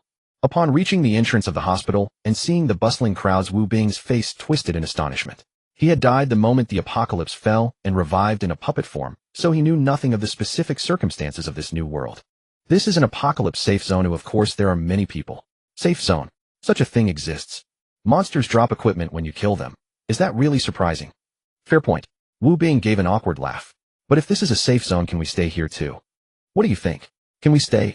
Wang Dong glanced at the hospital entrance where 2 imposing guards wielding blades stood watch and replied with a question of his own. The 2 blade-wielding guards stood on either side of the entrance, clad in unusually thick heavy armor, their helmets completely obscuring their faces. A special gleaming broadsword was sheathed at their waists.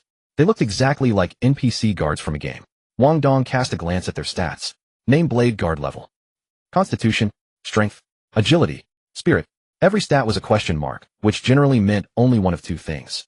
Either his level was too low to view their attributes, or they were simply invincible. Based on Wang Dong's gaming experience, this Blade Guard was almost certainly the latter. Seems like we can't stay. After observing for a while, Wu Bing shook his head. Rather than living here, I'd sooner find a villa in the middle of a monster nest. The Blade Guards here numbered more than just the 2 at the entrance. There were guards stationed at every other exit and major doorway throughout the hospital. They were capable of communicating and interacting with humans. Their role here was simply to maintain order around the class change temple. People were only permitted to reside in designated wards and open areas. Spaces connected to the temple had to remain clear. By now the place was packed beyond capacity. Not only were the hospital wards filled to the brim, but even the open ground in the front courtyard was covered with makeshift sleeping mats. Every available inch was filled with people's belongings. There was simply no room for them. Still, despite the subpar living conditions, this place was quite accommodating for ordinary folks who hadn't yet awakened a profession. At the very least, there were no monsters here to worry about. People only needed to contend with internal human conflicts and the scarcity of food. It hurts, it hurts. Damn it, take it easy. Wah, mommy, I'm scared. Don't be afraid, mommy's here. Go to hell. Look how much space you're taking up. Move over there now. Wang Dong led his group of 5 into the hospital, and along the way the voices of survivors, arguments, cries, and curses, filled the air constantly. When they had walked about halfway through the front courtyard, several elderly men sitting on roadside sleeping mats glanced their way. Oh, another group of youngsters. Young man, you're a bit late. There's no spare space left here. No spare space. Wang Dong surveyed the narrow passage beneath their feet, confusion etched on his face. The old man seemed to read his thoughts and quickly explained. Don't let the empty-looking areas around you fool you. If you dare linger there for more than half an hour, blade guards will come and drive you away immediately. And if I just refuse to leave? Refuse. Heh. One of the old men paused, then smiled and pointed towards several bloody corpses lying against the hospital wall. See those? That's what happens to people who don't leave. They were killed just after noon and will be buried after 7 in the evening. Holy shit, even a safe zone is this terrifying. Terrifying. This is the good version. Someone once relieved themselves nearby and got beheaded by a blade guard. Wang Dong was momentarily speechless. Thank goodness he had only come to claim his class change quest. He hadn't intended to compete for sleeping space with these people anyway. Continuing forward with his group, as soon as they reached the outpatient building, Qin Shiji sent another message. Wang Dong, have you found the class change temple yet? Just found it. My uncle Chun has brought people to the school. Heard you're a hidden class elemental master and wants to meet you. I won't be back tonight. Let's talk tomorrow. Thinking about it made Wang Dong somewhat exasperated. He had originally planned to properly punish Deng Yuding tonight, but instead he had been slowed down hunting for a class change temple. Alright, no rush. Uncle Chun will help me level up first. He won't be leaving the school anytime soon. Got it. I'll hurry. According to the Destiny Alteration System's records, the apocalyptic fog would only persist for 1 week. Today was the 6th day since the apocalypse began, meaning the fog would gradually lift after tomorrow night. And Qin Shiji would be killed by Yi Feng on the 2nd night after the fog dissipated. With 3 days still in hand, Wang Dong wasn't in a particular hurry. At the same time, in the boys' dormitory at the school, Qin Shiji turned his head to look at the burly middle-aged man beside him, whose entire frame was encased in heavy armor. The man was named Chen Zhong, standing at 1.80 meters. His aura was steady and his gaze sharp. Anyone could tell he was no ordinary person. Hearing his young master's words, Chen Zhong grew puzzled. Won't be coming back. What do you mean? He's not at the school. Qin Shiji nodded. He and Wu Bing went out this morning to search for the class change temple. They were probably delayed by the numerous monsters on the way. Oh, I see. What did you just say? Class change temple. Yes. They went out to find a class change temple on their own. 2 people. Upon hearing Qin Shiji's words, Chen Zhong glanced at his own attribute panel, utterly incredulous. The requirement to change classes was 10 levels, a fact every player knew. Yet after over 30 years of grueling combat training, he was barely above level 8. How could his 2 students possibly reach level 10 and wander about freely at this stage? Was the gap between hidden professions and rare professions truly that enormous? In truth, the difference was not as vast as Chen Zhong had imagined. The sole reason Wang Dong leveled up so swiftly was that he was a cheater. Among all combat professions, mages and summoners were universally regarded as the least skill-dependent. One possessed an expansive attack range requiring only rough aiming and relentless spellcasting. The other could send battle pets charging ahead while remaining behind to finish off weakened foes at leisure. Once a formidable battle pet was summoned, there was barely any need for follow-up strikes. And Wang Dong alone had secured both of these professions. Not only could he eliminate monsters in seconds thanks to his profession's unique traits, but his teammates were fearless grinders who feared no injury. Though it appeared as though a full party was leveling together, it was essentially one person soloing. How many ordinary players, no matter how strong, would dare to solo? Even if Chen Zhong possessed sufficient strength, he would hardly risk it. A single person's monster-clearing speed differed vastly from that of a group. Nevertheless, Chen Zhong's awakened profession, blade soul akin to sword spirit, merely leveled somewhat slowly. His combat prowess remained undiminished. Furthermore, most professions that surged ahead early on would inevitably falter during mid-game, and without exceptional fortune later, they would largely devolve into expendable support roles. Thus, rapid early leveling meant nothing in the grand scheme. Brother Dong, are you in your dorm? Meanwhile, Wang Dong remained entirely unaware of Chen Zhong's musings. He had just closed the system interface when a friend notification appeared. A quick glance, Zheng Lina?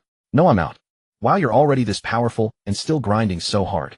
Frowning at her message, Wang Dong replied, do you need something? After a brief silence, she sent another message. Won't you ever consider being my girlfriend? I can even show you my black stockings. Wang Dong. I'm busy right now. Let's talk later. After sending that reply, Wang Dong immediately closed the chat window. Zheng Lina was indeed quite attractive, but in this apocalypse he had no intention of letting emotions cloud his judgment. On the other side of the chat interface, Zheng Lina seemed to disagree. Staring at Wang Dong's response, she wore an expression of utter bewilderment. Is Wang Dong even a man? I've been this forward and he doesn't react at all. Could it be? Am I ugly? Zhao Qinya, overhearing from nearby, offered a casual reassurance. You're not ugly. He simply lacks taste. I agree. Ding. Zhao Qinya's fondness for you has increased slightly. The plot has been minutely altered. You have gained 200 fate reversal points. Wang Dong. What was wrong with this woman? She had done this once before and now again. Forcing resignation, he led the group along the path left by the system, gradually venturing deeper. Along the way, 2 sword-bearing guards appeared at regular intervals. Wang Dong ignored them completely and soon reached the hospital's depths. The other structures within mirrored the pre-apocalypse era, complete with outpatient clinics, inpatient wards, and emergency departments, all fully intact. Only the innermost inpatient building had transformed into a palace-like edifice. When Wang Dong led his group to the palace entrance, Wu Bing and the others were immediately halted by the 2 armed guards. A cold voice echoed forth. This is the class change temple. Only human players may enter. Hearing this, Wang Dong smiled faintly and turned toward Wu Bing. These armed guards appear invincible. What do you think would happen if you attacked them? You would gain a red name, and I would kill you. Before Wu Bing could respond, the guard coldly stated the outcome. However, this result was hardly acceptable to Wang Dong. Damn it. If it wasn't him attacking, why would he turn red? In Legend, didn't the armed guards only target the player's beast? Well, game rules were game rules, and Wang Dong could only comply. With no choice, he instructed Wu Bing and the others to wait outside while he entered the class change temple alone. The temple spanned well over 500 square meters. Its interior stood remarkably empty save for a dozen players browsing leisurely and 8 columns, each wide enough that 2 people could not wrap their arms around them, supporting a ceiling soaring above 10 meters. At the far end of the temple stood a row of exquisitely crafted counters, undoubtedly costly. To Wang Dong's surprise, there were several strikingly beautiful female staff members behind the counters. Their raven black hair was elegantly pinned up, and they wore sleek black business attire that accentuated their slender figures. Yet with no customers in sight, each appeared listless and disheartened. Are they NPCs or humans? Wang Dong wondered aloud. Neither the apocalypse system nor the fate reversal system contained any records of them. Thus he remained in the dark. Striding swiftly to the counter, he politely asked, "Excuse me, miss, is this where we handle class changes?" Class change. The black-haired woman's eyes lit up as she looked up at Wang Dong. Have you reached level 10? Yes. Can't tell from looking at you. You've leveled quite rapidly. Let me scan your details first. She retrieved an exquisitely crafted device from behind the counter resembling a thermometer gun. Seeing this, Wang Dong immediately grew wary. As if reading his concerns, the black-haired woman quickly clarified, "Rest assured, it is not a weapon." Before Wang Dong could respond, she aimed the device at him and pressed it against his shoulder with a soft beep. Much like a thermometer, it posed no danger whatsoever. Perhaps because Wang Dong was rather handsome, the black-haired woman chatted a little more. Though the safe zone does not prohibit player versus player combat, it is strictly forbidden within this temple. Every player who enters is protected by a special force. If someone recklessly attacks another player, the victim will suffer no harm, but the aggressor will receive a red name. I see. Given that a red name meant certain death at the hands of the guards, that needed no further explanation. After listening, Wang Dong carefully sensed his body and indeed felt a peculiar energy enveloping him. So this woman had not lied. Good heavens, you were a student before the apocalypse game descended. That scanner truly seemed remarkably advanced, capable of detecting a player's pre-apocalypse identity. Yet the black-haired girl's exclamation aroused a flicker of curiosity in Wang Dong. What about being a student? While the number of players awakening their classes during this period in Xia Nation may not be large, it is certainly not negligible either. This is the first time I have encountered a player whose pre-apocalypse identity was a student. Your records are in order.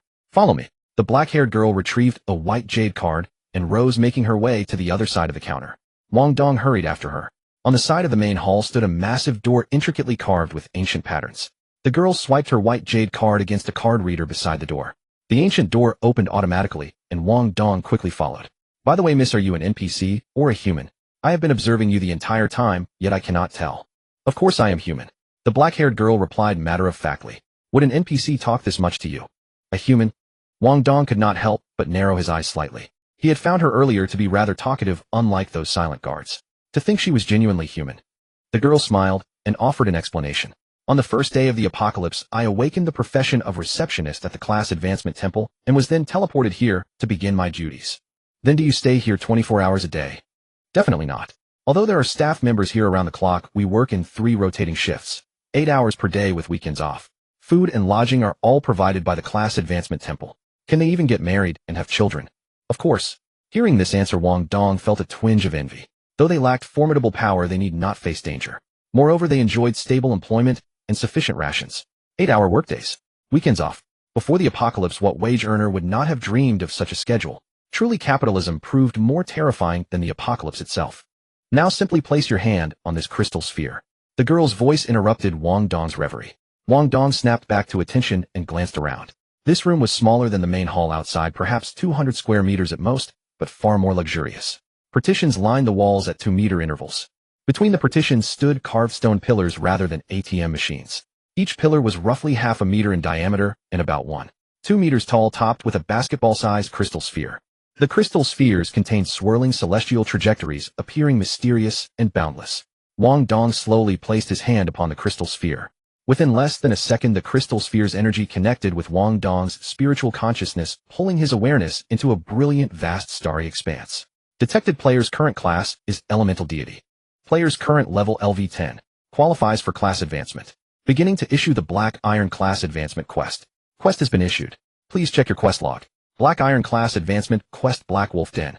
Description: deep within the jungles of Yashan Village lies the Black Wolf Den, radiating a sinister aura. The wolf pack within has been corrupted by dark forces. Proceed immediately to the Black Wolf Den and slay the Black Nest Wolf King to obtain the Black Iron Advancement Credential. Time limit 24 hours. Failure to complete within the time limit will result in automatic quest failure. Difficulty 5 stars. Black Wolf Den data loaded. You have received special items: Black Wolf Den entry, token 1, Black Wolf Den teleportation scroll 1. This thing can detect my true class. Wang Dong's consciousness returned to reality and he gained a preliminary understanding of the crystal sphere's power. Before he could fully process this, the black-haired girl's voice spoke again beside him. Class advancement quests are rated from 1 to 5 stars. 1 star being the simplest, 5 stars the most challenging. The difficulty does not affect your advancement outcome. It is purely luck-based which difficulty you receive. Which tier did you obtain? The quest difficulty didn't affect the advancement result. Whether one received an easy or difficult quest depended entirely on luck. Hearing this explanation, Wang Dong could not help but furrow his brow. Translating this plainly, those who received 1-star quests could advance with ease, and those who received 5-star quests simply had to accept their fate. What the hell? Was his luck truly that wretched? Or did this relate to his own profession? 2 stars. Wang Dong lied casually. This black-haired girl seemed unaware of his true class and advancement quest. In that case, it would be prudent to keep his guard up. Upon hearing this, the black-haired girl showed no suspicion. A 2-star quest difficulty is not particularly high. Given that you arrived here so swiftly for advancement, your strength must be more than sufficient. However, I still advise you to complete it in 1 attempt. Failing 3 consecutive advancement quests will permanently bar you from advancing. Understood. Thank you for the reminder. You are welcome. It is my duty. I will go complete the quest now. Farewell. Wang Dong had no time to dwell further. He thanked her and quickly departed the class advancement temple. A 24-hour quest time limit. He could not afford to dawdle. At that moment, Wang Dong entirely failed to notice the black-haired girl behind him, watching his retreating figure, sighing repeatedly with a sense of loss. Sigh, I thought if I talked a bit more I might make a friend with this handsome young man. I never expected. Her desire stemmed not from Wang Dong's striking appearance, but because the apocalypse had only just begun a few days prior. Players who came to the class advancement temple at this early juncture would likely become exceptional individuals in the years to come. Combined with Wang Dong's genuinely good looks, she thought, if she could use her position to grow closer to him, even if marriage was impossible, some kind of intimate connection would still be well worth pursuing. Unfortunately, Wang Dong showed absolutely no interest in that direction. Meanwhile, outside the class advancement temple, Wang Dong had no idea what the black-haired girl was thinking. His attention was entirely focused on the Black Wolf Den information. Black Wolf Den, a dedicated instance for level 10 class advancement. Entry requirement: at least 1 party member must possess the Black Wolf Den entry token. Level restriction below level 20. Party size limit 10 members. Black Wolf Den teleportation scroll allows direct transportation to the teleportation array outside the Black Wolf Den. Note: monsters within instances and secret realms are unaffected by day-night cycles. A party limit of 10. Looks like I need to resurrect 1 more person. At this point, how many players were qualified to team up with Wang Dong? Thus Wang Dong could still only solo.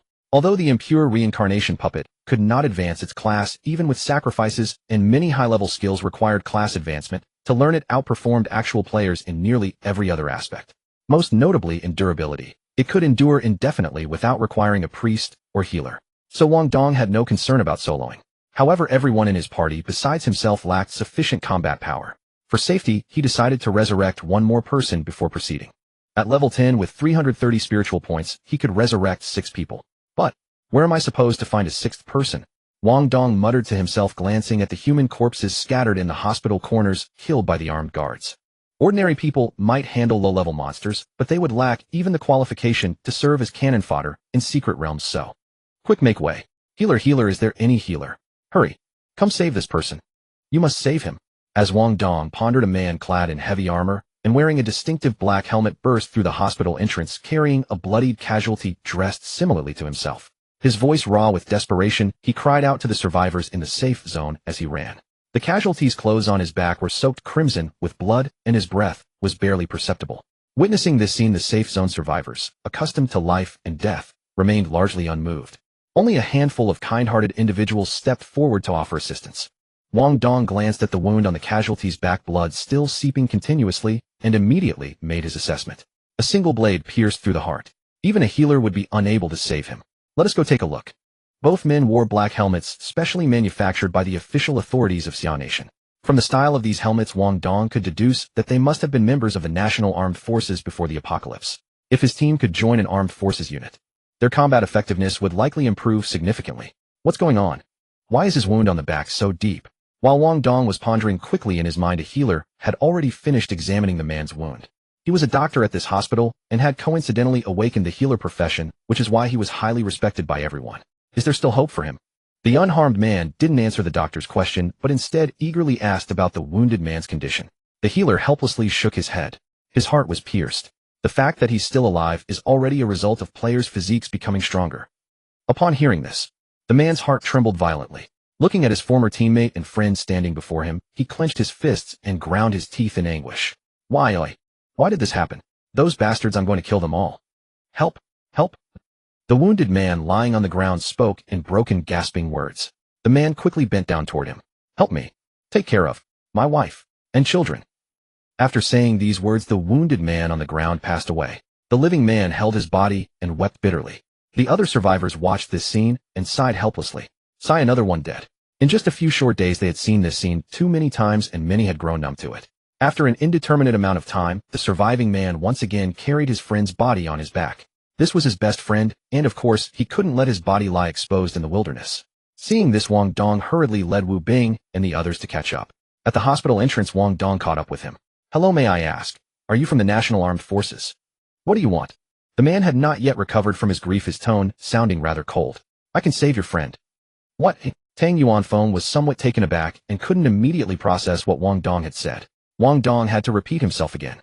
I said I can save your friend, but you need to tell me first. What profession does your friend have? Are you sure you're not joking with me? Looking at the group of fully armed young people before him, their faces still showing traces of youthfulness, Tang Yuanfeng could hardly believe his ears. Both he and his friend were players, so he naturally knew that some professions had resurrection skills. But weren't these skills only learned at levels 40 or 50? How could this young man possibly know? Do I look like I'm joking? However, what I mean by save isn't saving in the true sense of the word. If you're interested. Wang Dong paused here, then glanced around. We can find a quieter place to talk. Hearing this, Tang Yuanfeng should have been skeptical of Wang Dong, but his brother was already dead. If he still harbored any hope, he could only try everything, even if it seemed like a last resort. So after hesitating for a few seconds, he nodded firmly. All right, where to?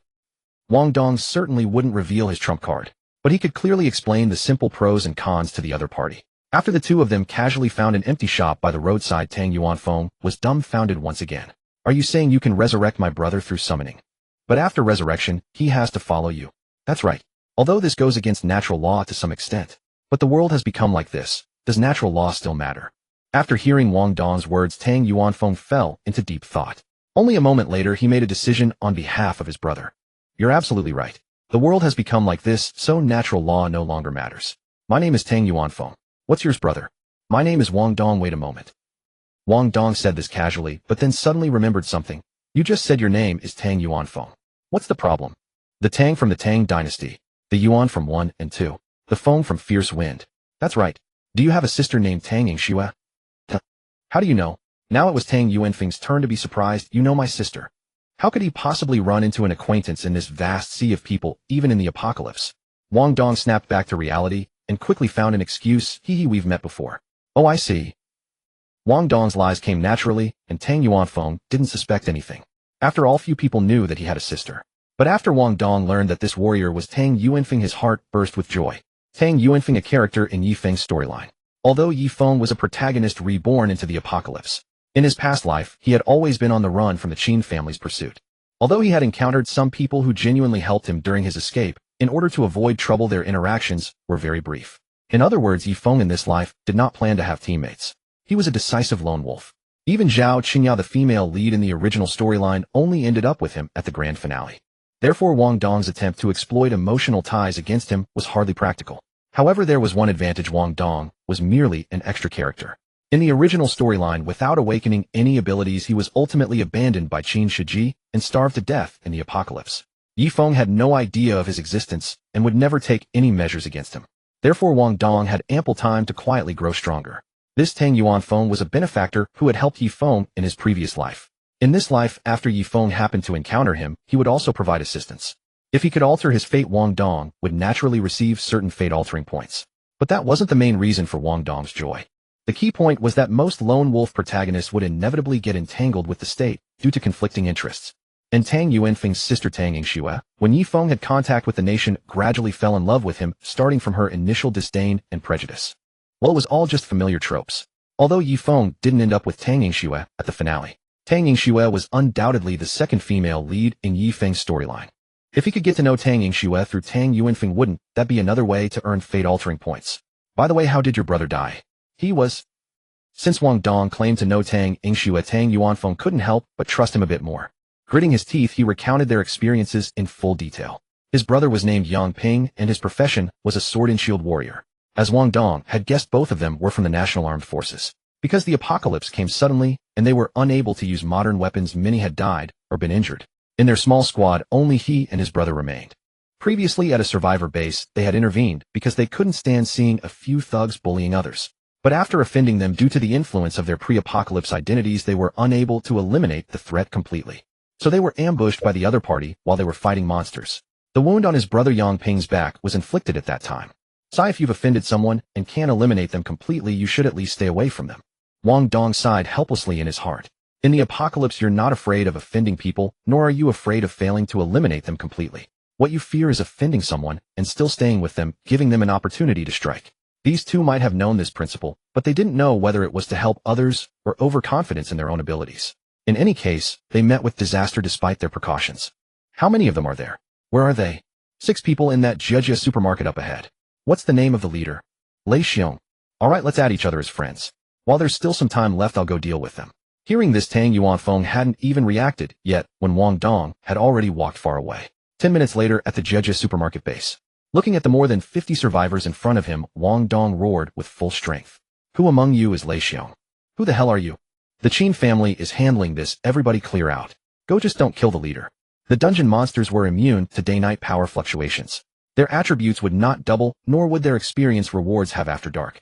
Therefore, Wang Dong harbored no sense of urgency.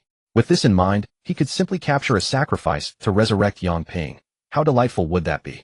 Besides, he was no registered agent and had no obligation to adhere to any rule designed to protect players. As for why he brought up the Qin family, he merely sought to elevate his own standing by association, harboring no ulterior motives. Yet upon hearing Wang Dong shout, Lei Xiong and his men from the supermarket base stood utterly bewildered. The Qin family? Which Qin family? Before they could dwell on it, Wu Bing and the rest were already charging forward, weapons drawn. Their reactions proved swift as well, and they immediately swung back. Damn it, courting death. Lei Xiong's crew of 6 were hardened delinquents who had spent years prowling nightclubs and bars. They had seen every kind of brawl before. Though their true combat prowess paled in comparison to Tang Yuanfeng and his comrade, they still should have been more than a match for a group of students. Yet what they could never have anticipated was that these youths fought like actual monsters. Their strength and reflexes far exceeded theirs, and their combat style was recklessly berserk. Strike him down, and he would not even bother to dodge. Instead, relying on his superior gear, he would trade blows and parry straight back. Even if you drove your blade into his chest, he would coldly sink one into your thigh, without a shred of hesitation. Who in their right mind could endure such a fight?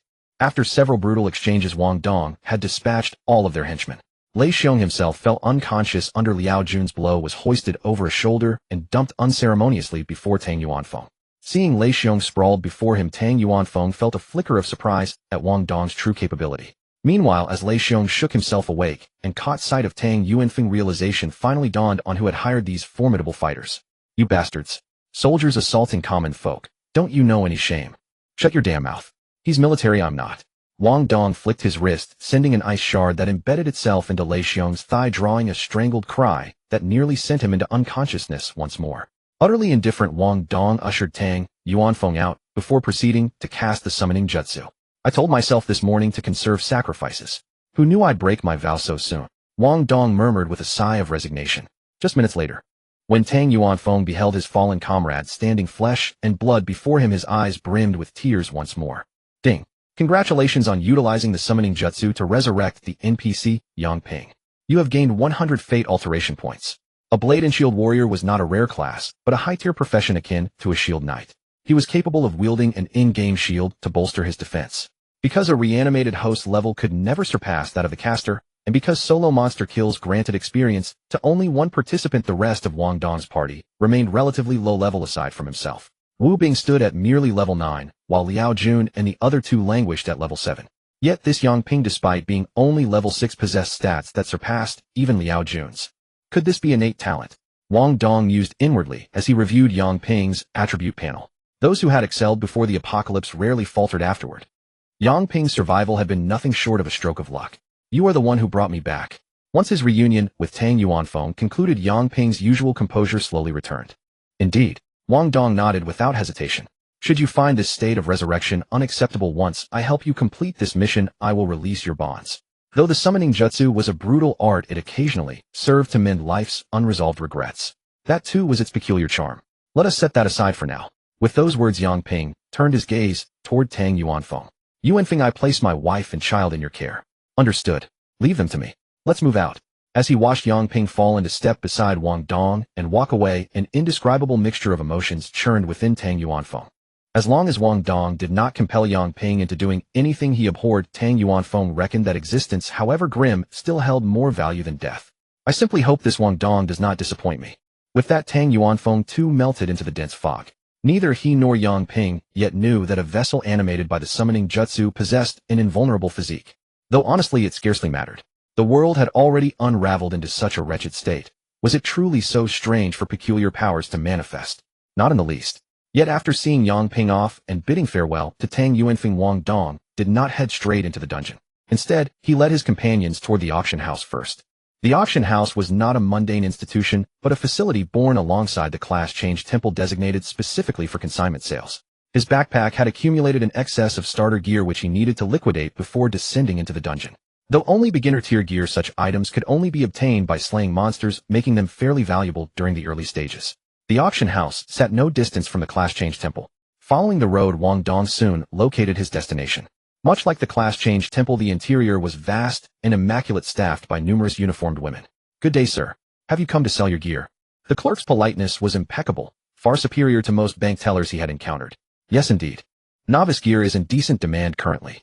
Based on recent sales data, we suggest a fixed price of 2,000 copper coins for weapons, 1,000 for armor sets, and 800 for helmets, boots, and bracers. A range the market finds quite reasonable. Sellers could opt for an immediate fixed price sale or initiate a 24-hour player bidding auction. Given the preference for efficiency, most players favored the fixed price route. Very well, let's go with the fixed price. With no desire to waste time, Wang Dong outfitted Yang Ping in his full armor set and handed him a machete alongside a wooden shield. He then deposited everything else he had salvaged, iron swords, octagonal hammers, bracers, and greaves, onto the counter.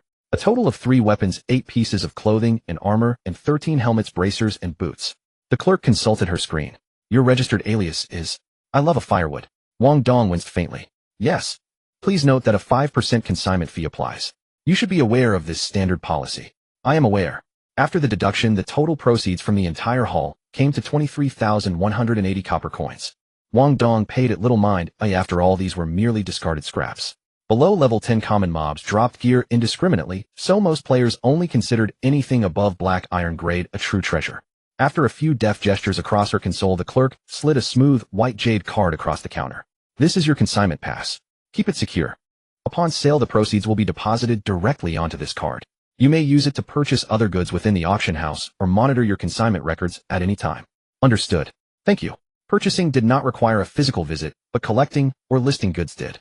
Wang Dong paid it little thought, accepted the jade card, and tucked it away into his system storage.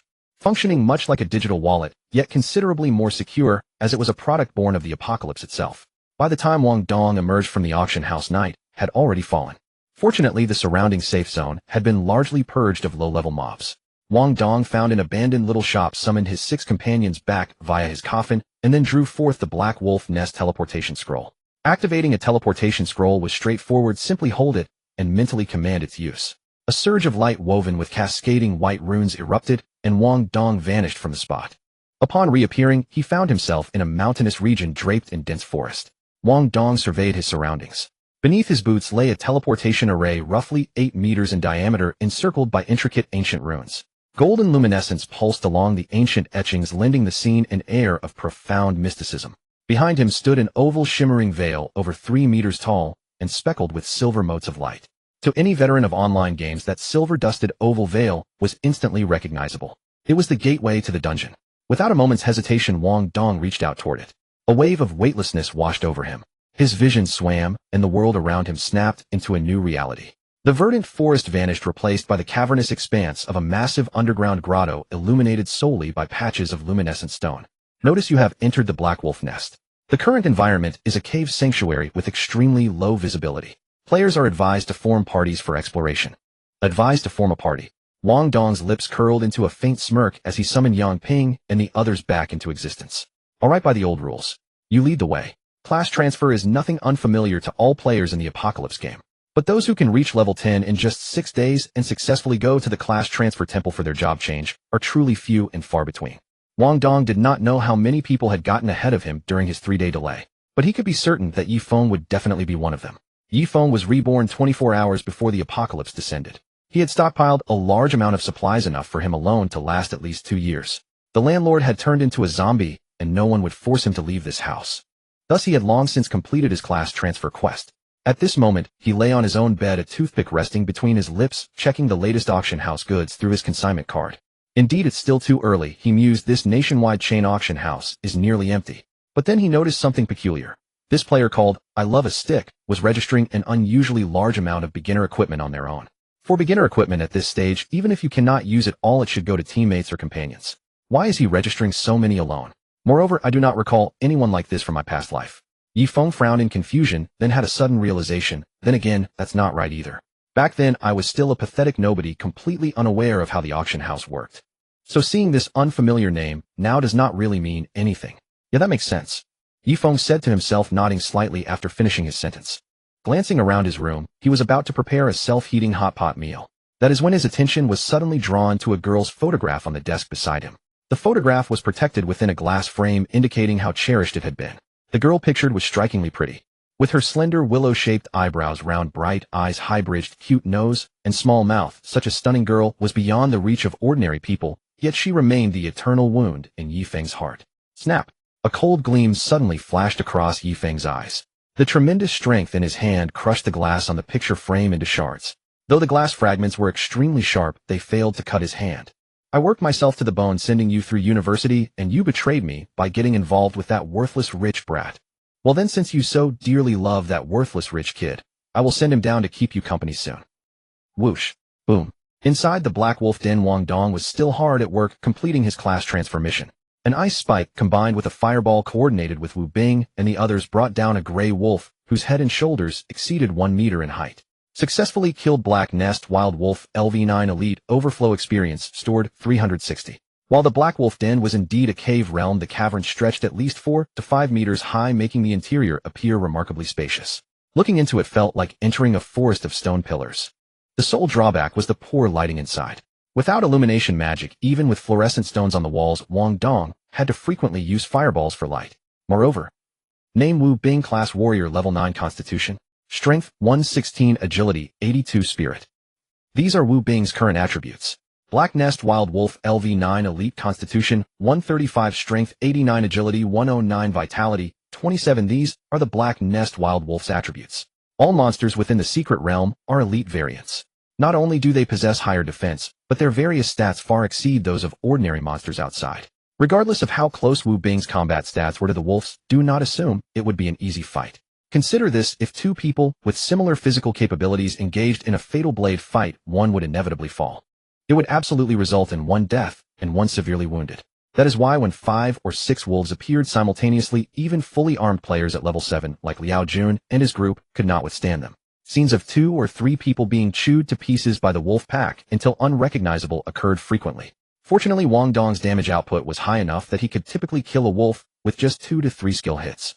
The newly summoned Yang Ping was also remarkably capable, able to hold off an elite monster single-handedly despite being only level 6. Otherwise, with their current lineup, any number of enemies would simply be feeding them.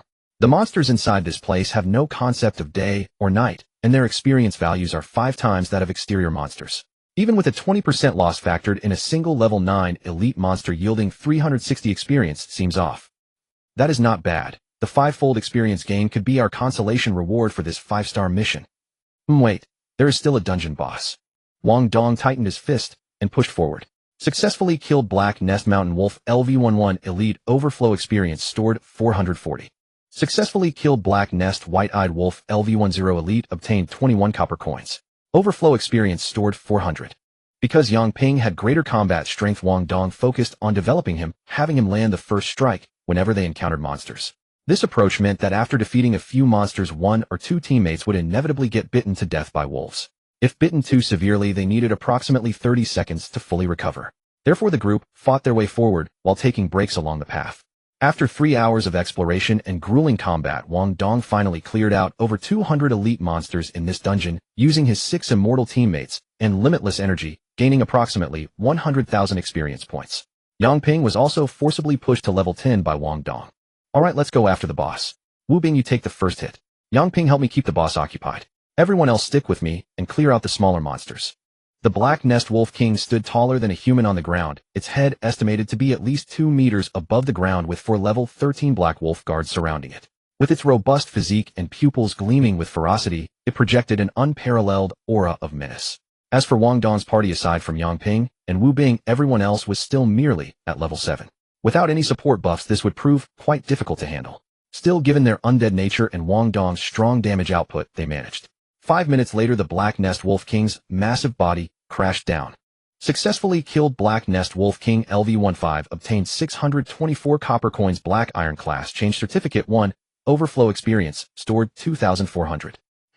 After defeating the boss, a pale blue transmission gate opened, and Wang Dong could not help but let out a long breath of relief. Fortunately, I had revived Yang Ping before entering, otherwise I would have wasted at least 2 more hours. The experience from a dungeon boss is 20 times that of regular monsters outside, and the equipment drops are considerably better as well. Moreover, the Black Iron Class transfer voucher appeared directly in Wang Dong's backpack. Staring at the boss's remains, 2 bronze orbs, 5 black ones, 3 white, and 6 transparent, Wu Bing could not suppress his astonishment. Tisk, this dungeon boss drops considerably more than the regular monsters outside. Indeed, quite a bit more. Wang Dong also smiled and reached out to gather those glowing spheres. You obtained Cursed Spell Robe Black Iron 1, you obtained Falcon Longbow Bronze 1, you obtained Cursed Spell Pants Black Iron 1, you obtained Green Jade Staff Bronze 1, you obtained Bone Cleaving Dagger Black Iron 1, you obtained Mage Skill Book Sandpit. Having gathered his loot, Wang Dong's smile broadened even more upon discovering the robe and pants that suited him perfectly. As a mage, wearing heavy armor to fight monsters is really quite strange, and heavy armor is genuinely heavy to wear, severely impacting one's movement and positioning. Fighting goblins and slow-moving orcs is manageable, but going up against this kind of dungeon elite monster proves quite taxing. Previously, because he was wearing heavy armor and moving too slowly, he got bitten on the thigh by a Black Wolf guard, wasting an entire bottle of beginner healing potion for nothing. Now it is fine. Wearing the Cursed Spell Robe not only looks sufficiently flowing and elegant, but also carries an air of mystery. Cursed Spell Robe Black Iron required level LV7, Constitution 6, Physical Damage Reduction 2. Cursed Spell Pants Black Iron required level LV5, Constitution 4. Green Jade Staff Spirit 50. Attached Skill Magic Enhancement Beginner. Weapon Rank Bronze required level LV12, Class Restriction Magic Type Professions. Durability 2020 Magic Enhancement Beginner. All magic attack type skills will have their power increased by 3%. Magic Enhancement. This attribute does not seem to have much significance for me. Black Iron equipment is for levels 1 to 10, while Bronze equipment is for levels 11 to 20. The level requirement for weapons ends in digits 2, 4, 6, 08. For bracers, boots, pants, armor, and helmets, the level ends in 1, 3, 05, 7, 9. This green jade staff is level 12. Wang Dong's awakened profession was Elemental God, which not only granted immense magical damage, but also doubled his base spirit and granted 10 times the energy pool of an ordinary mage. As long as he allocated all free attribute points from leveling to spirit, he would never lack damage or sustain, even without a weapon. Thus the spirit bonus on weapons was merely a luxury for him, unlike other mages who depended on it. The same applied to weapon damage attributes. A small damage increase was insignificant. The attribute he most desired on a weapon was spell vampirism. Spell vampirism could absorb the life energy of monsters to replenish his own vitality and heal injuries. If he could obtain a weapon with spell vampirism, he would become a perpetual motion machine, with infinite vitality and mana, even disregarding injuries.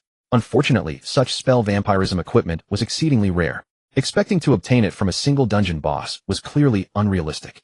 Forget it, let's return and hand in the quest first. Wang Dong decided not to dwell on it. Having something usable was already good enough. How could he ask for more? He led Yang Ping and the others through the teleportation portal, vanishing from the Black Wolf Den. When they had arrived, they lacked scrolls, so Wang Dong had used a recovery method to bring them in. Leaving had no such restriction, they simply had to walk through the portal. However, when Wang Dong stepped out, he was utterly bewildered. Damn, where is this? Real-life games were still somewhat different from online games. At the very least, players in reality needed to find a place to sleep. When Wang Dong exited the dungeon, it was nearly 11 p.m. The place he saw was unfamiliar, he had never been here before. However, the patterns of the ground teleportation array and the densely packed people sleeping on the ground confirmed this was also a safe zone. He casually asked a middle-aged man. So this is Yashan village mentioned in the Black Wolf Den records. Sir, where is the teleportation master of this town? Follow this road all the way to the end and you'll see it. Thanks. You're welcome. The middle-aged man waved his hand, watching them leave with envy. These people appeared directly here. They must have visited that dungeon just like the soldiers earlier. Pity I wasn't a combat type awakener, otherwise I'd damn well check out that dungeon too. Wang Dong didn't hear the man's mutterings. He left and headed straight for the teleportation master's location. The dungeon entrance clearly existed in reality. After exiting the dungeon, Wang Dong was directly returned to the nearest safe zone. The teleportation master, like the receptionist at the profession hall, was an employee of the Apocalypse game. They possessed no teleportation ability themselves, they were merely staff overseeing the teleportation array. Moreover, this teleportation array could only send you to safe zones you had visited before. You could not teleport to an unvisited safe zone. For example, Wang Dong had been to the safety zone in northern Modu. He could only teleport back there from this array, not to southern Modu. Other towns were even more out of reach. Beyond this restriction, copper coins were required, with the fee varying based on distance. Teleporting from Yashan village to the northern safe zone of Modu, a distance of less than 100 kilometers, cost him a full 100 copper coins. You didn't come back tonight. Back at the teleportation array in northern Modu, Wang Dong received a message from Chen Suzhen. Probably back tomorrow. Out there. Stay safe. Got it. It's late now, you should sleep. Meanwhile, on the 6th floor of the boys' dormitory, Chen Suzhen looked at Wang Dong's reply. For some reason, the usually strong woman felt a sudden sting in her nose and tears streamed uncontrollably down her face. Wang Dong, on the other hand, asked no further questions when she didn't reply. He had Yang Ping and the others clear the way ahead, and they traveled through the night toward the profession hall. At the entrance of the profession hall, to avoid unnecessary trouble, he put away his weapon and changed into heavy armor before entering. The black-haired girl's shift was from 4 p.m. to midnight. Seeing Wang Dong approach, her eyes lit up, and she quickly stood to greet him. Wow, you finished the profession quest so quickly, and you did it overnight. That's amazing. Doing a quest alone overnight. Even an ordinary profession at level 15 might not manage it right. Hee, just lucky. Do I go to the same place to hand in the quest? These staff could only see the player's basic pre-apocalypse information and whether they qualified for the profession, but not the player's game class or quest details. So Wang Dong didn't bother explaining the misunderstanding. Yes, follow me. The girl was highly professional and enthusiastically led Wang Dong to the place where he had accepted the quest yesterday. Familiar room, familiar starry crystal ball. Wang Dong placed his hand on it, and his consciousness appeared in the vast starry sky. The profession certification in his inventory vanished instantly. Congratulations on completing the profession quest. Detected that your profession, Elemental God, cannot be changed. Commencing profession change. In the vast starry sky, Wang Dong's consciousness was enveloped by a mass of pitch-black energy. These black energies felt like soft palms gently caressing every inch of his skin. It was an indescribable sensation, even more pleasant than the warm currents during leveling. To savor the feeling, Wang Dong instinctively closed his eyes. After an unknown time, the black energy dissipated and his consciousness returned to his body. Congratulations, profession change complete. You received free attribute points 50, a basic leveling map 1. Congratulations on becoming an official player. Acquired elemental god, exclusive talent skill glory of the arcane god. Glory of the arcane god, a mage's greatest pride, is their leveling speed. This skill allows you to maximize the mage's leveling advantage. When the total party size does not exceed 5, you gain full experience from killing monsters. For every 10 levels, the party size limit increases by 5, maximum party size of 30. Damn, I don't lose experience when partying. Seeing the level 10 exclusive skill of elemental god, Wang Dong was momentarily stunned. Before he could think further, ding, congratulations on reaching level 11. Gain all attributes 5, free attribute points 20. Ding, congratulations on reaching level 12. Gain all attributes 5, free attribute points 20. As usual, he allocated all free attribute points to spirit. Profession, elementalist. Level 12. Experience 126,570,000. Health 670,730. Energy 14356,016,0500. Constitution 73. Strength 7010. Agility 69. Spirit 535. Since he had changed back to his previous equipment, the bonus attributes were the same as before. But energy was 16000, needing 7000 experience to level up. The experience from grinding in the afternoon plus the dungeon last night pushed me from level 10 to 12. After level 10, the free attribute points per level increased from 10 to 20, plus the 50 from the profession change. The gap between before and after the profession change is enormous. Awesome. Now I can one-shot any monster in the city except for bosses and certain defensive monsters. Wang Dong accepted a 5-star class advancement quest and succeeded, his strength rising dramatically. He found a random mall locker room to meditate in for the night, and early the next morning set off toward the school. That afternoon, room 302 of the faculty dormitory at Magu University. Qin Shiji lay with his head resting on the lap of a beautiful girl while another young woman massaged him beside him. Uncle Chun, how far along are they? They've reached the building. They'll be up shortly. You two go out first. Qin Shiji rose and glanced at the 2 student girls attending to him, saying casually. The 2 girls dared not speak further and quickly nodded. Yes, young Master Qin. Before Uncle Chin arrived with his people, Qin Shiji was merely a young master of wealth and influence, lacking any personal loyalists at his side. Though reckless in his dealings, he never dared overstep too far, fearing he might capsize in shallow waters. Not to mention Wang Dong. Even in front of Tao Lin and the others, he lacked sufficient confidence. Now, however, Uncle Chun had arrived, and all his confidence returned. He not only willingly told Wang Dong that Uncle Chun wished to see him, but also brought the 2 girls he had once slept with to this faculty dormitory for their own pleasure. Knock, knock, knock. Young master. Enter. Click. A heavily armored bodyguard pushed open the door and closed it behind him. At the sight of this bodyguard, Qin Shiji frowned tightly. I heard you found Jiang Man. Young master, we did find her, but she is already dead. What? Dead? The heavily armored man spoke, handing Qin Shiji a charged phone. Qin Shiji took it and looked, immediately feeling a wave of nausea.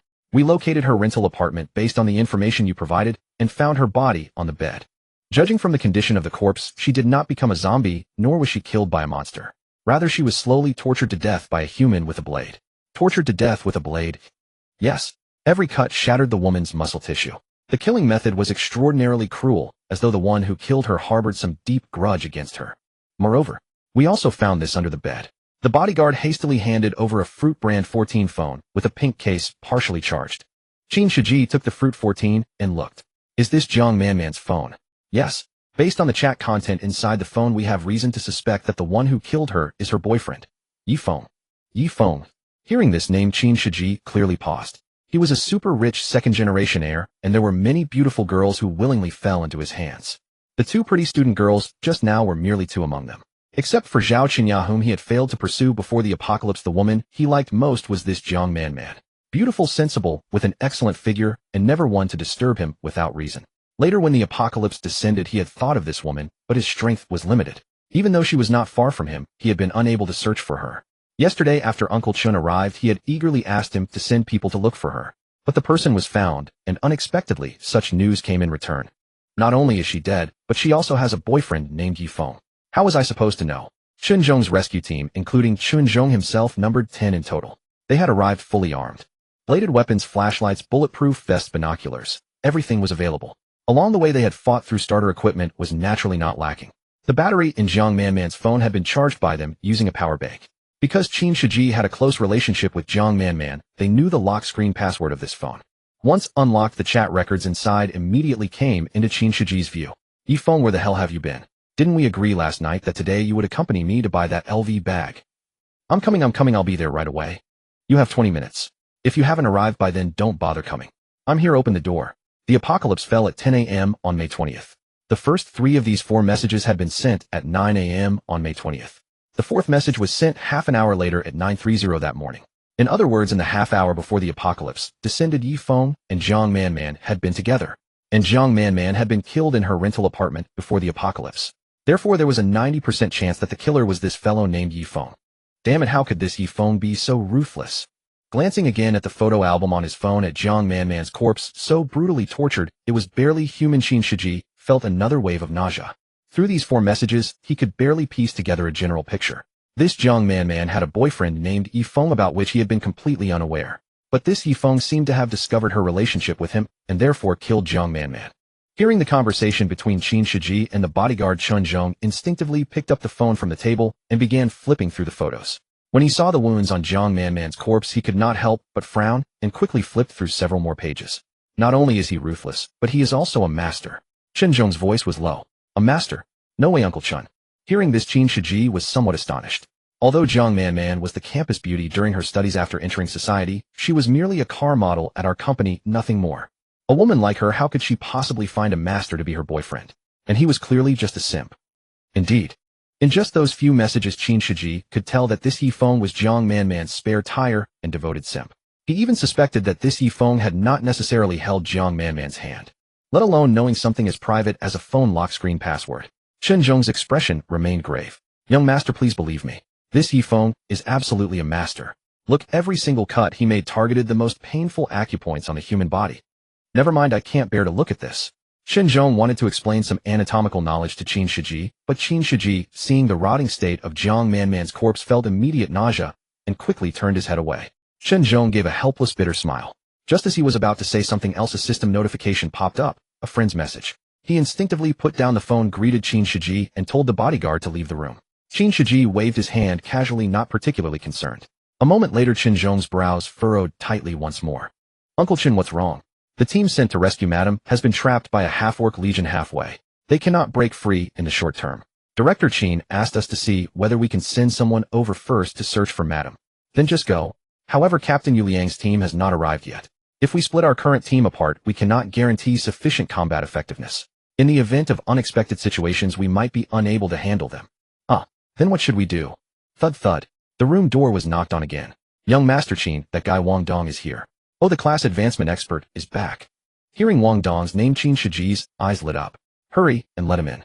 Although Wang Dong currently lacked area of effect skills, he had already reached job change level 12, with fast spell casting speed and extremely high damage output. Therefore, his movement speed had increased slightly compared to yesterday. However, once his level exceeded the monsters by over 10 levels, experience points dropped to a single point, making it pointless to fight level 1 or 2 monsters. Consequently, his level remained at 12. On his way back, he received a message from Qin Shiji and rushed home, without delay, foregoing any interaction with that fair-legged woman he had encountered earlier. Upon returning, he handed his backpack to Cui Liangping and the others on the 3rd floor, then headed directly to this location. "Wang Dong, you are finally back. Come, let me introduce you. This is Uncle Chun, whom I have told you about. Uncle Chun, this is Wang Dong." Immediately after Wang Dong entered and closed the door, Qin Shiji began the introductions. Witnessing those well-trained bodyguards, Wang Dong could not help but marvel at the power of these elite families. Training guards to such a caliber was something ordinary families simply could not achieve. Chun Zhong regarded Wang Dong with a cold expression and spoke stiffly. "You are Wang Dong." His tone carried an air of condescension. In the past, Wang Dong would have felt intimidated facing management from such a powerful family. But now, even unarmed, his mental focus granted him a reaction speed of 530 points. Even as a mage, he was confident he could hold his own against Chun Zhong in close combat. "So, Uncle, what guidance do you have?"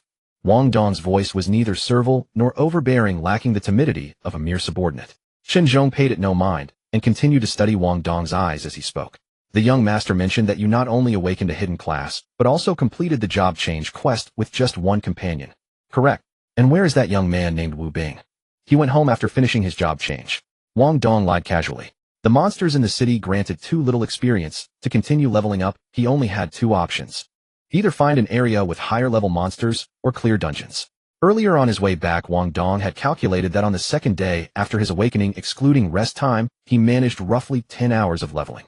Due to the dense fog obscuring his vision, locating monsters took considerable time, yielding an average of only 4,400 experience points per hour. That equated to 110 level 4 monsters. While dungeons also required hunting monsters, and elite bosses proved tougher to defeat, he could eliminate around 80 enemies per hour, gaining approximately 33,000 experience points. Therefore, whether leveling or acquiring equipment dungeons proved far more efficient than the outside world. However, that particular job change dungeon required an entry token to access. To enter the dungeon again, Wang Dong would need to find players who had accepted the same job change quest and form a party. To avoid complicating his ability to team with others later, he had deliberately kept Wu Bing out of sight. He went home. Zhong paused briefly at this, though he did not press the matter. That makes sense. Once you have gained sufficient strength, you should go find your family. I am Zhong. Since you are the young master's friend, you can call me Uncle Chen from now on. Zhong shed his cold demeanor. The self-introduction signaled acceptance of Wang Dong's standing. Wang Dong dropped his guarded stance in return. Understood, Uncle Chen. Yes. Though I do not know your family's background, if you are truly willing to serve the Qin family, as the young master describes, I can assure you, we will never mistreat you. Another empty promise, yet it sounded far more palatable than before. Thank you for your confidence, Uncle Chen. Zhong was a seasoned veteran who had no patience for grandiose speeches, so Wang Dong held back from offering flowery pledges of loyalty. As expected, Zhong gave a slight nod at Wang Dong's measured response. Very well, go rest for now. Wait. Uncle Chen, why not have Wang Dong help rescue my mother? Just as Zhong was about to dismiss him, Qin Shiji suddenly spoke up. Before Zhong could process the request, Wang Dong furrowed his brows. Save his mother. What was going on? Oh, it is like this. Seeming to notice Wang Dong's confusion, Qin Shiji hurried to explain. Within minutes, Wang Dong grasped the general situation. Qin Guangyao's rescue team dispatched to save Qin Shiji's mother had been surrounded by thousands of orcs inside a hotel.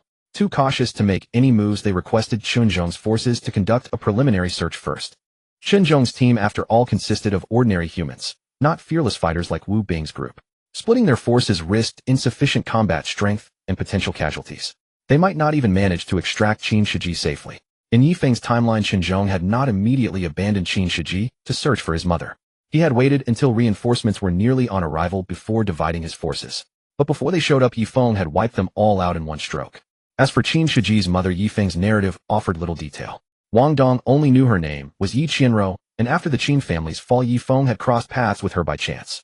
By then, the woman who should have been the Qin family's mistress in all her splendor had been reduced to a broken state at the hands of other high-level players. Yifeng had simply walked away upon seeing her condition. What do you think, Brother Dong? Consider this a favor for your brother. Qin Shiji clapped Wang Dong on the shoulder, resuming his familiar address. Zhong quickly interjected at the sight. Young master, that form of address is rather improper. He did not object to sending Wang Dong on the rescue mission itself, but rather to Qin Shiji, calling him Brother Dong. After all, as the heir to the Qin family and its future leader, how could he be calling a subordinate Brother Dong? The impropriety was staggering. Yet Qin Shiji understood the implication, but brushed it off. What is wrong with it? Brother Dong is 2 months older than me. What harm is there in calling him brother? Besides, he did save my life once. Well, alright then. Zhong found himself speechless and could only sigh in resignation. Wang Dong, what say you?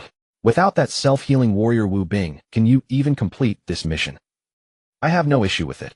I do not have anywhere better to level anyway, but I do not even know Madame Qin. While Qin Guangyao, the Shanghai tycoon, was a familiar face on television, Wang Dong had never seen her. But Yi Qianro, there was genuinely no memory of her in Wang Dong's mind. Even in Yifeng's narrative, she was only described in brief text with no photographs or visual references. That is fine. We do not have her files either, but I will send 2 people with you. Once the reinforcements arrive, I will send additional support. They would not slow me down, would they? Zhong's lips twitched at the remark. This was the first time someone had dared to question the Qin family's bodyguards. But then again, considering the young man had already completed his job change, perhaps he did have grounds to doubt. Rest assured, they are a knight and a priest. While they lack the self-healing warrior's endurance, their combat capability is solid. If you face mortal danger, you can leave them behind without hesitation. In extremis, they would likely abandon him just as readily. Wang Dong smiled, but dismissed the thought. His trump cards were formidable enough. If anyone were to die, it certainly would not be him. Then I am agreed. Thanks, Brother Dong. You are welcome. By the way, Brother Dong, did you kill Liao Jun and the others before leaving school yesterday morning? They came after me first, so I had to. No explanation needed. Uncle Chen already confirmed it. Whether in this apocalypse or peacetime, if you killed them, my Qin family would see to it that the matter was settled. With that, Qin Shiji patted Wang Dong's shoulder triumphantly. See, following me was the right call, Brother Dong. Indeed, you are right. And what about that Deng Yuding? Do you want to sleep with her? Do not be shy. She is quite attractive, and any normal man would think the same. After saying this with a grin, Qin Shiji paused, then leaned in conspiratorially toward Wang Dong's ear. Let me let you in on a secret. Just go straight to room 602 in that faculty dormitory. I have already arranged everything for you. No way, seriously. Why would I lie to you? Have you used it? Absolutely not. I am in a Zhao Qinya, you know that. Heh. Chen Zhong could only smile faintly at the pair of young men. As expected, only among young people did genuine common ground exist. Wang Dong, go rest upstairs. Tomorrow morning, I will have my men meet with you. Understood. Wang Dong nodded and headed upstairs. Only after he had left did Chen Zhong turn to Qin Shiji with a smile. He did not fear capable youths, he feared those without weaknesses. Wang Dong's awakened ability was remarkably powerful. If he faced someone unbending and irremediable, virtuous in character and exemplary in conduct, he truly would have little advantage over them. But this Wang Dong not only lacked any backing, his awakened ability leaned more toward monster hunting. More importantly, he still harbored such an interest in women. If the Qin family could exploit these weaknesses effectively, Wang Dong would undoubtedly become a sharp blade for them. Thus, even Chen Zhong, who was usually reserved with words, could not resist offering Qin Shiji a compliment at that moment. Upon hearing Chen Zhong's praise, Qin Shiji wore a smug expression. Of course, I have been exposed to this for years. Would I not even know what a pig looks like if I have never tasted its meat? Ha ha, the young master speaks truly. Meanwhile, on the other side, Wang Dong paid no mind to what Qin Shiji and Chen Zhong were thinking. After all, the relationship between employee and boss was merely one of cooperation. As long as the work pleased him and the pay was satisfactory, everything was fine. But if the work did not satisfy him, then sorry, being fired would be the least of his troubles. The faculty dormitory building had only 2 suites per floor. After arriving at room 602, Wang Dong directly reached out and knocked on the door. He had kept Deng Yuding around precisely for his own release, and since Qin Shiji had already arranged everything, it would be foolish not to take advantage. Knock, knock, knock. Who is it? A woman's wary voice rang out. Wang Dong felt somewhat puzzled, but still spoke up. It's Wang Dong. Click. The door opened, and a female bodyguard in light armor appeared before Wang Dong. She was not particularly beautiful, but her short hair gave her a sharp and capable appearance. The short-haired bodyguard studied Wang Dong with an expressionless face before speaking calmly. You are Wang Dong. Surely no one would impersonate me, right? Please come in. The bodyguard did not hesitate much, though her expression remained blank. But after opening the door and letting Wang Dong inside, she actually took the initiative to close the door behind him. And she had not left. She stood rigidly at the dorm entrance. Wang Dong paid no mind to her, for at that moment he was utterly stunned by the scene before him. Faculty dorms were already cleaner than student quarters. Now this place was not only tidy and spotless, but a faint perfume scent drifted through the air. Sitting by the bed was a pale-skinned girl with bunny ears, wearing fishnet stockings and a low-cut outfit. Seeing Wang Dong enter, she hurried over in small steps and knelt before him, offering a pair of slippers. Master, please change your shoes. Her pale cleavage was half visible as she gazed at Wang Dong, who could not stop admiring the sight. Tisk, rich people really know how to play. Deng Yuding had originally been a mage player as well, but she had clearly followed the wrong person.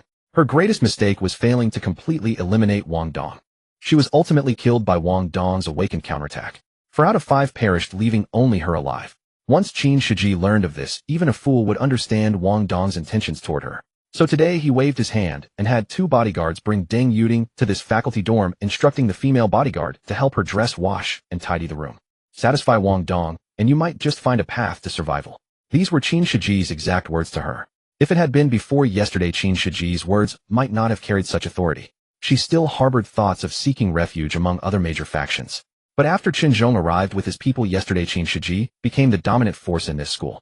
To survive, she had no choice but to rely on the female bodyguard's help to wash herself thoroughly and apply some perfume. This bottle of Chanel perfume had been a gift from Feng Zhou, a former simp before the apocalypse, and now it had become her tool for currying favor with Wang Dong.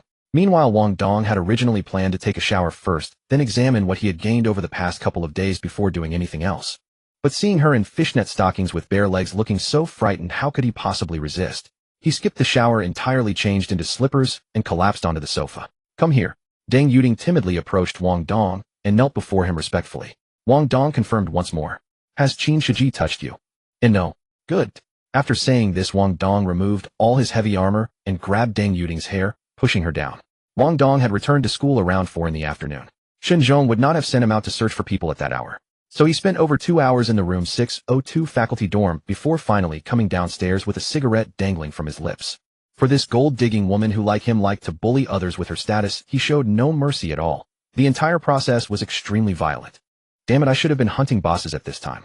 Who knew I would waste the entire afternoon on that woman? As expected, a woman's embrace is indeed a hero's grave. Brother Dong, congratulations. Big shot who successfully changed class, please take me along. Brother Dong accept my kneeling.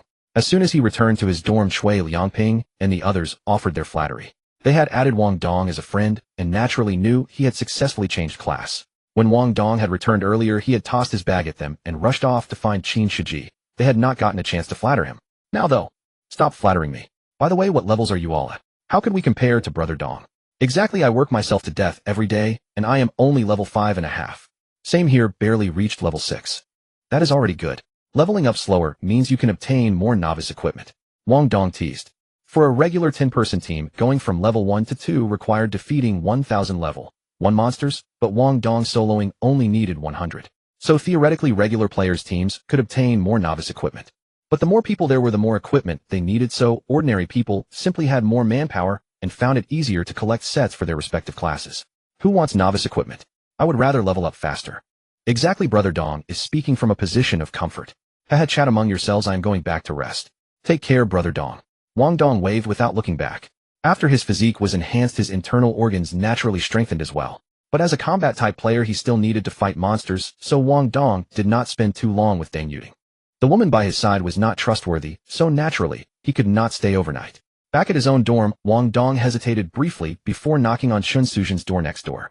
This girl had come back with him, and it seemed inappropriate to completely ignore her. Knock, knock, knock. Who is it? Hearing the knock, Shun Suzhen's voice sounded somewhat nervous. It's me, Wang Dong. Upon hearing Wang Dong's voice, Shun Suzhen paused for a moment before quickly opening the door. White shirt, jeans. Her attire remained as simple as ever. B. Brother Dong. After spending the previous night together, Shun Suzhen had grown closer to Wang Dong and began calling him Brother Dong, like everyone else did. Wang Dong did not treat her as an outsider, walking right in and sitting on the bed. Has anyone bullied you these past 2 days?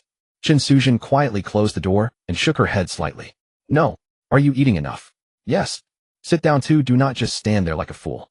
Wang Dong gestured to her, then turned his attention to his newly acquired skill. Mage Skill Book, Sandpit. Advanced Earth Element Skill for Mages, learnable at LV10. Transforms the target area into loose sand, reducing enemy movement speed by approximately 30%. Attack range 1 meter per 10 mental points.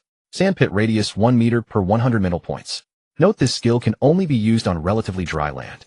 Ineffective on water, snow, metal, and other surfaces. With my current mental energy, without a weapon, the attack range would be 53 meters.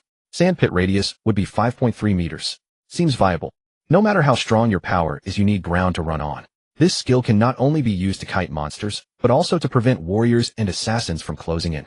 When Wang Dong previously defeated the dungeon boss, the Black Nest Wolf King's 6 transparent orbs dropped. These transparent orbs belong to consumable items, as do skill books. Therefore, among these 6 orbs, apart from 1 beginner's spiritual potion and 3 beginner's healing potions, there were 2 skill books, an assassin skill book Piercing Strike, and a mage skill book Sand Sink. Both of these skill books could only be learned after reaching level 10. As for destiny changing points, Lei Xiong and the others never appeared in Yifeng's storyline, nor were they teammates with Tang Yuanfeng. Thus, there were no destiny changing points. In other words, reviving Yang Ping required 100 points, binding Qin Shiji required 100 points, and Zhao Qinyan needed 200 points. Wang Dong only had a total of 400 points. Even after midnight, he would only reach 500 points. Forget it, I'll save them for now. Wang Dong muttered to himself. I refuse to believe my luck will be this terrible every time. In reality, mages do not actually level up much faster than warriors in the early stages. The reason they appear to progress faster is that their ranged attacks allow them to hunt monsters more safely. With fewer injuries, they naturally save time on healing. The true period when mages pull ahead of warriors in leveling speed comes in the mid to late game after learning area of effect skills. In post-apocalyptic games, AoE skills generally also require reaching level 20 before they can be learned. Whether it is the lightning element's chain lightning, the ice element's ice palm, or the wind element's tornado, all follow this rule. Even the fire element, which has the most AoE skills, requires level 15 to learn. Combined with the fact that lower tier skill books are easier to farm than mid to high tier ones, using beginner loot draws when your starting skills are still sufficient is hardly meaningful. After examining his skills and equipment, Wang Dong chatted briefly with Qin Suzhen. This girl carried an innate sense of inferiority and rarely liked to speak. In Yifeng's storyline, there was not much background information about Qin Sujin either. Aside from her decent looks being bullied by other girls and eventually committing suicide shortly after, there was little else.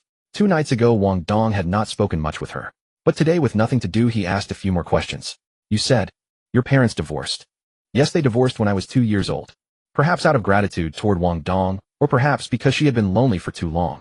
Qin Sujin recounted her entire backstory to Wang Dong under his persistent questioning. She was a girl from a mountain village. Her parents divorced when she was 2, and within months, both remarried and started new families.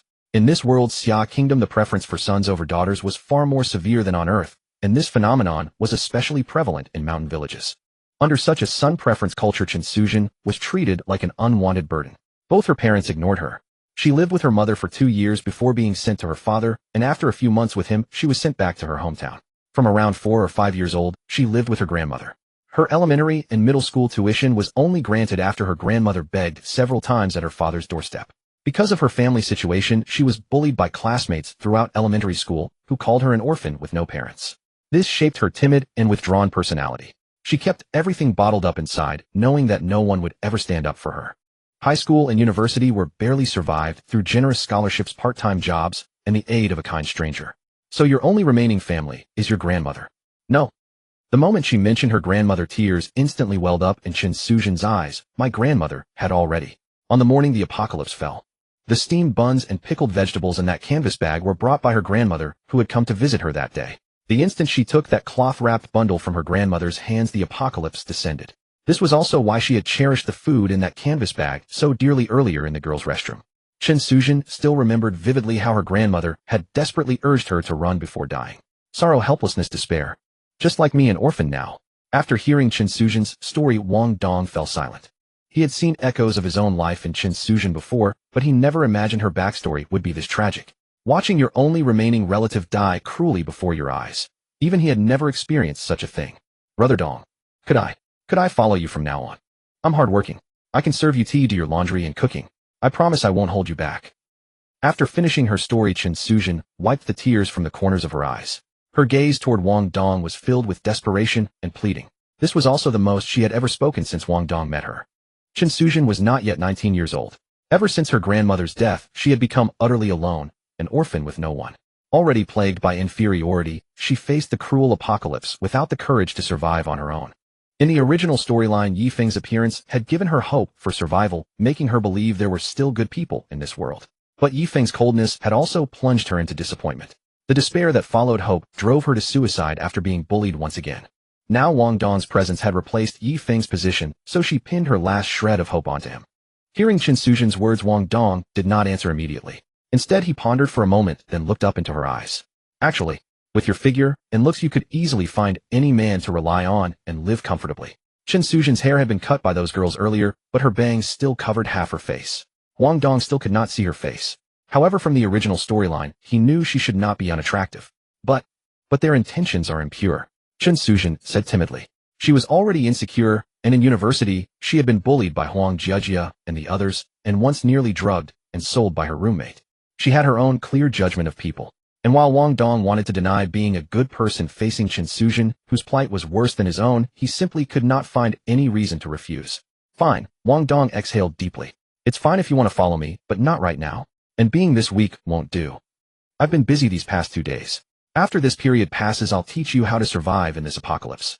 Get some rest for now. I'm heading back. With that said, Wang Dong did not linger further.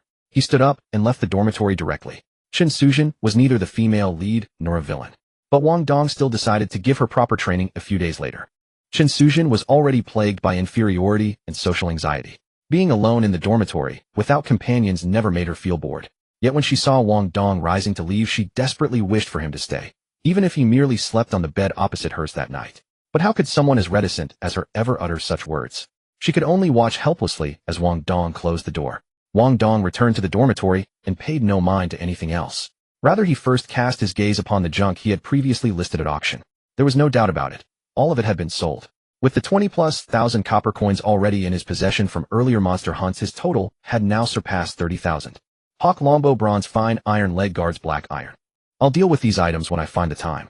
After speaking those words, Wang Dong rose and fetched a basin to the washroom, where he used water magic to bathe. Upon returning to the dormitory, he sat on his bed and began to meditate. The night passed without incident. By 5 o'clock the following morning, as dawn was just beginning to break, the thick fog gradually dissipated.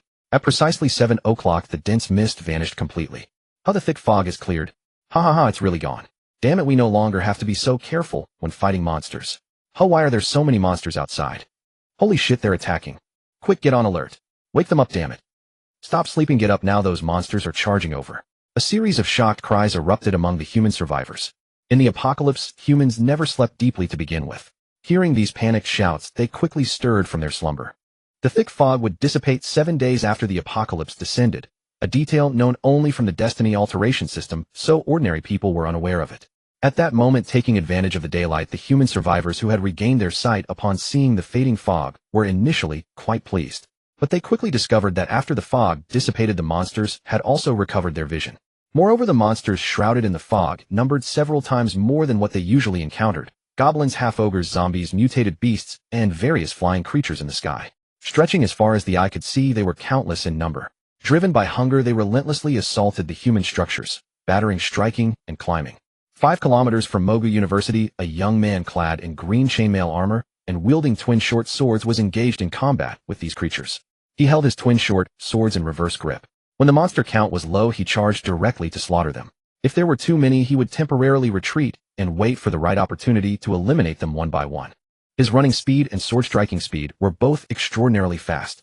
Each thrust of his blade could basically end a monster's life. Whether goblin, zombie, or mutated beast, most fell with just a single strike. Only the thick-skinned half-ogres could withstand several of his strikes. When the fog completely lifts, the monsters will awaken and go on a rampage. Yifeng casually dispatched 2 goblin warriors and hid behind a wall, a cold smirk playing on his lips. Although the rampaging monsters are numerous, such chaos will only last for an hour, and killing low-level monsters won't suffer from experience decay. Therefore, this rampage is a nightmare for ordinary players, but for high-level players it serves as an excellent leveling ground. Moreover, once the fog clears, the Qin family's guards will undoubtedly become lax in their vigilance. At this thought, Yifeng clenched his fists. Despite believing himself to be a formidable fighter, Yifeng was merely an ordinary employee at a small company before the apocalypse. In contrast, Feng Xiaolong was not only the strongest among the Qin family's guards, but also one of the 10 great war gods of Xian Nation in the future. Therefore, if they both started from the same initial state, even with 10 years of apocalypse combat experience, Yifeng absolutely could not defeat Feng Xiaolong and the Qin family's numerous bodyguards. To exact revenge, Yifeng needed to first enhance his skills and level. At this moment, relying on his past life's experience and combat strength, Yifeng was ahead of Feng Xiaolong. Meanwhile, with the fog lifted, the Qin family's guards would lose their previous vigilance due to the improved visibility. Therefore, the night after the fog dispersed was the optimal time for his revenge. As Yifeng began moving toward the Qin residence on the other side in the male dormitory area of Mogu University, "We found quite a few humans here.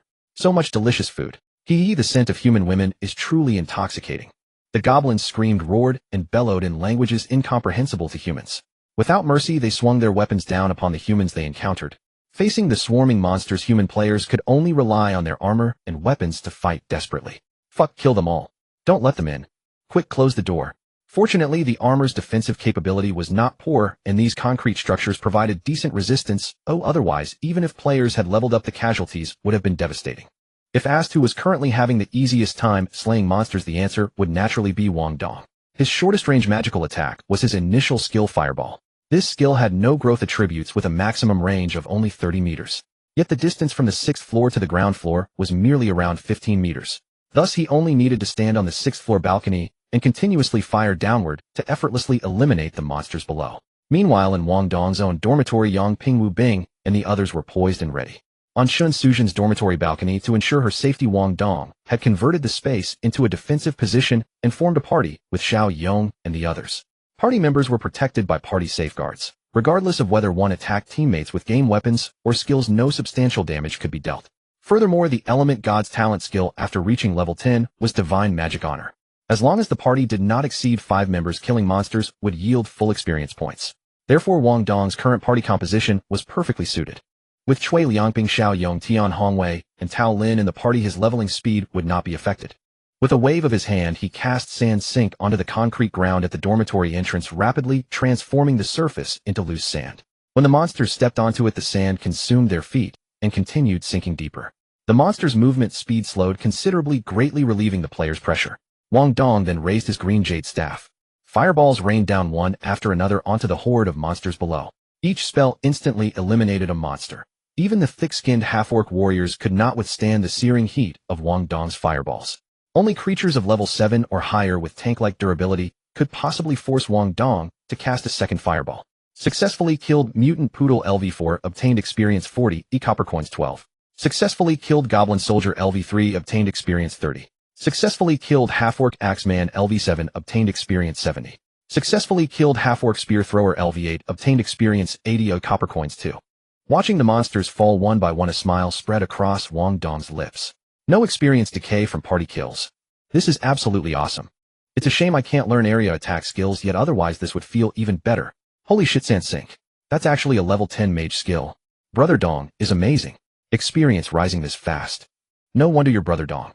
Is this the power of an elementalist? Terrifying indeed. While Wang Dong was reflecting on his capabilities, the players in the same dormitory building were in awe, especially the 4 teammates on the balcony below him. Previously, the thick fog made it difficult for them to accurately perceive how quickly Wang Dong cast his spells.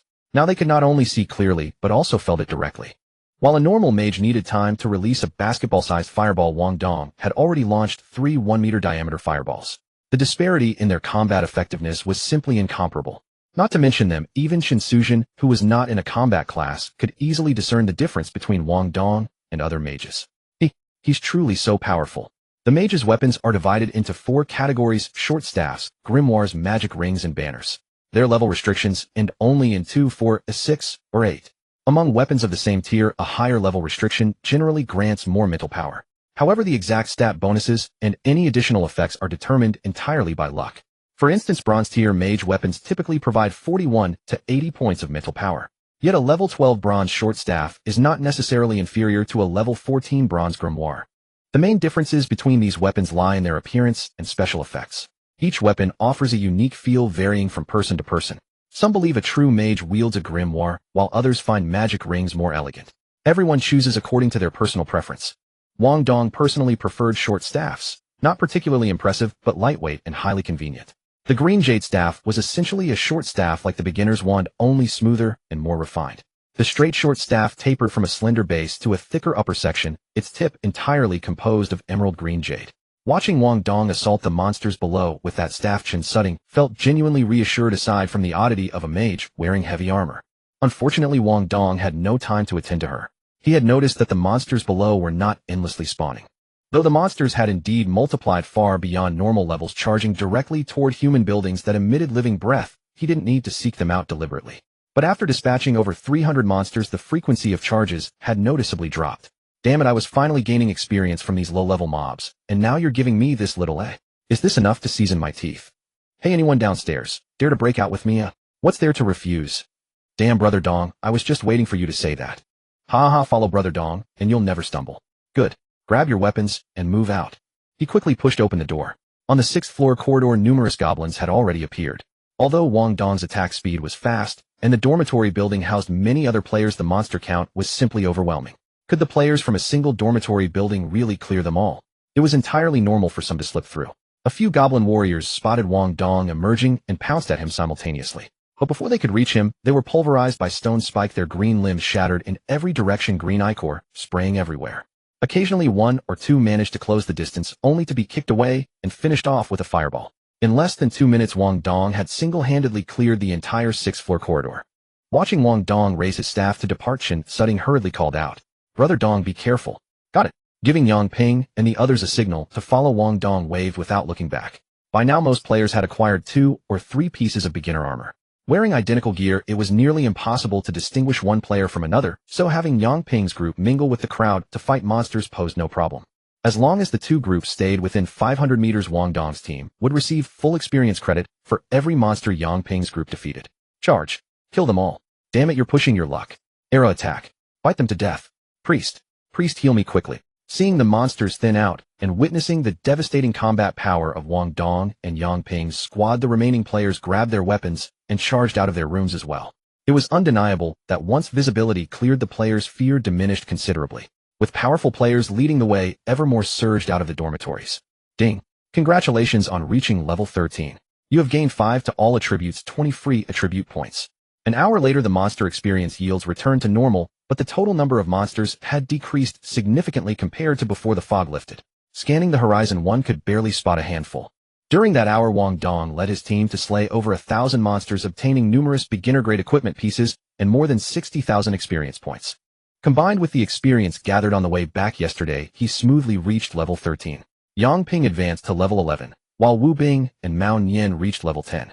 Even Shui Liangping and Tao Lin were boosted to nearly level 7 through sheer combat. Fortunately, the intensity of the fights kept them from noticing the abnormal experience gains. Wang Dong quickly glanced at his system panel. Level 13 to 14 required 800 experience. He scanned the surroundings once more. This university had originally housed over 20,000 students, and the surviving combat class players numbered at least 3,000. Now lawns, corridors, and sports fields were teeming with leveling parties. The monsters had become the rare commodity. Indeed, the unknown was always the most frightening. When the apocalypse struck suddenly and thick fog obscured vision, players dared not roam freely, terrified of stumbling into a monster horde and being wiped out.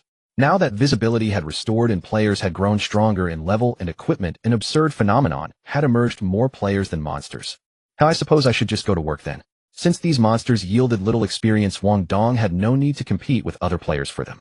He bid farewell to Tao Lin and the others and directly left the party. Using his mental command, he recalled Yang Ping's group from an empty dorm room, then quickened his pace toward Qin Shiji's direction. With the fog dispersed, visibility had expanded dramatically. With his current combat prowess, Wang Dong no longer needed to proceed with the caution he had shown earlier.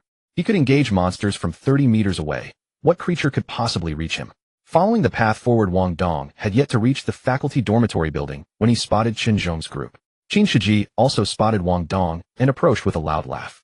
Haha, brother Dong truly is impressive. After going through such a monster onslaught, you're as unaffected as ever. I'm a mage, Wang Dong added with emphasis. Mages fought from range and expended little physical stamina. That was the advantage of a ranged class. Now that the fog has cleared, safety should be considerably higher. Qin Shiji didn't waste time and pointed toward two figures beside him. Come, brother Dong, let me introduce you to the two teammates for this mission. Wang Dong followed Qin Shiji's gesture and looked over. Both were burly, heavily armored, and professionally trained male bodyguards. After the introductions, Wang Dong learned their names and classes. Yue, a knight. Li Liang, a priest. Hello. Hello. After exchanging greetings, Yue immediately initiated a party invite. Ding. Player Qin Family Guard No. 26 has invited you to join their party. Accept, reject. Yue was the party leader and his real name was clearly concealed behind a nickname. Wang Dong paid it no mind and accepted directly, since he had been obscuring his own basic information as well. Let's move. Brother Dong, wait a moment. Just as Wang Dong was about to set off with the two, Qin Shiji suddenly called out to him. You were teaming up with Tao Lin and the others just now. Yes. Damn it, why did you bring them and not me? Parties can only be formed in person. You weren't in the dorm last night. Then invite me now? I'll go with you to rescue my mom. Hearing this, Qin Zhong immediately objected. Young master, absolutely not. It's far too dangerous outside. Even if we must leave the school, we should. What's so dangerous about it? Walking alongside brother Dong. What threat could possibly harm us? But, it's settled then. Yue, I'm withdrawing from the party. Form a new one with me quickly. Cough. Wang Dong cleared his throat. You'd be wise to heed Uncle Chun. I can't really carry you right now. Can't carry me. What do you mean, brother Dong? Are you refusing me face, or do you hold some prejudice against me? Of course not. I'm only level 13. There's hardly any experience to be gained from killing monsters in the city. Qin Zhong. Qin Shiji. The bodyguards. TH13 levels. Wang Dong's words undoubtedly shattered the composure of everyone present, especially Qin Zhong, the bodyguard standing behind Qin Shiji. With his combat strength so formidable, he was barely past level 9, yet Wang Dong, a penniless student with no martial arts foundation or background, had already reached level 13. What the hell was going on? Hadn't he just successfully advanced his class yesterday? Uncle Chen, I forgot to mention something yesterday. Sensing the bewilderment in their eyes, Wang Dong swiftly recounted the tale of his class advancement instance. After hearing his account, Qin Zhong narrowed his eyes. So what you're saying is that the experience gain in the class advancement instance is 5 times that of the outside world. As long as someone obtains an entry voucher, they can bring others inside for rapid leveling. Yes, that's exactly it. Instances come in various types: experience instances, currency instances, combat instances, welfare instances, and specialized instances for grinding equipment and materials. However, these instances aren't freely accessible to just anyone. They impose strict level requirements, enforce rigid time limits, feature unpredictable entrance locations, or demand entry vouchers. Entry vouchers can be obtained not only through class advancement tasks, but also by defeating monsters and opening chests in welfare instances. Welfare instances, needless to say, also rely heavily on luck. For monster drops, one must defeat creatures above level 10. While these monsters won't drop equipment, they will yield certain quest items and consumable supplies. Much like welfare instances, there's no fixed drop rate. Success depends entirely on fortune. Some players might encounter the desired item after slaying dozens of monsters, while others could kill thousands without ever seeing it. Although Qinzhong was unaware of how many monsters lurked within the instance, or what challenges they posed, Wang Dong partnering with Wu Bing amounted to the most straightforward class combination possible. By claiming all the instance experience alone, coupled with the past hour this morning reaching level 13, was entirely feasible. Excellent, this intelligence is quite valuable. I'll relay it back shortly, and have them clear the path to Yashan village. Qinzhong himself was merely past level 9, and had yet to enter the class advancement instance. Even among those who reached level 10, only a rare few could accept the same 5-star class advancement quest. Thus, this information remained highly useful to the Qin family at present. For Wang Dong, why should he bother collecting vouchers himself, when he could leverage the entire Qin family to handle the gathering for him? They'd collect the vouchers, and he'd bring them along to level up. Both sides would win big, didn't it make sense? However, given this situation, young master. Qinzhong exhaled deeply and turned to face Qin Shiji. You'll simply have to stay with us. When a party tackles monsters and levels up together, the experience gains are calculated based on whoever in the group has the highest level. Given Wang Dong's current level, joining any team would yield 0 experience from level 3 monsters, and experience from level 8 and below monsters would be cut in half. Most monsters in the city were level 5 or below, with only a handful reaching level 8 or 9. If Qin Shiji teamed up with Wang Dong, he'd barely earn any experience at all. Alright then. Fine. Qin Shiji grumbled to himself, wondering how Wang Dong managed to level up so incredibly fast. But brother Dong, we've got a deal. Once you've become strong, you have to take me along to level up. That's a given. In the past, Wang Dong would never have agreed so readily. Even if he'd forced himself to promise, he'd have found some excuse to backtrack later. But now, with the glory of the law god's skill in his arsenal, Wang Dong no longer harbored any fears about teaming up. It's settled then. Qin Shiji reluctantly agreed, and Wang Dong slung his backpack over his shoulder as he and Yue set off on their search. For Wang Dong now, there were no grand ambitions driving him forward. His sole objective was to grow stronger continuously, strong enough to seize control of his own destiny. And to achieve that, Qin Shiji had to survive, otherwise the system would shut down entirely.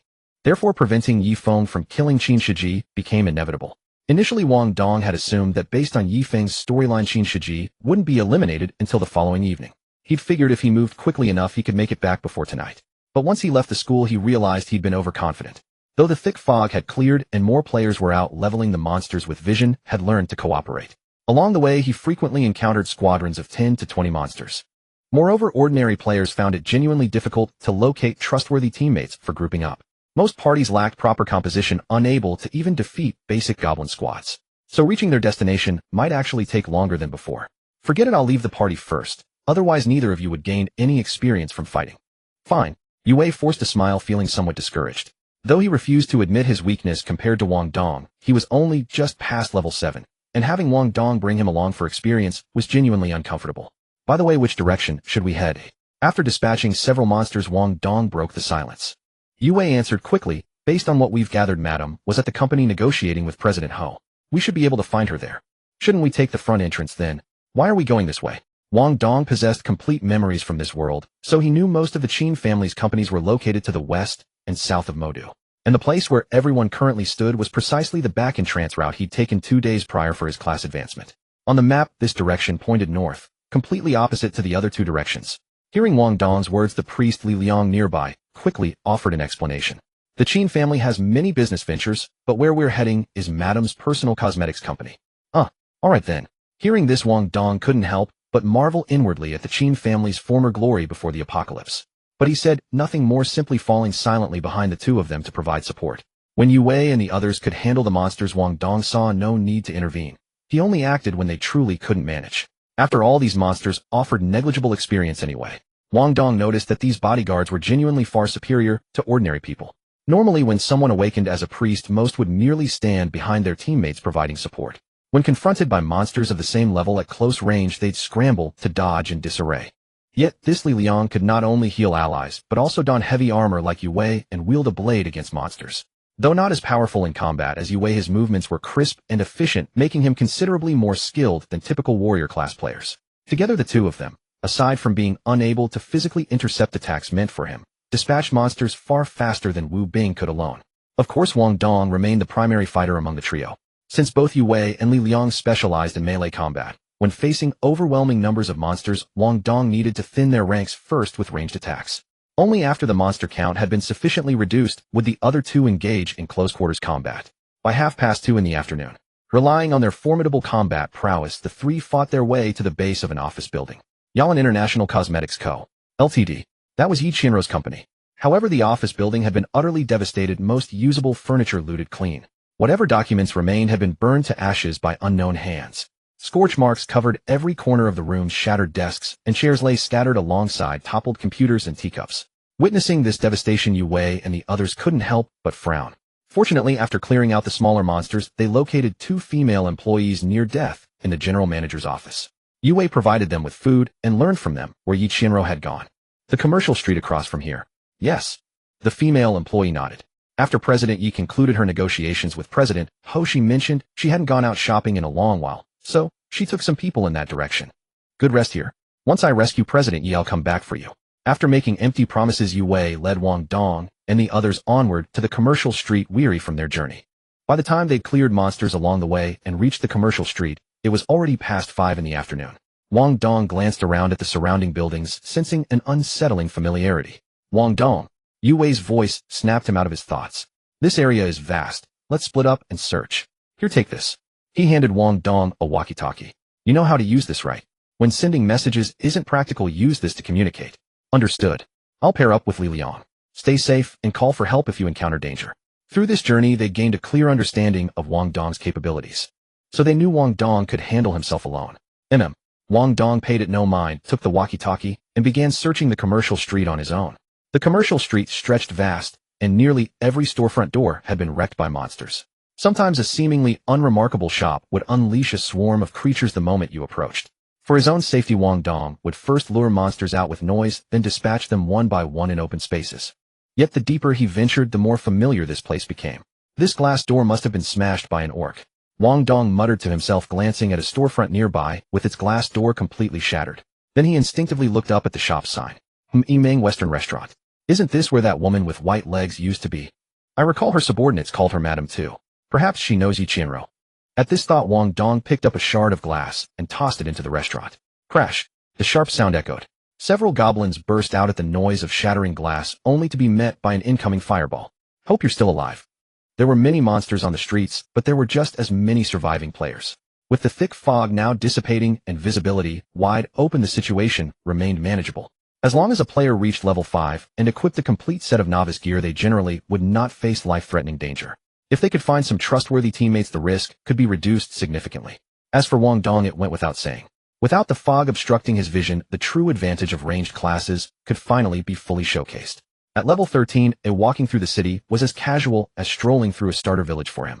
Even without Wu Bing clearing the way ahead, he had enough confidence to survive encounters with groups of monsters. The Yimeng Western Restaurant before Wang Dong was one of the more well-known Western restaurants in Mabe. It had 3 floors in total. The first and second floors were kitchen and dining areas, while the third floor served as offices, storage rooms, lounges, and changing rooms.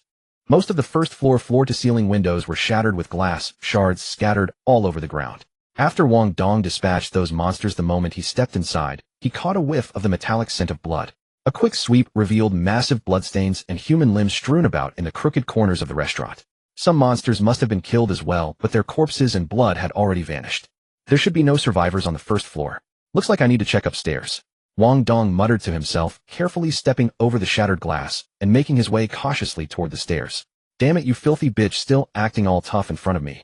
At this moment, in the third-floor corridor of the Western Restaurant, a burly man with slicked-back hair and a thick gold chain around his neck was pressing his size 43 foot onto a woman's body.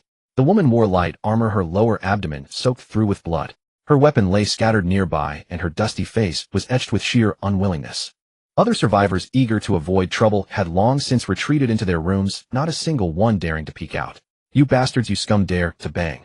Oh. Before the woman could finish her sentence, the man delivered another brutal kick directly onto her abdominal wound. Clutching her injury, she let out a piercing scream, sweat pouring down her face from the agony. She instinctively cast a sideways glance at her companion. That companion now lay motionless on the ground at the doorway, her eyes fixed unblinkingly on her. From her dilated pupils, it was clear she had already passed away. One false step and regret lasts forever. She could never have imagined that she professionally trained would end up perishing alongside her partner at the hands of a gang of street thugs. You're facing death and still keeping your mouth hard. The man sneered angrily, paying her no further mind as he turned his wicked grin toward the bare-legged woman ahead. The woman had delicate features and an impressive figure. The pale jade feet exposed from her attire drove every man who saw her into wild speculation. It was precisely because of this woman that he had been so ruthless toward both of them. Beauty, your two subordinates are now dead and critically injured. If you have no other trump cards, best submit gracefully. As long as you become my woman, I promise I will treat you well. His name was Li Wei, a piece of filth not much different from the previous Liao Jun. As he spoke those words, both his smile and tone reeked of depravity. Behind him stood 7 or 8 lackeys wielding baseball bats, axes, swords, and other weapons. Hearing Li Wei's words, they eagerly chimed in to second his sentiments. Yeah, Beauty. As long as you become our boss lady, we promise not to lay a hand on you. Fighting and killing is men's business. You're so beautiful. Why resist pointlessly? Beauty, just yield to our boss way. Tsk tisk, such a prime specimen of a woman. What a bunch of trash unfit for civilized society. The bare-legged woman remained aloof, her tone laced with palpable contempt. But anyone with eyes could see she was now completely backed into a corner. Many survivors had taken refuge in this Western restaurant, with Li Wei and his group arriving later. The moment they arrived, their eyes fixated on her, and once they felt secure, they could not resist making lewd remarks toward her. Li Wei and his men had been thoroughly beaten by the female bodyguards, and had played subservient ever since. However, while the 2 female bodyguards possessed solid combat skills, they lacked any experience dealing with street thugs. Li Wei and his crew pretended to submit, but in reality they were biding their time for the perfect moment to strike. After the monster rampage subsided that day, everyone cleared out the monsters that had broken into the restaurant. Li Wei then used the excuse of a particularly strong monster needs backup to split the 2 female bodyguards apart and took them down one by one. At this point, how could the bare-legged woman not see her current predicament? Yet she had no other recourse and could only maintain a facade of composure. Li Wei was certainly no fool. Upon hearing the woman's words, far from growing angry, he only smiled all the more brilliantly. I may have been a useless piece of trash before, but now this is my territory. I call the shots. If I say you accompany me, you accompany me. Refuse and those 2 will suffer the same fate. Madam, run. Seeing Li Wei's expression grow increasingly ferocious, the short-haired female bodyguard lying on the ground forced out a pained shout. Her mission was to protect her mistress. But now she had lost her combat ability and could no longer shield her mistress, leaving her only able to cry out a warning. Before she could finish her cry, Li Wei kicked her squarely in the chest. Shut your damn mouth, you damn whore. You really are nothing but trouble. Curse after curse. Li Wei glanced behind him. Shenhong, Haozi, this woman is yours. Do whatever you want with her. At these words, Shenhong and Haozi's eyes lit up simultaneously. Really? Boss, you're awesome. The 2 men expressed their gratitude effusively before turning with wicked grins to regard the light-armored woman on the ground. Though the light-armored woman had a fiery temperament, her features beneath the helmet were decent, and what little of her figure was visible was quite appealing. Under the current circumstances, having fun with this woman would certainly not be a loss. As for whether she would survive their treatment given her injuries, they simply did not care. Ha ha ha, come on baby. We brothers will spoil you properly. Bastards, let me go, you bastard, let me go. Shenhong hoisted the woman onto his shoulder, disregarding her furious curses and struggling. After all, she was powerless and weaponless now. Seeing this, Li Wei no longer bothered to follow, and instead sauntered over to the bare-legged woman with an amused expression. Your turn, Beauty. I already told you earlier, you're mine tonight. Before the apocalypse, this bare-legged woman held a high status, and usually had numerous bodyguards protecting her safety. But without bodyguards, she had lost her reliance. For someone accustomed to a pampered lifestyle, even using her awakened ability to hunt monsters was barely manageable. How could she possibly confront brute thugs like Li Wei? Just as panic began rising within her, and she was about to abandon her usual demeanor and flee for her life regardless of the consequences, bang. A deafening explosion startled everyone on the 3rd floor. Before anyone could react, a young man's irate voice cut through the air. Damn it, I only came here to find someone. What the hell do you keep yapping about? Someone's brain got left in the trash can, interfering with me. Looking to die. Wang Dong patted the dust off his body and spoke with an extremely impatient expression. Stepping out of the safety corridor, he arrived at the 3rd floor hallway. Yo, Beauty, you haven't died yet. Perfect. Let me ask you about someone. Who the hell are you? Disturbed from his ill intentions, Li Wei immediately shouted a curse. Wang Dong scrutinized the man carefully. Seeing the man's fierce and menacing demeanor radiating hostility from head to toe, his own temper instantly flared. I'm your father. The Yemen Western restaurant had 3 floors in total. With the elevator out of order due to a power outage, people could only use the fire escapes to go up and down. Every floor had a security door at its fire escape.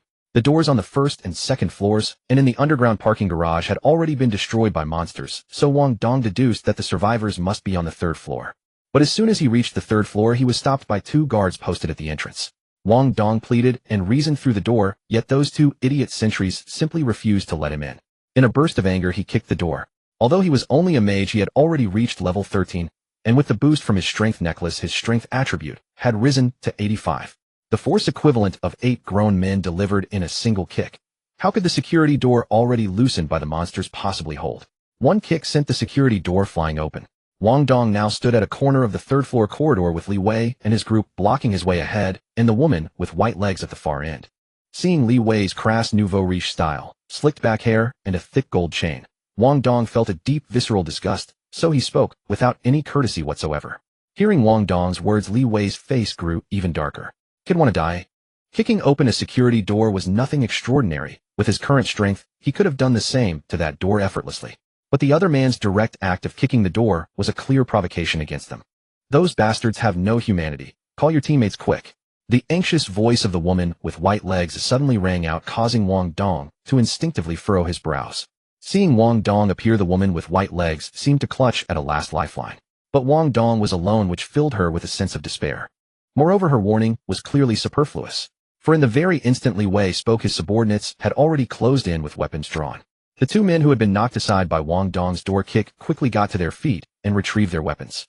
Wang Dong's gaze had been fixed on the woman with white legs, but upon hearing her words and seeing the group's formation, he immediately understood what was happening. Boss Wei, cut the chatter. This kid came here alone. What? Alone? Damn it, he dares to act so arrogant by himself. Then break him first and deal with the woman afterward. You little bastard, die. One of the men behind them, not a player at all, wielding a watermelon knife stolen from the kitchen, charged forward. Already furious about having his door kicked open and now seeing an opportunity to impress Li Wei with superior numbers, he was the first to rush forward. Watch out, the woman cried out. Bang! In the blink of an eye, the man was sent flying. Wang Dong didn't know any combat techniques, but with 580 mental power, every movement of that man seemed to unfold in slow motion before his eyes.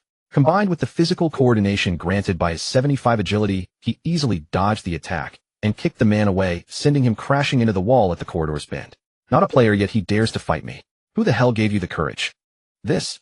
Seeing Wang Dong cripple the thug with a single kick, the woman with white legs stood dumbfounded. Before she could process it further, whoosh!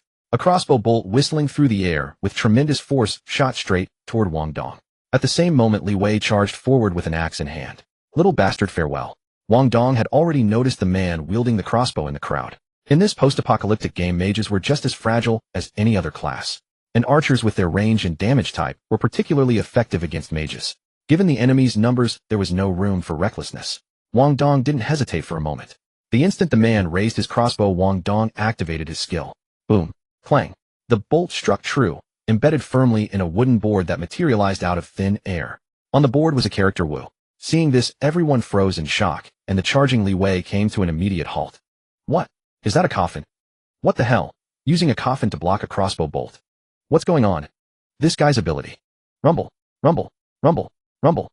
Hardly had Li Wei and his men finished expressing their astonishment when 4 more coffins, each bearing a name, emerged from nowhere around Wang Dong, excluding Yang Ping, of course. The restaurant corridor was wide, yet the 5 coffins effectively blocked both ends of it. The next moment, they vanished, and 5 fully armored corpses wearing backpacks opened their eyes. Wang Dong's chilling voice echoed into the ears of everyone present. Kill everyone in the corridor, except that woman. Wait, leave one alive. Understood. Got it. Roger that. Damn it. Regardless of willingness, the 5 reincarnated puppets received their orders and charged forward with their weapons drawn. Z-zombies. Fuck. Come on. What the hell, these guys? Monsters, they're all monsters. Don't kill me, ah. At first, Li Wei and his men thought they could take down Wu Bing's zombies, but they quickly realized something was terribly wrong. These creatures were not only fully equipped and combat hardened, but they showed no fear of death. Since his class choice trial, Wang Dong had primarily trained Yang Ping and Wu Bing with the thief Mao Nian as a side project. The first 2 bore no grudge against him since their deaths had nothing to do with Wang Dong, and they carried out his commands with exceptional efficiency and enthusiasm. A subordinate who merely follows orders and one who actually gets things done are 2 entirely different things. As for the thief Mao Nian, Wang Dong had trained him specifically to counter the protagonist. Even so, Feng Zhou and the others had already reached nearly level 9 at their lowest. 5 fearless, pain-resistant level, 9 warriors cutting down Li Wei's group was as easy as chopping through melons. Screams erupted in all directions and blood sprayed everywhere. Witnessing such a grisly scene, not only did Li Wei and his men freeze in terror, but even the woman with white legs turned pale with fear. "Boss, what's wrong? What the hell?" Meanwhile, Shun Hong and the rat, having just carried the woman in light armor into the room, were preparing to take advantage of the situation when the enormous commotion outside roused their irritation. They reluctantly dressed and opened the door. To their shock, Liao Jun stood before them, a machete still dripping with blood from his fallen companion. Blood splattered everywhere, on the corridor floor walls, and Liao Jun's face alike all painted in crimson from their comrades' blood. Liao Jun, who had been rewarded with the woman by Li Wei, was also a player. Without hesitation, they summoned a machete from their system and swung at Liao Jun's back. Thud! The blade struck home, but the heavy armor absorbed most of the damage. Liao Jun turned his head, and his chilling gaze made both men's blood run cold. Slash! With a single counterstrike, Liao Jun sent Shun Hong crying out in agony. "Ding! You have defeated passerby Shun Hong. 100 fate alteration points." The rat attempted to close the door, but thief Mao Nian intercepted him and drove a dagger straight into his chest. "Ding! You have defeated pass."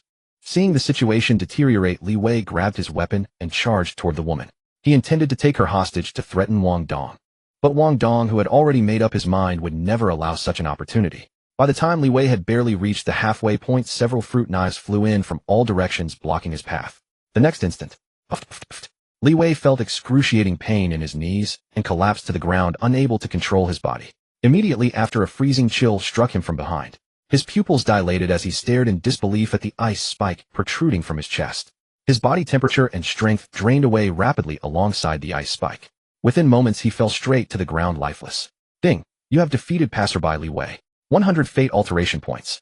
Wang Dong glanced at the bodies on the ground. 3 ordinary people and 8 players earning 400 points. That means 4 of these players will appear in Yi Feng's storyline. Never mind. Let's focus on what matters. Though puzzled, Wang Dong didn't dwell on it. He brought his hands together and clang, clang, clang. Except for Liao Jun and Feng Zhou, the remaining 3 were sealed inside coffins that materialized out of nowhere, vanishing from the corridor entirely.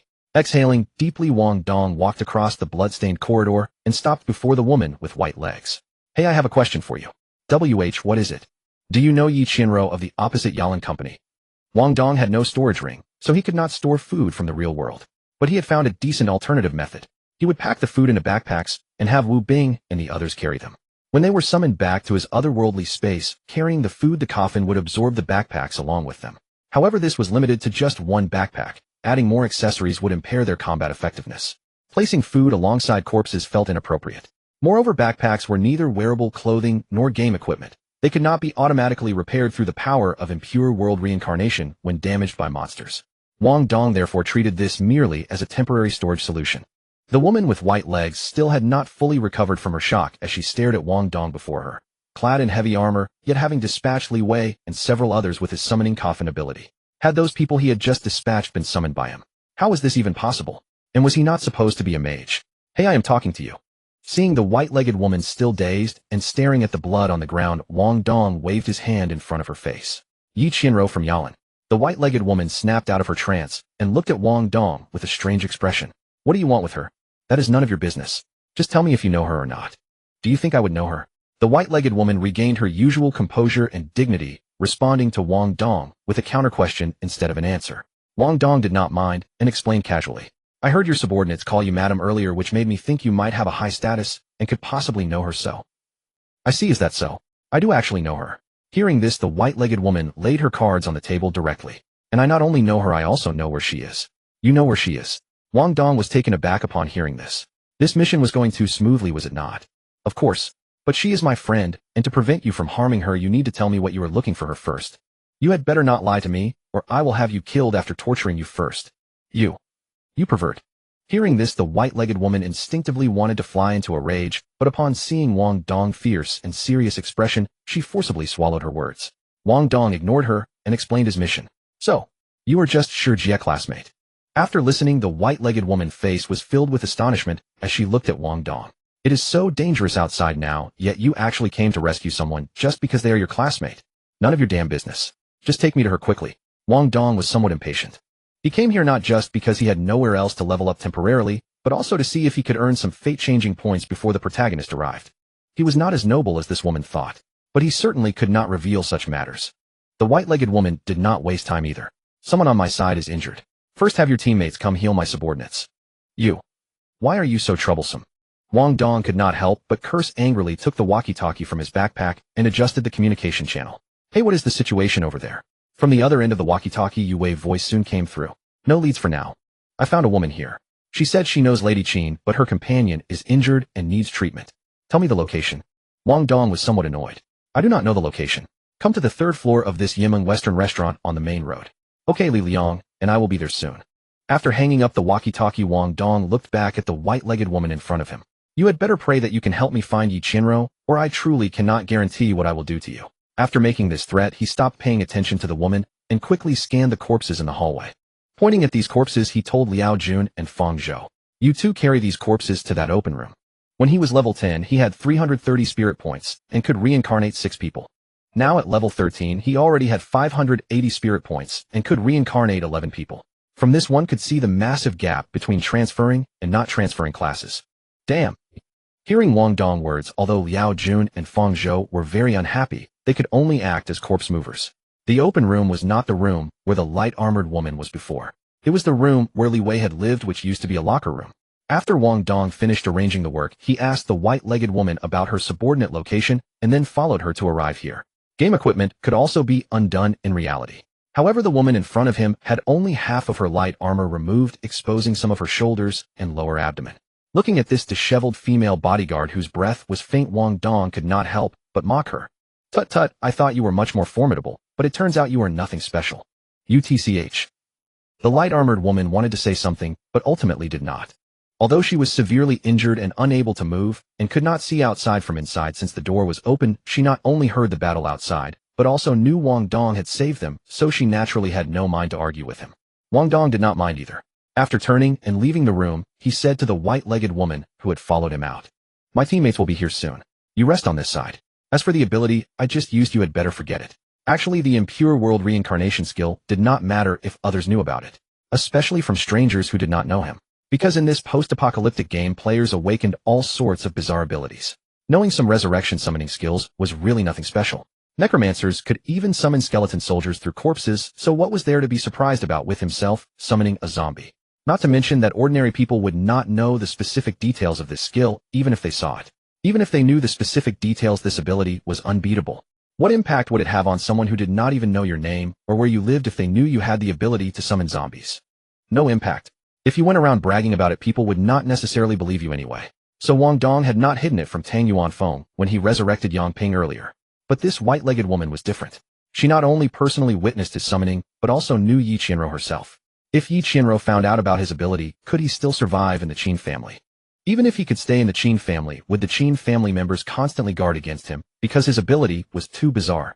The final thread to alter Yi Qianrou's fate was to have her meet those 2 subordinates of Yu Wei. But that was impossible. Completely unreasonable. How could this woman in front of him possibly be Qin Shiji's mother? In his past life, Wang Dong had failed to master much of anything, but his ability to judge character was remarkably sharp. Qin Shiji was 21 this year, the same as him. His mother should be at least in her 40s, right?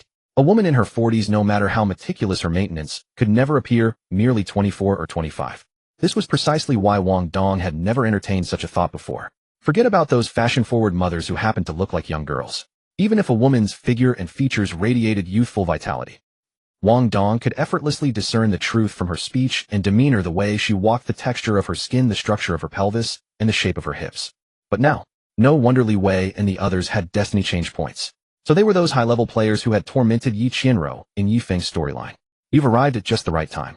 Xiao Qiong is still drawing her last breaths. Go in and save her. Yi Qianrou's calm voice interrupted Wang Dong's deep reverie. Yu Wei and the other 2 also snapped back to reality, nodding with respect. Yes, madam. With that, they glanced briefly at Wang Dong, but said nothing further, stepping straight into the room. Yi Qianrou did not follow them inside. Instead, she turned and closed the door, regarding Wang Dong with an amused expression. Your name is Wang Dong. Yes. Wang Dong's mind was in turmoil, yet he still nodded instinctively. Seeing this, the smile on Yi Qianrou's lips deepened. She glided forward on those fair, slender legs and spoke in a voice meant for 2 ears alone. Weren't you so arrogant just now? You even said you'd torture me before killing me. What do you have to say for yourself now? Her breath carried the fragrance of orchids, her tones soft and gentle. Wang Dong could even detect a note of coquettish teasing in her voice. He found it hard to believe, but upon seeing that calculating smile on her face, his wandering thoughts instantly sharpened into clarity, and his eyes once filled with disbelief gradually turned cold. Compared to his ability of necrotic reincarnation, his attitude toward Yi Qianruo just now was clearly the far greater problem. But could he beg for mercy at this point? No. He had already offended her. What did he have left to lose? At worst, he would simply find another master. So, if you dare leak my abilities to anyone, I will carry out my threat no matter who you are. Don't believe me? Go ahead and test me. The moment those words left his lips, Yi Qianruo couldn't help but freeze. Since being with Qin Guangyao, she had encountered countless domineering young men. But no matter how arrogant and overbearing they were, they all bent the knee before her. As for those street thugs, they didn't even deserve to look up at her. But what was this kid all about? True, this was an apocalyptic era where strength reigned supreme, and he had saved her, but wasn't his boldness going a little too far? Knowing her identity, and still daring to be so cocky. I didn't expect you to be quite an interesting fellow. Coming back to her senses, Yi Qianruo did not fly into a rage. Instead, she resumed her earlier enchanting smile. At the sight of that smile, Wang Dong furrowed his brow slightly. Rest assured, I, Yi Qianruo, am not a woman given to loose tongues. I will keep your abilities absolutely confidential. However, you must tell me what exactly are your abilities. Wang Dong. If the person before him was Yi Qianruo, he certainly could not bring himself to kill her outright. Unless she intended to make his life miserable, eliminating her would undoubtedly do more harm than good. But what was she getting at exactly? Noticing Wang Dong's silence, Yi Qianruo made no further attempts to press the matter. She simply gazed at him quietly, her smile growing ever more enigmatic. I cannot gauge how much time passed. Ding, you have rescued the life of minor character Sun Xiong. You have earned 100 destiny change points. No sooner had the system notification sounded than the room door swung open. Madame Xiaoqiong's wounds have been treated, but she has lost too much blood and requires rest. Have the other survivors come out and clean up. Yi Qianruo remarked lightly, as though the bloody massacre moments before bore no relation to her whatsoever. Hearing Yi Qianruo's words, Yu Wei said nothing further and hurried into action with Li Liang. It was already past 6 in the evening. They could hardly leave this stronghold at this hour. The corridors reeked of blood from end to end. If they did not clean it up, monsters might be drawn by the scent. The survivors of this Western restaurant had been trapped in other rooms, while Li Wei and the others carried out their operation. Now that Wang Dong's appearance had reversed the tide, they naturally became the tools for cleaning up the scene. Ding player, Yi Qianruo requests to add you as a friend. Accept, reject. While everyone was settling affairs and assigning resting quarters, a message suddenly popped up on Wang Dong's system. He instinctively glanced toward Yi Qianruo not far away. That enchanting yet calculating smile of hers met his gaze once more. Damn it, what on earth is this woman up to? Shutting himself in a random room, Wang Dong could not help but curse inwardly. Not only had Yi Qianruo not made things difficult for him, she had actually promised not to expose his abilities. And she was even adding him as a friend. This made absolutely no sense. Was she simply trying to lower his guard, planning to eliminate him once they returned to the Qin estate? No, that couldn't be right. Even if he revealed his abilities, he still belonged to Qin Shiji's faction, and he had saved her life. The Qin family might not heavily rely on him, but they would never treat him as an enemy worth killing. Moreover, he had already dared to threaten Yi Qianruo herself. What difference did it make whether she held a grudge? As long as Yi Qianruo was not a fool, she would not rashly enlist the Qin family's power against him. But, if that was not the reason, then what could it be? Brother Dong, I heard you've already found my mother. Just as Wang Dong was lost in deep contemplation, Qin Shiji's message suddenly appeared. Yes. Then there's no need to send reinforcements then. Reinforcements aren't necessary, but I have a question. Why does your mother look so young? Of course she looks young. She's only 30 this year. Wang Dong, are you pulling my leg? Why would I joke about that? It's the truth. Reading Wang Dong's reply, Qin Shiji looked utterly bewildered. Anyone with a shred of common sense knows a 30-year-old woman cannot birth a son as grown as you. Qin Shiji looked somewhat embarrassed. I forgot to tell you, she is my stepmother. What? Your stepmother? Then where is your biological mother? She died in a car accident when I was 6. Didn't I ever tell you? When did you ever mention that? What the hell was he supposed to say? Wang Dong wanted to curse. In Yifeng's storyline, events from the past life were brushed over in a single sentence. Only the pursuit by Qin Shiji and his father along with a host of bodyguards was recorded. Not a single word about Yi Qianruo. And in this life, Yifeng's depiction of Yi Qianruo, apart from being tortured beyond recognition after the fall of the Qin family, contained nothing else. So Wang Dong had no idea that Yi Qianruo would become Qin Shiji's stepmother. It's not too late to know now. Firmly ending the conversation with Qin Shiji, Wang Dong lay on the bed and exhaled deeply. It seemed that henceforth, when interacting with others, whether within or outside the storyline, he would need to clarify things first. Otherwise, situations as awkward as today's would arise time and again. But this indirectly proved that Wang Dong's ability to read people was sound. This woman was actually Qin Shiji's stepmother. and only 30 years old. This qualified as unexpected intelligence. Ding. While Wang Dong was lost in thought, another message from Yi Qianruo appeared. Come to my room. Seeing this, Wang Dong's brow furrowed once more. Was this woman plotting something again? After a moment's consideration, he rose and opened the door. When arranging for the other survivors to clean up earlier, Wang Dong had already learned that Yi Qianruo was in the lounge on the 3rd floor. So he made his way directly to her room. The door was left slightly ajar. Inside, candlelight flickered, casting its glow upon that alluring, graceful figure. No need to knock, just come in. Yi Qianruo seemed to sense Wang Dong standing at the threshold and spoke first. Wang Dong pushed the door open and entered, regarding the woman before him with a furrowed brow. It's so late, what do you need? Yi Qianruo was seated on the lounge sofa, her fair legs elegantly crossed, browsing her system panel. Upon seeing Wang Dong enter, she quickly dismissed the interface. Close the door first. Wang Dong entered and shut the door. The atmosphere has been so tense and oppressive lately. I'm not feeling well. Come give me a massage. The lounge where Yi Qianruo rested was not meant for the staff, but for the leaders to sit and drink tea. Thus it was not only spacious, but also fully equipped. Inside there were tea tables, armchairs, and bookshelves aplenty. The genuine leather sofa was extremely comfortable to sit on. At that moment 2 candles were lit in the room, the light not too dim. By the candlelight, Wang Dong saw that Yi Qianruo was not wearing a robe, but a dark brown tight-fitting dress. Lying on the sofa, her hips naturally curved upward, her upper body slightly flattened, and her fair, delicate feet were a sight to behold. A chair had even been placed beside the sofa for him. Such an enticing scene instantly made Wang Dong, who had seen countless videos in his past life, understand what this woman intended. In the middle of the damn apocalypse, she wanted a man she had just met to give her a massage. This was no longer a hint. It was a blatant invitation. I don't know how to give massages, Wang Dong said bluntly. He was not the type of man who lost his wits at the sight of a woman. On the contrary, he was very rational. In his mind, no matter what he did, he should weigh the pros and cons. If the disadvantages outweighed the benefits, it was not worth it. Just like when Liao Jun had tried to snatch his food earlier. Seeing that he could not resist, he simply chose not to fight back. Because no matter how hard it was to find food, it was better than directly risking his life. The situation was the same now. No matter how beautiful Yi Qianruo was, she was just a woman. If she had been a woman from another faction, it would have been fine. But she was Qin Guangyao's woman. If he did not want to fall out with the Qin family, it was best not to touch her. It's fine, just a casual rub will do. Yi Qianruo continued. Xiao Qiong was seriously injured today and hasn't fully recovered yet, otherwise I wouldn't have called for you. Wang Dong was speechless. What are you standing there for? Hurry up and come over. Hearing Yi Qianruo's urging, Wang Dong's thoughts raced again. No, this was Qin Shiji's mother and Qin Guangyao's wife. If he wanted to borrow the Qin family's influence in the future, he absolutely could not touch his wife at this moment. But despite thinking this, Wang Dong's body had already honestly sat down, pressing both hands onto her soft back. The fragrance, the touch, exquisite. Madam, does President Qin know about this? I am just the young master's attendant. If the young master finds out, what would he think? Wang Dong's 2 exclamatory remarks, combined with the pressure he was applying on her back, left Yi Qianruo completely stunned. How could this kid be so shameless? He kept saying he was just an attendant, calling her madam, yet his hands never stopped. But thinking back to how this guy had treated her earlier, Yi Qianruo's desire for revenge flared up. What? Are you scared? Scared? Do you think I would be? Wang Dong scoffed. With the cards he now held, he was not afraid even of the entire Qin family. But he was not the protagonist. Why not hide behind the Qin family and bully others? Why push himself to the forefront and oppose both the protagonist and the Qin family? Then does that mean I'm not beautiful enough? Yi Qianruo suddenly turned around and looked into Wang Dong's eyes, asking in return. Wang Dong had no idea what logic that was. He subconsciously stopped his hands, but at that moment Yi Qianruo unexpectedly extended her jade-like arm, hooked it around his neck, and pressed her crimson lips to his, silencing him. Wang Dong's eyes widened in disbelief. What the hell? Was Qin Shiji's mother really this direct? A knock suddenly sounded. Xiao Qiong's voice came from outside the door. Madam, the hot water you asked for is ready. Hearing the voice, Wang Dong quickly pushed Yi Qianruo away. A silver thread connecting their lips slowly stretched and broke.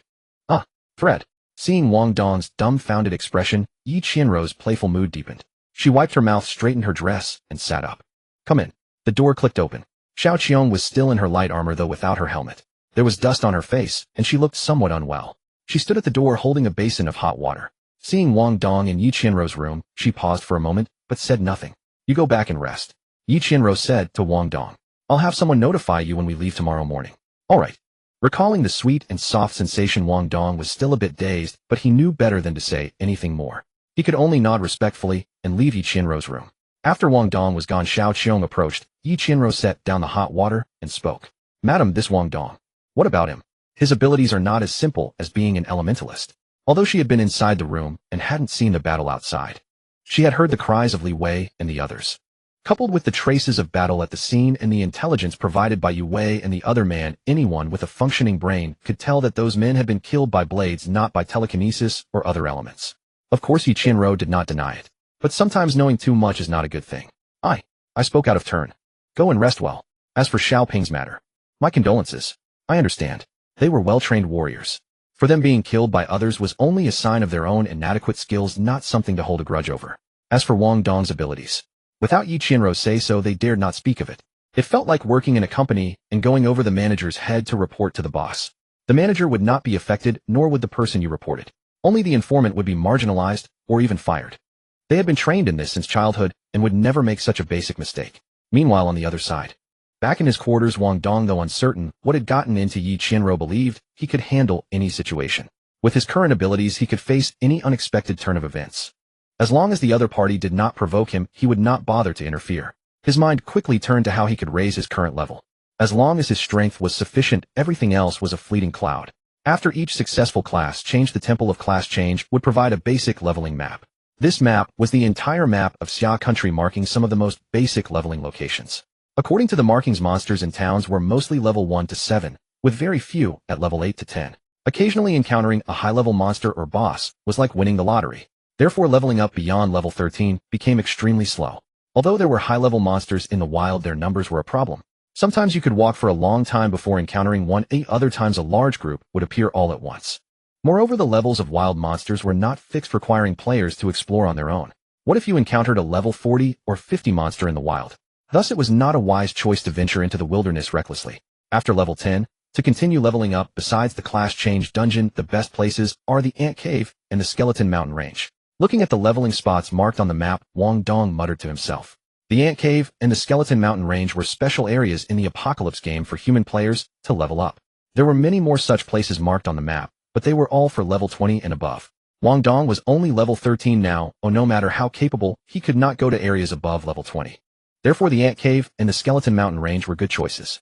The Ant Cave had monsters of levels 10 to 15, and the Skeleton Mountain Range had monsters of levels 16 to 20. Both places were located in Xia Country, one in the southeast and one in the northwest. There is a Skeleton Mountain Range near Modu, but it's still 120 kilometers west of the city. Going there, I might as well help others with their class change quests. There are so many surviving players in Modu. Surely some unlucky ones will get the Black Wolf Lair quest. Running that dungeon a few times should be enough to get to level 20. Besides, I can directly teleport to Yashan Village, right? With this thought, Wang Dong had already made up his mind. After saving Qin Shiji, I'll go to Yashan Village. For now, let's use the destiny alteration points first. Before setting out this morning, Wang Dong had 500 destiny alteration points. He gained 400 from killing Li Wei and the others, and another 400 for saving Yi Qianru and Xiao Qiao. In total, there were 1300 points. Intermediate summoning, let's go. Summoning successful. Choose one of the following rewards. 120 free attribute points. 2 talent skill universal danger perception. Danger perception, a universal skill for all classes, learnable at LV1. It allows you to sense the approach of danger in advance. When mastered, you can perceive attacks from your blind spots. Holy shit, an anti-ambush god skill. Danger perception was nothing unfamiliar to Wang Dong. It was an essential skill for protagonists at the beginning of many apocalyptic novels. This skill could help the protagonist sense impending danger in advance, which in some ways was even more practical than certain offensive abilities. In the apocalyptic game, it was also considered a god-tier skill among common abilities. To perceive attacks from blind spots. What kind of concept was this? It was equivalent to saying archers and assassins could no longer ambush him. Therefore, Wang Dong decisively gave up 20 attribute points and chose danger perception. I'll use the remaining 300 fate-changing points as well. Seeing the first low-tier summon reward, Wang Dong couldn't help but feel exasperated, but since he no longer lacked food, he had no choice but to select one attribute point. He added it to agility to round out the stats. The optimal choices for the other 2 rewards were actually quite decent. One was the Mage's Water Arrow technique at level 5, and the other was the Healer's Blood Supplement at level 10. The apocalyptic game was a digitization of reality, and one couldn't judge situations solely based on data. For example, when a person was injured, they would often bleed. Once blood loss reached a certain threshold, even if the player's wound was healed, they would still experience faintness and exhaustion from excessive blood loss. Therefore, this situation would severely impact combat effectiveness. The function of blood supplement was to strengthen the body's blood-producing capability in time, allowing the injured player's blood to be replenished promptly as long as they drank enough water. In simple terms, this was a healing skill. Not bad, another fruitful day. Wang Dong stretched comfortably and prepared for a good night's sleep. But then he thought again. I'd better meditate instead. Being out and about sleeping doesn't feel very safe. The night passed without incident. Early the next morning, all the bodies, including that female bodyguards, were burned by Yue. Wang Dong's condition had also almost fully recovered. Everyone started discussing the itinerary for the day. Through the intelligence exchanged the previous afternoon, Wang Dong learned about the professions awakened by Yi Qianrou and the others. Yi Qianrou's profession was light mage. Although the title light mage contained the word mage, she couldn't use elemental skills like fire, water, or earth. She could only use light-based magic, dealing double damage to dark and undead creatures while her damage was weakened against other beings. So in a strict sense, she could only be considered a rare support profession. As for that lightly armored woman named Xiao Qiong, she had awakened the special profession Fist Master. She was a special type of warrior. Without gauntlets, her current combat style was similar to an ordinary warrior. Both of them were currently only level 6. These 6 levels were hacked out blade by the 2 female bodyguards, having little to do with Yi Qianrou herself. Wang Dong, we're heading back to the Qin family on our end and don't need to pass through the school. Uncle Chun told us we can go directly back to the Qin residence. Yue seemed to have discussed this with Yi Qianrou beforehand, and after finding Wang Dong with Li Liang, he stated the result directly. Although their 3 bodyguards were powerful in combat and wouldn't normally face danger without Wang Dong as their main damage dealer, they lacked the ability to handle unexpected situations. Therefore, Wang Dong had to accompany the team. Hearing this, however, Wang Dong couldn't help but pause. Go directly back to the Qin residence. What's wrong? Is there something you haven't finished dealing with? Wang Dong quickly came up with an excuse. I still have a lot of things I haven't picked up. Survival supplies and daily necessities. The Qin family base has everything, and they're all new. If there's anything important, just tell young Master Qin, and he can help get it for you. Wang Dong. Why hadn't he noticed before that this guy was so quick-witted? That won't work either. My girlfriend is still at the school. Wang Dong came up with another excuse.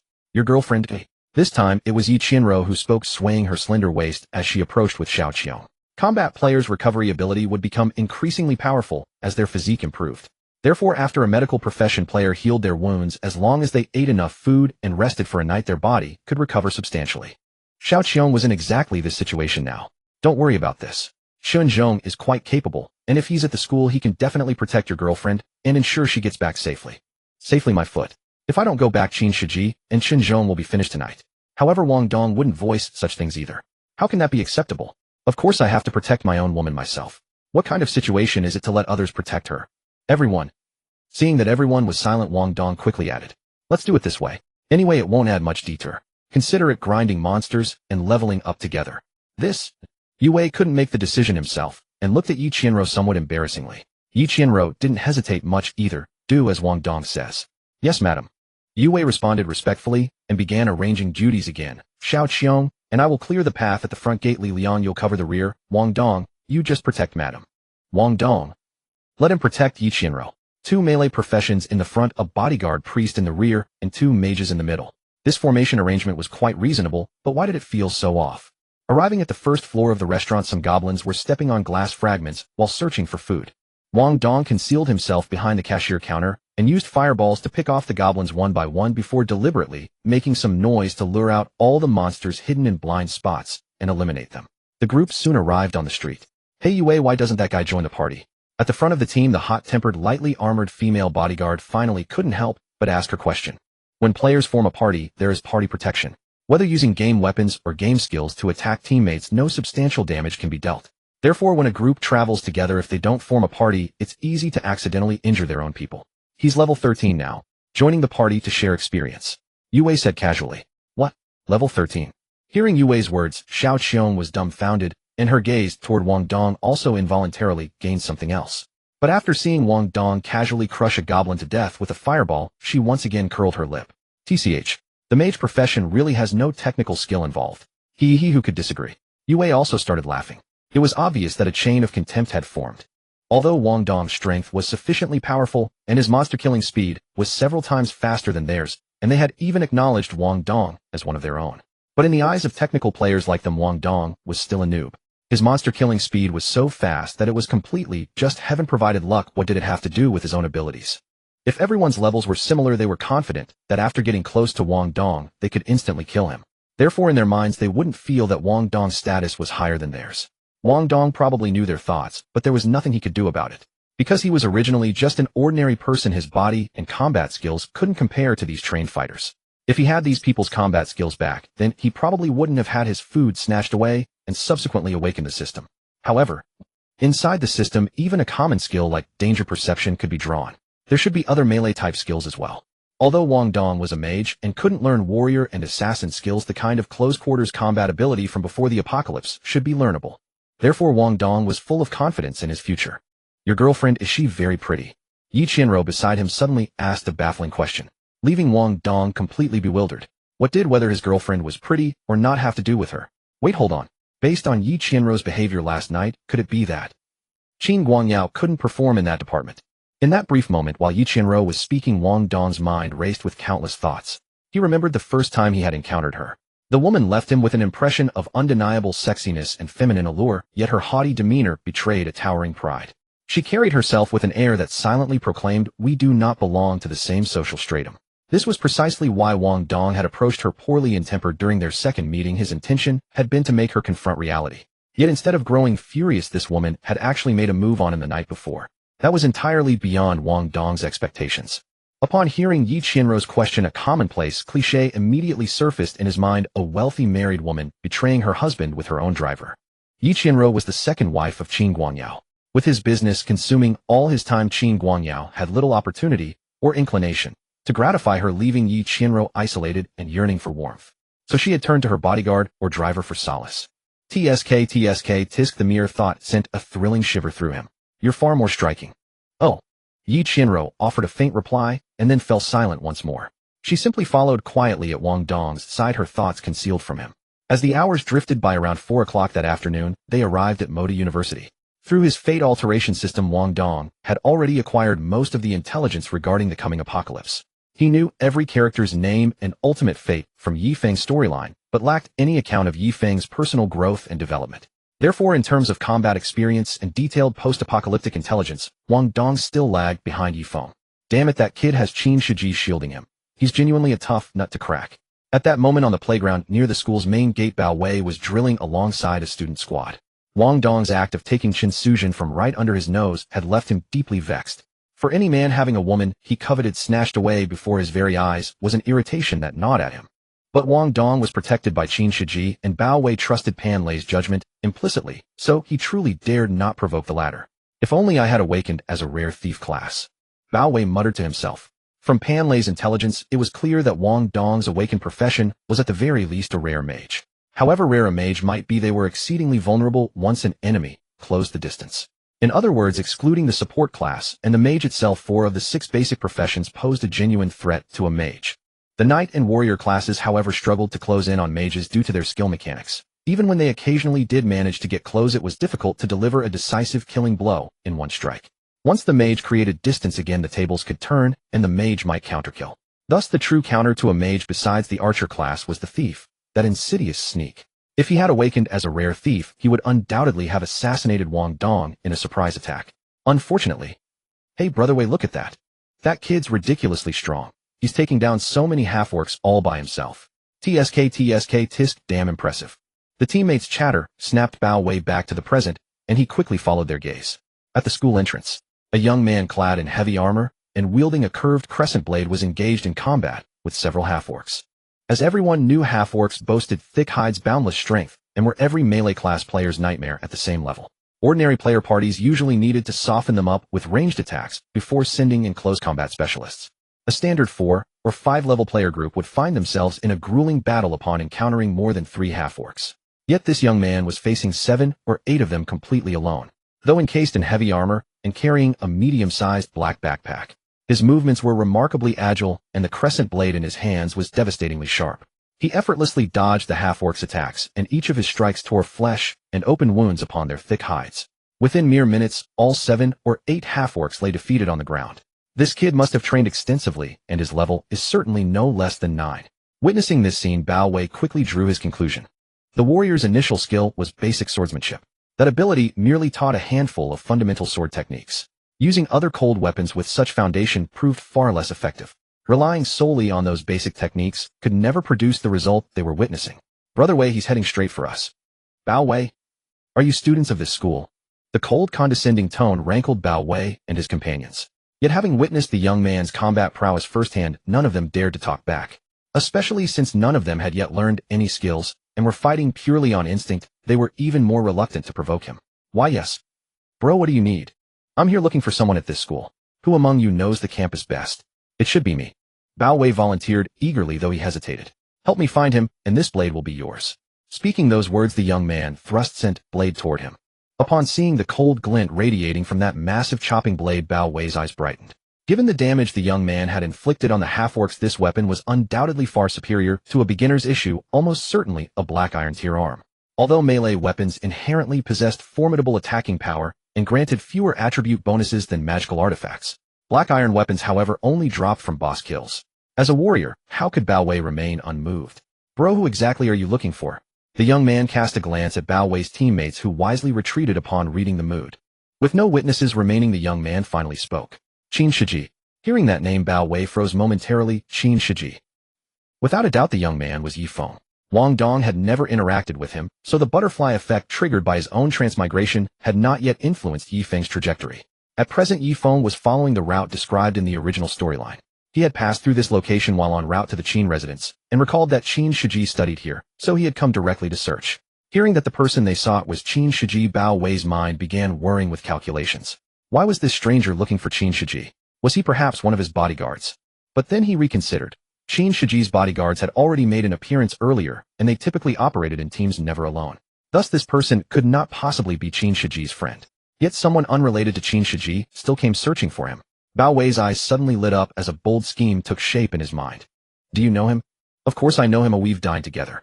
Are you close with him? Yi Feng's gaze sharpened subtly, a latent murderous intent simmering beneath the surface. If the other showed any hint of a close relationship with Qin Shiji, he would eliminate him without the slightest hesitation. But Bao Wei and Qin Shiji had already become adversaries. Therefore, close. Not particularly, but I know where he is. Shall I take you to him now? No rush.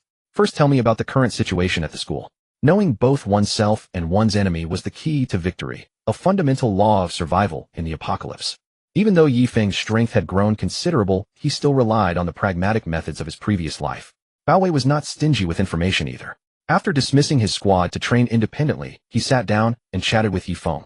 As minutes ticked by, Yi Feng gathered a general understanding of the circumstances. Upon learning that Qin Shiji's bodyguard was also present at the school, his expression remained placid on the surface, but a torrent of murderous intent churned within his heart. Are you certain Chen Zhong is also at the school? Chen Zhong. Bao Wei paused again. His name is Chen Zhong.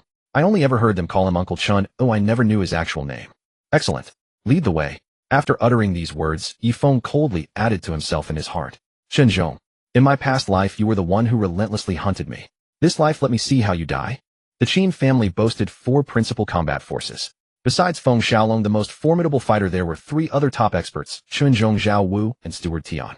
Feng Xiaolong and Steward Tian had always served by Qin Guanyao's side, while Chunzhong and Zhao Wu were tasked with handling various troubles around Qin Shiji and Yi Qianrou. In his past life, it was Chunzhong and Zhao Wu who were assigned to hunt down Yi Feng. Yi Feng had only found Jiang Manman several months after the apocalypse descended. Upon discovering the affair between Jiang Manman and Qin Shiji, he sought answers from her. Yet, Jiang Manman only responded with ruthless mockery, openly exchanging flirtatious glances with Qin Shiji. Influenced by Jiang Manman, Qin Shiji also subjected Yi Feng to repeated humiliations. Enraged on the spot, Yi Feng wanted to eliminate them both. But how could Chunzhong ever at Qin Shiji's side allow such a thing? Though Yi Feng could not match Chunzhong at the time, he managed to escape using the hidden profession awakened by his protagonist Halo. What followed was a deadly game of pursuit and counter-pursuit between the two sides. Now reborn into a second life, with overwhelming strength, Yi Feng had returned. Upon learning that Chunzhong was at this very school, the combat instincts within him flared instantly. Seeing Yi Feng bring him to his own dormitory building instead of seeking out Qin Shiji, immediately Bao Wei's suspicions only deepened. This young man before him was undoubtedly an enemy of Qin Shiji, not a friend. If he truly came to deal with Qin Shiji, might Bao Wei have an opportunity to win back Qin Suzhen from Wang Dong? As Bao Wei was lost in thought, a chilling glint suddenly flashed toward him, sending him stumbling backward in terror. Don't kill me. To prevent you from alerting Qin Shiji, Yi Feng said, coldly pressing the curved moon blade against Bao Wei's throat. I'm sorry. No, brother, we're on the same side. I'm an enemy of Qin Shiji too. Bao Wei backed against the wall, quickly cried out. What? Yi Feng narrowed his eyes, studying Bao Wei's gaze carefully. Bao Wei dared not lie. It's true. He has a subordinate named Wang Dong who, bolstered by Qin Shiji's backing, not only assaulted my girlfriend's sister, but also killed several of our companions. If you don't believe me, I can have my girlfriend and her sister come testify. Hearing this, Yifeng found himself somewhat inclined to trust Bao Wei's words. After sheathing the curved moon blade and agreeing to let Bao Wei summon his girlfriend, Yifeng became even more certain that Bao Wei was not deceiving him. Having spent 10 years in the apocalypse, Yifeng knew that people like Bao Wei and Huang Jejia simply lacked the ability to lie in his presence. It's no surprise that Qin Shiji's lackeys would do something like this. After saying this with a cold sneer, Yifeng no longer paid attention to Bao Wei. The enemy of one's enemy is one's friend, giving him no reason to eliminate Bao Wei. Noticing that Yifeng showed no further hostility, Bao Wei breathed a sigh of relief. Only then did he realize his back was drenched in cold sweat. Quickly ushering Huang Jejia out and closing the door, Bao Wei gathered his courage once more. Brother, you came here to take revenge on Qin Shiji, didn't you? You talk too much. No, I mean, I don't need your weapons. But after you've dealt with Qin Shiji, could you help me handle that Wang Dong? Wang Dong. Yifeng furrowed his brow and cast a cold glance at Bao Wei. Do you think I have time to concern myself with your troubles? But Wang Dong is Qin Shiji's man, and his awakened profession seems quite powerful. When you confront Qin Shiji, he will surely. That is not your concern. Yifeng coldly interrupted. Wang Dong. He had never heard of such a person in his past life. Such an insignificant nobody held no interest for him. For a mere extra role like this, Yifeng had no interest. Of course, if the fellow dared to obstruct him from dealing with Qin Shiji, eliminating him would be a simple matter.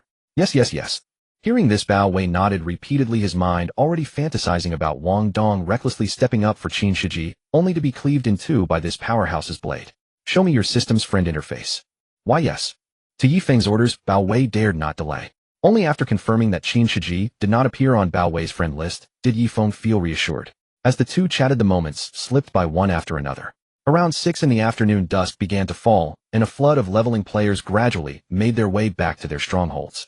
In order to better integrate with his team and prevent a repeat of the monster rampage that had occurred 2 mornings prior, Qin Shiji had moved back into the student dormitory building.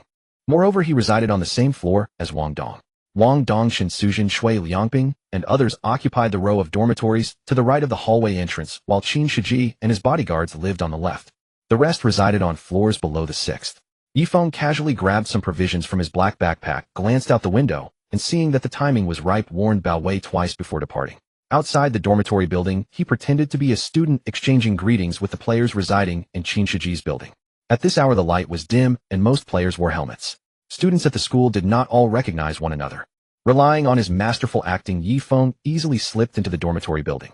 There are sentries on the 1st floor, many empty dorms on the 2nd and the 6th floor, and above are off-limits. That must be where Qin Shiji and his men reside. After infiltrating the building, Yifeng quickly familiarized himself with its layout. Once he had a sufficient understanding, he retreated to an unoccupied dorm room on the 2nd floor and concealed himself. As the Avenger who had survived a decade in the apocalypse, patience was never a problem for Yifeng. Though this building also had patrols assigned, they were merely students and utterly incapable of detecting his presence. With Yifeng having disappeared, time soon reached 1 o'clock in the morning. Before the apocalypse, this was a time when many would stay up late gaming or scrolling through short videos. But in the apocalypse, people had long since gone to sleep to restore their strength for the next day's survival. This was precisely the time Yifeng had been waiting for. Other players lack night vision now. That's my advantage, Yifeng murmured to himself.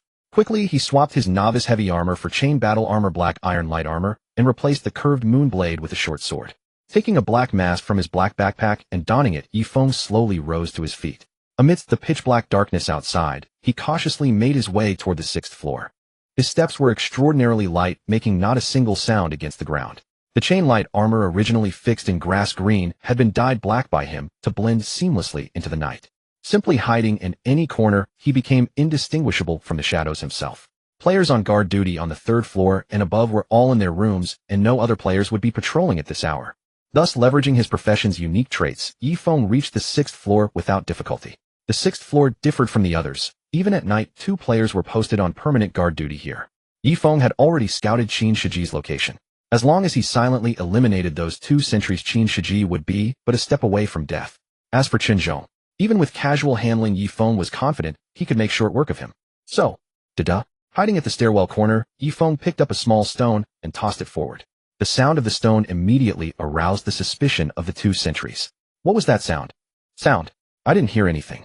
Damn it, let's go check anyway. As their conversation ended, a shadow soon appeared before Yifeng, wielding a glow stick. Yifeng acted swiftly, lunging forward. Thwack! Covering the mouth, slashing the throat, catching the glow stick, and dragging the body. all executed in one seamless motion. Players standing guard on this floor were all cut from the same cloth as Qin Shiji. Thus Yifeng felt no hesitation. However, why does this short sword slicing through a throat feel different from usual? It was evident that Yifeng's awakened hidden class was of the thief type. Like warriors, thieves could choose from 3 paths after reaching level 10. Thief, Assassin, and Monster Hunter. Thieves excelled at stealth and thievery, assassins at eliminating other players, and monster hunters at tracking down bosses. All 3 paths utilized either short swords or daggers, making progression exceptionally difficult without prior training before the apocalypse. However, the hidden class Yifeng had awakened was called Ghost Assassin. The Ghost Assassin not only integrated the strengths of all 3 paths into one, but also received significant enhancements upon its foundation. Combined with his combat experience from his previous life and the special innate skills awakened after rebirth, his combat prowess could only be described as absurdly formidable. Moreover, as a ghost assassin who had spent 10 years in the apocalypse and nearly a decade evading pursuit from the Qin family, Yifeng had lost count of how many players and survivors he had slain. He trusted his instincts implicitly. The sensation of the short sword slicing through that neck felt distinctly off. Yet there was no time to dwell on it. He hastily dragged the corpse aside and grabbed a glow stick, moving toward the other individual. Zhou Peng, what's happening? Nothing major, probably just a rat. The sound of Zhou Peng's relieved voice reached the other person's ears. Ghost Assassin's level 5 exclusive skill, voice mimicry. Zhou Peng had only spoken 1 sentence, yet based on his experience Yifeng had successfully replicated that voice. Upon hearing Zhou Peng's voice, the other person's tension immediately eased, but soon realization dawned and wariness clouded their face. You're not Zhou Peng. Too late. The moment the words left his lips, Yifeng's short sword flashed coldly and pierced straight through their heart. Level 10 assassin skill, piercing thrust. It doubles forward movement speed instantaneously. Though the skill lasts merely 3 seconds with approximately a minute of cooldown, it proved devastatingly effective for close-quarters assassination. GUH. Yifeng moved with terrifying speed, clamping a hand over their mouth the instant his blade pierced through. Before they could press the alarm, he drew his sword and slit their throat. The alarm device resembled an electric scooter key, a simple alert gadget carried by the Qin family's bodyguards. The other end connected to nearby rooms where additional guards were stationed. Though the alarm sound wasn't particularly loud, pressing it would immediately alert the rest of the Qin family's protective detail. Yet to Yifeng's surprise, despite eliminating both individuals before they could trigger their devices, alarms still blared from other rooms throughout the estate. What's going on? Wee woo wee woo. The shrill grating sound made Yifeng's brow furrow deeply. He had known long ago that the Qin family's night guards carried personal alarms. Before striking, he had accounted for this contingency, never expecting. He may not understand how the alarms were triggered remotely, but Yifeng had survived enough ordeals to remain unfazed. Through the chaos, he maintained his composure entirely. Tossing the glow stick aside, he pivoted and kicked open the door the 2 sentry players had been guarding. Clang. As long as he could eliminate that waste of a human Qin Shiji, everything else would fall into place. But the very next instant, Yifeng froze utterly. Nobody in the quarters? Intruder. Intruder. What's happening? Both our sentries have been taken down. What a... Protect the young master immediately. Chaotic voices erupted outside the door. Coming to his senses, Yifeng swiftly retreated into the corridor. In the apocalypse, when surroundings couldn't be guaranteed safe, most players slept clothed, and Chun Zhong was a genuine master. To safeguard Qin Shiji, he resided near the stairwell. Upon hearing the alarm, he burst forth wielding his curved moon blade, directly crossing paths, with Yifeng exiting Qin Shiji's quarters. Who are you? Bathed in the faint glow of the discarded sticks, Chun Zhong caught sight of a dark figure. Yifeng's expression shifted from alertness to delight as he charged directly at Chun Zhong. Someone here to end you. The cold declaration barely left his lips before Yifeng closed the distance. Sensing imminent danger, Chun Zhong's face contorted in horror. So fast. Die. Thwack. The short sword tore through Chun Zhong's armor, spraying crimson. Chun Zhong's combat strength had always been formidable.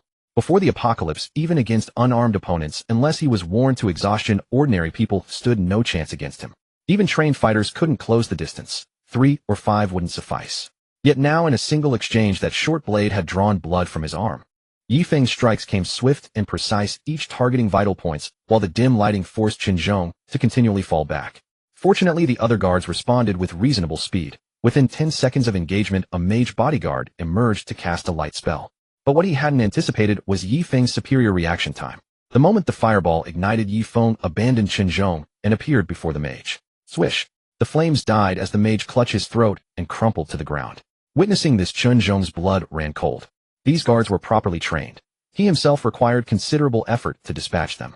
Yet this man had slain one with a single strike before they could react. This meant his opponent's strength surpassed his own. Who exactly are you? What grievance do you hold against the Qin family? Chen Zhong gritted his teeth, having deduced his attacker's purpose. But Yifeng showed no interest in answering. Instead, he continued his slaughter, cutting down any guard who attempted to intervene. 2 guards merely glimpsed a shadow pass before their weapon hands were seized. Before they could counter, their throats were opened. Yifeng moved like a phantom, while the guards, blinded by darkness, were utterly defenseless. Just as Chen Zhong grew desperate, and the shadows continued their deadly work. A white orb suddenly shot from behind Chen Zhong. Basketball-sized, not particularly bright, but designed to endure. The moment it appeared, it illuminated the entire 6th-floor corridor. This is a light mage's illumination spell. Witnessing the orb, Yifeng paused, his mind briefly stalling. How could the Qin family's escort team include a light mage? Though light mages possessed Holy Orb as an initial attack, it dealt less damage than fireballs against goblins.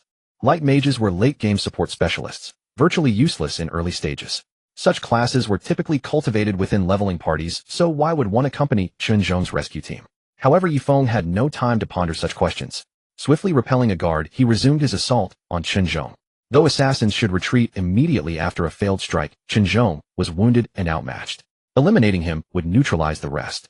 Yifeng reasoned thus, and Chen Zhong feared he might not survive the night. Just as Chen Zhong prepared to fight to the death, a young figure in light armor suddenly charged from behind him. His charging speed rivaled Yifeng's own. You know piercing thrust? Astonishment flashed across Yifeng's features. Piercing thrust was a level 10 thief skill. This meant Chen Zhong's group harbored another thief above level 10. What the hell? In an instant, 1,000 thoughts raced through Yifeng's mind. His attention had been entirely fixed on Chen Zhong. Among the 4 masters of the Qin family, only Zhao Wu was an assassin. 2 experts would almost certainly not act in tandem. That was precisely why he had never considered that Chen Zhong's team might harbor an assassin at his own level. A high-level assassin was troubling enough, but what the hell? He had learned a thrust skill. At this stage of the game, how was that even possible? Yifeng, already surging forward, had no chance to evade. He could only avert his vital organs, trading a minor wound for the possibility of crippling his opponent. Schlick.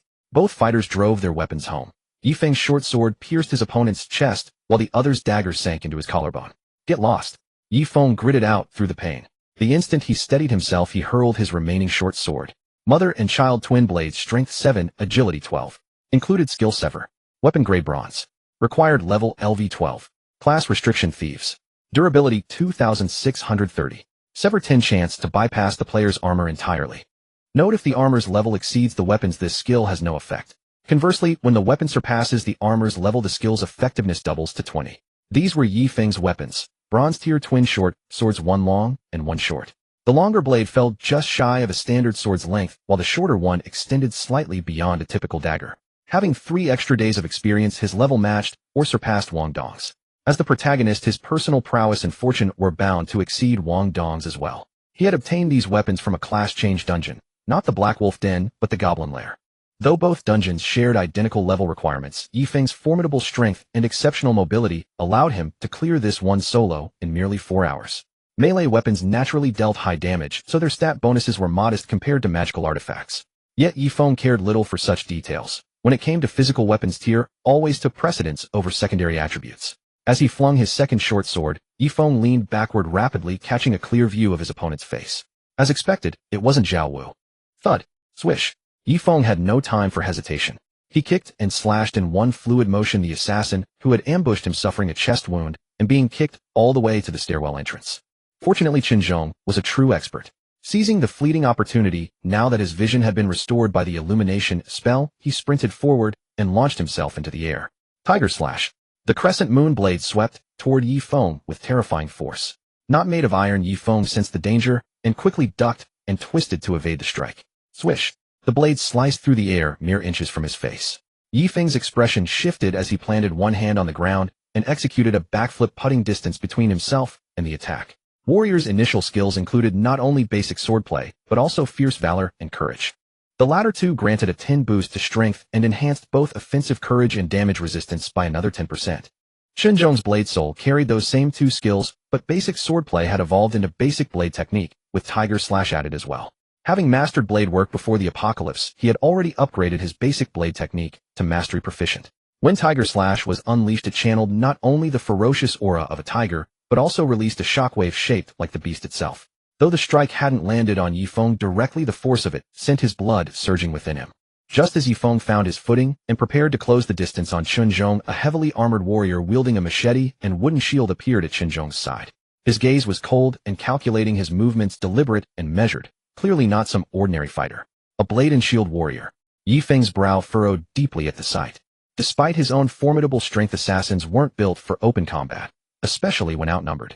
With the corridor illuminated above and a defensive class that countered assassins standing against him, compounded by the wound on his shoulder and the lingering effects of the Tiger Slash's impact wave, Yifeng knew his chance to assassinate Qin Shiji was gone.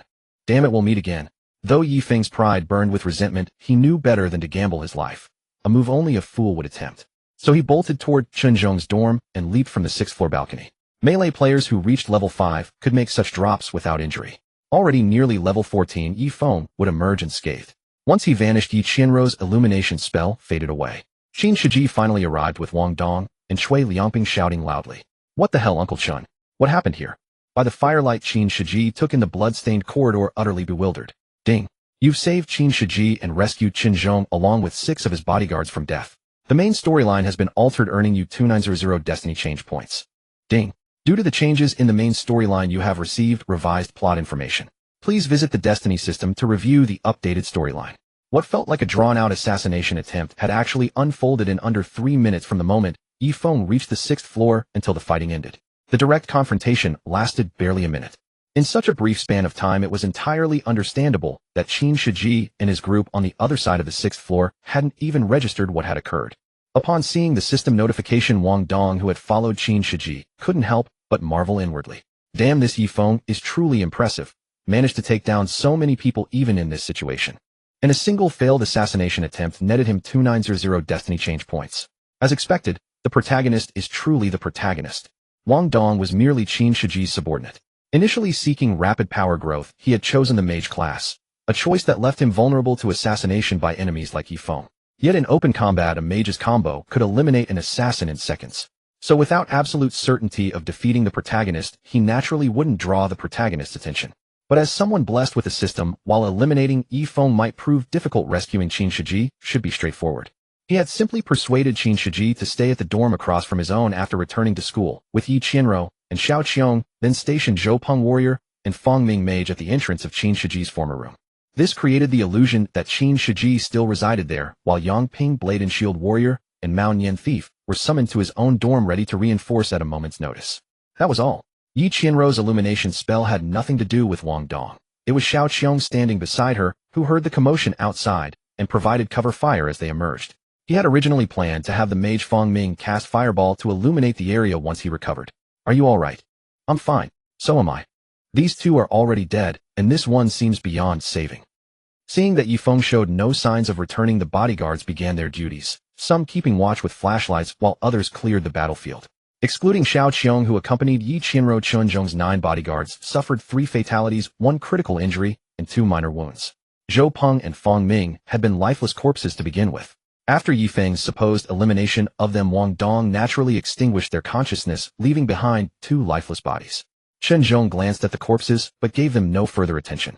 His gaze fell upon the bloodstains covering the ground, and the wound on his shoulder, his brow furrowing deeply.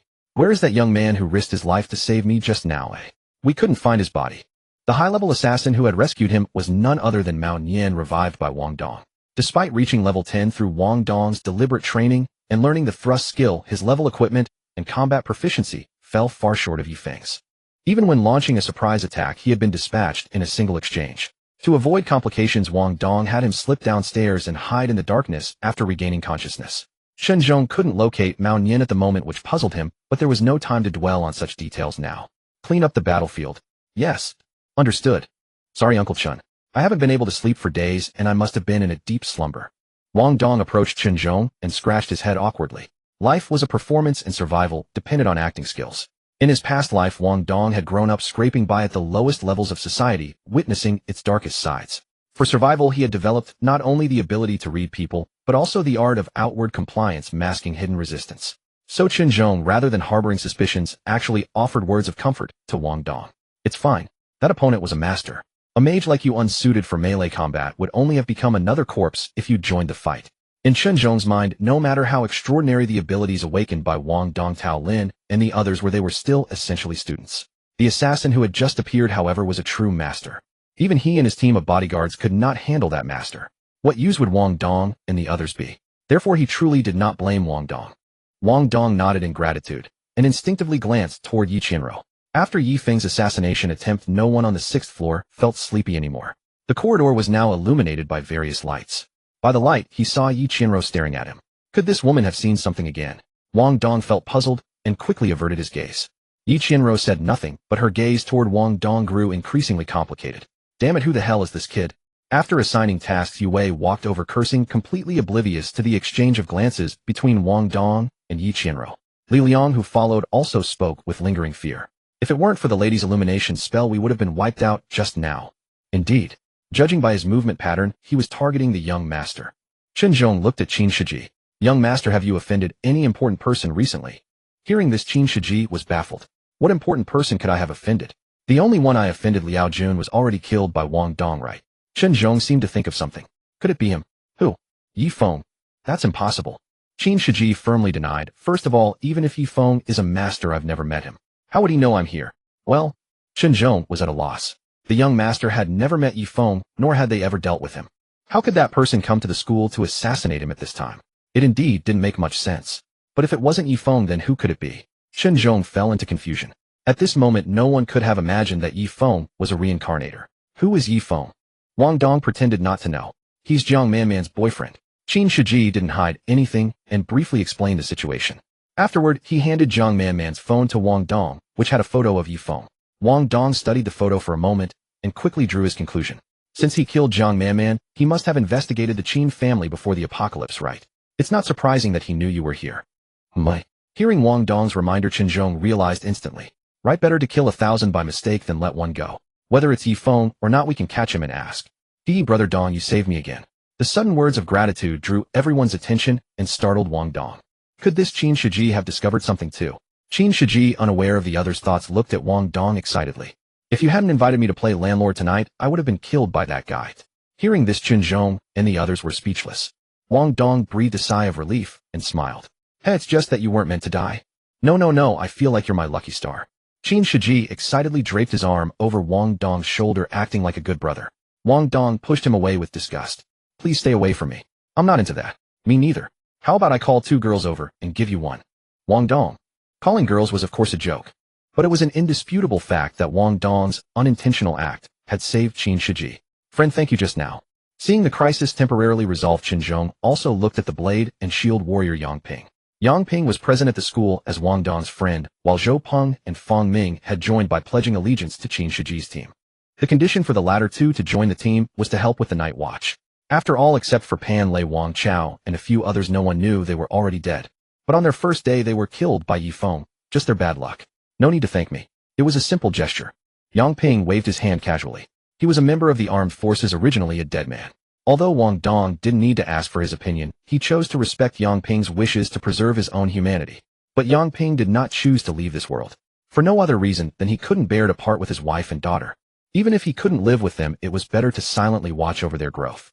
So now he was in a cooperative relationship with Wang Dong. After exchanging pleasantries, everyone returned to their dormitories. Damn it, a light mage, a high-level assassin, a blade and shield warrior. Where the hell did these guys come from? On the other side, Yi Feng did not leave the school directly. Instead, he returned to Bao Wei's dormitory. After downing a bottle of low-grade healing potion, he began recalling the details of the assassination. His plan tonight should have gone smoothly. Except for the blade and shield warrior, whose class was normal, the other 2 classes should not have appeared there. But now, Yi Feng couldn't figure out what went wrong. Knock, knock, knock. The door was suddenly knocked on, and Yi Feng immediately became alert. Who is it? It's me, Bao Wei. Bao Wei quietly announced himself. Yi Feng opened the door. Bao Wei entered and closed the door, then asked cautiously, Brother Feng, did your mission go smoothly? Yi Feng gave him a cold look and didn't want to bother with him. But then he thought of something and said flatly, what class is that Wang Dong you mentioned? Wang Dong. Bao Wei was taken aback, then blurted out, a mage. What's wrong? A light mage? No. Bao Wei instinctively explained he attacks monsters with a fireball, but his fireball is bigger than an ordinary mage's and has a shorter casting time. Bao Wei kept describing Wang Dong's abilities, but Yi Feng had clearly lost interest. He had initially thought that Wang Dong was either the high-level assassin or the light mage, and that he had failed because he overlooked this Wang Dong. But now it seemed that Wang Dong was just a student who had awakened a rare mage class. This assassination's failure had nothing to do with him. Brother Feng, did you fail this time? Seeing Yi Feng's expression, Bao Wei asked the one question he shouldn't have. Hearing this, Yi Feng's anger flared. Get out. Alright, I'll get out. Bao Wei wanted to say more, but seeing Yi Feng's icy glare and recalling the man's strength, he quickly shut up. Only after leaving the dormitory and closing the door did he mutter curses in his mind. Damn it, I thought you were someone special, but you're just a loser who can't even deal with Qin Shiji's bodyguards. You're only good at acting tough in front of me. Bah, what a piece of trash. Having witnessed Yi Feng's formidable combat prowess firsthand, Bao Wei felt a flicker of hope to reclaim Qin Suzhen. Yet upon realizing that Yi Feng's vengeance had failed, his interest in the young man withered instantly. Were it not for his fear of Yi Feng's strength, he would have gladly hurled insults to his face. This useless weakling pretending to be a frog when he's just a tadpole. Who does he think he's fooling? A question mark flickered in his mind. Bao Wei. On the other side, Wang Dong frowned as he examined the data in his system. After saving Qin Shiji, he had for the first time altered the main storyline. The reward for modifying the main plot was not only a hefty sum of fate-altering points, but also the corrected narrative data. According to the revised plot material it showed. Originally, Yi Feng was supposed to seek out Liao Jun and Pan Lei to learn Qin Shiji's whereabouts, and after eliminating Qin Shiji, he would smoothly recruit them as his underlings. But since Liao Jun and Pan Lei had their fates altered by Wang Dong, the role shifted to Bao Wei. Bao Wei had never appeared in the original storyline. If I go and kill this Bao Wei tomorrow, will I earn fate-altering points? Extras in the corrected plot do not provide fate-altering points. Alright, it seems farming fate-altering points by killing corrected plot characters is a dead end. But this Yi Feng is quite cautious. After one failed assassination, he immediately abandoned his original plan. A question mark. In the original plot, Qin Shiji and Chun Zhong died on the second night after the fog cleared, and Zhao Wu died on the fifth night. Feng Xiaolong, steward Tian, and Qin Guangyao died on the 10th day. In other words, Yi Feng needed only 10 days to wipe out all of Qin family's main forces. Now, after his first assassination attempt failed, Yi Feng did not immediately launch a second strike. Instead, he planned to make his move against Qin Shiji when the family's vigilance waned. During this interval, he would enter secret realms, kill off minor Qin family members, and divert their attention. The next attempt on Qin Shiji should be a week from now. Seeing the detailed information provided by the system, Wang Dong was speechless. After studying the plot data for so long, he realized he didn't have a leveling guide, but he did have a guide to dealing with protagonists. Wasn't this an infinite cash cow from the protagonist? The protagonist was an ATM. The more you drew from him, the stronger you became. This is indeed a path to power, and with this much time I can prepare thoroughly. For now, I'll use the fate-altering points first. Wang Dong stretched leisurely, a look of contentment on his face. Having just earned so many fate-altering points, he naturally wanted to strengthen himself first. The 2900 points from earlier plus the 200 from daily check-ins over the past 2 days totaled 3100 points. Wang Dong didn't plan to spend all of them on intermediate summons. With so many points, balanced allocation was the key. 2 intermediate summons, 11 basic summons. Let's go. Summon successful. Choose one of the following abilities. Knight skill book, immovable as a mountain, and thunder mage skill book, rare lightning strike. Wang Dong hesitated for a moment, then chose lightning strike. Though the knight skill book was formidable, making one nearly invincible after learning it. Most classes required mastery of lower-level skills before they could learn advanced ones. This was especially true for mages. Moreover, to summon low-level rare skills from basic summons, one had to first awaken that rare element through intermediate summons. Thus, choosing a lightning-based skill was a sound decision. The 2 items from the second summon were Fruit Kin Box 10. Talent skill special unarmed combat max level. This time Wang Dong didn't hesitate at all. As a mage, he lacked melee capabilities and couldn't learn other melee class skills. He had long wanted to draw an ability that enhanced his close-quarters combat. Now that it had finally appeared, how could he hesitate? Unarmed combat max level, an ability that other players cannot learn through skill books. It encompasses pre-apocalyptic martial arts techniques. In situations where equipment and stats are similar, and with no weapons, skills, or treasures, just barehanded brawling, you are invincible. Calling it invincible wasn't entirely accurate, as many factors could influence the outcome of a battle in the post-apocalyptic game. Still, Wang Dong was content. After learning the skill, images of him fighting against various masters flooded his mind. Those fighting techniques seemed to merge into his very genes, granting him ample muscle memory in just a few minutes. Is this the power of max-level unarmed combat? Feeling the changes in his body, Wang Dong swung his fists, testing the movements. Now, even warriors and assassins of the same level with slightly higher strength and agility would find it hard to take him down. The remaining 11 basic summons yielded 3 mage skill books. Level 5 Guardian Flame, Level 10 Water Mist, Level 15 Great Fireball. The other 8 were Mungyo Pure Milk Box 1, Archer Skill Book, Mark Knight Skill Book, Tenacity, Swordsman Skill Book, Shadow Blade Life, Talisman 1, a Basic Spirit Potion 1, a Basic Healing Potion 2. Guardian Flame summoned a fist-sized concentrated fireball that followed behind him. If a monster attacked from behind, it would automatically transform into a fireball and strike the target. If no monsters attacked, it could follow him for up to 10 minutes. It only attacked monsters, not human players. It was a defensive skill to protect his back. The other two skills were self-explanatory from their names. However, the Life Talisman is nice, but these skills will become useless later on. Many starting mage skills overlapped. For example, Water Ball, Fireball, Wind Ball, Ice Spike, Flying Stone, etc. When fighting low-level monsters, any one of them sufficed. The rest were just decorations. Unless one needed to learn the high-level ultimate skills of those elements, many skills were unnecessary to learn at all. President Qin, if this man is not eliminated, he will surely become a great calamity. The next morning, just past 7 a.m., Chen Zhong spoke gravely to Qin Guangyao. After hearing the full account of last night's assassination attempt, Qin Guangyao immediately changed his plans. Go investigate first, then bring Xiao Jia back. Yes, sir. Chen Zhong nodded and prepared to lead the team, willing to follow Qin Shiji back on their return journey. With a single order, everyone began packing their belongings. Brother Dong, you're not taking me with you. In the dormitory, after listening to Wang Dong's explanation, Chen Suzhen could hardly believe her ears. Hadn't he promised to let her follow him? Why was he backing out now? It's not that I don't want to take you, it's that I can't. Wang Dong looked at her seriously. You saw what happened last night, didn't you? If you come with me, you could be in danger at any moment. You're afraid I'll hold you back. Chen Suzhen caught the implication in his words, and her expression dimmed with sadness. She was a person prone to self-doubt, easily seeing herself as a burden. Chen Suzhen, if you keep this up, I really will leave you behind. Seeing her reaction, Wang Dong grew irritated. You can be insecure, but if you don't even have basic trust in me, then what's the point of you following me? I'm sorry. Chen Suzhen lowered her head again. Wang Dong was annoyed. Don't apologize to me. If you still trust me from now on, do as I say. Alright, I'll listen to you. Come with me first. Before we leave, I'll give you a lesson. Give a man a fish, and you feed him for a day. I teach a man to fish, and you feed him for a lifetime. Whether following the protagonist or the antagonist, Wang Dong would inevitably make many enemies along the way. In such a state, he couldn't possibly keep her by his side to protect her at all times. Therefore, before obtaining an awakening scroll, Wang Dong needed to equip her with the ability to handle things on her own. An hour later, looking at Chen Suzhen in front of him, clutching an iron sword, her body drenched in blood, covered in wounds. Not only Wang Dong, but even Cui Liangping, who had been healing her all along, found it hard to watch. Brother Dong, she only awakened a life profession. Killing monsters doesn't give her experience. Is this really necessary? Making her fight goblins isn't to boost her power, it's to teach her how to face danger. Alright, you have a point, Cui Liangping said, tossing a healing spell toward Chen Suzhen. Wang Dong handed him a basic spirit potion.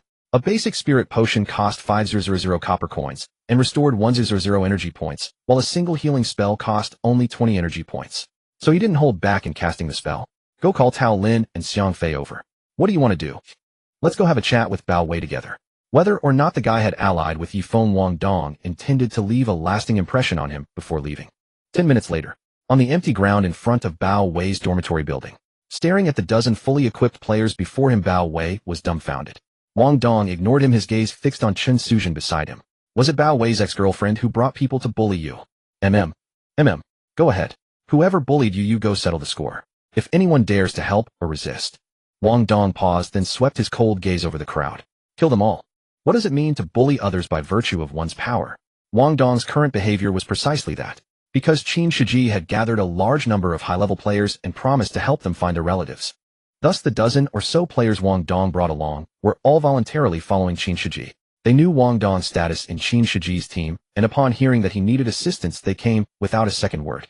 Wei Ge, I'm scared. Huang Jiejia, who had been cheering Bao Wei on at the stairwell, felt a chill when she saw Wang Dong's icy gaze and instinctively ducked behind Bao Wei. The other girls who had been cheering alongside her also huddled closer to Bao Wei. Don't be afraid, your brother is here. As a man, Bao Wei naturally had to step up at this moment. But when he saw the other team members keeping their distance from him, he knew today wouldn't end well. Wang Dong, what do you mean? Your girlfriend led people to beat up Chen Suzhen before. I let her get payback. Is that too much? You say she did it, but where's the evidence? Bao Wei argued stubbornly, and Huang Jiejia also gathered her courage. Exactly what makes you think I brought people to beat her? I'm not a cop, oh, I don't need evidence. You have 3 seconds to drop your weapons, or else. Wang Dong stretched out his hand, forming a claw-like shape. Boom. A ball of fire appeared above Wang Dong's palm. Damn, I should have left with that guy this morning. Seeing the fireball and the dozen fully armed players around him, Bao Wei felt a twinge of regret. Because Qin Shiji's team included a light mage and a sword and shield warrior, and they had already tipped off their target last night. Thus it would be very difficult for Yifeng to succeed in a second assassination attempt under these circumstances. To avoid wasting time, he left school before 7 a.m. that morning. As a ghost assassin, Yi Feng wasn't worried about whether Bao Wei would expose him after the failed assassination. Moreover, he believed that the Qin family would soon suspect him. So not only did he not kill Bao Wei, but he also kept his promise and gave him the Crescent Moon Blade. However, Bao Wei, looking down on this benefactor after Yi Feng's failed assassination, did not leave school with him. But now, Wang Dong, you don't go too far. What if I do? Before Wang Dong could respond, a young, arrogant voice rang out from a distance. Everyone turned to see Qin Shiji walking over from behind, Wang Dong flanked by his two bodyguards Yu Wei and Li Liang. He paid no attention to Bao Wei and instead looked at Wang Dong. Brother Dong, isn't it done yet? Uncle Chun said we can leave soon. Almost there. Bao Wei, have these women kneel down and take a beating to get it over with. Don't waste my time, okay? Qin Shiji's expression was extremely impatient, which made Bao Wei very uncomfortable. But he wasn't stupid. After weighing the pros and cons, he gritted his teeth and looked at Huang Jejia. Jejia, maybe you could. What a useless loser. Huang Jejia shot him a contemptuous glance before he could finish. After saying that, she glanced at her companions behind her, then walked out without a word and knelt down. Come on, do what you will. Seeing Qin Shiji's intervention, Huang Jejia knew she couldn't escape this ordeal today. But her tone showed no sign of submission, and Wang Dong could see the seeds of hatred in her eyes. Unfortunately, Wang Dong didn't care. He just turned to look at Qin Sujin. Although her external injuries had been healed by the healing art, she had lost a lot of blood, and her lips were pale. She understood the meaning in Wang Dong's eyes. Having been habitually timid and weak, she wouldn't normally resort to bullying others. But after the psychological building of the past few days and the battle with the monsters, just now she realized that to survive in this world, she had to change. So she quickly took her first step, gritting her teeth. Qin Sujin exhausted her strength, beating up the girls who had once bullied her. Slapping, kicking, punching. She was just a girl who had awakened a life-class occupation, and her strength hadn't increased much. Even with all her might, she could barely hurt the girls. Wang Dong never intervened. Because some things could only be done by Qin Sujin herself. As for Bao Wei, he had already formed a connection with Yi Feng, so killing him would yield no fate-altering points. Thus, to avoid drawing Yi Feng's attention, Wang Dong planned to leave this matter to Qin Shiji. Brother Dong, come with me to a place first. After settling Qin Sujin's issue, Qin Shiji didn't return immediately, but pulled Wang Dong in the opposite direction. Wang Dong knew what he wanted to do without being told. You want to find Zhao Qinya? Hey, you know me so well. No need to go, as she left early this morning. Huh, how do you know? Zheng Lina told me. Wang Dong said casually. Brother Dong, Qinya's family bodyguards arrived. I've decided to leave with them tomorrow morning. Brother Dong, with your ability, you should be able to move around freely, right? Remember to come visit me at Qinya's place when you have time. These were the two messages Zheng Lina had sent him. The first was sent last night, the second at exactly 7 a.m. this morning. It was almost 9 a.m. now, and it was probably too late to catch up. Zheng Lina. I see. Damn it, I was hoping Qinya could come with us. Hearing Wang Dong, Qin Shiji was very frustrated and quickly sent a message to Zhao Qinya with a pitiful look. Seeing Qin Shiji's message, Zhao Qinya was even more annoyed. She had left school quietly precisely to avoid Qin Shiji's pestering. And now he was asking her why. Use your brain, okay? Wang Dong had no time to deal with this lovesick fool and directly said, Master Qin, there's something I need to tell you. What is it? On my way here, I heard a classmate say they saw a suspicious figure sneaking out of Bao Wei's dormitory building last night. A suspicious figure? What do you mean?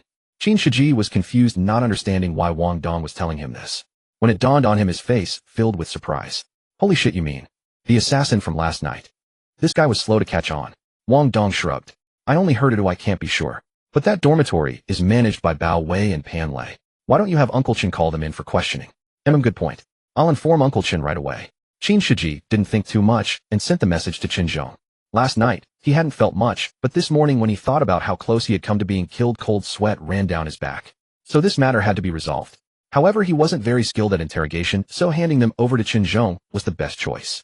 Having achieved his goal of killing with a borrowed knife, Wang Dong didn't dwell on it further and turned to take Qin Sujin back to the dormitory. Meanwhile, elsewhere, Qin Zhong, who had been frustrated from failing to find useful clues, immediately led his remaining subordinates to the scene upon seeing Qin Shiji's message. Inside Bao Wei's dormitory building. Call Bao Wei and Pan Lei out. Wah. What is it? Seeing Qin Shiji and his group in their room, both Pan Lei and Bao Wei were dumbfounded. What did this mean? Wang Dong had just left, and now you Qin Shiji bring bodyguards. You can't bully people like this. Qin Zhong gave them a cold look. Last night did a suspicious outsider show up here? At these words, Pan Lei was clueless, but Bao Wei's heart trembled. What suspicious person? Pan Lei was completely bewildered by Qin Zhong's questioning, while Bao Wei dared not speak. Qin Zhong studied both their expressions carefully, his brows tightening further when he caught sight of the crescent blade in Bao Wei's hand. With a cold face, he pointed at Bao Wei. You come with me. Thud. Before Qin Shiji's bodyguards could make a move, Bao Wei fell to his knees in terror. This has nothing to do with me. He forced me at knife point. Him. Hearing this, Yu Wei and Li Li quickly stepped forward and restrained Bao Wei. Qin Shiji took out Jiang Manman's phone and held up Yi Feng's photo before Bao Wei. Look, is that him? Why, yes. Yes. Damn it.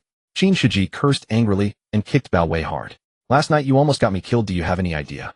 Having received his answer, Qin Shiji abandoned all pretense of dignity and unleashed a barrage of punches and kicks upon Bao Wei. Clearly enough, although Yi Feng's assassination attempt had been very discreet, the Qin family found it difficult to trace any clues about him at the school. But Wang Dong had his advantages. Right there in the crowd, he located someone with connections to him. Bao Wei was no hardened agent, nor did he share a particularly close bond with Yi Feng. Faced with the Qin family's threats, he immediately betrayed Yi Feng. However, he concealed the fact that he had wanted Yi Feng to eliminate Wang Dong. Since Qin Shiji saw he was coerced and cooperating fully with the investigation, he did not execute him on the spot. Take this kid back. He may prove useful later. After thoroughly beating Bao Wei, Qin Shiji issued his orders directly. Meanwhile, over with Wang Dong. Ding, you have shortened the Qin family's investigation into Yi Feng, affecting the storyline to some degree. Reward 300 destiny change points. So killing Bao Wei yields no points, but having him provide intelligence on Yi Feng does. As expected, just murdering people isn't enough to earn destiny change points. Sometimes strategy is required. His gaze shifted to Qin Sujin before him. You struck them just now. They won't drop this easily, and will likely send someone to seek revenge against you after I'm gone. But don't worry. I'll have Yang Ping escort you behind the main group and find a safe place to settle. Yang Ping is my friend. He used to serve in the National Armed Forces. His character and strength are both entirely trustworthy. Yang Ping had already reached level 11. While he couldn't handle large swarms of monsters, bringing one person to safety was completely within his capability. Brother Dong. Seeing Wang Dong had arranged everything so thoroughly for her, Qin Sujin felt her nose tingle again. Her eyes gazing at him were already filled with tears. Don't cry. Crying solves nothing. However, Wang Dong paused and suddenly smiled. We've known each other for so many days, yet I've never seen your true appearance. Could you let me see?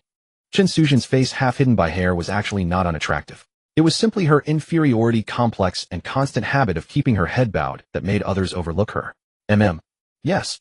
Qin Sujin answered through tearful eyes, head still lowered. Wang Dong wasted no time and slowly raised his hand, gently lifting her long hair. The very next moment, Wang Dong froze entirely. My God, is the difference between half a face and a full face really this enormous? Previously, Wang Dong had been too busy leveling up to truly understand Qin Sujin's appearance, knowing it only through Yi Feng's storyline. He had suspected she might be pretty, but never imagined she would be this breathtaking. Delicate as a blooming flower, eyebrows like painted landscape, her refined features flawless in every aspect. Most remarkably, upon her stunningly beautiful face appeared the faintest trace of allure. This was not personality-driven charm, but something innate to those peach blossom eyes of hers. She was only 19 years old, man. Are you certain a girl with such captivating beauty isn't the female lead? In the past, scrolling through short videos, he often saw comments about a smile saving a face or eyes saving a face. But now, what exactly saved her face? Natural charm, bone. Brother Dong. Seeing Wang Dong lost in thought, Qin Sujin called out weakly. Oh, it's nothing. Coming back to his senses, Wang Dong quickly lowered his hand. After I leave, take good care of yourself. Take these things. Wang Dong placed 2 backpacks filled with food before her, then handed her a healing potion.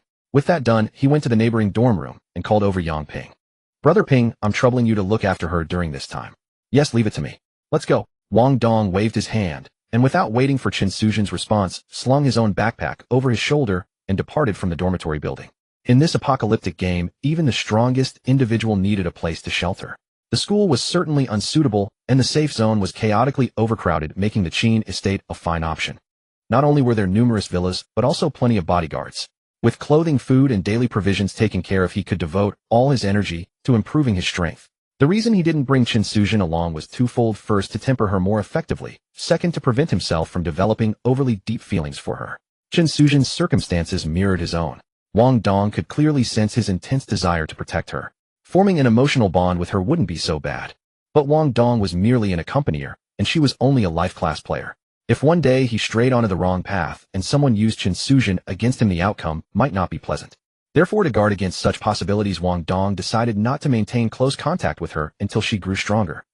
Arriving below the dormitory building, the crowd bustled with activity, packing and preparing. Within the group, besides Yi Qianro and that female bodyguard, there was also a large contingent of student players. Deng Yuding had also been arranged by Qin Shiji. Upon seeing Wang Dong appear, she quickly rose and positioned herself behind him. Today she wore a tight-fitting teal-green mage robe. Following Wang Dong inhaling the shampoo fragrance he emitted, scenes from that afternoon spontaneously surfaced in her mind. This guy Wang Dong didn't look particularly muscular, but that truly was too exaggerated. I wonder how much longer I'll have to endure this guy. Deng Yuding couldn't help but murmur within her heart. Wang Dong, however, had no idea what she was thinking, nor did he particularly care about a woman's inner thoughts. To him, Deng Yuding existed solely to satisfy his needs. Once he grew tired of her, he would simply discard her. As for whether Qin Zhong and Qin Shiji would suspect anything about Yang Ping and Qin Suzhen not joining the group, that was unlikely. Everyone has their own reasons. Facing such an apocalypse, unless your strength was absurdly exceptional, who would care whether you wanted to join the group? Fewer two people also meant two fewer mouths to feed. Wang Dong waited only a few minutes in the crowd before Qin Zhong returned with his people. Yu Wei dragged a nylon rope in his hand with a bruised and battered Bao Wei trailing behind it. Having located Wang Dong in the crowd, Qin Shiji warmly threw an arm around his shoulder. "Ha ha, brother Dong, I told you. You're my lucky star." "What happened?" Wang Dong feigned complete ignorance, glancing toward Bao Wei in the distance. Could it be? He truly knows that assassin. Knows him? More than that, he's also friends with the assassin. If we take him back, he might prove useful later. Aren't you worried he'll use the friend system to warn that assassin? He'd dare? Unless he wants to die. System friend messages are automatically cleared once a week and cannot be manually deleted. Bao Wei and Yifeng were not close friends or sworn brothers, so there was no reason for him to risk his life for Yifeng. Thus Qin Shiji was certain that Bao Wei dared not send word. Hearing this, Wang Dong said no more. After all, Yifeng's revenge would target the Qin family, first posing little threat to him. He only needed to go to the Qin residence and adapt to circumstances. As time passed, the group finished their rest and set off. Wang Dong followed the main force, moving swiftly toward the Qin family estate. Yang Ping also led Qin Suzhen through the path cleared by the others and left the school. Meanwhile, in the western part of the demon city, Yifeng had no idea he had been exposed so quickly, or perhaps he did not care. After all, he was a lone ranger and his class was the ghost assassin. The Qin family operated in the open, while he lurked in the shadows. Oh, what did he have to fear? So following the original storyline, he had already encountered Zhao Qinya. According to the normal plot, Zhao Qinya would not have left the school so early. In the original story, Yifeng only met her after killing Qin Shiji inside the school. But with Wang Dong's interference, the narrative had been forcibly altered. Now, guided by fate, the two met on an abandoned street in the western part of the demon city. Gazing at the youthful, radiant, and lively beauty before him, Yifeng's frozen, sleeping heart seemed to stir. Memories gradually surged to the surface. In his past life, he had encountered her once. He recalled being severely wounded by a mercenary group led by Zhao Wu during a skirmish with the Qin family. Though Yifeng managed to escape, his injuries were so severe that basic healing potions were useless. Without timely treatment, death was the only outcome. But the protagonist was always extraordinary. As he teetered on the brink of death, Zhao Qinya, who was out on a mission with her team, discovered him unconscious behind a massive boulder. She promptly healed him with her light healing technique. However, in his past life, Yifeng was no one of importance, hardly qualified to form a connection with a young lady of Zhao Qinya's stature. Thus he had buried that memory deep within his heart. He never expected now. "Hey, haven't you stared enough?" Seeing him fixate on her, without blinking, Zhao Qinya was furious. This guy was insufferable. Not only had he snatched her boss, but he also dared to openly scrutinize her. Did he think she had no temper? Compared to Zhao Qinya's anger, Liang Jianjun and his several bodyguards were on high alert, shielding Zhao Qinya and the others behind them. Liang Jianjun was Zhao Qinya's bodyguard, holding a position in the Zhao family similar to that of Qin Zhong in the Qin family. However, his awakened class and combat prowess were slightly inferior to Qin Zhong's, and his residence was farther from the school. Thus he arrived at the school 2 days later than Qin Zhong. "Don't be nervous, I mean no harm." Yifeng put away his weapon and dropped several pieces of equipment onto the ground. "These are the drops from that goblin captain. Take them back." Unlike regular monsters, even if a player is 10 levels above the boss and gains no experience, the boss still drops equipment. So when Yifeng saw someone fighting a boss, he couldn't resist snatching it. "What do you mean?" Zhao Qinya was taken aback. "You steal the boss, but don't want the loot." "I only took what was mine. Besides, before I snatched the boss, I didn't realize it was you.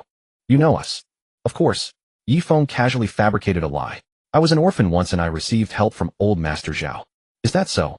Zhao Qinya frowned slightly. Her grandfather Zhao Qinyin was a great philanthropist. Whether for fame or profit, he had indeed sponsored many orphanages. Moreover, every time he visited those orphanages, he brought along the bodyguard, Liang Jianjun. So Yifeng's claim of knowing her was not entirely baseless. Believe it or not, the stuff is here. Take it yourselves. I have things to do, so I'll be off. Yifeng didn't want to explain further and simply turned to leave. Although he needed to repay the debt from his past life, the protagonist's dignity had to be maintained. Besides, with the Qin family still standing, he had no mind to waste too much time on Zhao Qinya. Zhao Qinya stared at the 8 or 9 pieces of equipment on the ground, puzzled. Did that boss really drop that many items? Definitely not. Zheng Lina nodded firmly. I remember clearly.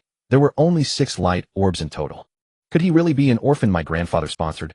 Zhao Qinya was utterly confused, unable to fathom the connection between them. Phew.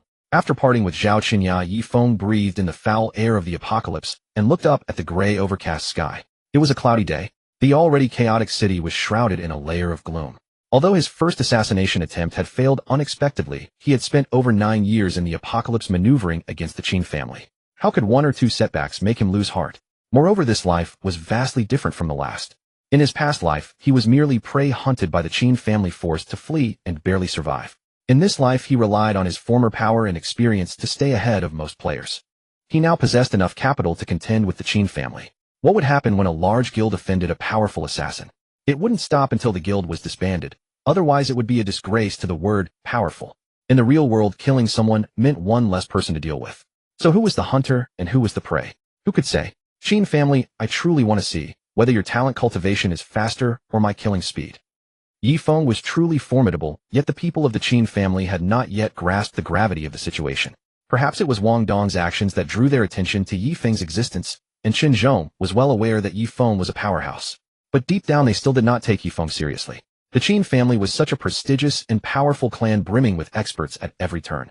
Why would they pay heed to some upstart nobody? Besides, a thief could only get away with it for so long, and there was no way to guard against one forever. Thus, upon receiving the intelligence report, Qin Guangyao's sole concern was whether his son Qin Shiji would return safely. He cared little for Yi Feng or what might happen thereafter. At 3 in the afternoon, Qin Zhong's main force rendezvoused with Yu Liang's detachment. With both escort teams forging ahead together, the group's marching pace quickened considerably.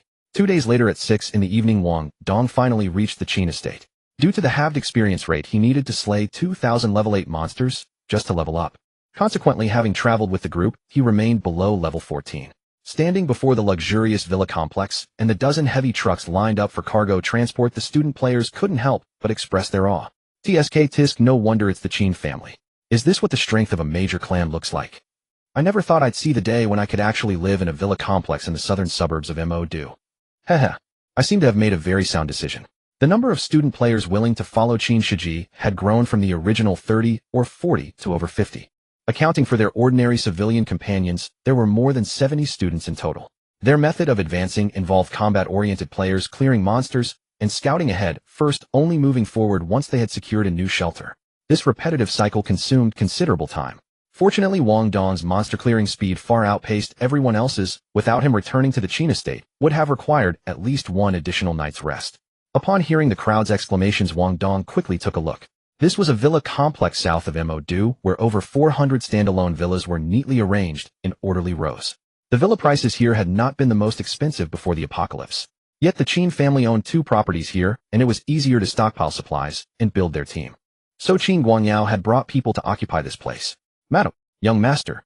The bodyguards at the entrance greeted Yi Qianro and Qin Shiji as the group returned. Yi Qianro nodded, cast a glance at Wang Dong in the crowd, then led Xiao Qiong into the villa complex. Phew, we finally arrived. I'm exhausted. Qin Shiji ignored his stepmother and stood at the entrance of the villa complex, letting out a long breath. After exchanging a few words with Qin Zhong, he pulled Yue over to stand before the group of student players. Everyone, this is Yue. Just follow him now, and he'll arrange accommodations for you. Understood, young Master Qin. Thank you, young Master Qin. Long live young Master Qin. Everyone come with me. Yue didn't hesitate, leading the student players into the villa. Dong Gutao Lin Xiao Yong, you 3 hand your luggage to Li Liang and follow me. I need to see my father first. Alright, got it. Good heavens, this place is enormous. It's quite exaggerated, isn't it? After handing their luggage to Li Liang and the others, Chui Liangping couldn't help but exclaim as they followed Qin Shiji into the villa complex. Tian Hongwei chimed in agreement. The grounds featured everything: lawn gardens, rockeries, swimming pools, basketball courts. The roads throughout were remarkably spacious. With their current pace, 10 minutes of walking still hadn't shown them the end. However, villa complexes in Mo were places for the wealthy, and Wang Dong was no stranger to such sights. What puzzled him most was, why aren't there any monster corpses inside this villa complex? The Qin family security was formidable, with sentries posted every 3 paces. This villa complex appeared to be home to quite a number of people. If not for the lurking threat of Yi Feng, this place could certainly be considered a sanctuary in the apocalypse. Yet not a single monster corpse or bloodstain could be seen inside, which seemed unreasonable. Even if the Qin family had a dedicated cleanup crew, it shouldn't be this spotless. Moreover, monsters spawned randomly, and they hadn't encountered any fighting parties along the way. Haha, that's because this area belongs to the safe zone. Hearing Wang Dong's muttering, Chen Zhong beside him smiled and explained. Safe zone. Upon hearing this, Wang Dong couldn't help but feel surprised. It was common knowledge that safe zones wouldn't produce monsters. Some major factions would claim safe zones for themselves before other players could react, a rather common occurrence. But was the Qin family's main base in a safe zone? This detail had never been mentioned in Yi Feng's storyline. Exactly. Chen Zhong nodded and continued explaining. However, the safe zone here was created by us, different from the safe zones in the Transcendence Temple. After hearing this explanation, Wang Dong suddenly understood. To transform a dangerous area into a safe zone, only one class could accomplish this so far, the Barrier Master. Barrier Masters were rare support class professions. These players lacked direct combat capabilities and relied entirely on others to carry them while leveling. The higher the Barrier Masters level, the wider their barriers range, and naturally, the more powerful the abilities they could deploy. Initially, the barriers they erected might only create a safe zone, but as their levels and strength increased, they could utilize more and more abilities within this area. The Qin family had quite a few bodyguards, and while searching for supplies and seeking out other teammates, finding a few Barrier Masters to work for them wasn't difficult at all. Based on the current player levels and the scale of this villa complex, converting the entire southern suburbs villa district into a safe zone would require at least 4 Barrier Masters. For Barrier Masters, just the search alone would take considerable effort. This demonstrated the Qin family's influence. We've arrived. Wait here for a moment. While Wang Dong was lost in thought, the group arrived at a luxurious villa at the very back of the complex where Qin Shiji stopped. This villa belonged to the Qin family itself, surrounded inside and out by bodyguards, yet Qin Shiji moved through the scene with practiced ease. Qin Guangyao was hardly an ordinary classmate's father, so Wang Dong and the others naturally couldn't follow him inside. Under Chen Zhong's guidance and escorted by several bodyguards, Qin Shiji pushed open the villa's front door. The bodyguards remained posted outside, while Chen Zhong entered briefly to report on operations before emerging again. He glanced at Wang Dong, but said nothing, then led his men away and disappeared from view. Within 3 minutes, Qin Shiji also emerged from the villa. However, his expression toward Wang Dong carried a hint of awkwardness. Dongo, my father wants to see you. Upon hearing this, Wang Dong raised an eyebrow, then noticed Qin Shiji standing there blankly, a trace of confusion crossing his face. You're not taking me in. My father wants to meet with you alone and won't allow me to accompany you inside. Hurry along then, my father is in the living room. Once you're done, we'll go soak in the bath together. Wang Dong was somewhat curious about what Qin Guangyao was up to, but seeing Qin Shiji's demeanor, he didn't appear to be lying, so he steeled himself and pushed through the door. The villas in this complex were all grand, adorned with opulent interiors. In the expansive living room, aside from a burly bodyguard, only Qin Guangyao and Yi Qianro were present. Qin Guangyao sat on the sofa chatting with Yi Qianro. Upon seeing Wang Dong enter, both ceased their conversation immediately. Once Wang Dong approached, Qin Guangyao finally spoke. You must be Wang Dong. Yes. I've heard you not only helped my son, but also led a team to rescue Xiao Rou. Xiao Rou. Wang Dong paused for a moment before realizing he likely meant Yi Qianro. Not to mention merely rescuing her. They had nearly torn her clothes apart. Love is a light vibrant enough to make one's heart race. Qin Guangyao knew not yet what had transpired between Wang Dong and Yi Qianro. But he was after all once a towering figure in Demon City. Simply by taking a seat, he exuded the commanding presence of a ruler, authoritative without uttering a word. Wang Dong, though his strength was sufficient and he had already steeled his mind, he could still clearly feel the oppressive aura radiating from the other person as he spoke. I was merely fortunate. Wang Dong snapped back to his senses and replied with neither servility nor defiance. He had no idea why Yi Qianro had seduced him at that Western restaurant. But from the moment he returned to school the next morning until the journey back to the Qin estate, the woman had behaved impeccably, as though the events of that night had been nothing but an illusion. Wang Dong was content with the distance, otherwise if anyone discovered their intimacy, the consequences could have been unpleasant. In these times, luck itself is part of one's strength. Qin Guangyao smiled and offered his verdict, that you were able to rely on your awakened ability to help Chen Zhong save Xiao Rou speaks volumes. You speak wisely, Senior Qin. Qin Guangyao was the employer, and Wang Dong had no desire to argue. Qin Guangyao, unaware of Wang Dong's thoughts, gestured toward the sofa opposite the tea table. Please have a seat. Wang Dong nodded and sat across from Qin Guangyao. Qin Guangyao reached beneath the cushion on the adjacent sofa and withdrew a dagger, sliding it toward him. Take this. It may prove useful in the future. What is this? The dagger was exquisitely crafted, carved with intricate dragon patterns, and the character for Qin engraved upon the hilt. At the sight of this dagger, not only was Wang Dong astonished, but even Yi Qianruo and the bodyguard standing behind Qin Guangyao wore expressions of surprise. Though this guard was not one of the Qin family's four great masters, his role, as Qin Guangyao's personal protector, spoke to his considerable strength and status. When Feng Xiaolong was absent, it was he who safeguarded Qin Guangyao. Seeing Qin Guangyao hand that dagger to Wang Dong, his inner shock rivaled that of the day the apocalypse fell. Before Wang Dong could say anything, Yi Qianruo spoke up to explain. Though this dagger is no divine weapon, it holds profound significance within the Qin family. Beyond the Qin family's core members, any other Qin relative who laid eyes on this dagger would obey your command. Hearing this explanation match his system's lore, Wang Dong narrowed his eyes slightly. In essence, this was the Qin family's imperial token of authority. Possessing it was tantamount to wielding half the power of the Qin clan. Except for Qin insiders and the top experts, all other guards and subordinates would answer to him. But he had only just met Qin Guangyao. Why would he bestow such a monumental gift? Since I've given it, take it quickly. Qin Guangyao despised insubordination from his subordinates and never reclaimed what he had already given. Yi Qianruo, fearing Wang Dong might violate Qin Guangyao's customs, quickly spoke again to remind him. Thank you, Uncle Qin. Thank you, Aunt Yi. Wang Dong was not a fool. That Qin Guangyao would gift him this dagger not only proved he was drawing closer to the Qin family, but also reflected Qin Guangyao's true intentions. If he did not seize this opportunity to strengthen their bond, he would not deserve the title of underling. However, at these words, Qin Guangyao showed no reaction, but a flash of annoyance crossed Yi Qianruo's eyes. This kid actually called her aunt. Did he want to die? Unfortunately, with Qin Guangyao beside her, she could not erupt. Qin Guangyao smoothly turned his gaze toward the guard behind him. The guard, reading the situation, produced a set of keys and offered them to Wang Dong. This villa is yours to reside in. When I have tasks, I expect you to come to me without delay. Understood. Whatever you need, Uncle Qin, just say the word. Wang Dong spoke from the heart. He who receives favors cannot refuse. He who accepts gifts grows soft. Gifted authority and a villa upon first meeting. Who could resist such generosity? Granted, a villa held little value in the apocalypse era, but one within the safe zone was priceless. And he had yet to do anything at all. Where could one find such a magnanimous benefactor? After a few more words with Wang Dong, Qin Guangyao dismissed him, sending him off with the dagger and villa keys. Only after Wang Dong departed did Qin Guangyao turn his affectionate gaze toward Yi Qianruo. Satisfied now? What are you talking about? I am planning for the future of the Qin family. Why do you speak as though I have something with him? Though I must admit, I did not expect you to actually hand him that dagger. What of it? Objects are dead, people are alive. Whether that dagger holds any value is entirely my decision. Hearing these words from Qin Guangyao, Yi Qianruo's heart tightened, yet she said nothing more. After exchanging pleasantries, she found an excuse to retreat to her room to rest. As for Qin Guangyao, he remained seated alone with his guard in the living room, his mind revolving around the future of the Qin clan. Meanwhile, outside the villa. So Yi Qianruo is not an ordinary woman, it seems.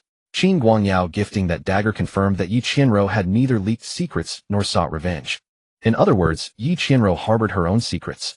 Glancing at the villa key in one hand and the dagger in the other, a smile crept across Wang Dong's lips. No wonder so many men throughout the world prefer to live off women. This must be the source of such pleasure. The villa key bore an access card labeled with the number 99. It was likely the villa's unit number. In his past life, he had worked himself to exhaustion and still could not afford a modest 2-bedroom apartment. Yet here, in merely 10 days in this new world, someone was gifting him a villa. The disparity between then and now was absurd. Hey, are you Wang Dong? A grating voice interrupted his thoughts. Wang Dong looked up to see a male guard of average height, around 30 years old. Wang Dong did not recognize this guard, but from his tone and expression, it was clear that within the Qin family's guard hierarchy his status was considerable.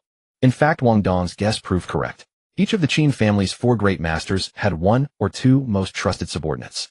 The guard before him was none other than Ding Chong, the most favored subordinate of Zhao Wu, one of the 4 great masters. Due to his position, he ruled with impunity among the mid and lower-ranking members of the Qin household. The reason for his ill humor toward Wang Dong was that he harbored affection for Sun Qiong, Yi Qianruo's female bodyguard. After all, they were beings of emotion, and even heavily trained warriors were not exempt. Upon Sun Qiong's return, he had immediately sought her out to show concern. But she remained as aloof as ever and told him that after all his training he still could not defeat a student like Wang Dong. Convinced he could not accept such an insult, he tracked Wang Dong down, which led to the preceding encounter. Do you have something to say, Oi? Wang Dong asked, somewhat curious. You kid, dare you? Ding Chong's words cut off abruptly, for he had spotted the exquisitely crafted dagger in Wang Dong's hand. That dagger did not belong to the Qin leader. In the next instant, the once irritable Ding Chong swiftly lowered his arms to his sides and bowed deeply before Wang Dong with utmost reverence. Brother Dong, young Master Qin, is at the indoor pool in the Villa District and has asked me to escort you there once you emerge.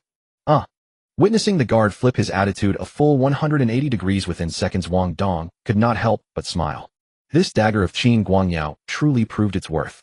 In his past life, when watching movies and television dramas, Wang Dong had despised those sycophantic lackeys who bullied others with their master's authority.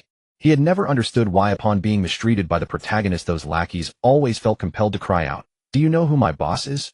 Now he understood. The joy of bullying others through one's connections was something most could never comprehend. Approaching Ding Chong, he smiled and patted his shoulder. "In the future, be friendlier towards strangers, otherwise you will frighten people." Hearing Wang Dong's words, Ding Chong's lip twitched slightly, yet he responded with unwavering respect. "Brother Dong's teaching is appreciated. What is your name?" "Ding Chong. Lead the way ahead." In the early stages of the post-apocalyptic game, it was hell for ordinary people, a nightmare for life-oriented players, and an opportunity for common combat players. But for players like Wang Dong who awakened a powerful class, it was paradise. After arriving at the Qin family, Wang Dong not only received a private villa, but also gained Qin Guangyao's favor. Although he was unclear about the reasons, he knew life here would be comfortable. Supplies would be gathered, water delivered, meals prepared, cleaning done, and clothes washed. Though the game's equipment had automatic cleaning functions, daily were still needed washing. Now, despite water shortages outside, he could even bathe in the pool with Qin Shiji and the others. "Brother Dong, you're finally here. Disposable swim trunks are over there. Go change. Hurry up and get in." Under Ding Chong's guidance, they arrived at an indoor pool in a villa. Watching Qin Shiji and the others frolicking, Wang Dong relaxed with a smile. "This doesn't feel like the apocalypse at all. Even in peacetime, I never had it this good. I'm an elementalist. Are you sure you want to race me in swimming?" Once a mage learns water magic, they gain a strong affinity for water elements. With a bit of energy, their swimming speed far exceeds that of ordinary people. Hearing this, Cui Liangping, who wanted to challenge him, immediately backed down. Just kidding." Wang Dong ignored him, went to the changing room, removed his armor, put on the swim trunks, and jumped into the water. The cool sensation instantly enveloped his body. The pool water was crystal clear, neither cold nor hot. Perfect for a June bath. He swam a short distance, surfaced, and wiped the water from his face. One word: refreshing. Seeing this, Xiao Yong asked Qin Shiji with a smile, "Brother Qin, isn't this a waste of water?" "Waste? The villa area is surrounded by rivers. There's no shortage. But the pool uses clean water, which must be troublesome to transport. You don't need to worry about that." Qin Shiji said casually, "I just asked Uncle Tian. The base has plenty of generators, solar panels, water pumps, and water purifiers. A single level 1 water purifier can produce 10 tons of water daily. It's more than enough. Besides, if you feel it's wasteful, just invite more people to join." "Oh, anyone else coming?" I've already arranged it." Qin Shiji smiled mysteriously and clapped his hands. Slap, slap. A woman in assistant attire standing by the pool understood and respectfully left. Within 2 minutes, she returned with over a dozen beautiful girls. These girls, all wearing various swimsuits, possessed model-grade figures and faces. The spectacular, seductive sight made Tao Lin, Cui Liangping, and others swallow hard. "Come on, pick 2 each. Brother Dong is the strongest, so he goes first." Wang Dong was not someone who pretended to be above such things. At this moment, he naturally went along with the flow. However, he didn't know the names of the 2 girls he chose, only that they were beautiful and had impeccable figures.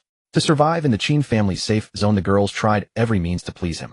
They even followed him into the restroom to give him a verbal education. That education session lasted over an hour. Even with Wang Dong's strong willpower, he couldn't help but marvel at how decadent the rich life truly was. That night, Wang Dong didn't check his own villa, but rested in the villa where the pool was located. He was served by the 2 girls for meals and sleep. That night, he forgot about Yi Feng the Apocalypse and even Qin Suzhen and Deng Yuding. That night, Yi Qianro sent him a message asking, "Are you asleep?" He didn't reply. The next morning, a frantic knocking woke him from his sleep. Checking the system time, it was only 7 a.m. "Who is it? Can't you let people sleep?" Wang Dong yelled irritably. Since the apocalypse began, he hadn't had a single good night's sleep. The first few days were spent in fear and confusion, followed by days of meditation. Now in the Qin family safe zone, having seen their security measures, he finally relaxed. And just when he managed to sleep, someone had to knock at dawn. "Open the door." A woman's icy voice came from outside. The voice not only roused Wang Dong slightly, but also jolted the 2 beautiful girls awake, panic written on their faces. Wang Dong glanced at them and signaled for them to dress. He casually put on shorts and opened the door. As soon as the door opened, a woman in a white mage robe strode in with her female bodyguard. Ignoring Wang Dong, they walked straight inside. Madam." Seeing the woman, the 2 girls who had just dressed stood nervously by the bed as if they had committed a grave mistake. Yi Qianro coldly glanced at them. "Get out." "Yes." The 2 girls, as if pardoned, fled the room without even tidying their disheveled clothes. Carrying their high heels, they ran out barefoot. "You go out too," Yi Qianro said to Xiao Qiong, and closed the door. "No one enters without my order." "Yes." Xiao Qiong respectfully exited and closed the door. You need something? Watching Yi Qianrou's arrangements, Wang Dong asked with curiosity, casually took a cigarette from the nightstand, put it in his mouth, and lit it with a snap of his finger. Seeing Wang Dong smoke so nonchalantly, Yi Qianrou frowned slightly. I messaged you last night. Why didn't you reply? No time. Wang Dong took a drag and answered casually. He had just left Qin Guangyao's room last night and went to bathe with Qin Shiji and the others. After bathing, he started flirting with women. When would he have had time to reply to Yi Qianrou? Because of those two women. Isn't that obvious? If you don't reply to me again, I'll tell Qin Guangyao you tried to make a move on me. TCH. If you dare, go ahead. I'd love to see who dies more miserably. You? Yi Qianrou started to say something, but then thought of something, a playful smile, curling at the corners of her mouth. Then I'll send someone to kill those two women. You? Fine, I'm scared of you. No matter how busy I am, I'll reply. Deal? If that's more like it. Yi Qianrou's expression softened slightly. I've brought you two pieces of news, one good, one bad. Which do you want first? The bad one. We haven't encountered any players who received your class change dungeon quest. That is normal. Wang Dong pondered. There are few players who can change classes now, and even fewer who get that quest. What's the good news? Our people have received another class change dungeon quest. Another class change dungeon. Yes, also 5-star difficulty named Goblin's Lair, located in Jingxi ancient town west of the demon capital. They've already gone to set up the teleport. If you want to go get dressed and come. The basic leveling map is truly only basic. Not to mention dungeons and secret realms, even ordinary monsters are not fully marked on it. Only a few ordinary leveling spots are marked. Therefore, for things like secret realms, besides, Yi Feng, who can rely on memory, others can only explore slowly.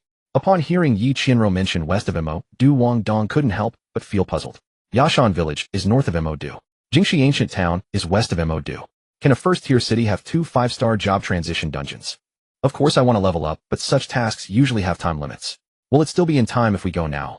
Kai Chuansong, opening teleportation, is a professional term in post-apocalyptic games. Because to teleport to a location, one must first personally visit that place's safe zone. So the first time going there is called opening teleportation. If the task received is Black Wolf Lair, Wang Dong could naturally teleport directly there. But Wang Dong had never been to Jingxi ancient town, so he naturally couldn't use the teleport function there. Walking certainly won't be in time, but flying over might work. Fly, eh? Wang Dong was stunned. With Yi Qianrou's explanation, Wang Dong finally remembered that the Qin family was a prominent household. Although hot weapons couldn't be used in the post-apocalyptic game, vehicles like cars and helicopters were still usable. Previously, with thick fog present, flying monsters could appear in the sky at any time, so helicopters dared not fly. Now that visibility had opened up, the Qin family's bodyguards had also scouted the flight routes. Getting two transport helicopters as transportation was completely understandable. Of course, trains and high-speed rail, however, due to tracks already destroyed by earthquakes, and some large monsters still couldn't be used. Speaking of which, you rested quite well here last night, didn't you? After finishing the serious matter, Yi Qianrou glanced around the messy room and said sarcastically. Rooms in the Qin family's own villas were cleaned regularly, including even the restroom. At this moment, this room was messy everywhere, and the smell was also a bit strange. As a 30-year-old adult woman, how could she not see that the battle here last night was intense? It was okay. You really like women. When Yi Qianrou said this, she had already walked towards Wang Dong. Wang Dong didn't mind. A handsome woman, which normal man wouldn't like. And what about me? Do you like me? As Yi Qianrou spoke, she sat into Wang Dong's lap. A pair of jade-like arms wrapped around Wang Dong's neck, leaving him somewhat unable to react in time. He had always thought that during that day at the Western restaurant, Yi Qianrou only did such things because she suddenly lost her mind. But now it seemed this woman was deliberately doing it. Annie, don't be like this. Upon hearing this, Yi Qianrou immediately got angry. Don't call me Annie again. Yesterday you called me Auntie, and I haven't settled that with you yet. Wang Dong couldn't help but mutter. You are young Master Qin's mother, how else should I call you? I'm just his stepmother, not his biological mother. But regarding President Qin, he's not here now. Alright, I won't call you Annie privately from now on, but us being like this is really inappropriate. Then push me away then. Yi Qianrou's playful reply left Wang Dong speechless. Push away. He damn well wanted to, but he was a normal man. Yi Qianrou was, after all, the woman chosen by Qin Guangyao. Her figure and appearance could be said to be extremely top-notch. About 172 centimeters tall, fair-skinned, and beautiful, with a curvy figure, slim waist, and long legs. Her bust, according to Wang Dong's estimation, even if not G, should at least be E. With such an exquisite woman sitting in his arms, Wang Dong's thoughts simply couldn't control his body. Hiss. Phew. Taking a deep drag of the cigarette after the smoke passed through his lungs, Wang Dong then put out the remaining half of the cigarette in the nearby ashtray, which only then let his emotions calm down a bit. His gaze and voice turned cold simultaneously. You didn't seek revenge against me, and even let Qin Guangyao grant me power. I thank you for that, but now, please get the fuck away from me. Wang Dong was not a fool. Regarding yesterday's matter of Qin Guangyao giving the dagger, just thinking calmly one could guess that Yi Qianro was helping behind the scenes. But lust is a knife above the head. Before understanding this woman's purpose, Wang Dong didn't want to provoke her. But seeing Wang Dong's cold gaze, Yi Qianro not only didn't get angry, but smiled gently. You still have some conscience, but... The jade-like arm that was hooked around Wang Dong's neck pulled him gently to her front. Smack! Yi Qianro kissed Wang Dong on the cheek. I just like you being fierce with me. After saying this, she adjusted her white robe, then stood up, and walked with noble steps to the door, pushing it open. Dress up, and come find me at the helipad. After saying this, Yi Qianro disappeared from Wang Dong's sight. Wang Dong. This woman is a pervert, right? This is the Qin family's private swimming pool lounge, and the female bodyguards are still standing outside the door. Wang Dong naturally couldn't possibly have anything happen with Yi Qianro. Especially when he didn't understand this woman's purpose, it was even more impossible. Could he just screw his boss's wife whenever he wanted? Seeing Yi Qianro leave, Wang Dong also had no time to think too much, quickly changed into his cursed technique robe and pants, and went outside to find Deng Yuding. This woman, after coming to the villa area yesterday, had no one managing her. At night, she squeezed into a room with several girls who came from the same school. When Wang Dong found her, she was happily chatting with several girls. Seeing Wang Dong approach, she quickly shut her mouth and stood up respectfully. Wang Dong didn't mind, handed over the villa key. Go get my things into this villa, then clean up the rooms in this villa. After saying this, Wang Dong turned and left directly, not caring at all whether she understood or not. Who would have thought that as soon as Wang Dong left, 4 or 5 girls behind Deng Yuding gathered around. My goodness, this is a villa key. Hey, yeah. Villa keys aren't only for management, right? And we're staying in villas 263 and 264. What does this number 99 mean? Let's go Yuding, let's take a look together. Now it was the post-apocalypse. One villa naturally couldn't house just a few people. Even within the Qin family's jurisdiction, ordinary small 3-story villas could hold at least 50 people. So upon seeing the number 99 villa key Wang Dong gave, they immediately became interested. But when they followed Deng Yuding to villa number 99 and found no other players living here, one by one were instantly bewildered. Oh my god, is this villa Wang Dong's own? Didn't he come with us yesterday? How did he get a whole villa allocated? It's unbelievable. Relatives really are different. How enviable. Yuding, why don't you talk to him and let us move here to live too? After all, he alone can't live in so many rooms. Yes, Yuding, do us a favor. You and him now. Several women chipped in, one after another, all wanting to move in with Wang Dong. Although where they currently lived was also a villa, there was a difference between living with 50 people and 5 people in one villa. So seeing this empty villa, how could they not be tempted? But upon hearing the several women's begging and coquettishness, Deng Yuding's face was filled with fear. She was merely Wang Dong's plaything with absolutely no qualification to converse with him as an equal. How dare I say such things in front of him? Then help me ask, can I move in by sleeping with him? One girl's shocking remark left the others utterly dumbfounded. Though the apocalypse had already begun, it had only been 10 days or so, and the moral baseline of most humanity remained largely intact. This was particularly true for players capable of surviving in this harsh new world. That the girl could utter such words meant she had in essence already glimpsed the fate of this world, and of Wang Dong himself. Wang Dong, however, cared little for her thoughts. So many women had flocked to him lately, how could he possibly keep track of them all? He asked a bodyguard for the helipad's location and made his way there to find Yi Qianro. Since he had been detained seeking Deng Yuding, Wang Dong had lost some time, and by his arrival Qin Shiji and Cui Liangping were already present. Brother Dong, what kept you? We've been waiting ages. Had to fetch something, cost me some time. Alright, board quickly. We'll activate the transmission gates in the southern and western districts first, then head to Jingxi ancient town. Qin Shiji, having no patience for further delay, swiftly reached out and hauled Wang Dong aboard. The Qin family's helicopter was a converted transport craft of unknown origin capable of seating over a dozen passengers beside its 2 pilots. This was Wang Dong's first time aboard a helicopter, and the experience was undeniably exhilarating. Below stretched the azure sky, drifting white clouds, the skeletal remains of the abandoned city, and a sea of grinding parties and monsters, all laid out before his eyes like a sprawling tapestry. Occasionally military choppers would glide past them in the distance. As for the safety of their own craft, Wang Dong harbored no great concerns. In this apocalypse, system mob spawn points were fixed, airborne ones included. Provided one avoided these aerial choke points, the horde of ground-bound creatures below would pose no threat whatsoever. Unless your luck ran catastrophically poor, and you crossed paths with those roaming mutated avians. However, once the thick fog lifted and human visibility returned, such an occurrence was exceedingly rare. Besides, Wang Dong possessed a fallback, the life-saving talisman. Life-saving talisman, upon placement in the system inventory, grants the player immunity to a single lethal strike. Once triggered, it bestows an invincible barrier lasting 10 seconds. With such an artifact, Wang Dong effectively gained an extra life.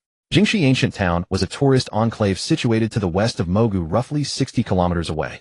In the wake of the apocalypse, everything beyond the designated safe zone had fallen into utter desolation. The settlement boasted neither a class advancement temple nor any grand structures, only transmission hubs, and public merchant stalls stood within its bounds. 500 meters outside the safe zone's perimeter, at the threshold of an antiquities shop, the scene unfolded. A burly man with a stern visage stood frowning over two corpses sprawled upon the ground. You failed to discern who was behind this. He stood a head taller than Qinzhong, yet bore the lean vitality of a younger man. Clad head to toe in black iron-heavy armor, his eyes cut through the air like blades, while 8 subordinate guards stood rigidly at his back.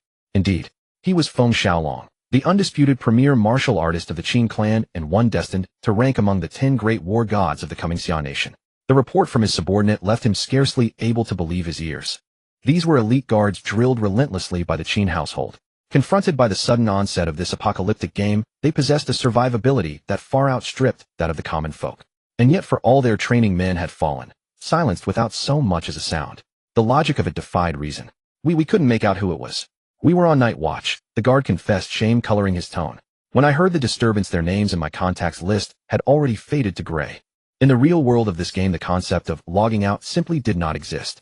Thus, a grayed out name in one's contact list was an unambiguous proclamation of death. Looks like we're dealing with a seasoned hand, Feng Xiaolong murmured, his eyes narrowing to slits. Could this be that Yifeng Qinzhong spoke of? No. According to Qinzhong's intelligence, Yifeng was targeting the young master directly. If not him, then who could it be? Could it be the Li family? Before the question could fully form in his mind, the rhythmic thrum of rotors broke the silence. A helicopter emerged from the haze, its blades slicing through the air. The settlement possessed reinforced rooftops capable of supporting helicopter landings. Meanwhile, Xiao Yong and a fellow summoner had deployed their beasts to clear the path ahead, ensuring the party's uneventful approach. Uncle Feng. Madam. Young master. Upon catching sight of Yi Qianrou approaching with Qin Shiji and the retinue of guards, Feng Xiaolong bowed his head in deep respect. Yi Qianrou's gaze fell upon the two lifeless forms. What has happened here? Allow me to explain. As Feng Xiaolong delivered his concise account, Wang Dong's brows knit together. This Yi Feng was becoming an intolerable nuisance. While the loss of a handful of guards would not cripple the Qin clan, these men formed the very bedrock of its power. Should every guard fall, leaving the Qin family with nothing but hollow titles and empty ranks, what worth would they hold? A decision crystallized within Wang Dong's mind. He needed to take the initiative and strike at this Yi Feng immediately. If he allowed the man to grow unchecked in his current recklessness, the fallout would inevitably reach him as well. Handle this with your subordinates. Eliminate this threat as swiftly as possible. Understood. May I introduce you? This is Wang Dong. You must be Wang Dong. Greetings. I am Feng Xiaolong. Feng Xiaolong was well aware of Wang Dong's standing with Qin Shiji, as well as his proven prowess. Thus, unlike Qinzhong's initial arrogant dismissal, he offered his hand with genuine courtesy. As one of the patriarchate's foremost pillars, such a gesture was a clear sign of respect. Wang Dong did not hesitate and returned the handshake firmly. It's an honor, Uncle Feng. I've heard your magical techniques surpass those of ordinary spellcasters, and you can unleash them without incantations or casting times. That is correct. Excellent. Feng Xiaolong nodded with satisfaction and spoke plainly. To maximize our leveling efficiency, we need to keep the party lean. Yet a smaller group struggles against dense mobs. If your prowess truly matches Qinzhong's descriptions, we could form a permanent squad. Regardless of whether we're grinding levels or running instances, our throughput would improve significantly. While warriors, assassins, and rangers possessed superior physical conditioning, their combat effectiveness remained heavily reliant on their weapons. How few among the players currently wielded weapons of true caliber. Conversely, while mages possessed fragile constitutions, their innate magical output required no physical arms to achieve devastating results. Thus, for Feng Xiaolong to accelerate his own progression, securing a powerhouse mage as a permanent companion was essential. None of the Qin household's existing mages met his stringent standards until now. Wang Dong was precisely the missing piece. I'm amenable, though I'd suggest keeping the party size under 5. Larger groups tend to drag the pace down. Naturally. By the way, during your previous expedition to the Black Wolf Den, you only took a regenerative warrior along. Indeed, Wang Dong replied offhand. Unfortunately, his gear and combat prowess were lacking. Otherwise, the clearing speed would have been considerably faster. The words held a shred of truth. Clearing that den with merely Wu Bing had been entirely within his capabilities. But back then the group had been swollen with numbers. Wang Dong had grown weary of micromanaging, opting to simply rush the mob clusters head-on rather than employ any tactical kiting or crowd control. However, the present circumstances were different. Fear not. This time I shall serve as your vanguard. Feng Xiaolong produced his long spear with a practiced flick. Pair that with a cleric and the composition will be nearly complete. However, since an additional member has been assigned for this specific quest, our party will stand at 4. Shall we add one more? After all, none of us can predict the nature of future instances. Having an extra ally would only strengthen the team. The party cap for the glory of the magic god system was 5, so Wang Dong had no objection to the addition. Satisfied, Feng Xiaolong voiced no suspicion. Agreed. Put me in the party. I'll gladly take the extra slot. Upon hearing the opening, Qin Shiji's spirits immediately perked up. Regardless, the 5th slot would be little more than fillers. Anyone could step in and loiter. Feng Xiaolong, however, was adamantly opposed. Young master, we are laying the groundwork for the Qin clan's future. Do not interfere. In what manner am I causing trouble? Should we indeed expand the roster, the additional member ought to specialize in team support. Huh. Madam, please join the party. Qin Shiji stood silent. Yi Qianrou remained quiet. Wang Dong said nothing. Feng Xiaolong, being destined to become one of the 10 great war gods of Xia Kingdom and relentlessly pursuing Yi Feng from the early stages to the late game, possessed both indispensable personal strength and formidable class prowess. Hidden class Dark Knight. Level 12. Such were his class and level. Though the disparity between hidden and ordinary classes was not apparent in the early stages, his innate strength, amplified by the hidden class, made rapid leveling inevitable. Moreover, the class advancement quest he received was of 3-star difficulty. Thus his current level was perfectly reasonable. At that moment, hearing Feng Xiaolong refuse to take him along, Qin Shiji felt a twinge of displeasure. But upon learning that the one to be accompanied was his own stepmother, he had nothing more to say. Though his relationship with Yi Qianrou, his stepmother, was not particularly close, it was not as hostile as portrayed in television dramas. After promising to bring him next time, Feng Xiaolong led several bodyguards, Cui Liangping and the others, using the teleportation array to return to the southern part of the city for leveling. However, Feng Xiaolong's behavior made Wang Dong suspect whether there was something between him and Yi Qianrou. As they advanced toward the goblin nest, Wang Dong observed the two intermittently. The goblin nest was located in the jungle about 1 kilometer north of Jingxi ancient town. Players who had accepted the level 10 dungeon class advancement quest could teleport directly there using a dungeon teleport scroll, but their teammates could not. To test the team's combat capability, everyone chose to walk. The party's priest was still Li Liang, and the player who had accepted the goblin nest quest was a summoner named Feng Shuping from the Qin family. The formation remained the same. Feng Xiaolong and Feng Shuping took the lead. Li Liang stayed at the rear, and Wang Dong and Yi Qianrou were in the middle. The path was fairly easy to traverse, about as wide as a single vehicle. But after leaving the town, Wang Dong noticed no unusual behavior between Feng Xiaolong and Yi Qianrou. Could it be that Feng Xiaolong is truly only concerned for the team? Wang Dong muttered in confusion. Ah, monster! The sudden cry startled Wang Dong, and he felt his left arm being tightly grasped. Recovering himself, Wang Dong quickly looked in the direction Yi Qianrou was pointing. A massive black shadow covered in tentacles was rapidly crawling toward them. The shadow was about half a meter long and moved with astonishing speed. Before Wang Dong could even fully form his fireball, he hurled it impatiently. A blazing fireball half a meter in diameter exploded beside the monster.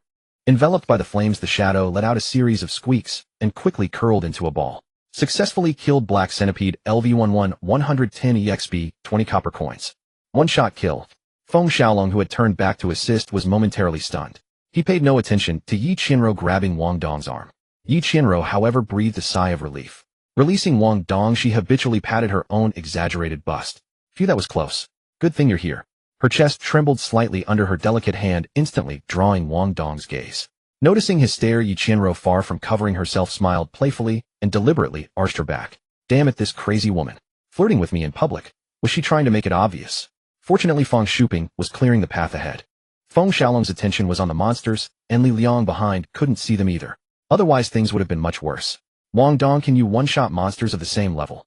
Feng Xiaolong, staring at the black centipede corpse on the ground, couldn't help asking. This was somewhat demoralizing. Though he could easily dispatch these monsters, it required considerable focus. He could never achieve Wang Dong's effortless ease. Wang Dong withdrew his gaze and replied casually, "It depends on the monster type and skill type. For creatures like this centipede with high physical defense and small size, skills with physical attacks like Ice Spike and Flying Stone are difficult, but high damage elemental skills like Fireball should work fine." This is really... Huh. Feng Xiaolong let out a bitter laugh. The skills he had honed through countless gunfights and battles were inferior to a casual gesture from this man. Damn it. Fortunately, Wang Dong was an ally. The higher his skill damage, the faster everyone leveled. So he stopped dwelling on it and led the group onward toward the secret realm. Successfully killed young poison scorpion LV12 120 EXP. The snakes, insects, rats, and ants along the way were also spawned by the Apocalypse game. Young poison scorpions were about the same size as black centipedes, half a meter long, excluding their tails. They were venomous throughout their bodies, and without detoxification skills or potions, even players of the same level had to be extremely cautious. Though troublesome, they were not numerous, only about a dozen along the kilometer-long route. Thus leveling here was virtually impossible. Successfully killed Silver-Ringed Snake, LV-13, 130 EXP. Meanwhile on the other side, as Wang Dong followed Feng Xiaolong to the goblin nest, Yifeng, having killed 2 of Qin family's bodyguards, was also seeking his own opportunity in the safe zone of the Qingxi auction house in Modu. Though he was reborn and remembered many leveling locations, many places were still inaccessible to him. So for now he was still a bit short of level 15. The Qin family has many enemies. After I killed 2 of their bodyguards, they should be somewhat distracted. Once I reach level 15, I can use level 15 skills. Then even confronting Feng Xiaolong head-on, I'll have enough confidence to win. Too bad very few players have accepted dungeon class advancement quests at this time. Otherwise I could tag along and leech some experience. Thinking this, Yifeng took a deep breath, glanced at the bustling survivors in the safe zone, gripped his short sword, and walked toward the place he remembered. In his memory there was a leveling secret realm near the sports square. The entrances to leveling secret realms were usually not fixed, and their difficulty varied by region. Secret realms that appeared within Modu City were generally not too difficult with experience, typically ranging from 200 to 500. If he could enter that secret realm, he could quickly rise to level 16 or even 17. As time passed, Yifeng soon reached a spot 3 kilometers beyond the western safe zone. As so many orc corpses, frowning at the sight of numerous orc bodies lying on the ground, Yifeng found himself on a side street beside a 5-star hotel where orc corpses were strewn about haphazardly. Orc corpses were nothing special, but such density was unusual. An orc legion, he wondered, pushing forward quickly. Soon he heard the sounds of a battle ahead. Drawing closer and assessing the situation, Yifeng's pupils contracted. So it's just an orc chieftain, and the one fighting it is. Has this fate? A mighty roar erupted. A towering monster at least 2 meters tall and heavily muscled, let out a furious bellow at the entrance of a hot pot restaurant. Despite being covered in wounds, it brought down the massive mace in its grasp, smashing it mercilessly toward a player wielding a wooden shield. Careful! Boom! A thunderous impact echoed, and the player with the wooden shield was instantly sent flying. The shield shattered into pieces and blood spurted from the player's mouth. Half-orc Commander LV-10 BOSS. Constitution 200. Strength 150. Agility 72. Energy 28. Skills: Roar Steel Body. Description: a nightmare for melee players. Ranged players will find it difficult to kite. It is best to obtain sturdy defensive equipment and form a balanced party before engaging. Qinya, save him quickly. The moment Liao Jun's cry of alarm left his lips, a white light sphere had already soared precisely toward the player, spitting blood. The other players wasted no time, some tending to the wounded while others rained down attacks on the boss. Liao Jun, already battered from previous encounters, had no room to deliberate. Gripping his spear tight, he charged straight at the creature. Squelch!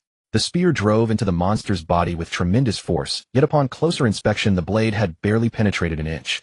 An inch might spell danger for an ordinary person, but against this 2-meter-tall half-orc packed with corded muscle, it was nothing more than a trivial scratch.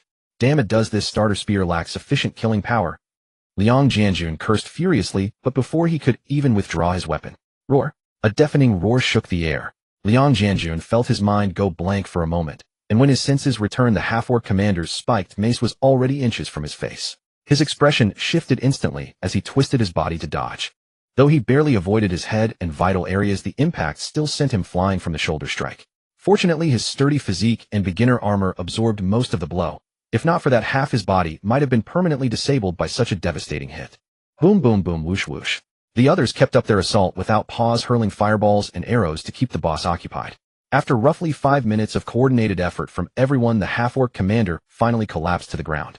Unexpectedly, despite claiming the first kill reward for the half-orc commander, the boss only dropped a single orb swirling with silver specks of light. At the sight of that silver swirling orb, Yifeng's pupils contracted as he watched from the sidelines. Meanwhile, the heavily wounded Liao Jun called out urgently from the battlefield. Qinya, go check what it is. All right. Zhao Qinya nodded, swiftly tossing a light healing spell toward Liao Jun as she ran and grabbed the silver-speckled orb in one motion. You obtained Secret Realm Key 1. TSK Tisk, what incredible luck. It had to be said that fate worked in mysterious ways sometimes. The protagonist and the heroine, the protagonist and the antagonist and the heroine. No matter how far apart they were, fate always seemed to bring them together in unexpected ways.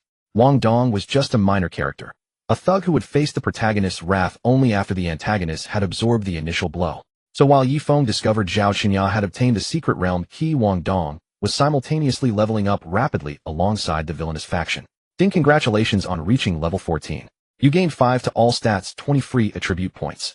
Successfully killed Goblin Elite Warrior LV9, gained EXP 450, copper coins 15.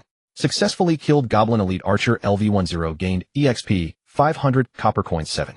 Successfully killed Goblin Strongman LV11, gained EXP 550.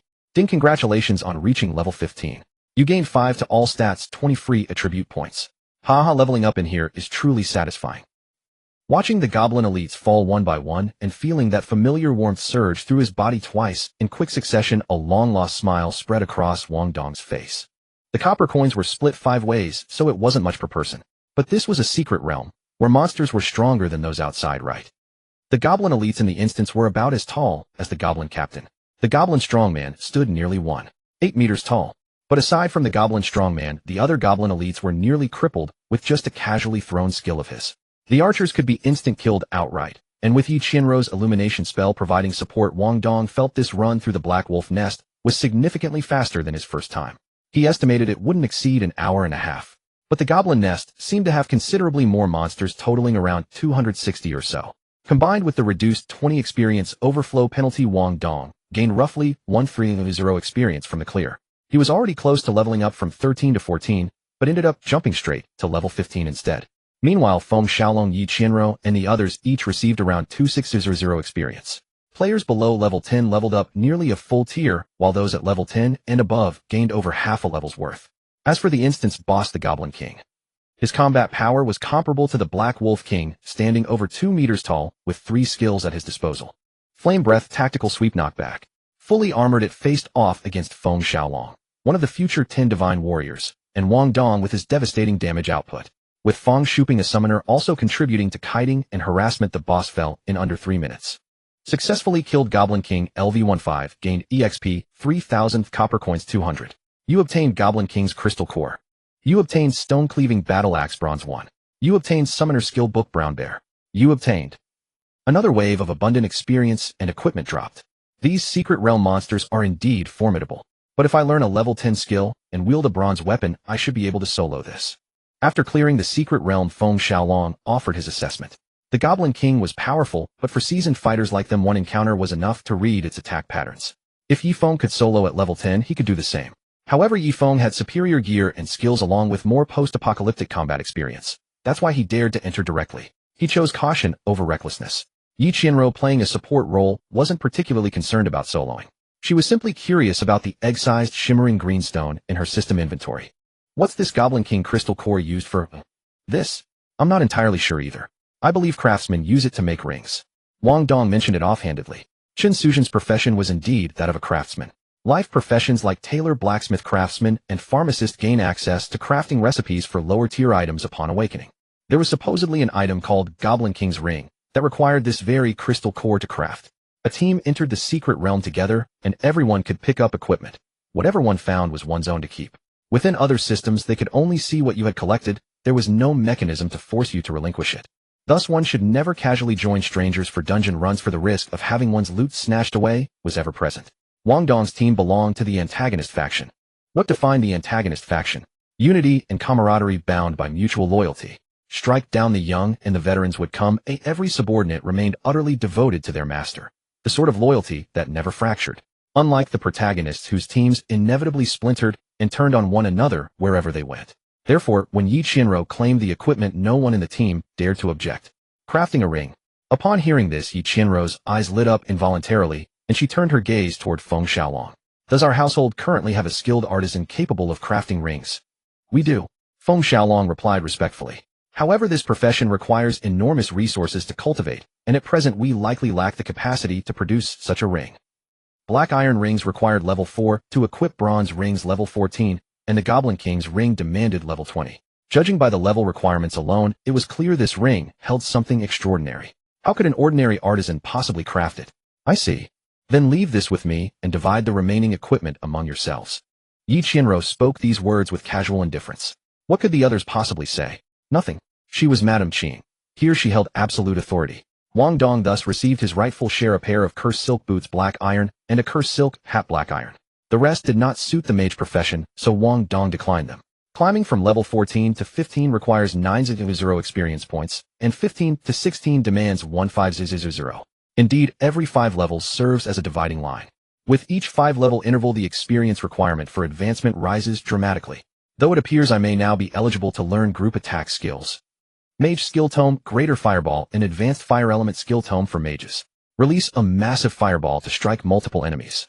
Requires mastering Fireball to its fullest potential at level 15 before learning. Cooldown 10 seconds.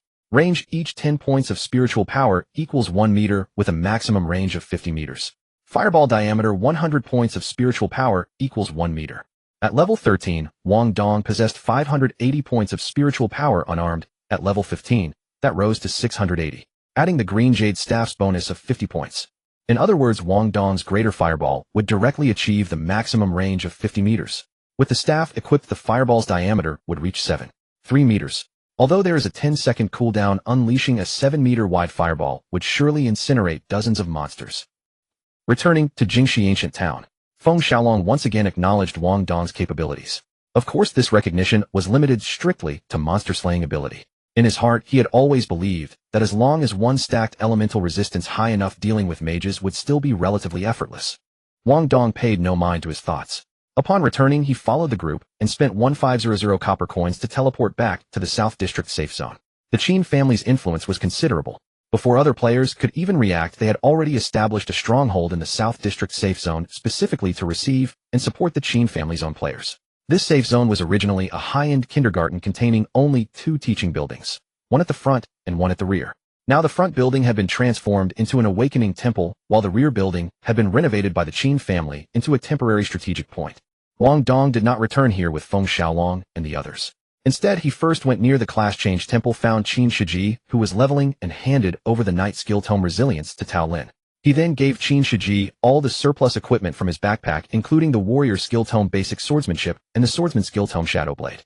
Damn, Brother Dong, did you farm all these quality items from a single dungeon run? Of course not. Some were farmed previously, but you simply couldn't use them at the time, so I never gave them to you. Qin Guangyao had already given him so much, this equipment was nothing by comparison. As for why he gave Qin Shiji the swordsman skills, because according to Qin Shiji himself, after reaching level 10, he intended to change his class from Storm Warrior to Storm Swordsman. So once he turned 10, he would be eligible to learn swordsman skills. After handing all those items over, Wang Dong's system backpack contained only consignment cards, food ration, skill tomes, and a handful of novice daggers. Of course, there was also the Bronze Falcon longbow and a life protection talisman. The novice daggers had been deliberately saved for activating his telekinesis skills. After several rounds of testing, he found that combining them with telekinesis yielded decent combat effectiveness. Keeping a few on hand was simply prudent preparation. Incredible, truly incredible. I feel our Qin family has so many bodyguards farming high-level equipment and skill books, yet none match your speed. This is only the beginning. Once they figure out the boss respawn patterns and timing, I'll have to rely on you, young Master Qin. Ha ha ha, say no more, say no more. We're brothers, but what's mine is yours. Fine, you keep training. I'm going to make some purchases.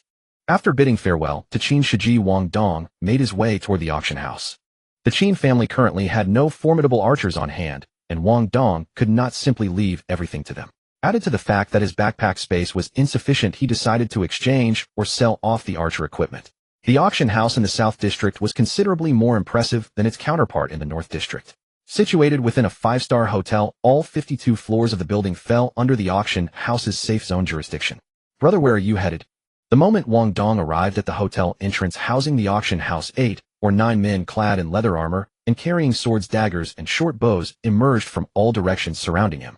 The leader bore a scar across his face, carried a broadsword over his shoulder, and chewed idly on a stalk of straw. A cruel grin spread across his lips as he regarded Wang Dong. A mage wandering about in black iron gear. Don't you fear having everything stolen? Robes flowed like tailcoats, noble, elegant, mysterious. The cursed silk robe extended somewhat longer than the novice mage robe, featuring a magic circle pattern with white runes upon the back. If one stared at it continuously, one might occasionally perceive faint black halos drifting between the white patterns. Therefore, they could easily discern the quality tier of the equipment upon Wang Dong's frame. Come, hand over your gear and live. Witnessing the scene unfold and hearing their words, Wang Dong instantly understood their intentions. Have you all lost your minds? Do you know who I am? Who are you? Hearing Wang Dong's words and observing his calm composure, the scar-faced man frowned tightly. Within the auction house's safe zone, numerous other player factions existed. Thus they dared only to extort wealth, pushing no further.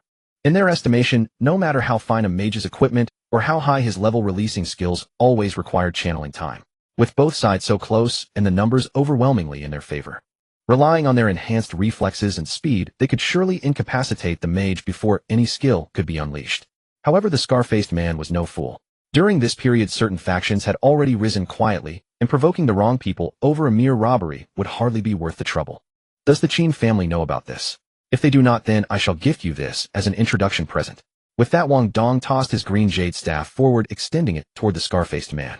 His movements were casual, his expression unreadable, as though the staff were nothing more than trash. Damn boss this is. It doesn't resemble the black iron bone staff either. Could this be a bronze-grade magical staff? It does look somewhat similar. The scar-faced man's subordinates discussed amongst themselves.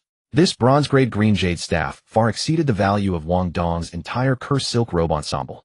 With this in hand, they could trade with major factions for valuable survival supplies. Yet the moment Wang Dong produced the bronze staff and mentioned the Qin family, the scar-faced man dared not move. Qin family? Which Qin family? How many Qin families exist in the South District? Are you truly a member of the Qin family? If you're too cowardly to take it, stop blabbering over there. Get lost. You, young man, you claim to be from the Qin family. How come I've never seen your face among them? Before the scar-faced man could say more, a loud voice rang out. All eyes turned toward the sound, revealing a man in his early 30s accompanied by 4 guards appearing at the auction house entrance. Between the 4 guards stood 2 strikingly beautiful women. One exuded noble detachment with a curvaceous figure and legs that seemed to stretch endlessly. The other radiated warmth and enthusiasm, her figure lush and her attire fashionably bold. The first woman drew one's gaze downward, all legs and allure. The second inspired nothing but thoughts of fullness and desire. 2 exquisite beauties guarded by 5 escorts. Which wealthy family's daughter could this be?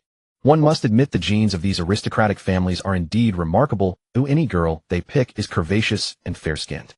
Unlike children from poor or nouveau riche families who rely on ancestral fortune or genetic mutation for good looks. However, after his previous experience with Yi Qinro, Wang Dong refrained from directly antagonizing them this time. I've never seen you before either. May I ask your esteemed name, sir? Upon hearing this, the lead guard had yet to speak, but Scarface Su Bao flew into a rage. Damn it, you don't even know Master Zhao, and yet claim to be from the Qin family. Are you mocking me? Mocking you? You're not even worthy of that. Then why don't you recognize Master Zhao? Enraged by Wang Dong's taunt, Su Bao wanted to lash out, but dared not in the presence of Master Zhao. The man addressed as Master Zhao furrowed his brow at Wang Dong's words. Kid, you can use the Qin family's name, but not everyone is entitled to it. I'll let it slide this time. If I see you using the Qin family's name again, don't blame me for being rude. With that cold remark, he ignored Wang Dong and led the 2 beauties and 4 guards toward the auction house. Before they could take 2 steps, Wang Dong called out, "Hey!" Zhao Wu instinctively turned around. Whoosh! A hidden weapon flew toward him at incredible speed. Zhao Wu dodged swiftly while drawing his short sword. The other 4 guards raised their weapons, shielding the 2 women and glaring warily at Wang Dong. But the hidden weapon did not strike Zhao Wu, it halted just before him. Wang Dong's lazy voice rang out. "You must be Zhao Wu, right? Recognize this dagger." At these words, Zhao Wu, who was about to teach Wang Dong a lesson, realized the object in midair was not a weapon. It was a finely crafted dagger engraved with the character Qin. Seeing it, not only Zhao Wu but even the 2 beauties encircled by the guards showed surprise. "This is Chairman Qin's. How could this be? Guang Yao gave him this dagger." Zhao Wu caught the dagger and stared at Wang Dong in disbelief. "How did you get this? What do you think?" Still unable to believe it, Zhao Wu then recalled something. "You? Are you Wang Dong? Perfect, let's have a fight." Wang Dong. This Zhao Wu looked younger than Feng Xiaolong, but he was shorter and slighter in build. Hearing this, Wang Dong was momentarily stunned. He had even produced Qin Guangyao's dagger, and this man still wanted to fight him. What was going on? Sensing Wang Dong's confusion, Zhao Wu explained, "This dagger holds special meaning for the Qin family, but it means nothing to me. Let's see if you're worthy of possessing it." "Brother Wu, isn't this inappropriate?" Before Wang Dong could respond, the curvaceous, fashionably dressed woman interjected. "Guang Yao said Wang Dong is just Shiji's classmate. This would be like bullying the weak. It's fine, I just want to test his ability." With that, Zhao Wu sheathed his short sword and fixed his gaze on Wang Dong. "Wang Dong, weapons are blind. Let's keep it to fists and kicks to avoid hurting each other. Don't accuse me of bullying the weak. I'll allow you to use any weapon or skill. If you can last 3 rounds against me, you win. What if I accidentally hurt you?" Both women, the guards and Su Bao. After a long pause, they came to their senses. Was this kid insane? He actually thought he could hurt Zhao Wu. Everyone knew Zhao Wu was one of the 4 great masters of the Qin family. Before the apocalypse, he was a professional boxer. After the crisis, he awakened as a shadow assassin, a powerful PK class. Even without weapons, just comparing physical skills, he was far beyond a student like Wang Dong.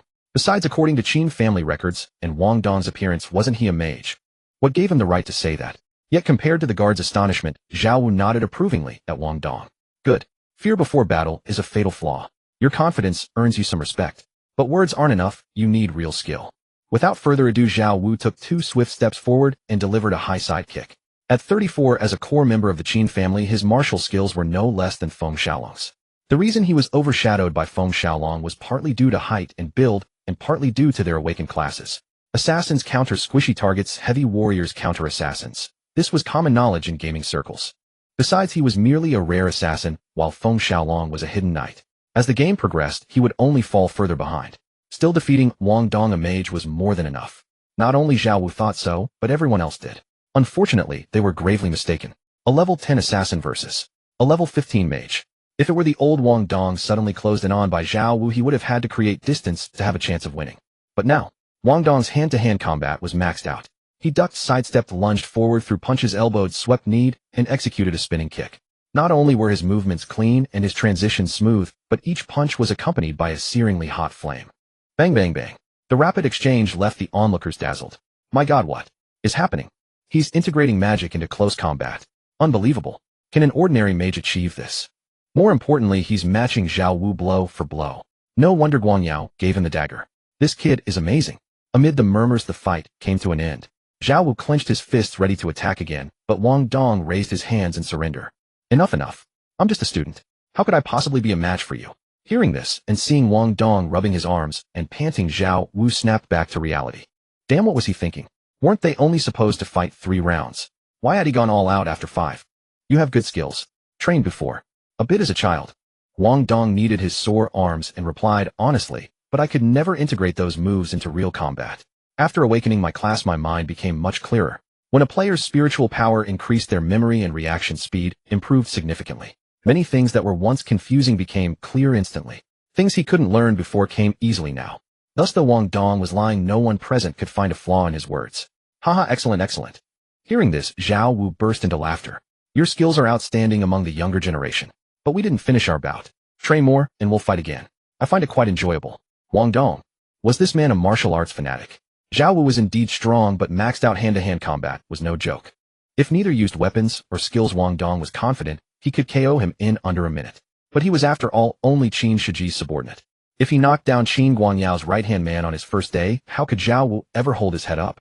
Zhao Wu was a core member of the Qin family. If he lost face, would Wang Dong's life in the family be comfortable?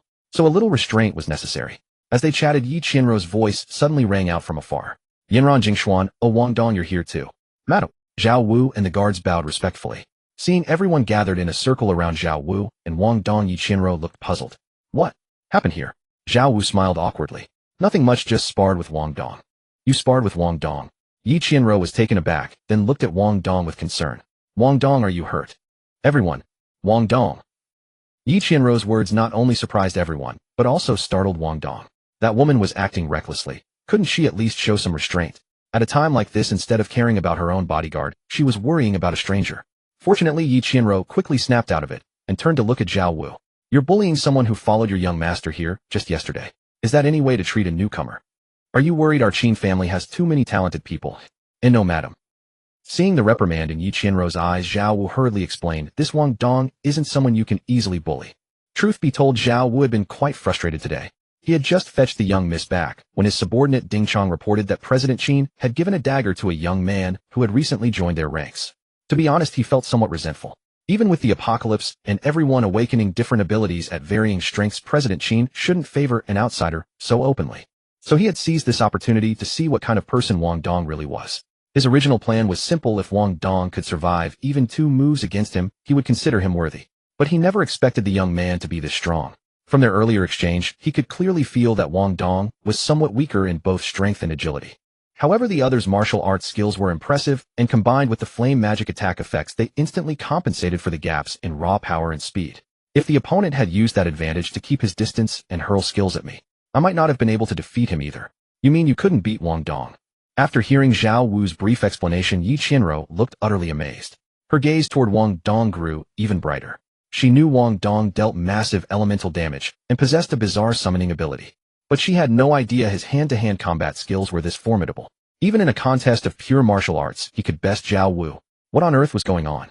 Beside her, Su Bao felt even more relieved that he hadn't provoked Wang Dong earlier. This Wang Dong was truly part of the Qin family, and with such impressive fighting prowess. If they had actually crossed paths with him, wouldn't they all be roasted suckling pigs by now? I am truly ashamed. This is simply unbelievable. Yi Qianru was thoroughly astonished, but Wang Dong had no time to respond. His gaze remained fixed on a fair-skinned, beautiful woman with long legs standing within the crowd. The woman's wine-red long hair cascaded carelessly over her shoulders, and her leather beginner armor pants and boots all suited her remarkably well. Yi Qianru stood at 172 centimeters with a perfectly proportioned figure and beautifully shaped legs. Her fair jade-like feet could make any normal man's imagination run wild. Yet this woman appeared to be slightly taller than Yi Qianru.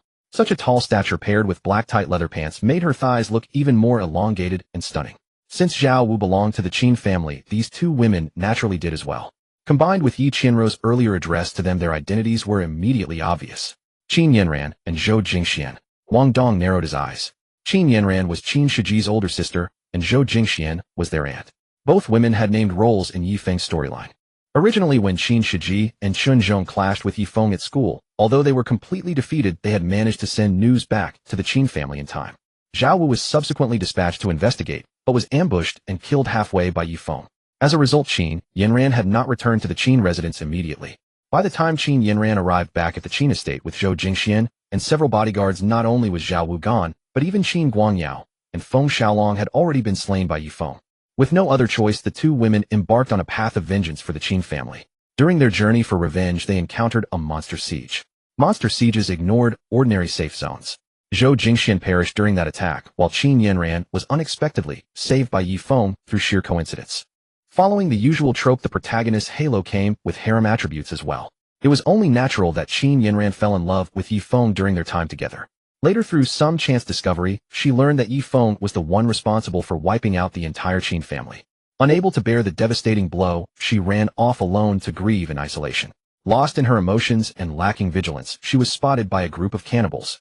During the chase, a two-headed nether serpent suddenly burst forth and bit her to death. In other words, Qin Yanran was ultimately a tragic female antagonist who perished for love. Hey handsome, what are you staring at our Yanran for? Zhou Jingshuan's playful voice suddenly interrupted Wang Dong's thoughts. She had an extraordinarily voluptuous figure. She could surely nourish triplets without any worry. Her personality seemed lovely, as well her eyes filled with amusement as she looked at Wang Dong. Men are visual creatures. Regaining his composure, Wang Dong smiled back. It's only natural to want to look at a beautiful girl a few more times. Is that so? Then tell me, am I more beautiful, or is Yanran more beautiful? Aunt. Hearing this, the usually aloof and unsmiling Qin Yanran quickly stepped in to stop her. It's fine, just casual chat. You beauties at our level. What does there even mean by stronger or weaker? Both of you have your own unique charms. You really know how to talk. Zhou Jingxian laughed radiantly, her impressive bosom rising and falling with her mirth. Wang Dong. Seeing Zhou Jingxian enjoying the banter, Yi Qianru quickly interjected. Why are you here at the auction house alone? Aren't you supposed to be leveling up? I'm clearing out my inventory. Clearing your inventory? Why not just let the servants handle that? I feel like I should. You've only just arrived at the Qin residence and aren't familiar with things yet. Yi Qianru paused to think for a moment. How about this? You come back with me now, and I'll give you a proper introduction to the Qin family. I'll arrange someone to help you sort out your equipment later. After saying this, Yi Qianru exchanged a few pleasantries with Qin Yanran, and Zhou Jingshuan retrieved the dagger from Zhao Wu's hands and returned it to Wang Dong before turning to leave with Xiao Qiao. Seeing this, Wang Dong could only sheath his dagger and reluctantly follow. But as he watched Yi Qianru's departing figure, Qin Yanran's expression darkened considerably. Humph, what a vixen. Yi Qianru was Qin Shiji's stepmother, and therefore also Qin Yanran's stepmother. Women of the same gender often clashed. The relationship between these two was clearly strained. More accurately, Yi Qianru had attempted to build a good rapport with Qin Yanran, but Qin Yanran simply refused to give her the chance. Zhou Jingxian was aware of their discord, but found herself unable to meddle. Family matters were difficult for outsiders to judge. What do you mean? Even Zhao Wu couldn't defeat him. As Wang Dong followed Yi Qianru back to the Qin residence, Qin Guangyao inside the villa wore an expression of utter astonishment. He had given Wang Dong the dagger partly out of consideration for Yi Qianru. The other reason was to cultivate a loyal confidant who could assist his son. After all, Wang Dong had genuinely helped Qin Shiji and rescued Yi Qianru. Wang Dong's awakened class and humble background both warranted cultivation on Qin Guangyao's part. But he never imagined Wang Dong would be this formidable in hand-to-hand combat. Not even Zhao Wu could secure a quick victory against him. Yes, President Qin. A bodyguard responsible for reporting on Wang Dong spoke with utmost respect. Sitting opposite Qin Guangyao on the sofa was a man whose age and commanding presence were no less impressive. His name was Zhou Hongye, Zhou Jingshuan's elder brother, and also Qin Guanyao's brother-in-law. Upon hearing this, he burst into hearty laughter. Ha ha ha, old Qin, who would have thought there was such a hidden master by your son's side? Now you needn't worry about Shiji's safety, right? You're overthinking things. Qin Guanyao's voice turned low and grave. Sometimes when a subordinate's abilities grow too strong, it is hardly a blessing. You mean? This Wang Dong still needs to be observed for some time. After saying this, Qin Guangyao turned his gaze toward the bodyguard. By the way, have you found that Yi Feng yet? We? Not yet, but we have already gotten in touch with him through Chao Wei, who was brought back by Boss Chun. Deal with Yi Feng as soon as possible. The longer this drags on, the more complications may arise. Yes. The bodyguard bowed respectfully and withdrew. Qin Guangyao massaged his temples deep in thought. At this moment, he had no idea his wife was currently in a dangerous zone, wrapping her fair arms around a man's neck inside a cake shop. Am I more beautiful, or is Yinren more beautiful? What's there to compare? You're not even the same type. Then since I just burned my tongue eating ice cream, could you warm it up in your mouth for me? Wang Dong. What the hell was this warming up nonsense? He stared at the woman who had pressed him against the wall, clinging to him and acting coy. Wang Dong's patience was wearing thin. Eating ice cream in June froze your tongue. Even girls from the north weren't that pathetic. Yi Qianro, what exactly do you want? She had used the excuse of introducing him to the Qin family to drag him away from the auction house. But after leaving, she didn't return to the Qin residence. Instead, she dismissed Xiao Qiong and brought him to this cake shop's back room. The place was sealed off, devoid of monsters or other people. I'm like this, and you still don't know what I wanted. Yi Qianro, as seductive as Su Daji tempting King Zhou, nestled against his chest, her face full of allure. Ordinarily, with such a stunning woman in his arms, how could Wang Dong resist? But, if you want to die, don't drag me along. My happy life has just begun. Wang Dong irritably pushed Yi Qianro away, a flicker of disdain in his eyes. This woman was seriously insane. He was nothing more than Qin Guanyao's. No, just Qin Shiji's lackey. Why would she, as the mistress of the Qin household, come to provoke him? And when Yi Qianro noticed the disgust in his eyes, she froze, a sudden thought flashing through her mind. Do you think I act like this with other men? What else would I think? Wang Dong curled his lip. Though he hadn't caught her with Feng Xiaolong that morning, her behavior made it hard not to suspect. Wasn't there a saying? If you like a sexy, flirtatious woman, you have to tolerate her flirting with other men. Wang Dong had no particular mental purity, but he wasn't about to be led around by a woman. You've misunderstood me. I've only ever been like this with you. Like hell I believe that. With that, Wang Dong turned and left, refusing to entertain her any further. What a crazy woman. After leaving, Wang Dong felt the discomfort in his body and couldn't help but curse. He had no time to dwell on it. He hurried straight back to the Awakening Temple. Though the Qin family's villa district was a distance from the southern city's Awakening Temple. But with all the Qin family's servants and bodyguards, they had already cleared the roadblocks from the safe zone to the villa using bulldozers and tow trucks. So returning here, Wang Dong could use Qin Guanyao's dagger to get a car and drive back to the Qin base. As for the purpose of going back, before heading to the Awakening Temple, Wang Dong had already sent a message to Deng Yuding. By the time he returned to the villa district, she had eaten lunch and was all dressed up. A tight red dress, paired with black lace thigh-high stockings. When she saw Wang Dong, she stood timidly at the door. Master. Get on the sofa. After closing the door, Wang Dong wasted no time. That's right. The fire Yi Qianro had stirred up, he would let this woman extinguish. Don't ask why he was capricious. When they took the helicopter to Jingxi Ancient Town, it was around 8 in the morning. After emerging from the secret realm and going through all that, it was past noon by the time he returned to the Qin residence. Over 40 minutes later, around 1 in the afternoon, Deng Yuding fetched a basin of water and cleaned up in the bathroom.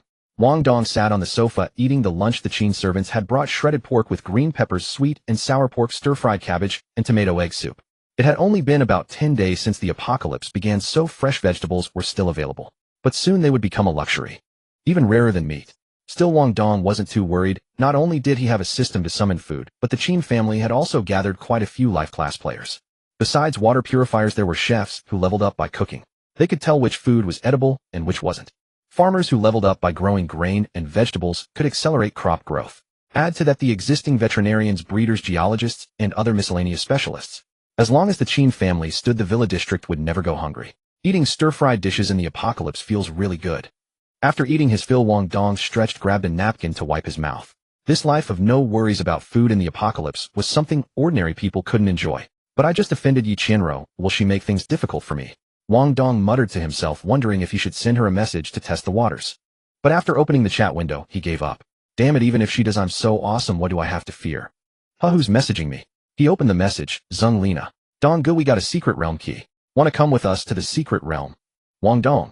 Zheng Lina's message stunned him for a few seconds before he reacted. A secret realm key? Holy crap, that intense. Do your teammates know you're telling me this important info? Secret realms came in many types.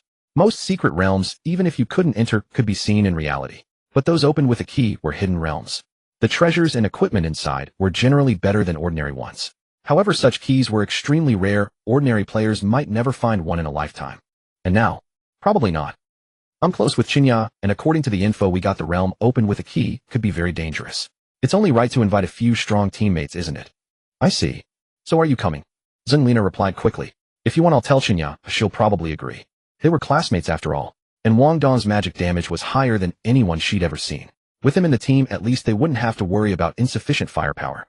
But, Zhao Qinya. Seeing that name, Wang Dong suddenly remembered something. Zheng Lina was now with Zhao Qinya. In the revised storyline, Yi Feng would go to a hidden secret realm with Zhao Qinya before dealing with the Qin family. From the looks of it, this must be the one Zheng Lina mentioned. Thinking this, a smile crept across Wang Dong's face. Tell Zhao Qinya, we can discuss the distribution of treasures inside. Zheng Lina was just a water mage. Mages like her were fragile and had long casting times. She didn't dare to fight monsters with swords like other guys. Only in the mid to late game could she outpace other classes in leveling speed. So getting the secret realm key now was entirely thanks to Zhao Qinya. But Wang Dong never expected that his casual friend request to Zheng Lina would bring him such a huge surprise. He had been wondering how to screw over the protagonist, and now the opportunity came so soon. So, it's settled. Yeah. Thanks, you've really helped me out this time. Wang Dong said sincerely. With the Qin family backing him, he didn't care all that much about the treasures. But if he could screw over Yi Feng, the fate-altering points alone would rocket him to the top. However, Zheng Lina thought he meant the treasures and quickly took credit. Really? Then shouldn't you give me a reward? Wang Dong narrowed his eyes, thought for a moment, and typed a line. Do you drink milk? Zheng Lina. After a long pause. Donggo, I didn't know you were so naughty. But, I love it. The system chat cannot display real-world images or videos, it can only send game equipment attributes and emotes. After this sentence, Zheng Lina added a lewd emoji. Seeing this reply, Wang Dong looked at the unopened carton of Maoluan-Su pure milk in his system backpack and was completely bewildered. All industrial chains in the apocalypse have ceased production, making food extremely precious. I wanted to give you a carton of pure milk. How is that a bad thing? Fidanchi. This Zheng Lina is definitely a Fidanchi. After ending the call with Zheng Lina, Wang Dong glanced at Deng Yuding, who had just finished washing and came over in a white lace camisole nightgown, and he couldn't help himself again. He pulled her into his arms. You? What are you doing? Fuck, Deng Yuding. Shortly after, the living room of the villa echoed with Deng Yuding's panting. An hour later, after finishing his duel with Deng Yuding, Wang Dong felt exceptionally pleased. His level had risen to 15, and he had obtained specific information about Yi Feng. Wasn't this about to take off? He counted his backpack again. Since the system cannot summon skills he had already summoned or learned, his backpack contains no skill books below level 15 for mages. Currently, the only mage skill book left is Firewall. There are quite a few skill books for other professions: Rapid Shot, Mark, Revive Spell, Blood Replenishment, etc. Revive Spell definitely cannot be traded. I have to keep Firewall for myself, but the other 3 skill books should be tradable. Ding dong. Another friend message popped up. Please call me Queen Handsome. What level are you now? 15. Oh my god, you're already level 15. What's up? I wanted to ask, since you're such a high level, do you have any archer weapons or skill books? I can trade supplies with you. After saying that, she added, or buy with copper coins. After level 10, archers can also be promoted to 3 professions: archer, knife thrower, and spear thrower. Archers can use bows and crossbows. Knife throwers use throwing knives. Although their attack speed is fast, their range, damage, and accuracy are all serious drawbacks. Spear throwers have strong attack power, but slow attack speed. Therefore, most archers do not choose to change to another profession when they are promoted at level 10. Hearing that the other party was an archer, Wang Dong quickly typed, Archer. What a coincidence. The remaining items in my backpack are all for archers. Considering you helped me last time, I can give you a skill book, but definitely not a weapon. Really? Thank you so much. What does your weapon look like? Queen was a bit happy, and Wang Dong didn't waste time. He dragged the weapon into the chat box, and the attributes of the Falcon Longbow instantly appeared on the other's system. Falcon Longbow, Strength 8, Agility 13, Attached Skill Penetration. Weapon grade bronze, required level LV 12, class restriction, archer type classes. Durability 30 penetration. Each arrow shot from this bow has approximately 10 penetration ability, which can increase the arrow's power to a certain extent. B. Bronze. Seeing this weapon, Queen was slightly surprised in her heart. She had originally thought that having an iron longbow would be good enough. After all, since the apocalypse began, she had only encountered a small boss once. That boss didn't even drop an iron longbow. Unexpectedly now, the other party directly has a bronze one. Although she couldn't use this bow, yet it was better to have it and not need it. How much do you want to sell this bow for? I don't lack supplies or copper coins. I'd prefer to trade for mage bronze armor or skill books above level 10. Yi Qianro had said she would help him deal with the equipment, but it was just an excuse. So it's better to rely on yourself than on others. Queen, I don't have any of those things. Sweat. Awakening scrolls and flying pet eggs are also fine. Wang Dong added. Although flying pet eggs and awakening scrolls are both more valuable than the bronze longbow trade, is about each getting what they need. What if she had one and just didn't need it? But Wang Dong was clearly overthinking. I don't have any either. Then what do you have? I have money. Wang Dong. My father's awakened profession is merchant, so the last thing we lack is money. Seeing this sentence, Wang Dong was speechless. Indeed, capital is everywhere. The apocalypse merchant is a special profession in the apocalypse game. This profession is useless in the early apocalypse when the world is chaotic, but after order stabilizes a bit, it becomes the richest profession. Because they don't need to kill monsters or farm equipment to earn money. All their economic sources come from borrowing money from the bank to do business. The loan amount is calculated based on the proportion of their pre-apocalypse net worth. For example, if you had a net worth of 10 billion before the apocalypse, the bank might let you borrow 1 to 10 billion. But if you were as poor as a church mouse before then, even if you awaken the merchant profession, you can only start from scratch. But since the other party was a merchant, Wang Dong had some ideas. How about this? I'll give you the weapon and skill book, and you ask your father to help me collect an awakening scroll. Let me know when you get it, and I can make up the difference. Qin Guangyao's awakened profession is also merchant. But the more people, the more strength. I certainly have no problem, but how do we trade? I'll put the items in the auction house, designate your name, set the price at 1 copper coin, and you can just go pick them up. The auction house can designate player nicknames. After designating a nickname, other players cannot buy it. However, the purchasing player needs to pay a handling fee of at least 1,000 copper coins. Aren't you afraid I'll take the items and not pay back? You wouldn't be that stupid, would you? Wang Dong was very good at judging people. After 2 brief conversations, he could basically determine what kind of person the other party was. Losing the chance to befriend a top-tier powerhouse for a petty gain. Only a fool would do that. If she really did that, Wang Dong wouldn't care anyway, since it wasn't some rare equipment. He'd just consider it as payment for the information last time. Although this payment was a bit expensive. After quickly confirming the trade method, Wang Dong sent a message to Qin Shiji. He planned to go to Skeleton Mountain Range in the afternoon to level up.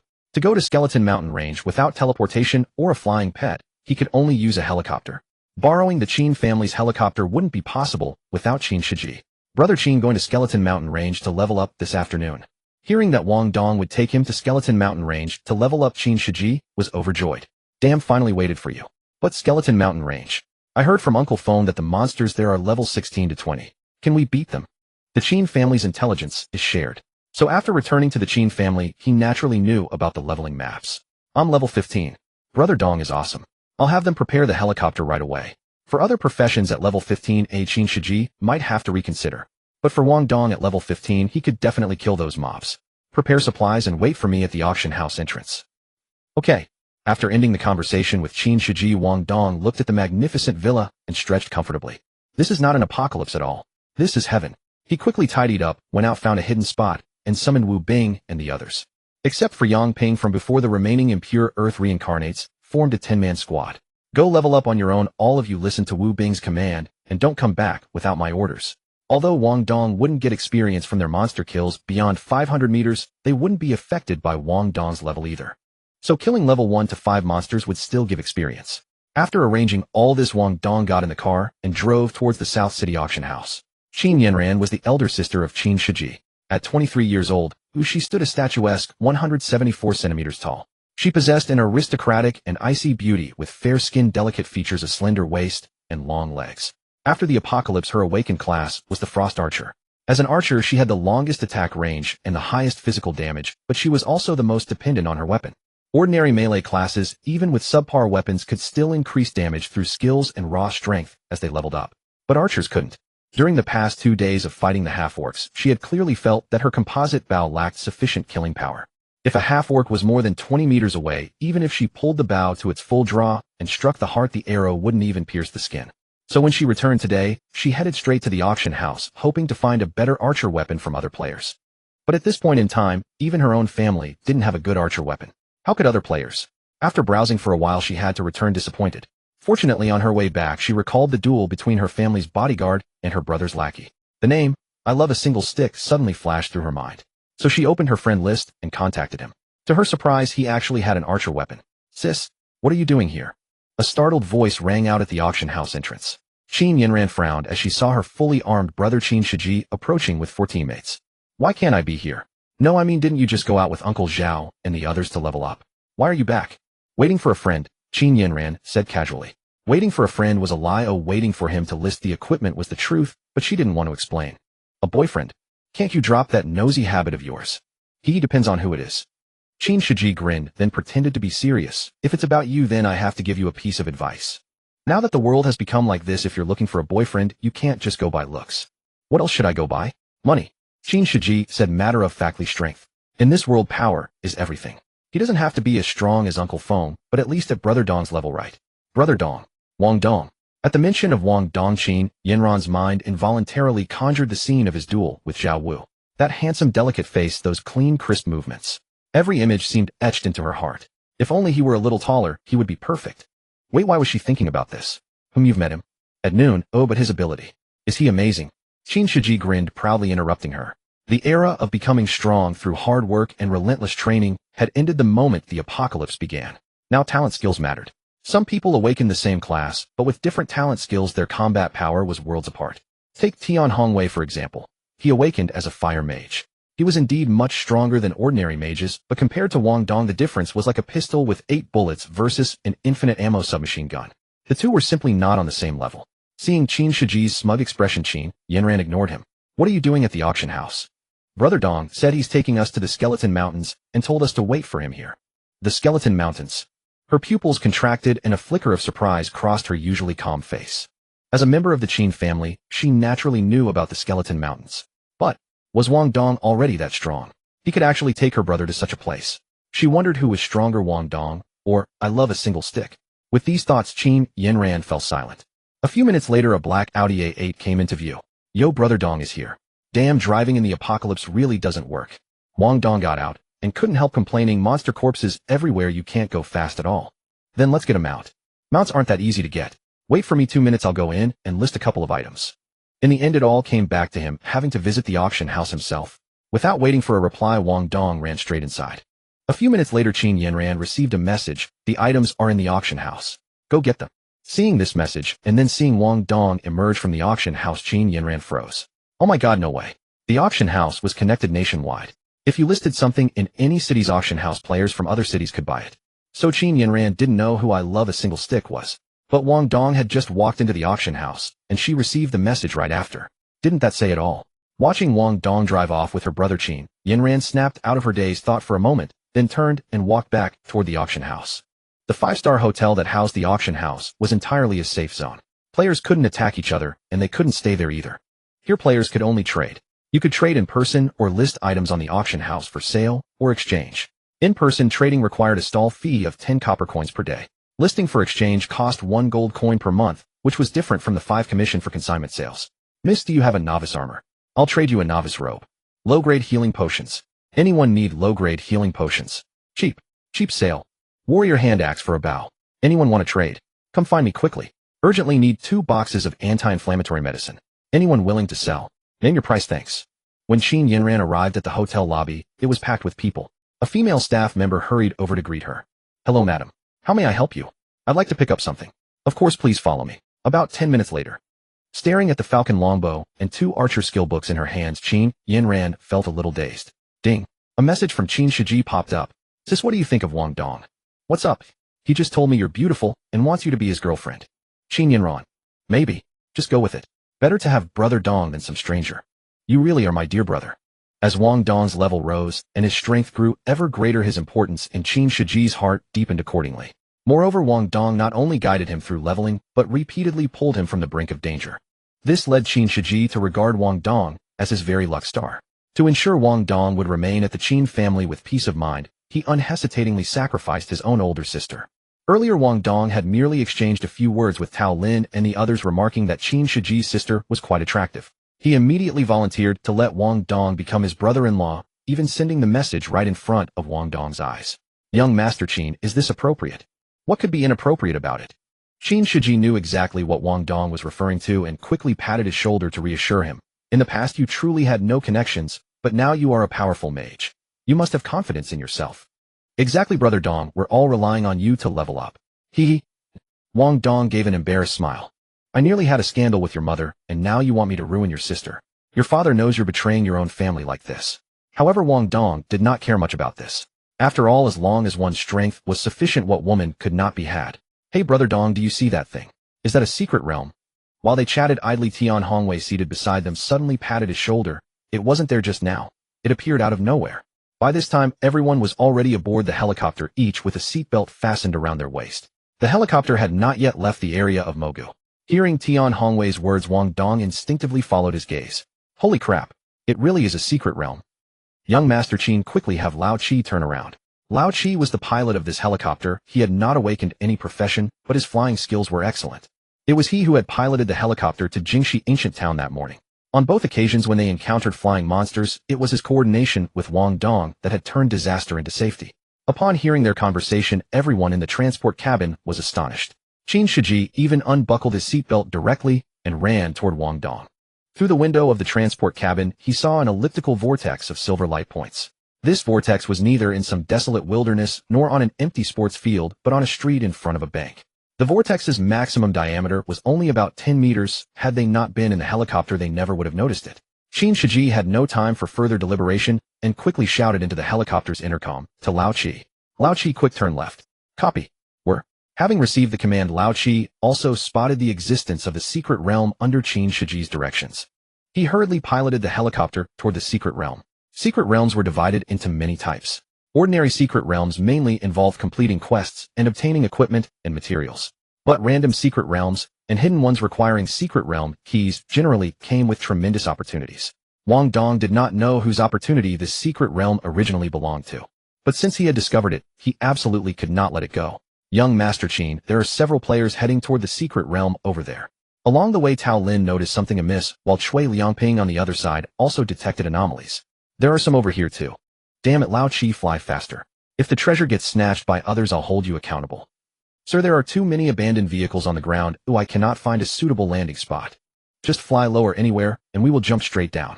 Qin Shiji said anxiously. Although no player system contained detailed descriptions of secret realms. But every player knew that secret realms had a player limit. If too many players entered the secret realm, even those who discovered the entrance would be unable to enter.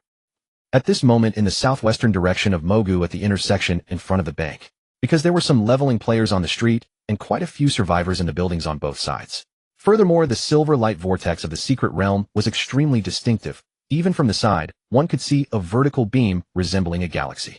So the very instant the secret realm entrance appeared, it attracted the gaze of a large number of surviving players. This should be a secret realm, right? Regardless of what it is, we have to go take a look. Quick, brothers, grab your weapons and equipment and follow me. Stop messing around with women and get up already. You lot, hurry up. Boss, looks like a helicopter is coming over there. Who cares what damn helicopter it is? Let's go check it out first. The apocalypse drove people to despair, while secret realms drove them mad with greed. While other players rushed toward the secret realm inside a hotel not far to the left of the bank, a young man, wearing light armor and carrying a short sword, also sprinted desperately toward the secret realm, sheltered by 7 or 8 guards. Young Master Wei, quick this way. Hurry, hurry, hurry. You lot catch up quickly. Haven't they arrived yet? Forget it, we're going in first. Seeing that numerous players behind him and in the distance were all rushing toward the secret realm, a flash of ruthlessness crossed young Master Wei's eyes as he ran. Damn, why are there so many people? It doesn't matter, we will definitely arrive before them. Being first is mandatory, but anyone who dares compete with us for treasure gets killed on the spot. Understood. In the brief exchange, young Master Wei and his men had already reached the secret realm entrance. Damn, these guys run pretty fast. Seeing that one wave of people had already entered the secret realm, Qin Shiji could not help but curse. Fortunately, there were not many lucky ones around the secret realm. The time it took the group to arrive via helicopter was only second to that young Master Wei. Lao Qi, after we get down, just head straight back to the Qin estate. Yes, sir. When the helicopter was only 7 or 8 meters off the ground, Qin Shiji could not wait and leapt straight down. Wang Dong and Tao Lin and the others followed closely behind. Boom. Tao Lin landed on the roof of a small car, instantly crushing it flat. But he acted as if nothing had happened, bounding forward with a few leaps to catch up with Qin Shiji at the front of the group. Wang Dong also rejoined the group, but at this moment, he similarly had no time to consider anything else. His eyes held only the secret realm. After the helicopter flew away and Qin Shiji disappeared from his sight, Wang Dong's hand promptly touched the secret realm entrance. Buzz. Light-bearing white runes instantly flared around Wang Dong. Immediately afterward, Wang Dong felt his vision darken as the familiar weightless sensation returned. Sensing this sense of familiarity, Wang Dong could not help but breathe a sigh of relief. Fortunately, the secret realm has not reached capacity. His vision quickly recovered and a crisp electronic prompt sound immediately echoed in everyone's ears. Ding, welcome player to the Confrontation Secret Realm. The Confrontation Secret Realm is open only to human players. It requires a sufficient number of players to officially activate the instance. If the number of entering players is insufficient, the secret realm will automatically close after 24 hours, and all players inside will be forcibly teleported out. Entry conditions: none level restriction, none player limit 32 persons. Number of players required for official opening 32. Current number of players 14. Players who have already entered the secret realm, please wait patiently. There are treasures hidden within the secret realm. Players who obtain such treasures will not only see a significant boost in their survival capabilities, but also a considerable enhancement in their combat strength. In a world where order is on the verge of collapse, strength is everything. Hence, upon discovering the secret realm, players rushed into it like madmen, one after another. However, the number of players who could enter the secret realm was strictly limited. A mere 32 individuals could gain access to the entire realm. At that moment, only 2 teams had managed to enter. Qin Shiji and Wei Xiao. What the hell is this? This has got to be a joke, right? Upon entering, an expansive blue luminescence met their eyes. 32 teleportation arrays, each with a 1-meter diameter, were neatly arranged in formation, every single one shrouded by a translucent blue luminous barrier. Through the blue luminescent screen, Wang Dong could make out Qin Shiji, Tao Lin, and the others, so he tapped against it with his hand. The barrier proved tangible and as hard as iron beneath his touch. It was evidently a sturdy protective barrier. With no time to dwell on it, Wang Dong swiftly surveyed his surroundings. Before the cluster of teleportation arrays stretched an area roughly the size of a football field. The ground was remarkably flat, as though paved with cement. Above them hung no covering whatsoever, allowing the players to gaze upward and take in the blue sky and white clouds. At this moment, most of that football field was dominated by a square arena. The arena measured approximately 64 meters along each side, encased within its own layer of blue translucent barrier.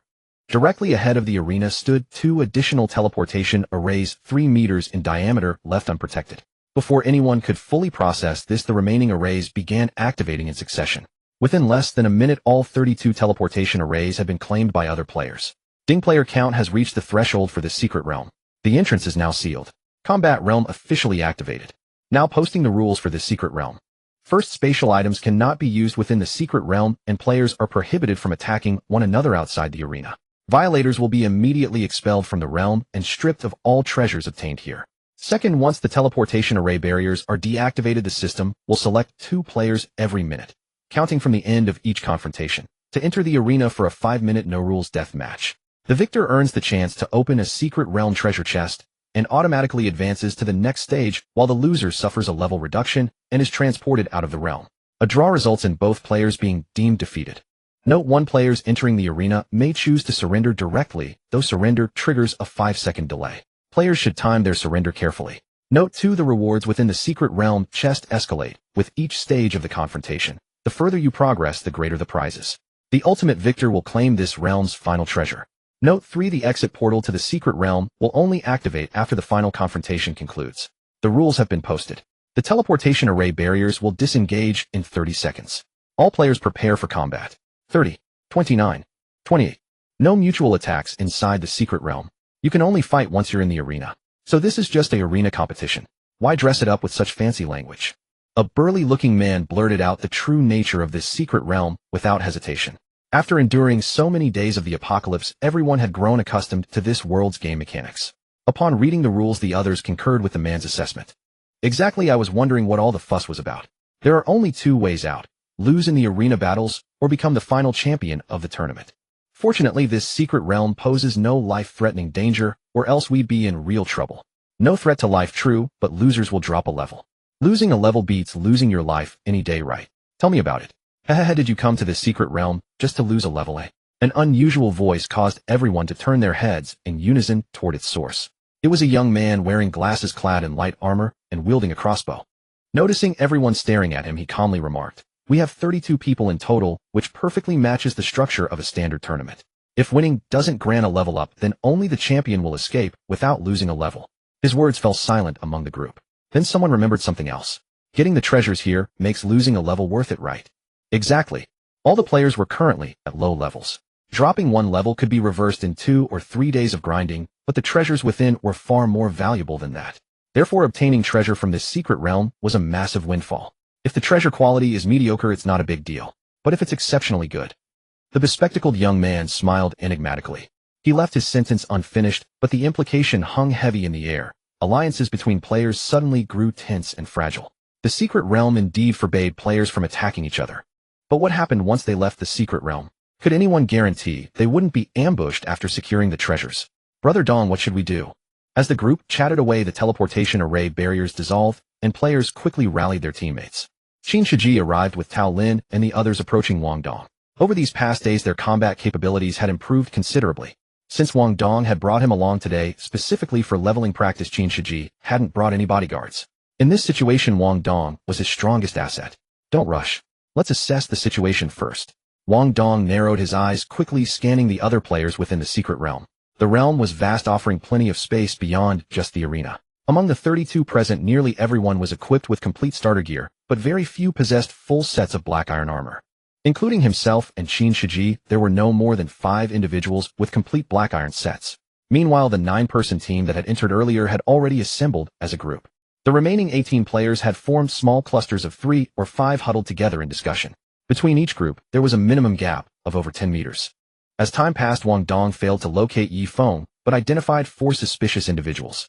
Aside from the young man from that earlier 9-person team, 3 others stood out as unusual. The first was that boisterous man who had spoken so loudly earlier. Not only did he have 4 companions, but 3 of them were also outfitted in black iron armor. The second was the bespectacled young man from before. Despite wielding only starter gear and a novice crossbow, he appeared to have entered solo with no teammates in sight. As for the final one, a woman. She had 3 companions, 2 men and 1 woman. Standing tall at approximately 176 to 178 centimeters, she wore a complete set of heavy black iron armor, her face painted with camouflage. Judging by her stern expression and the fact that all 3 of her companions had similar face paint, Wang Dong suspected they might be soldiers from the Xia nation. After all, the storyline within the fate alteration system was filtered solely through the protagonist's perspective. Wang Dong had no way of knowing what other supporting characters experienced before crossing paths with him. Random secret realms were opportunities accessible only to players with exceptionally strong fate. Therefore, if Yi Feng wasn't present here, could there be other pivotal figures from the storyline? Ding, confrontation time has arrived. Players with the nicknames Dragon Soul and Handsome Enough to Get Chopped are requested to enter the arena through the teleportation array within 1 minute. Note: players who fail to enter the teleportation array within 1 minute will be deemed as having forfeited. While Wang Dong was lost in thought, an ethereal announcement suddenly echoed through the realm. Upon hearing the voice, a man clad in heavy starter armor emerged from the crowd, a broadsword slung over his shoulder. Looks like a confrontation is unavoidable if we want to obtain the treasures.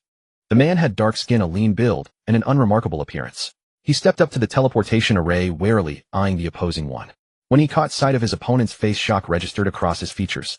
Your nickname is Dragon Soul. Is there a problem? Her voice was cold and sharp. The dark-skinned man looked bewildered. You're a woman. Why would you pick a nickname like Dragon Soul?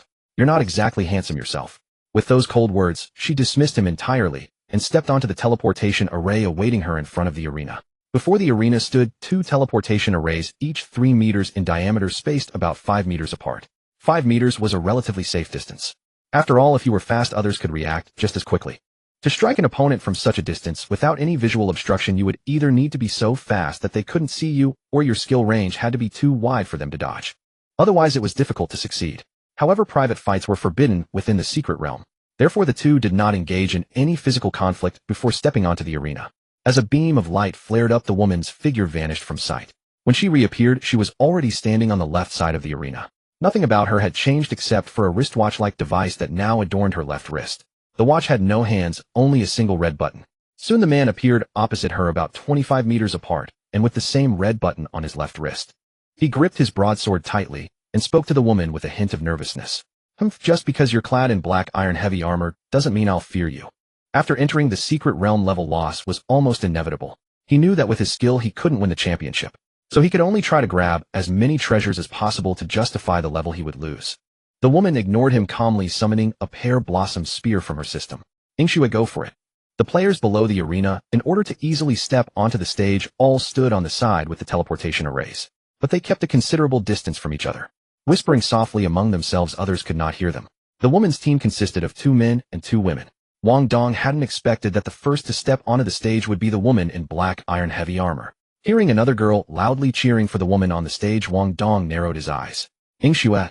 In Yifeng's storyline, there were many female characters, but only 2 or 3 could be considered female leads. Among them, Tang Yingxue left a deep impression on him.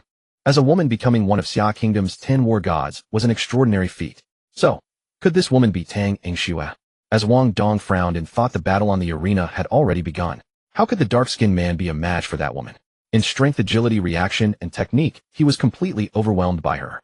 In the very first exchange, the man's machete was knocked away and a spear tip was pressed against his throat. "You're no match for me. Surrender."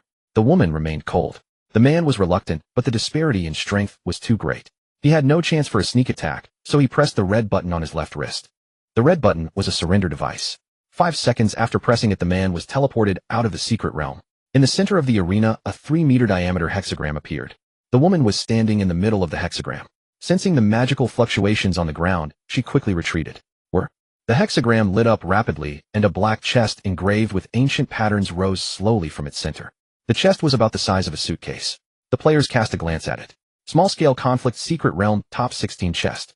The chest was unlocked, and the woman opened it. Seeing the treasure inside, her pupils contracted, and she quickly stowed the contents into her system backpack. Damn, why is that woman being so secretive? Qin Shiji pursed his lips. The crowd below the arena couldn't see what was inside the chest, so the woman's action left him itching with curiosity. "That's normal. Everyone's treasure might be different," Wang Dong replied casually. "If you didn't know whether the rewards were the same, it was best not to reveal your treasure to others. Otherwise, if your treasure was better than others, it might attract unwanted attention." Xiaoyong also chuckled. "Brother Dong, what do you think is inside?" Judging by the woman's reaction, it's definitely not junk. So do we rely on our own abilities, or give up the arena and go call for reinforcements? Spatial-type items were unusable within the secret realm. That meant the secret realm was isolated from the outside world. Players inside could send messages to each other, but couldn't contact friends outside.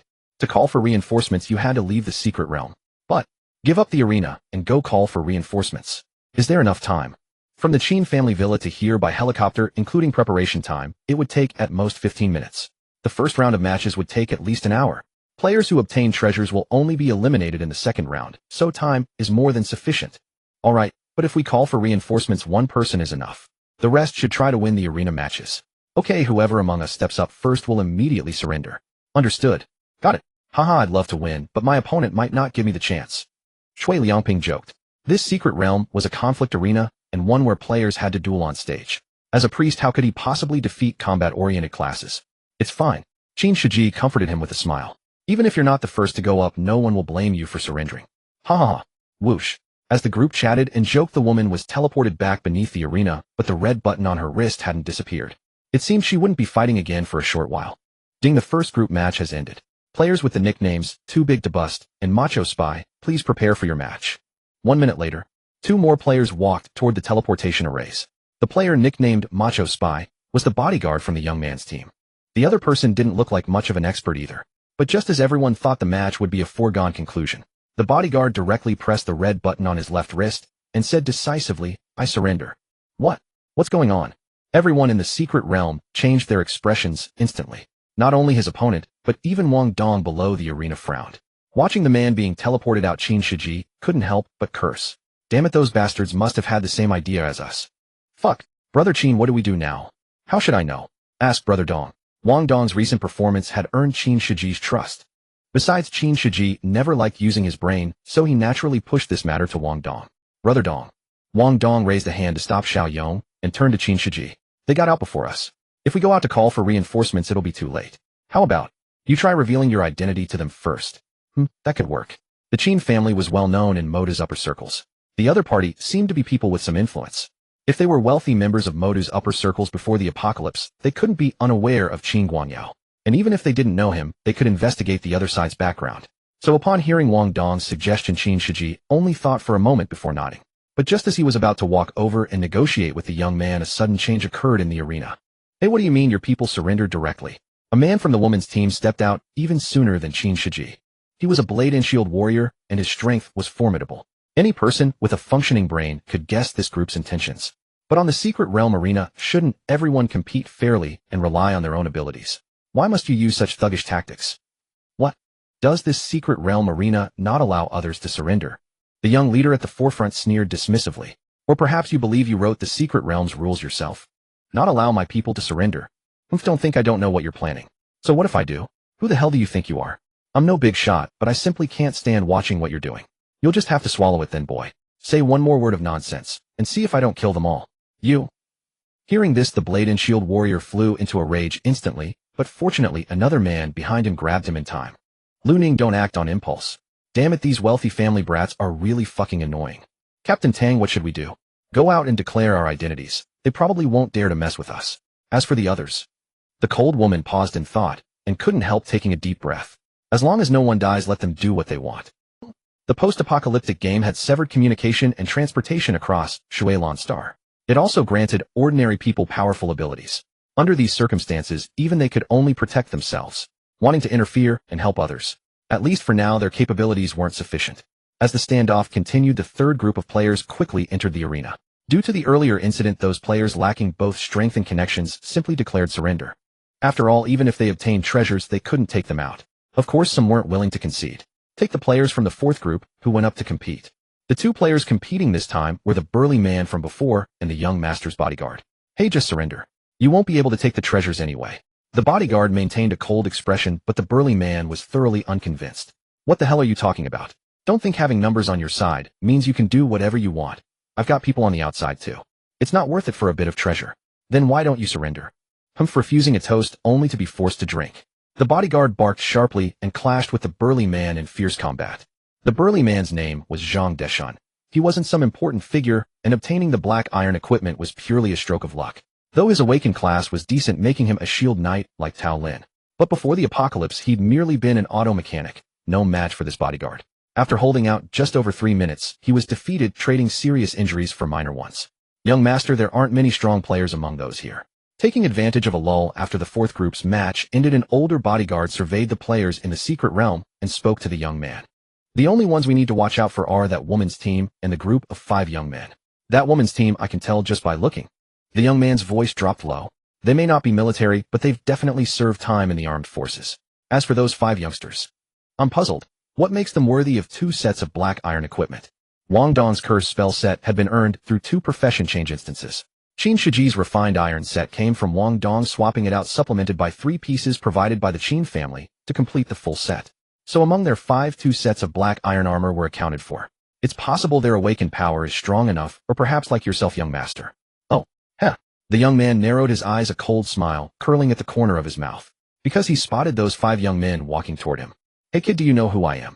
Such arrogant words. Even Wang Dong was left speechless. I told you to come over and state your identity. Why the fuck are you being so cocky? Then again, thinking about it, this really did fit Qin Shiji's playboy demeanor. Looking at this guy in front of him, who was even more arrogant than himself, the young man's face darkened with irritation. Who the hell are you? I'm Qin Shiji's son of Qin Guangyao. Qin Guangyao. The young man paused, then sneered dismissively. Don't know him. And don't come around here trying to claim connections. We're not interested in your family's prestige. Claim connections? Do I need to flatter you? Seeing the other party thought he was trying to curry favor, Qin Shiji laughed bitterly in anger. I came here just to tell you.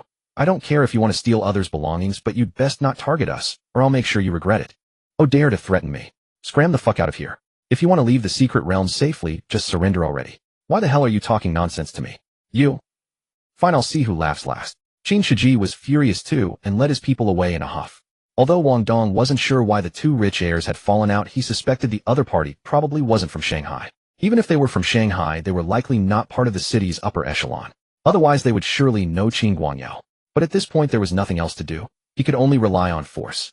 Back at their designated area, Tian Hongwei looked worried. Young Master Qin, what should we do now? Take as much treasure as we can. If they dare to seize it, I'll make sure they die without even a grave. As they chatted, the 5th group of players stepped onto the arena. The competitors this time were Xiao Yong from Qin Shiji's team and the burly man's teammate. The burly man's teammate was both his friend and co-worker. Since it was more convenient to find weapons at the auto repair shop early on, their leveling speed hadn't lagged far behind Qin Shiji's group.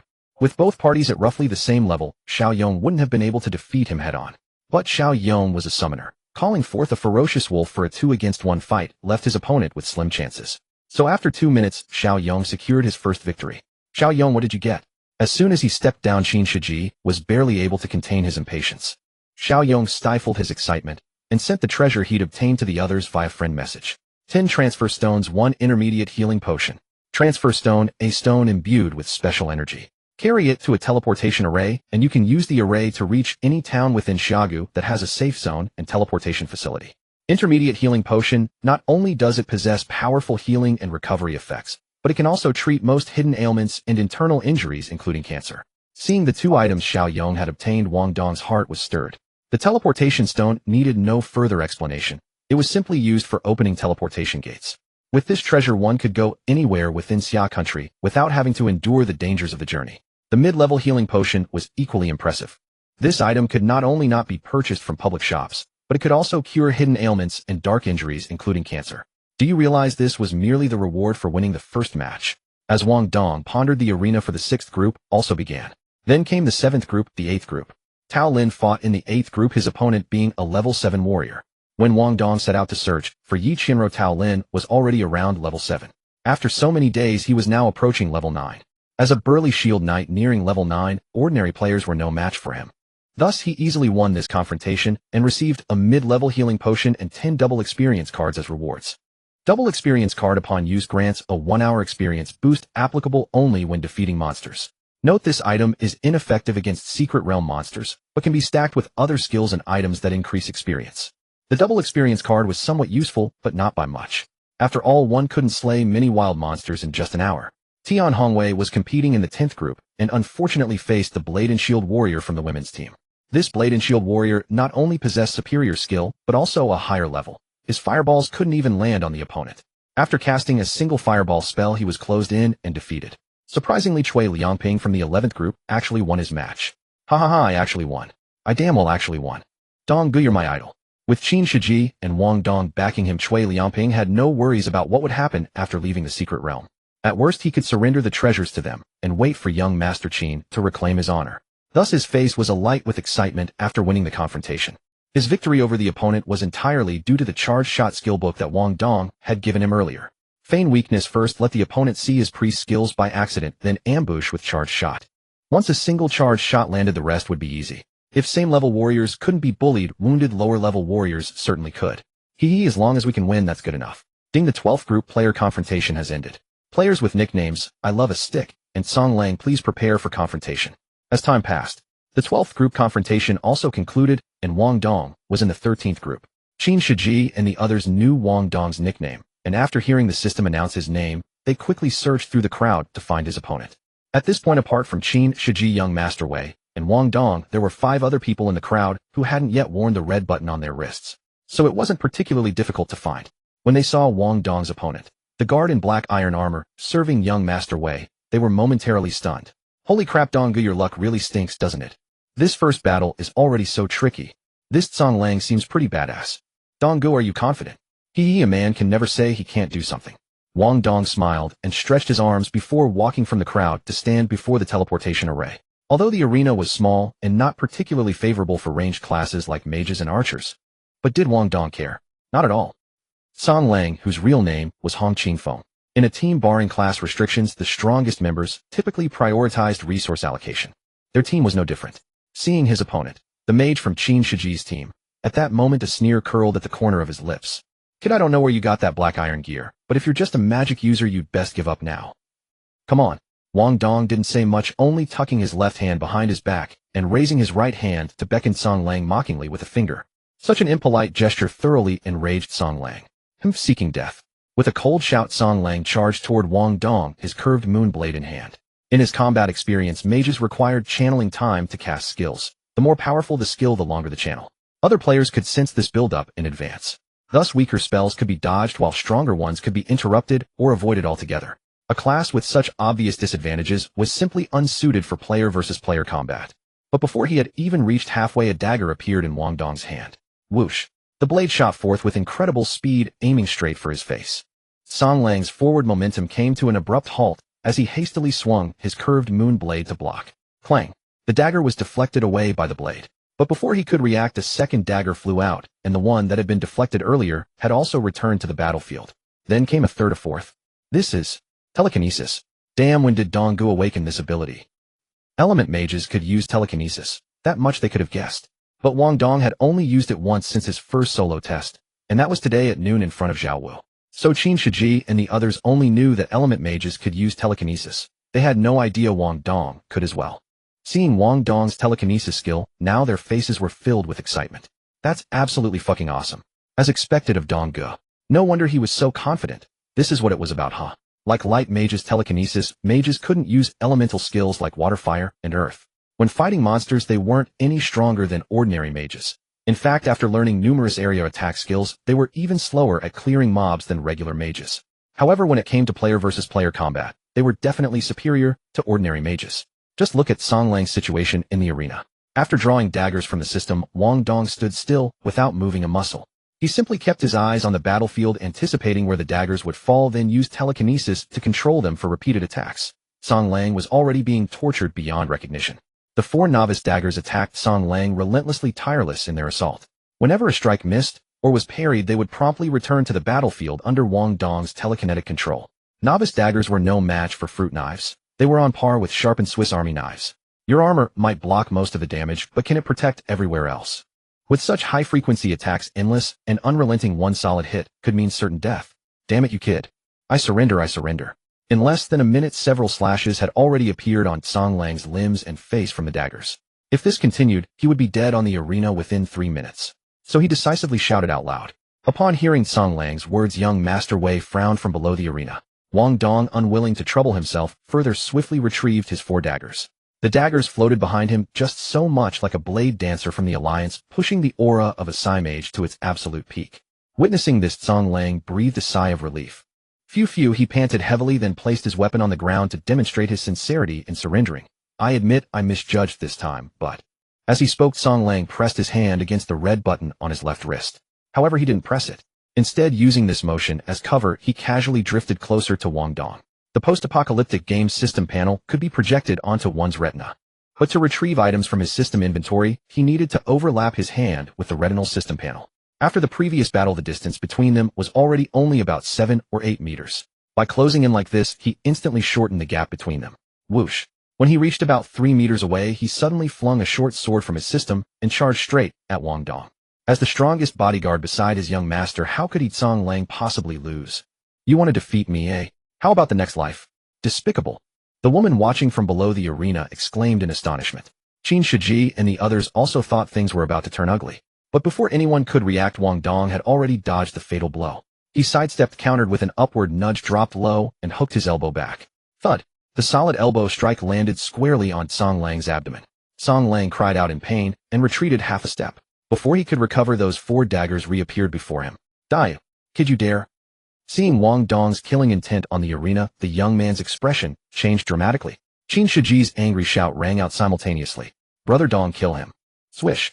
Uft, uft, uft. Song Lang dodged the first dagger's attack. But when Wang Dong closed in with the second dagger, he failed to dodge. This slash cut open his neck. The following 2 blades, controlled by Wang Dong's psi power, forced their way into his throat. Song Lang's eyes widened, staring at Wang Dong in utter disbelief. Ah! He opened his mouth wanting to say something, but with his throat sealed by the dagger, he couldn't utter a word. Thud. Song Lang's heavily armored body fell heavily to the ground. Ding, you have killed male supporting character, Hong Qingfeng. The plot has been somewhat affected. You have earned 300 fate-altering points. Ding, you have gained the attention of the female lead, Tang Yingxue. The plot direction has been slightly altered. You have earned 200 fate-altering points. Oh. The sudden 500 fate-altering points confirmed 3 things for Wang Dong. First, that woman with face paint was indeed the second female lead in Yifeng's storyline, Tang Yingxue. Second, this Song Lang he had killed was truly named Hong Qingfeng, a supporting character with an actual name. Third, if Song Lang was Hong Qingfeng, then the young man across from him should be Wei Wenbin, the son of Wei Jianda, the leader of Pengcheng's most powerful underground force. In the original storyline, Tang Yingxue had snatched Wei Wenbin's treasure within a secret realm. This incident sparked a grudge between them. Later, Wei Wenbin had conspired with Hong Qingfeng to ambush Tang Yingxue. Had Yifeng not arrived in time, Tang Yingxue would likely have met her end. Though the heroic rescue trope was old, it proved remarkably effective on women. It was from that incident onward that Tang Yingxue gradually fell in love with Yifeng. However, Yifeng ultimately chose not to kill Wei Wenbin. Instead, he seized this opportunity to transform the entire Wei family into his puppet. From all the signs, this secret realm appeared to be the very one where Tang Yingxue had originally stolen Wei Wenbin's treasure. And if he and Qin Shiji hadn't entered this secret realm, the final confrontation would likely have been between Tang Yingxue and Song Lang. What the hell is wrong with you? What do you think you're doing? You even dare to kill someone under my protection.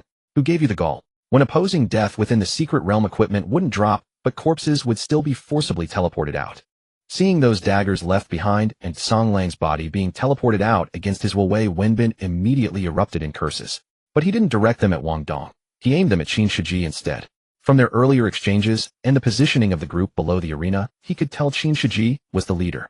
Additionally, when Wang Dong dodged Song Lang's ambush and prepared to eliminate him, both of them had shouted simultaneously. So naturally, he targeted Qin Shiji. Hearing Wei Wenbin's furious cursing, how could Qin Shiji back down? He shot right back. So it's alright for your dog to ambush others, but not for others to defend themselves. Such double standards. Does your mother know about this? You little bastard, you want to die, don't you? Bring it on. Whoever backs down is a grandson. The two second-generation rich kids immediately started exchanging insults below the arena. Wang Dong's danger perception had detected that Song Lang might attempt to ambush him. He also understood that killing this Song Lang would likely complicate things significantly. But with everything that had already unfolded, what more could he care about? Anyone who sought to steal his treasures or threaten his life deserved death. So he deliberately exposed a weakness to invite the ambush, then seized the perfect moment to deliver a killing strike. Quickly retracting his daggers, he turned and opened his first secret realm treasure chest. Like Xiaoyan's loot, it contained intermediate healing potions and 10 teleportation stones. Excellent. Wang Dong was then teleported down. The blood on the arena vanished beneath a beam of blue light, and an ethereal system voice sounded forth. Ding! The confrontation between the 13th group of players has concluded. Players with the nicknames Storm Sword God and Young Master Wei, please prepare for your upcoming match. The moment these two nicknames were announced, both Qin Shiji and Wei Wenbin paused in surprise. It wasn't until they emerged from the crowd that they realized two equally pretentious second-generation rich kids had been paired together. In that instant, the air grew thick with tension. Kid, you're dead meat. The hell would I be afraid of you? Damn it. Although both Qin Shiji and Wei Wenbin were second-generation rich kids with no formal combat training, and their equipment tiers were roughly comparable, Qin Shiji's situation was different. When he returned to the Qin family villa from school, Chen Zhong had always escorted him alone. Therefore, his level was somewhat higher than Tao Lin's. He was currently at level 9. Wei Wenbin, on the other hand, lagged behind because his family's headquarters weren't located in Shanghai, preventing him from rejoining his party promptly. He was still just short of level 8. A level 9 storm warrior facing off against a level 7 ordinary rogue in single combat. The outcome was virtually predetermined. With merely a shoulder wound, Qin Shiji had already forced Wei Wenbin to concede. So you're not so unstoppable after all. You were so full of yourself just now. Come on, get up and keep fighting your elder. Triumphant and smug, Qin Shiji flipped Wei Wenbin off after winning. Enraged by the gesture, Wei Wenbin could barely contain his fury. Damn you, just you wait. After muttering this threat, Wei Wenbin vanished from the secret realm. As a rogue, he couldn't possibly kill someone within the 5-second window after they'd surrendered. Not that Qin Shiji was any professional assassin anyway. With the final 2 rounds concluded, all 16 players were forcibly teleported out of the secret realm. The remaining 16 would now compete in the quarterfinal bracket. Since battles occurred back-to-back without much respite, injured players who lacked healers or priests had little choice but to rely on healing potions to stay in the fight. Once the quarterfinals began, one of Wei Wenbin's bodyguards spotted his opponent was Wang Dong, and without even bothering with a healing potion, immediately surrendered. After all, if Wang Dong couldn't defeat Song Lang, as a Psi mage, what chance did this bodyguard have? Ding! You have eliminated male supporting character, Hong Qingfeng. The plot has been somewhat affected. You have earned 300 fate-altering points. Ding! You have gained the attention of the female lead, Tang Yingxue. The plot direction has been slightly altered. You have earned 200 fate-altering points. Cuckoo bird pet egg, a flying type, pet usable at LV10. It has no combat capabilities, a stocky build, and average speed. You can take it to the pet manager for hatching, accommodates only 1 player. The reward for reaching the top 8 was only this 1 item. Though Wang Dong had no idea how a pet egg the size of an ostrich egg could possibly hatch into a flying companion. But the world had already turned into something like this. Was it really strange for a single pet egg to conceal a hidden world within? Not in the least. Still, Qin Shiji's team had 5 members in total, yet only Wang Dong and Tao Lin from their squad had advanced to the top 8. Cui Liangping had revealed his trump card during the previous match. With his opponent now prepared, not a single opportunity was left for him. Young Master Qin, be careful when you head out. I'm afraid of him. Damn it. Qin Shiji cursed angrily, showing absolutely no respect for Wei Wenbin. As soon as Qin Shiji vanished, the female warrior from Tang Yingxue's team also surrendered. Her profession was that of a priestess, and the fact that she had reached this far was entirely due to her relentless daily training. After she left, only 8 players remained inside the secret realm. It was time for the semifinals. One of the remaining opponents was a sword and shield warrior who found himself facing his own teammate Tang Yingxue. The other matchup pitted a fire-type mage against Wei Wenbin's bodyguard. The sword and shield warrior could not defeat Tang Yingxue, while the fire mage chose to protect the female priestess, and both surrendered one after the other, exiting the secret realm. Wang Dong versus Tao Lin. Without saying a word, Tao Lin simply conceded, handing the semifinal berth directly to Wang Dong. Brother Dong, I'm rooting for you. I'm heading out now. Aren't you going to put up a fight? We're brothers all the same. No need to sour the relationship. Besides, I couldn't beat you even if I tried. I'm leaving. True to his word, Tao Lin pressed the red button on his left wrist without delay. Whoosh. A beam of teleportation light flashed, and Tao Lin disappeared from within the secret realm. Smiling, Wang Dong turned around and opened the top for treasure chest. A sapphire-encrusted ring and a potion glowing with a faint crimson aura materialized before his eyes. At the entrance of the secret realm, while Wang Dong was opening his chest, things had already taken a different turn. Although the silver spiral vortex at the entrance had long dissipated, more than 30 heavily armed men had still cleared the area around the entrance. The moment Tao Lin emerged, he was immediately flanked by 2 heavily armed bodyguards. Those who were teleported out of the secret realm did enjoy 3 seconds of invincibility. Tao Lin himself was strong enough to recover within those 3 seconds, but compared to these veteran guardsmen, his abilities paled in comparison. Moreover, 2 fists could never defeat 4 hands, and within mere moments he was beaten to a pulp, his face bruised and swollen. Someone tie him up as well. Wei Wenbin gave the order with a cold sneer. Tao Lin was quickly bound, and though his face twisted in pain, he still managed to spit out a curse. What the hell do you think you're doing? Do you even know whose man we are? What difference does his identity make to me? Wei Wenbin scoffed. As long as you can't send any messages, even the most prestigious identity won't save you. By the time anyone comes to your aid, you'll already be kneeling before me. You. Hearing those words, Tao Lin finally realized that including Qin Shiji, all 3 of his teammates had already been beaten black and blue and tied up like bundles. Qin Shiji in particular had been knocked unconscious, his face swollen, until he bore an uncanny resemblance to a pig's head. Players could only send messages to their friends using both hands to operate the interface. With guards watching them closely and their hands and feet bound, there was absolutely no way for them to call upon the Qin family for help. So upon seeing this scene, Tao Lin no longer dared to utter another word. Come on, hand over your treasure. Tao Lin. Wei Wenbin's plan had always been straightforward: seize control of everyone who exited the secret realm and plunder whatever treasures they carried. It did not matter what their status was, as long as he obtained their belongings and fled before their reinforcements arrived, he would have won. However, the actions of Wang Dong and Qin Shiji had clearly enraged him. For the others, surrendering their treasures meant they could leave alive. Qin Shiji and his companions were not afforded the same mercy. Unfortunately, aside from Wei Wenbin's subordinates, there were also more than 100 players who had gathered outside the secret realm to watch, none of whom had entered. Among Tang Yingshue's 3 teammates, not only were they formidable combatants, but they also revealed their military affiliations. For all his arrogance, Wei Wenbin would never dare lay a hand on those with military connections in full public view, nor would he dare massacre them openly before such an audience. Furthermore, Qin Shiji seemed to have certain connections as well, and Wei Wenbin feared that killing him would invite troublesome repercussions. Therefore, as long as Wang Dong had not been captured, Qin Shiji and the others remained safe. Young Master Wei, here is that brat's top 8 reward. A guard respectfully placed a mid-tier healing potion, a double experience card, and a scroll into Wei Wenbin's hands. Wei Wenbin paid no attention to the first 2 items, but as soon as he took the scroll, he quickly glanced through its contents. High-tier class awakening scroll, a scroll capable of randomly awakening a high-tier combat profession for ordinary people or life profession players. Even the top 8 reward has already reached this level. What would the later rewards be like? That's truly heaven-defying. Song Langhe. It's alright. I will avenge him. Meanwhile, inside the secret realm, Wang Dong remained completely unaware of what was transpiring outside.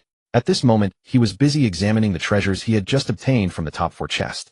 High-tier healing potion possesses extraordinarily powerful healing and restorative properties. As long as the user retains even a single breath of life, it can resurrect the dying and regenerate severed limbs. Sapphire ring, all attributes 10, accompanied by a 10 cubic meter storage space. Item grade special. Level restriction none. Profession restriction none. Whether jewelry, armor, or weapons beyond the standard tiers of black, iron, bronze, and silver, there existed a number of exceptionally rare classifications, such as special grade equipment and rare grade equipment. These items possessed tremendous stats and unique functions, and were far more difficult to acquire than ordinary equipment. This sapphire ring belonged to the category of special grade equipment. One could store it within the system backpack or use it to store real-world items, though it could not be used to store game equipment. The exact opposite of the system backpack's functionality. 10 cubic meters should be more than enough. After being teleported down from the arena, Wang Dong looked at the few remaining people before him and let out a long breath of relief. Hey, looks like it's just the 4 of us left now. Aside from Wang Dong himself, 3 other players had chosen to remain inside the secret realm. One was a bodyguard serving Wei Wenbin in near full health. Another was Tang Yingxue, whose condition was almost completely restored. The third was the bespectacled man he had encountered earlier. The person who had caught Wang Dong most off guard was without a doubt that bespectacled man. To enter the secret realm alone and advance to the top 4 without drawing any attention at all, was that even reasonable? It was frankly absurd. The final 4 matchups were determined by drawing lots, and who knew whether it was some twist of fate that unfolded. Final opponent confirmation: Wang Dong versus bespectacled man, Tang Yingxue versus bodyguard. Knowing he would be the first to step onto the arena, the bespectacled man let out a helpless sigh as he looked at Wang Dong. Looks like I won't be advancing to the finals after all. I certainly won't give you the slightest chance, but your abilities truly astound me. The world is full of wonders.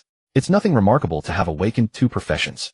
The bespectacled man spoke as if it were nothing, but everyone else present was utterly stunned upon witnessing it for the first time. 2 professions. The rarity of such a phenomenon was no less remarkable than awakening a hidden profession. 2 professions meant 2 attribute panels. And neither of the professions he had awakened was weak in the slightest. Rampaging archer and self-healing warrior. 1 high-rank archer and 1 rare warrior. In daily combat, he presented himself exclusively as a rampaging archer, leading others to believe he lacked any melee capability, only switching to his warrior form at the critical moment to deliver devastating counterattacks. It was precisely this strategy that allowed him to eliminate one of Wei Wenbin's bodyguards and successfully advance to the top 4. However, once his abilities became known to others, the threat he posed diminished considerably. He might still have a slim chance against Wei Wenbin's last remaining bodyguard, but against Wang Dong or Tang Yingxue, he stood no chance at all. Archers countering mages only works when one holds a numbers advantage or possesses an absolute range edge. Now they were engaged in a one-on-one duel. Wang Dong's telekinetic attack range stretched 68 meters even without wielding any weapon. The entire arena fell within his strike zone, making it nearly impossible for an archer to defeat a telekinetic mage under such circumstances. A saying that makes things rather awkward for ordinary folks who haven't awakened any profession, doesn't it? Let's add each other as friends. I'm on my own, and there's no one waiting for me outside. I need to conserve my energy to carry these treasures back. After entering the arena, the bespectacled man said casually, "A self-healing warrior does not bleed when injured, but repairing wounds still consumes stamina." Although their stamina recovery rate was considerably faster than that of ordinary players, it still required a certain amount of time. Therefore, having already sustained significant injuries in the previous match, he had no intention of risking his life against a fully restored Wang Dong. His priority was to smuggle the treasures past Wei Wenbin's nose. Safe travels. Wang Dong laughed and clicked to accept the friend request. This final qualification had been ridiculously easy. Had he really only fought a single match from beginning to end? Whoosh. As the teleportation light flared, the bespectacled man vanished from the secret realm. Wang Dong opened the championship reward chest. Flame Lion King Pet Egg Rare, a mount possessing considerable combat capability. What the hell? Upon seeing this treasure, Wang Dong was utterly dumbfounded. Special Rare Peerless. Though rare, ranked only 2nd. This thing was genuinely extraordinarily rare. Even within Yifeng's storyline, the war gods and spell gods in the late stages commonly rode mounts of this caliber. 5 minutes later, the semi-final confrontation had concluded. Players nicknamed What Ai Yi Qiao Chai and Long Hun were requested to prepare for the championship match. Outside the secret realm, the ordinary man had successfully escaped. He had concealed his abilities until the final match and killed his opponent, so Wei Wenbin had received no intelligence regarding him. Moreover, before the apocalypse, he had been a skilled boxing enthusiast. Such a lone wolf, if he chose to flee, no one could have stopped him. However, Wei Wenbin did not care much. He was merely a top 4 competitor. If he ran, so be it. What mattered was that Wang Dong was still inside the secret realm. Damn it, why haven't those 2 come out yet? Are you absolutely certain only those 2 remain inside? Watching his last remaining subordinate materialize before him, Wei Wenbin felt a surge of irritation. He knew telekinetic mages were formidable in PK combat, but he never expected this guy Wang Dong to actually reach the finals. Absolutely certain. Are they applauding him there, or what? Taking this long? Wei Wenbin roared impatiently, then shifted his gaze to the unconscious Qin Shiji with obvious annoyance. Wake this kid up. Yes, young master. Upon Wei Wenbin's order, a mage who had learned Water Ball summoned a sphere of water and hurled it directly at Qin Shiji's face. Stimulated by the icy cold water, Qin Shiji woke up quickly. But his first action upon regaining consciousness was not to beg for mercy, but to unleash a furious roar. You son of a bitch. You fucking idiot. Dare to sneak attack me. You're fucking dead. Since his face had been swollen by the blow, his words came out slurred and indistinct.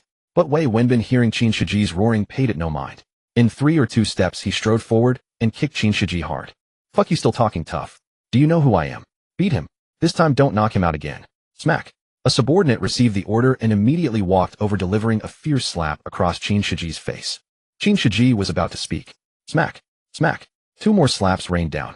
Just as Qin Shiji was about to receive a 4th slap, one of the lackeys suddenly spoke up. Young Master Wei, someone's coming out. No sooner had the words left his mouth when the very air rippled with spatial distortion.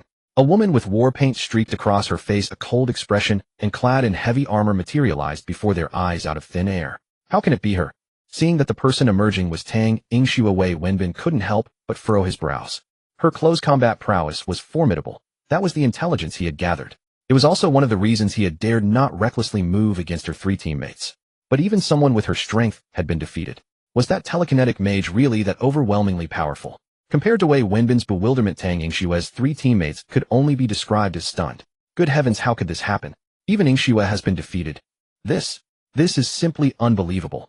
They did not know exactly how formidable Wang Dong was, but all 3 of them knew that a telekinetic mage absolutely could not defeat Tang Yingxue. Then what on earth was going on now? Having rejoined her team, Tang Yingxue did not answer any of these questions. She simply gazed toward the distance where Qin Shiji and the others lay bound. What's the situation now? These people. The female warrior who had awakened as a cleric quickly recounted the preceding events. Just as she was halfway through her explanation, Wang Dong also stepped out of the secret realm. One of the subordinates spotted Wang Dong and without a second thought charged at him with his blade drawn. Wang Dong seemed to have anticipated this. While evading the incoming attack, 2 daggers shot forth from his hands. The subordinate darted away with impressive speed. But the very next instant, ZZZT, ZZZT, ZZZT. Countless arcs of lightning crackled violently in Wang Dong's grasp.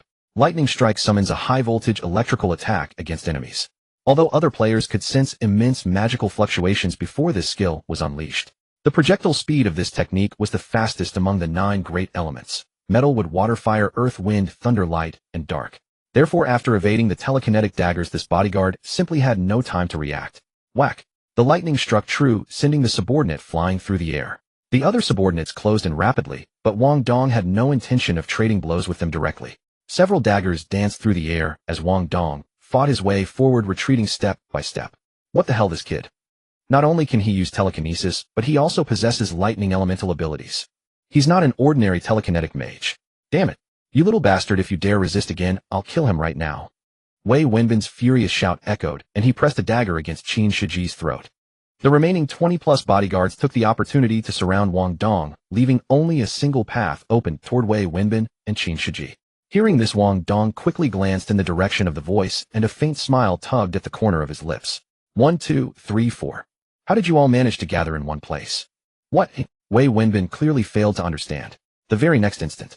Boom. A colossal fireball over 7 meters in diameter suddenly appeared, carrying terrifying waves of heat and sweeping toward Wei Wenbin's position. This massive fireball not only sent Wei Wenbin into a panic, but also left Xiao Yong and the others dumbfounded. Holy shit, such a huge fireball. A group attack skill, eh? Is Brother Dong trying to take us all out along with them? Take us out my ass. We're allies right now. That's right. Ha ha, you fucking idiots, your death has arrived. Die for me. Young master, take evasive action now. The great fireball, unlike the basic fireball spell, did not manifest at its maximum size upon release.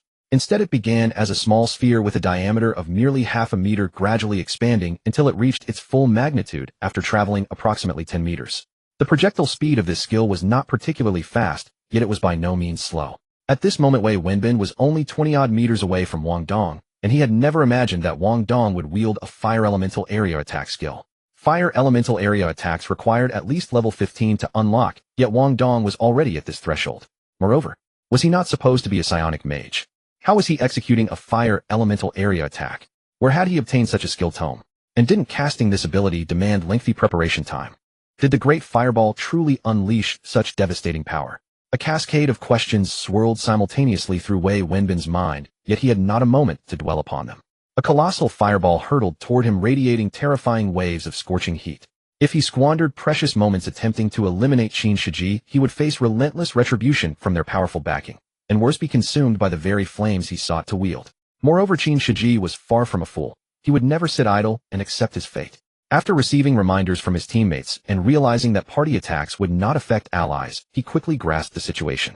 Seizing the moment when Wei Wenbin's attention was fixed on the massive fireball, Qin Shiji slammed his head forcefully into Wei Wenbin's face. The impact sent stars dancing across Wei Wenbin's vision, but fortunately his bodyguard managed to pull him away from harm in time. Boom! The roaring flames surged forward with devastating force, sweeping through everything in their path like a tempest. They not only drove Wei Wenbin back, but also shattered the defensive perimeter of the surrounding bodyguards, carving a breach through their encirclement. A fireball capable of traveling 50 meters naturally possessed tremendous kinetic impact. The force was so immense that it scorched not merely the air, but carved a long blackened trench directly into the ground itself. Wang Dong did not linger after unleashing the fireball. He swiftly gave chase, sprinting behind the blazing projectile in the direction where Qin Shiji had been located.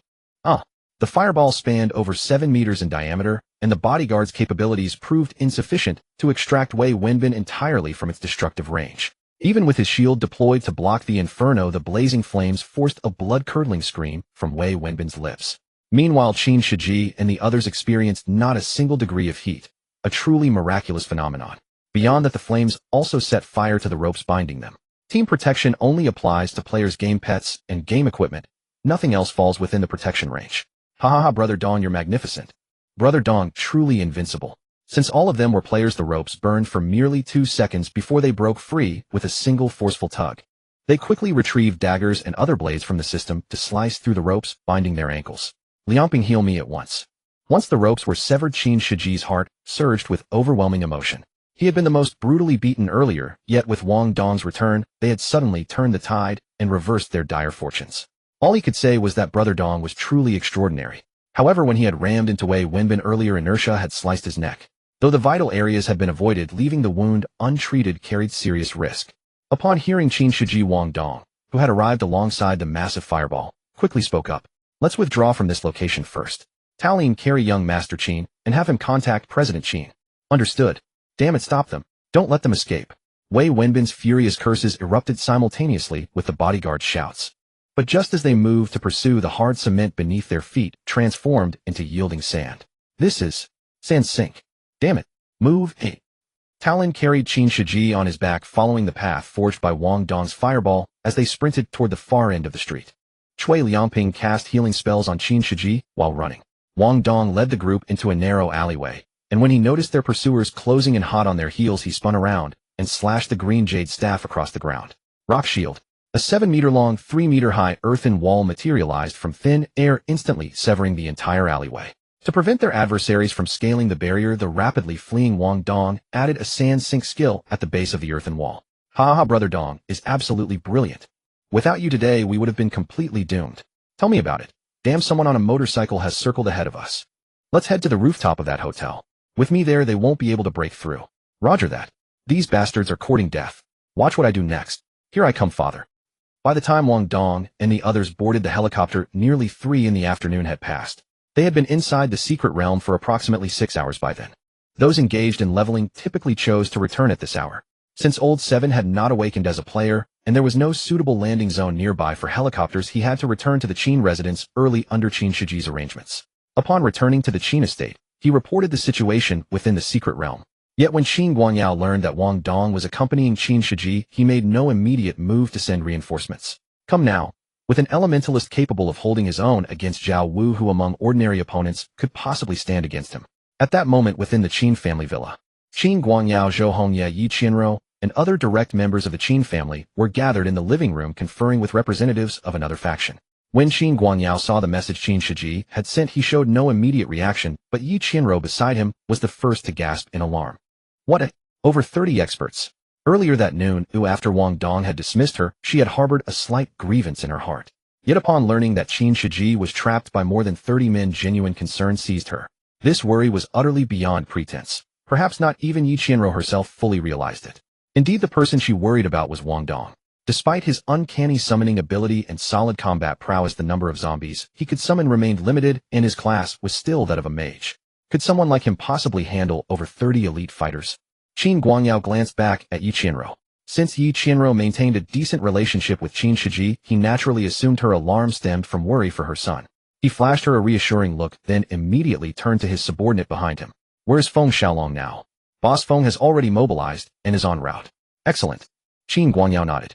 Inform Steward Tian at once. Prepare the helicopter, we're going in to rescue them. Yes, sir. Qin Guangyao had clearly handled crises of this nature before. Once he realized his son was not immediately threatened with death, his composure remained unshaken despite the gravity of the situation. Having spoken these words, he turned with a touch of helplessness toward the elder leading the opposing faction seated across from him. Elder Yun, look at this mess we've gotten into. The man addressed as Elder Yun was considerably older than Qin Guangyao. Upon hearing this, he hastily offered a word of comfort. Take it easy. I shall accompany you to investigate. Very well. I'm coming too. Yi Qianro rose to her feet. Everyone turned their heads toward her simultaneously, and Qin Guangyao quickly spoke up.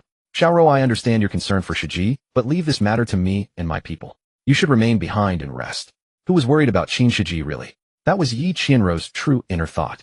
The reason her relationship with Qin Shiji had not deteriorated was simply because Qin Guangyao's authority held sufficient weight. This stood in stark contrast to her own genuine desires. But Wang Dong was entirely different. Though this young man was quite young, she harbored for him a certain kind of feeling. No, I must go. It is growing dark soon, and my illumination spell will prove invaluable. Very well. All right then. It was evident that Qin Guangyao doted upon this younger wife of his. Faced with such a request, he found himself entirely unable to refuse.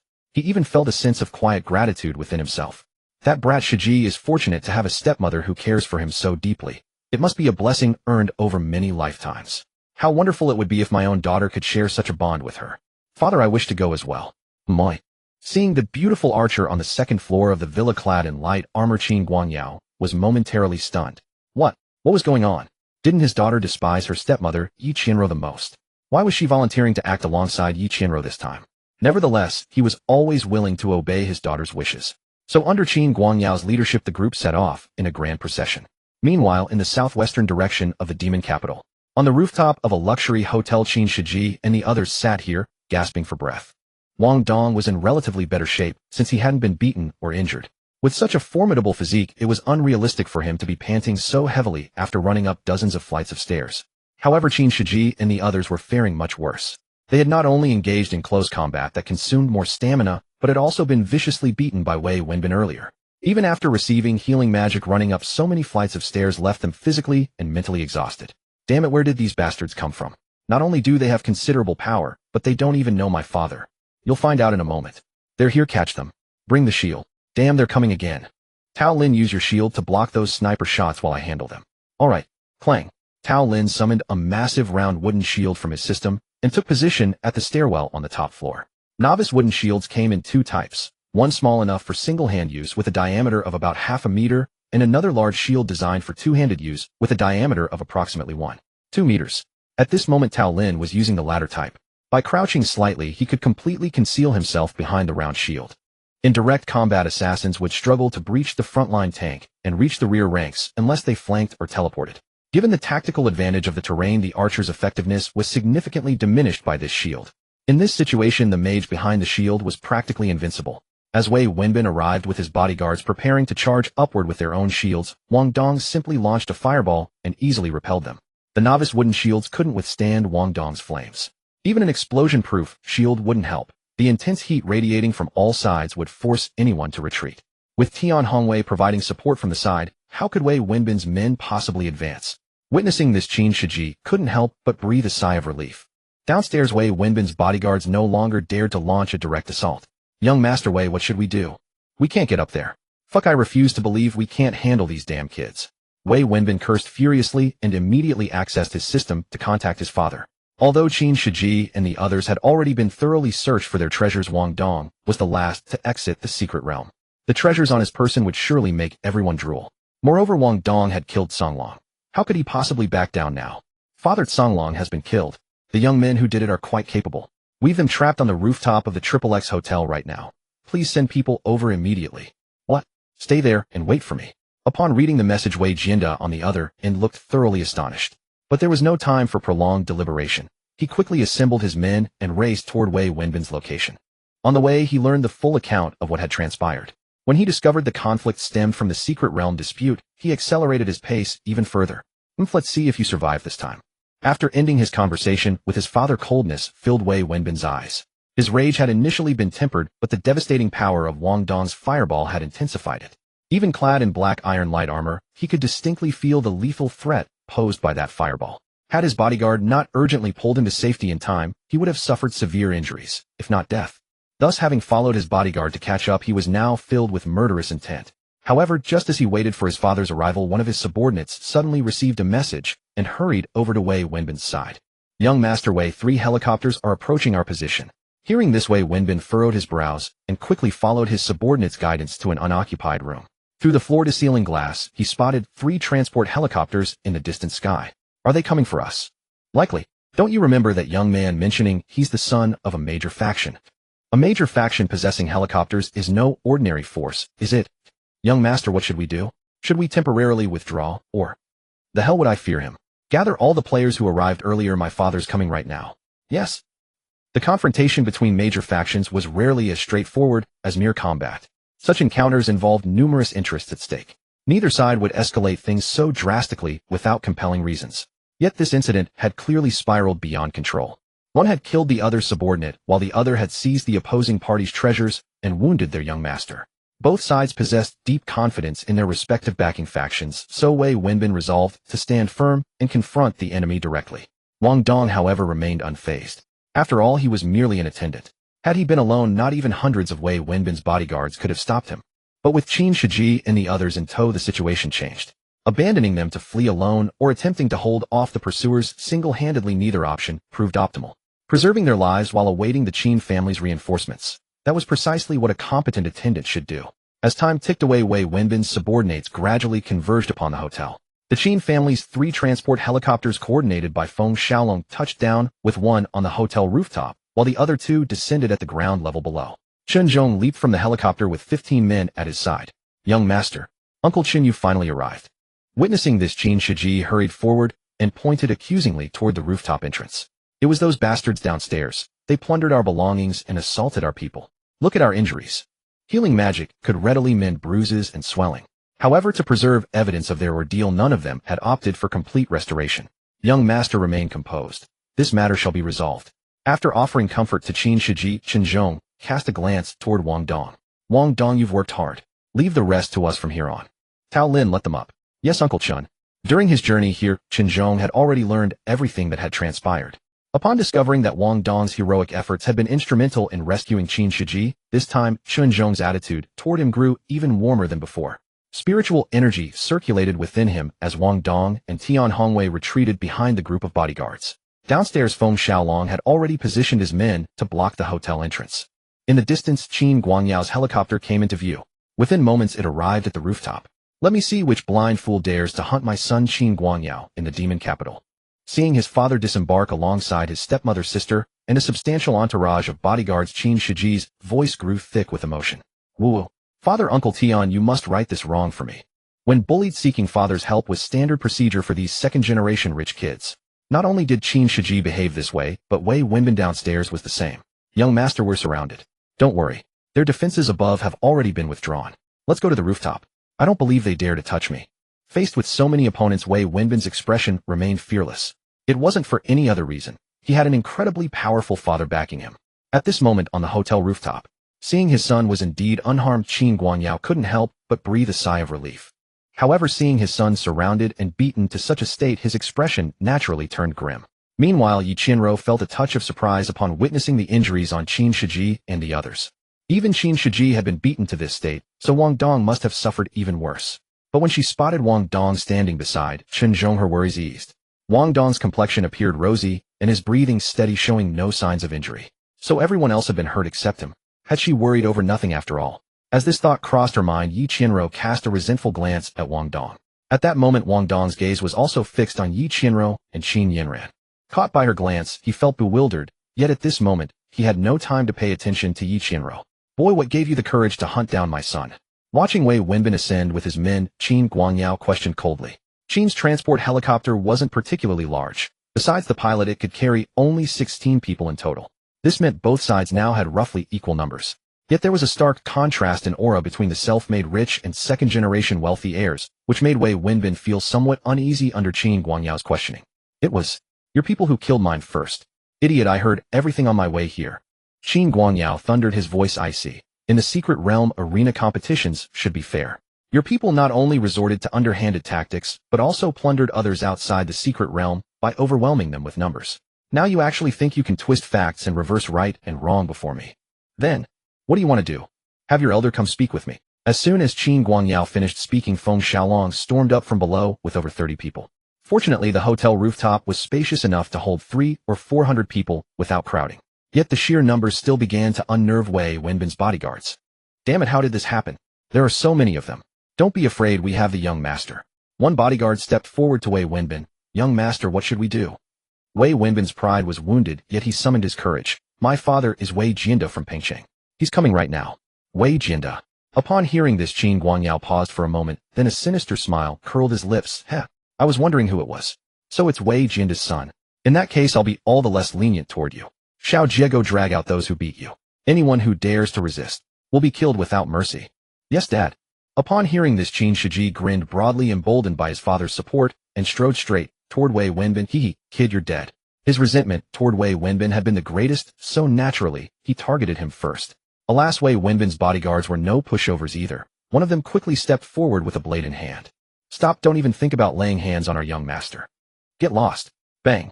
The armed bodyguard was sent flying by a hurled stone before he could finish his sentence. Indeed, Wang Dong was the one who struck. Without the beginner's heavy armor to absorb the blow, this attack would have killed him outright. Now seeming to have found his backing, Wang Dong glared arrogantly at the scattered bodyguard. Didn't you hear our President Qin?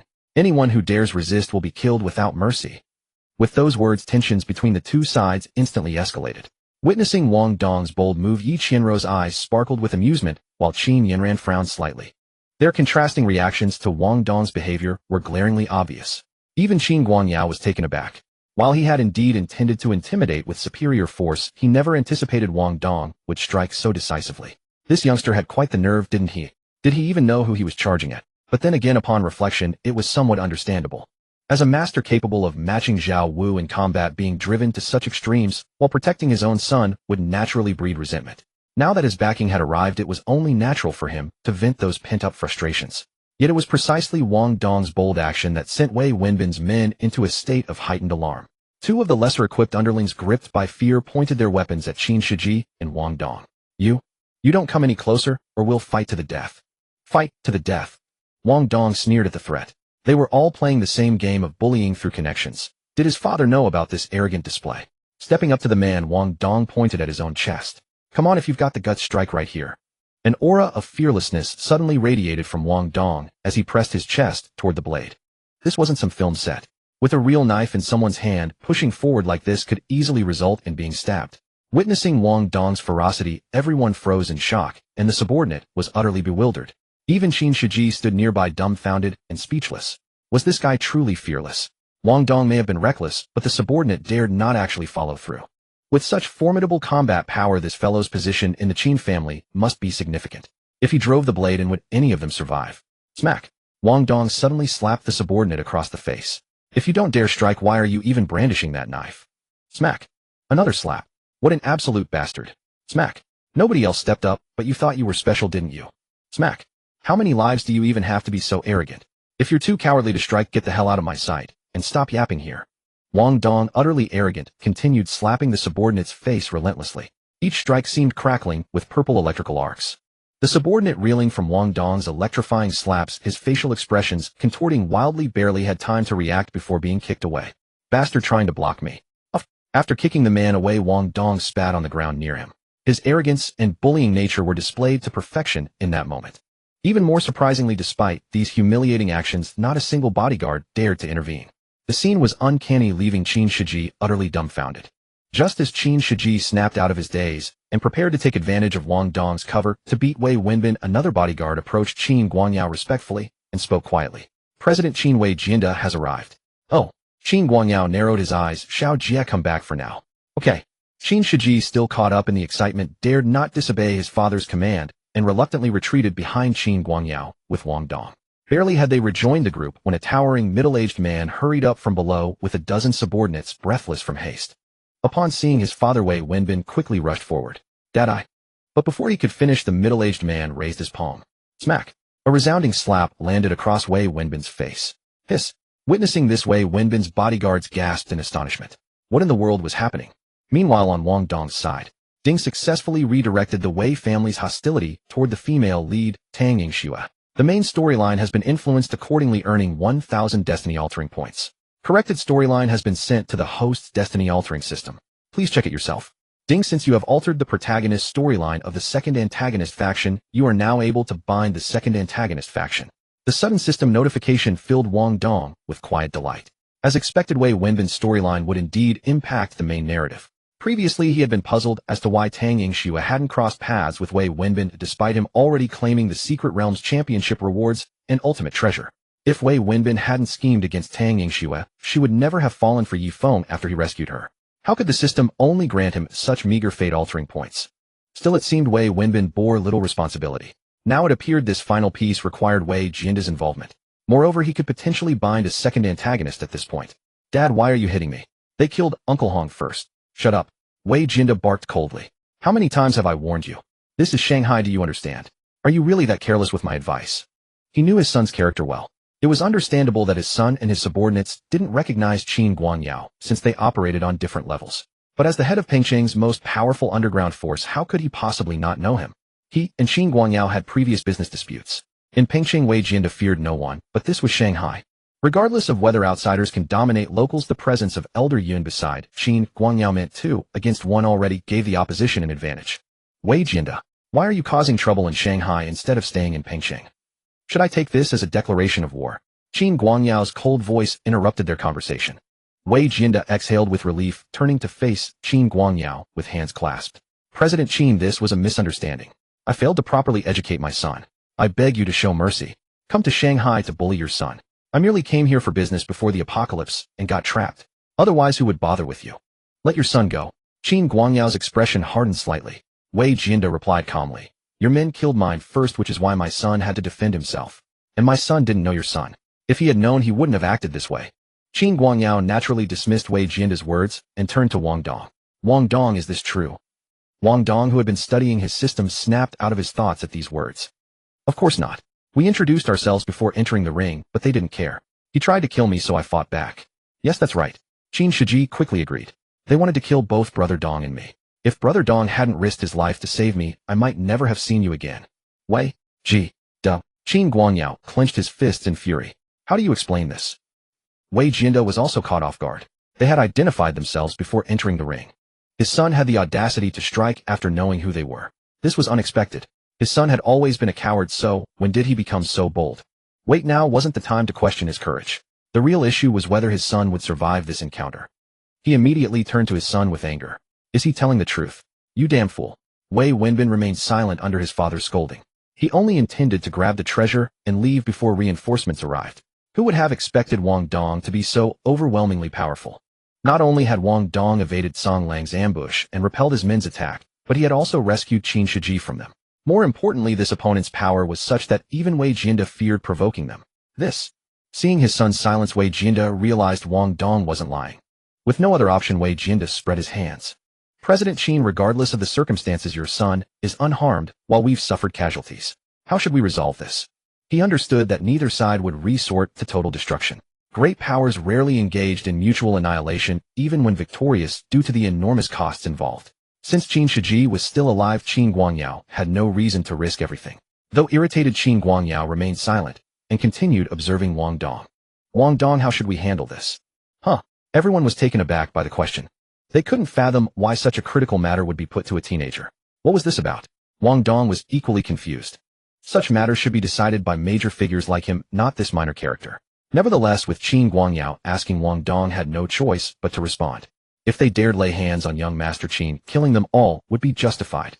The crowd was shocked, but Wang Dong continued. However, since young Master Qin is unharmed, I believe it's more appropriate to consult his wishes. Qin Guangyao nodded approvingly at Wang Dong's moderate demeanor. Wang Dong possessed both the strength to protect his son and the wisdom to know when to step back. He understood propriety and restraint, showing neither arrogance nor recklessness. Though his emotional control sometimes faltered, such imperfections were natural for a young man. So seeing Wang Dong like this, Qin Guangyao was thoroughly satisfied and turned to his son. What's your decision? Make them return all the secret realm treasures, chop off the hands of those who beat me, and let me beat that kid up. Qin Shiji spoke with fierce indignation. After all, he had suffered the worst beating. Father, Wei Wenbin was nearly driven to tears by these demands. The two subordinates who had assaulted Qin Shiji were visibly panicked. Don't call me father. I disown you. Wei Jinda cursed in rage. Could Wei Jinda refuse such terms? No. He lacked both the power and the moral high ground in Shanghai, leaving him with no choice but to accept silently. The proceedings moved swiftly. Qin Shiji and his companions vented their frustration fully. Teleportation stones, awakening scrolls, double experience cards, healing potions. All were returned in full. Furthermore, the Qin family claimed half of all treasures the Wei family had acquired. Those who had struck blows received a severe beating, but kept their hands. With numerous guards present on the opposing side, excessive brutality risked desperation. President Qin, I will remember today's events. Having witnessed his own son being beaten by Qin Shiji before an audience of subordinates, Wei Jinda felt compelled to preserve his dignity. Qin Guangyao understood the gesture and replied coldly, next time you visit another's territory, exercise restraint.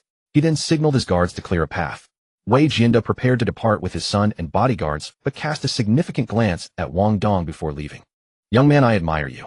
Wei Jinda spoke sincerely, having heard tales of how this same youth had defeated Song Lang and rescued Qin Shiji. Through his guard's identification, he had noted Wang Dong's name. Yet his words carried an underlying purpose beyond mere appreciation. The true intent was to sow discord between Wang Dong and Qin Guangyao. Wang Dong, perceptive enough to recognize this, dismissed Wei Jinda entirely. Mind your own son. You? Wei Jinda fumed, stung by his son's humiliation and Wang Dong's rebuke. However, with Qin Guangyao observing, he restrained himself and left with a dismissive sniff. Wang Dong ignored the departing figure and refocused on his system. Please select one representative from the following antagonist factions to bind. 1 Wei family, Wei Jinda, Wei Wenbin. 2 Yun family, Yun Yi, Yun Tai, Yun Shi. Which one should I bind? In a complete post-apocalyptic story, there was naturally more than one villainous faction. But Wang Dong's lackey system could only bind large-scale villainous forces like the Qin family. Moreover, one faction could only bind to a single person. If that person died, it was impossible to bind to any other member of that faction. For instance, if Qin Shiji died, Wang Dong could not bind to Qin Guangyao or Qin Yinran. However, the Wei family, which should have originally held a grudge against Tang Yingxue and incurred Yifeng's enmity, had had its hatred redirected toward the Qin family because of his interference. They would naturally not offend Yifeng over Tang Yingxue. This alteration to the plot also unlocked Wang Dong's second villain binding privilege. After binding to a second villain, Wang Dong could not only increase the fail-safe margin of the villain system, preventing it from halting operation if Qin Shiji were to suddenly perish.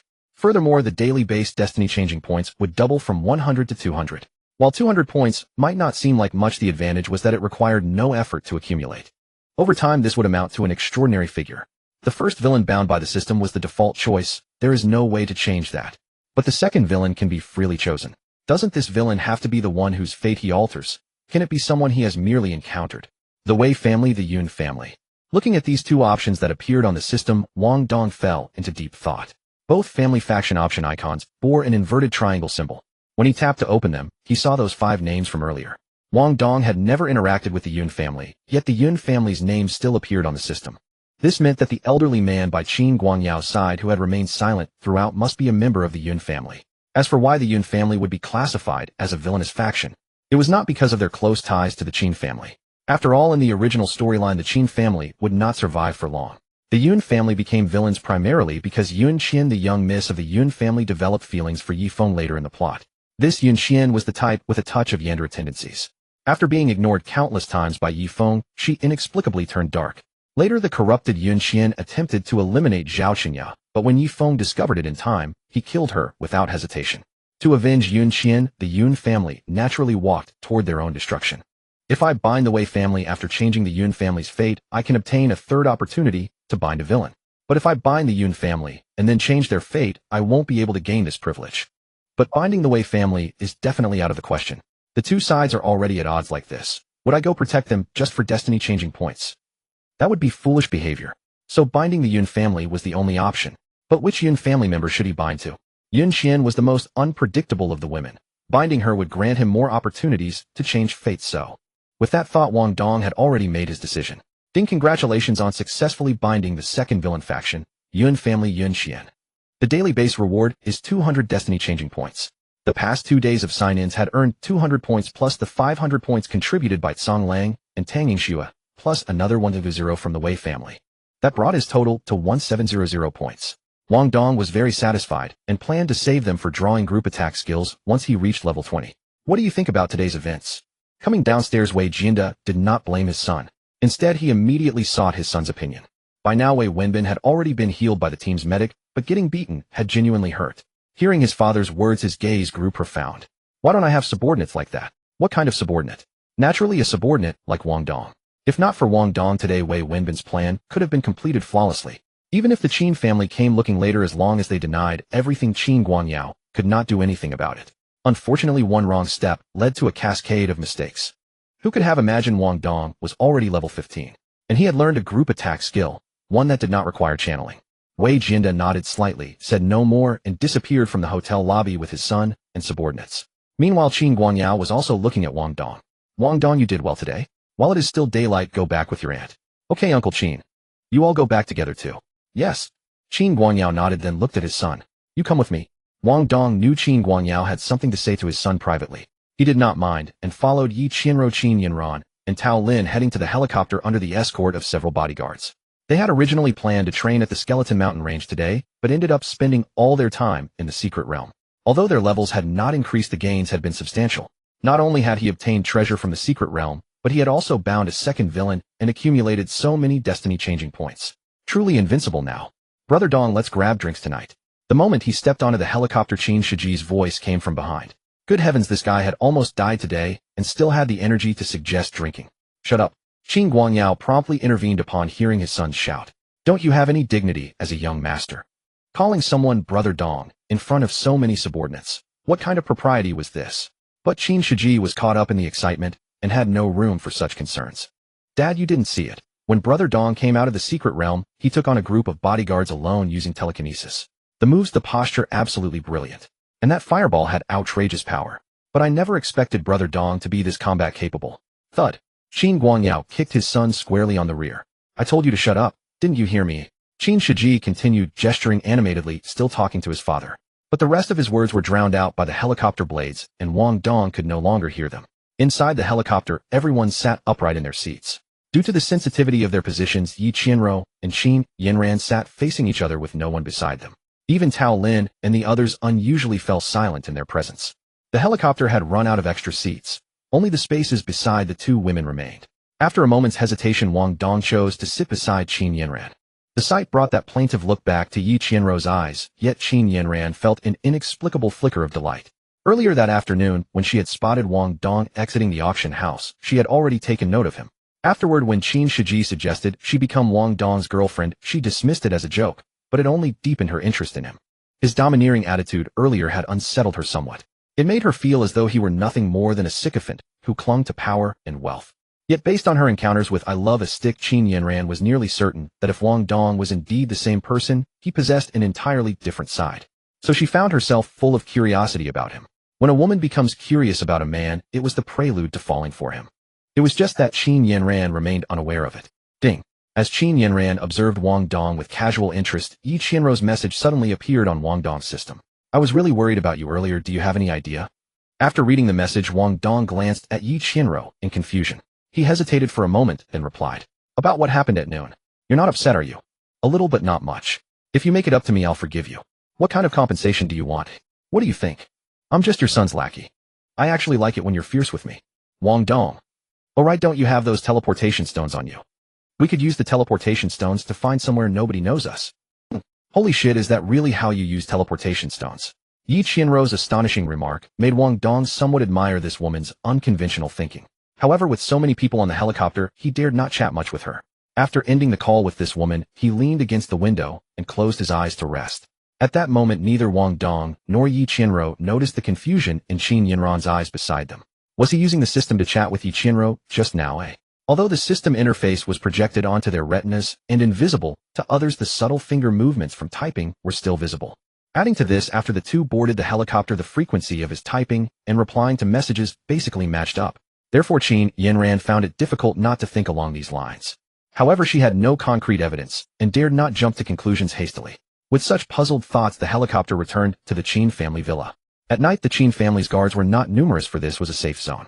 It was only necessary to position sentries at key locations to prevent players and special monsters from breaking in. Wang Dong went straight back to his villa and began tallying the loot from this dungeon. Transfer Stone 10, Mid-Tier Healing Potion 1, High-Tier Healing Potion 1, Sapphire Ring 1, Udu Bird Pet Egg 1, Flame Lion King Pet Egg 1. While these treasures were impressive, they paled in comparison to the champion rewards from the dungeon. Backpack Expansion Stone 10, Purification Potion 10, a Random Talent Skill Universal Awakening Scroll 1, Hidden Class Awakening Scroll Dragon Tamer 1. Besides these 4 champion rewards, there was also the dungeon's ultimate secret treasure. Heart of Destiny Divine Necklace Forging Book. In total 5 treasures, simply heaven sent. I was planning to rely on the Qin family to help gather awakening scrolls, but who knew finishing this dungeon would give me everything I needed. Lying on his bed and looking at these rewards, Wang Dong's lips curved into a smile. Universal talent skills are the hardest to obtain, even rarer than rare skills. As for the backpack expansion stones, they're used to expand the system backpack, with each one adding 8 slots. With these, he wouldn't need to constantly clear his system backpack like before. However, a player's system backpack comes with 24 slots and can be expanded to a maximum of 64 slots. So each player would need at most 5 expansion stones to fully expand. Although Wang Dong had 2 system backpacks, he only needed to expand the Apocalyptic Games backpack. The Fate-Changing Systems backpack would automatically increase alongside it.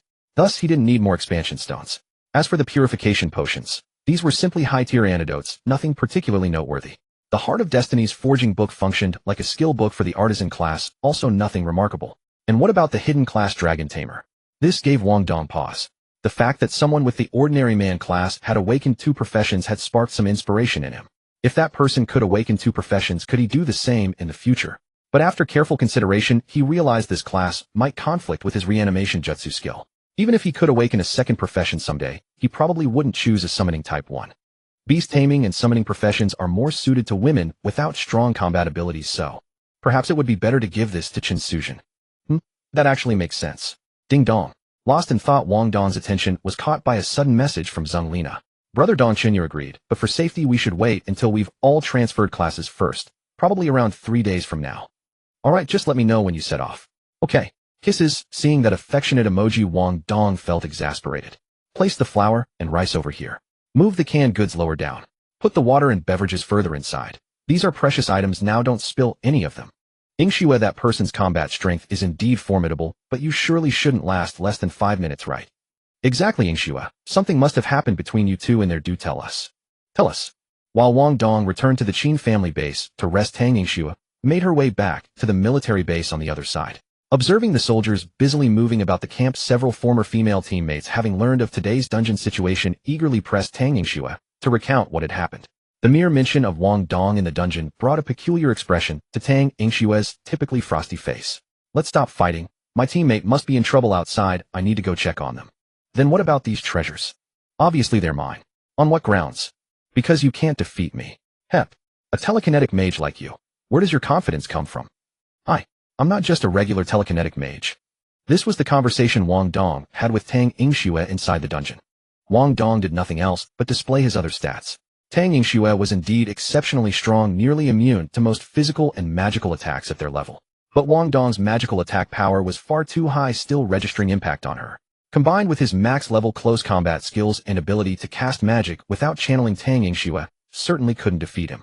Of course, even if she couldn't beat Wang Dong, lasting 5 minutes was still within her capability. Merely displaying his abilities wouldn't be enough to make Tang Yingxue concede. Wang Dong's ability to win without fighting stemmed primarily from the fact that she was Tang Yuanfeng's sister.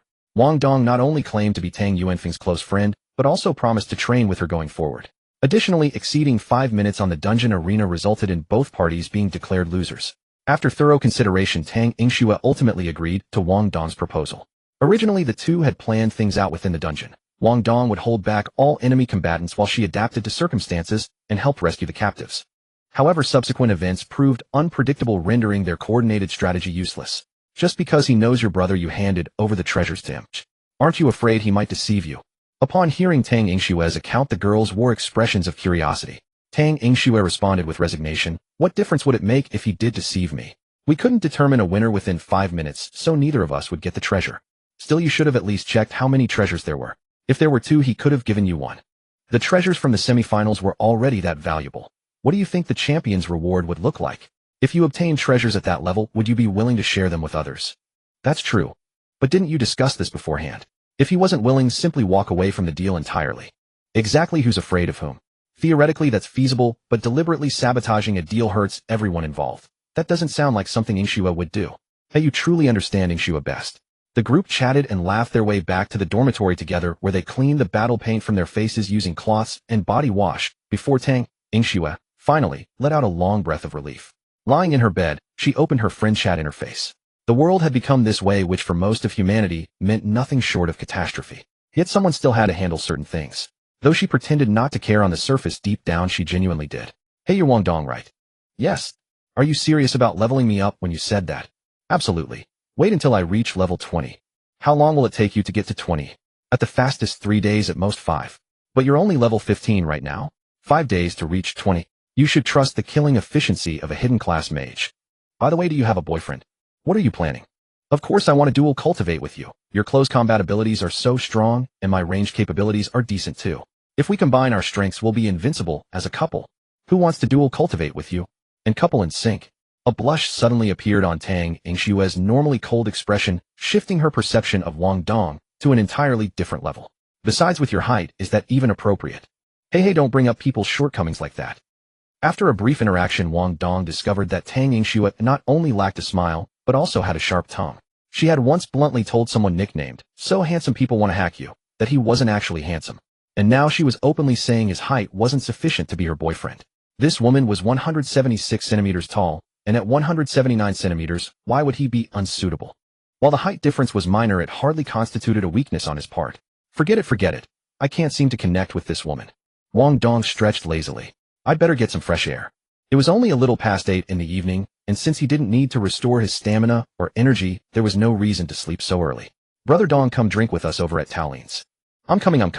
Put on your jacket, and let's go. Though he had been somewhat tempted by Yi Qianrou's earlier proposal, yet he sensed she undoubtedly had her own agenda, so he needed to think things through carefully before proceeding. Hearing Wang Dong's words, Dang Yuding, who had been sleeping nearby, dared not say much. She quickly freshened up and changed into loose-fitting clothes before following him out of the villa. Tao Lin and the others resided in Villa 326. In addition to them, Xiang Fei and his companion also lived there. When Wang Dong arrived, the villa's front gate was left open. Peering through it, he could already see a lively scene within. The generator in the basement powered the entire hall, illuminating the space. 2 enormous dining tables in the living room were laden with food, alcohol, and beverages. Over 30 young people gathered around the 2 tables, chatting and laughing. Men made up only a third of the total. In other words, each young man was accompanied by 1 or 2 pretty girls. Qin Shiji was holding a beer bottle, bragging to the crowd. You didn't get to see it, but Brother Dong was so cool today. Facing a whole group of people alone, he didn't even flinch. That kid from the Wei family had so many subordinates, yet none could stand against Brother Dong. Seeing this, Wang Dong couldn't help but smile and walk toward the crowd with Dang Yuding. Oh, Brother Dong is here. Come, let me introduce you.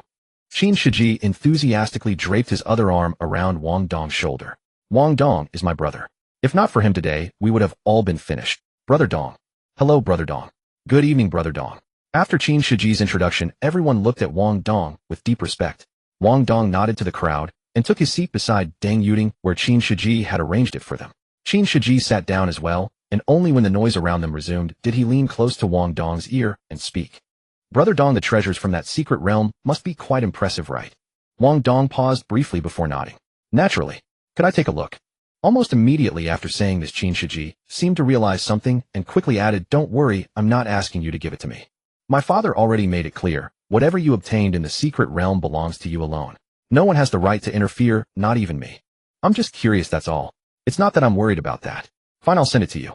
Take a look yourself. Everyone harbored selfish desires, and Qin Guangyao was no fool. If every treasure and piece of equipment his subordinates earned on their own had to be handed over, who would still be willing to follow him? Thus, any team, with even a modicum of foresight, allowed members to keep everything they acquired independently, with only loot from group operations required to be turned in voluntarily. Of course, if a treasure proved too powerful, there was always the risk of coercion, forced sales, outright seizure, or even death. This held true even within the Qin family. Wang Dong possessed danger perception, max-level hand-to-hand combat skills, and the Edo Tensei technique, so he had no fear of the Qin family plotting against him behind his back. He simply wished to avoid any confrontation with them over treasure distribution. Hearing Qin Shiji's words, Wang Dong found himself unable to refuse, so he displayed his treasures. To prevent any mishaps, he chose to conceal certain details. After a moment, Qin Shiji's face registered astonishment. Heart of Destiny, Forging Tome, Flame Lion King. Backpack Expansion Stone. Purification Potion. What the hell, this is incredible. The most powerful item is the Heart of Destiny forging tome, but without reaching the artisan rank it's useless to me right now. That's already amazing. That's a divine grade necklace. Heart of Destiny Divine Necklace Forging Tome usable at LV90, all stats 1000, all damage reduction, 10 Demon Hunt level 20 attack level 10. Upon seeing these attributes, Qin Shiji automatically overlooked the other treasures. He had no idea that in Wang Dong's eyes this item wasn't quite as valuable as it seemed. It required a divine level craftsman at the highest artisan tier in abundance of rare forging materials.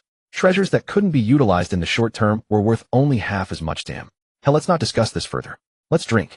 Right, let's all toast to Brother Dong. Realizing the secret realm's greatest treasure couldn't be used immediately, Qin Shiji dropped the matter and raised his glass. Brother Dong, I toast to you. I'll toast you too. Life within the Qin household was relaxed, yet unambitious. But Wang Dong dared not drink to excess, given his possession of such valuable treasures. If he became so intoxicated that his danger perception couldn't activate, the consequences would be severe. Yet Qin Shiji was in high spirits today, dragging everyone into spirited conversation. Yanran, what are you doing here? While the others drank cheerfully outside the villa, Yi Qianro felt curious, spotting the girl leaning against the side wall of Villa 327 alone. Both women were dressed casually. Yi Qianro wore a black high-slit qipao paired with high heels. Qin Yanran opted for an oversized t-shirt with black shorts and sandals. Given their figures and beauty, either woman could turn heads in any outfit. At Yi Qianro's words, Qin Yanran snapped back from her thoughts. Nothing, just taking a walk. Without waiting for a response, she turned and walked away. Yi Qianro watched this exchange with puzzlement and resignation. Her relationship with Qin Yanran had never been warm, and their helicopter ride together today was purely coincidental. She didn't dwell on it further. With high heels clicking, she made her way to Villa 326, where the lively party awaited, a subtle smile playing on her lips. She stepped inside with quick strides. Oh mom, what brings you here? I came to check on you all. Why not welcome? How could that be? Wan, pour your mother a glass of red wine. Mayam, your drink. A pretty girl promptly rose and respectfully poured Yi Qianro a glass of Louis XIII. Yi Qianro took the wine glass and began chatting with the group. Though they had been keeping their voices down upon her arrival, given her status, she seemed unmoved by the formality. But Yi Qianro had come specifically for Wang Dong and didn't plan to linger. After a few polite exchanges, she set down her glass and addressed him directly. Wang Dong, come with me for a moment. I have a task for you. Well, Brother Dong, go ahead. We'll continue drinking when you return. Before Wang Dong could formulate a response, Qin Shiji spoke up casually. His stepmother's presence had dampened the mood, so everyone was eager for her to leave. Yet Wang Dong found himself speechless at Qin Shiji's words. Do you even know what your stepmother intends to do to me before you're so quick to send me along? But with Qin Shiji already speaking, what else could Wang Dong do? He rose and followed Yi Qianro out of the villa. She didn't lead him far, only to the rear of the building. The area was pitch black, nestled in the shadows of various light sources. Upon reaching this spot, Yi Qianro suddenly turned and wrapped her pale arm around Wang Dong's neck, pressing her lips against his. Wang Dong was stunned, and upon regaining his senses, quickly pushed Yi Qianro away. Have you lost your mind? Your son and Tao Lin and the others are right behind this wall. He had originally thought the woman simply wanted to talk to him. Who would have guessed she would be this direct? This was the Qin family base after all. Was this woman trying to get herself killed? Yi Qianro did not blame Wang Dong for pushing her away. Instead, she linked arms with him and spoke with visible excitement.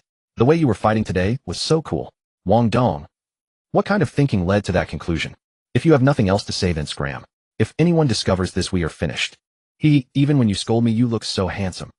Yi Qianro grew increasingly excited with each word rubbing against Wang Dong's arm. The softness of her touch was enjoyable to Wang Dong, but he did not dare linger on it. Do you have something to tell me, or can I leave? Of course I do. Remember what I told you on the helicopter? Have you considered it? Not well. Wang Dong frowned. I am penniless and have nothing to offer. What exactly could you possibly see in me? Don't even say it's because of my looks. Given your status, appearance, and figure, you could have any man you want. It is certainly not about looks, but I cannot tell you that yet. Just know I would not harm you. Why should I trust you? Well, ding dong. As Yi Qianro pondered, a message from Qin Shiji suddenly appeared on his phone. Brother Dong, hurry up. We are counting on you to liven things up here. Got it. After replying, Wang Dong turned to Yi Qianro and said, I will head back now. Let us discuss this matter another time. Kiss me first. Yi Qianro tugged at his arm, refusing to let him go. Wang Dong wanted to curse, but after glancing around and finding nobody in sight. Damn it, let's just do this. He pulled Yi Qianro into his arms and pressed his lips to hers. Her fragrance was fresh and clean, her body soft and yielding. It felt incredible. 20 seconds later, Wang Dong fled the scene, while Yi Qianro smoothly adjusted her qipao before stepping out from the shadows of the villa, clearly satisfied. Neither of them noticed the pair of bright, wide eyes watching from a room atop the distant Villa filled with sheer disbelief. Oh my god, is that Yi Qianruo and Wang Dong? Yi Qianruo may have been bold, but she knew when to draw the line. The villa where Tao Lin resided sat at the far corner of the residential area. Directly behind the villa was a wall, and beyond that lay the main road. Nobody ever lingered here, especially at night. The only place from which they could be observed was a room on the third floor of the adjacent villa right against the wall. But Yi Qianruo knew exactly who occupied that third-floor room. That was precisely why she felt so bold. She never could have imagined that Zhou Jingshuan, who had been casually chatting with the other Qin family members in Qin Guangyao's living room earlier, was already back in her own room. That woman was none other than Zhou Jingshuan, Qin Guangyao's former sister-in-law. She could scarcely believe her own eyes. Qin Guangyao's wife was actually clinging to his brother in some dark hidden corner. How absurd was that? Despite her generous figure, Zhou Jingxian was not lacking in intelligence. She understood how much was at stake behind this situation, so she quickly composed herself. This must be handled with extreme caution, or it will bring trouble. What did your mother want from you? On the other side, back in the living room of Villa 326, Qin Shiji asked casually. Wang Dong replied offhand. Nothing major. She just mentioned you have reached level 10 and asked if I had time to help you with your job transfer quest. She has already reached level 10. Yes. Obtaining a confirmed answer, Qin Shiji looked genuinely surprised. Then he remembered his stepmother had accompanied Wang Dong to a job transfer secret realm once, which eased his concern considerably. Then you must lead us to level up tomorrow. We all dropped a level today, and trying to grind back up on our own could take forever. That goes without saying. Wang Dong nodded and said no more. He knew this situation could not continue indefinitely, but with things as they were, he could only take one step at a time. Nothing else of note occurred afterward. After everyone finished drinking, they returned home. The following morning, Qin Shiji came bounding down the stairs in full black iron heavy armor, clearly eager to get moving. Qin Guangyao's villa had 3 floors above ground. The first floor was entirely living space, while the second and third floors each contained 3 bedrooms. Qin Guangyao and Yi Qianruo lived on the third floor, and Qin Shiji and his sister occupied the second. The rest of the Qin family did not reside here. Why the rush? Seeing Qin Shiji descend the stairs and prepare to leave, Qin Guangyao asked casually. Brother Dong is taking me to the Skeleton Mountains to level up. We planned to go yesterday, but the secret realm delayed us. There is no way we are skipping it today. Stay safe. Got it. With Brother Dong around, what is there to worry about? Hey Xiaojia, wait a moment. What is it, sis? Watching his sister dressed in combat gear chase after him to the doorway, Qin Shiji looked puzzled. Qin Yanran did not answer immediately. Instead, she pulled him outside and closed the door behind them. I have a question for you. Who was that girl sitting next to Wang Dong when you were drinking yesterday? The girl next to Wang Dong. You mean Deng Yuding? Her name is Deng Yuding. Yes, she is our classmate, and also Dong Ji's. Wait sis, why are you asking about this? Can't I just ask? You can, but I do not have time for this right now. Fine. Go on then. Qin Yanran waved her hand irritably. Qin Shiji had dropped a level in the secret realm the day before, and was flustered, so he failed to notice his sister's unusual behavior. Hearing this, he quickly exchanged pleasantries and disappeared from the villa area. As Qin Yanran prepared to turn back inside, she happened to spot Elder Yun, who had been resting in the villa district the previous evening, appearing at the entrance. Elder Yun approached with 2 bodyguards, his hands clasped behind his back. Grandpa Yun, you have arrived?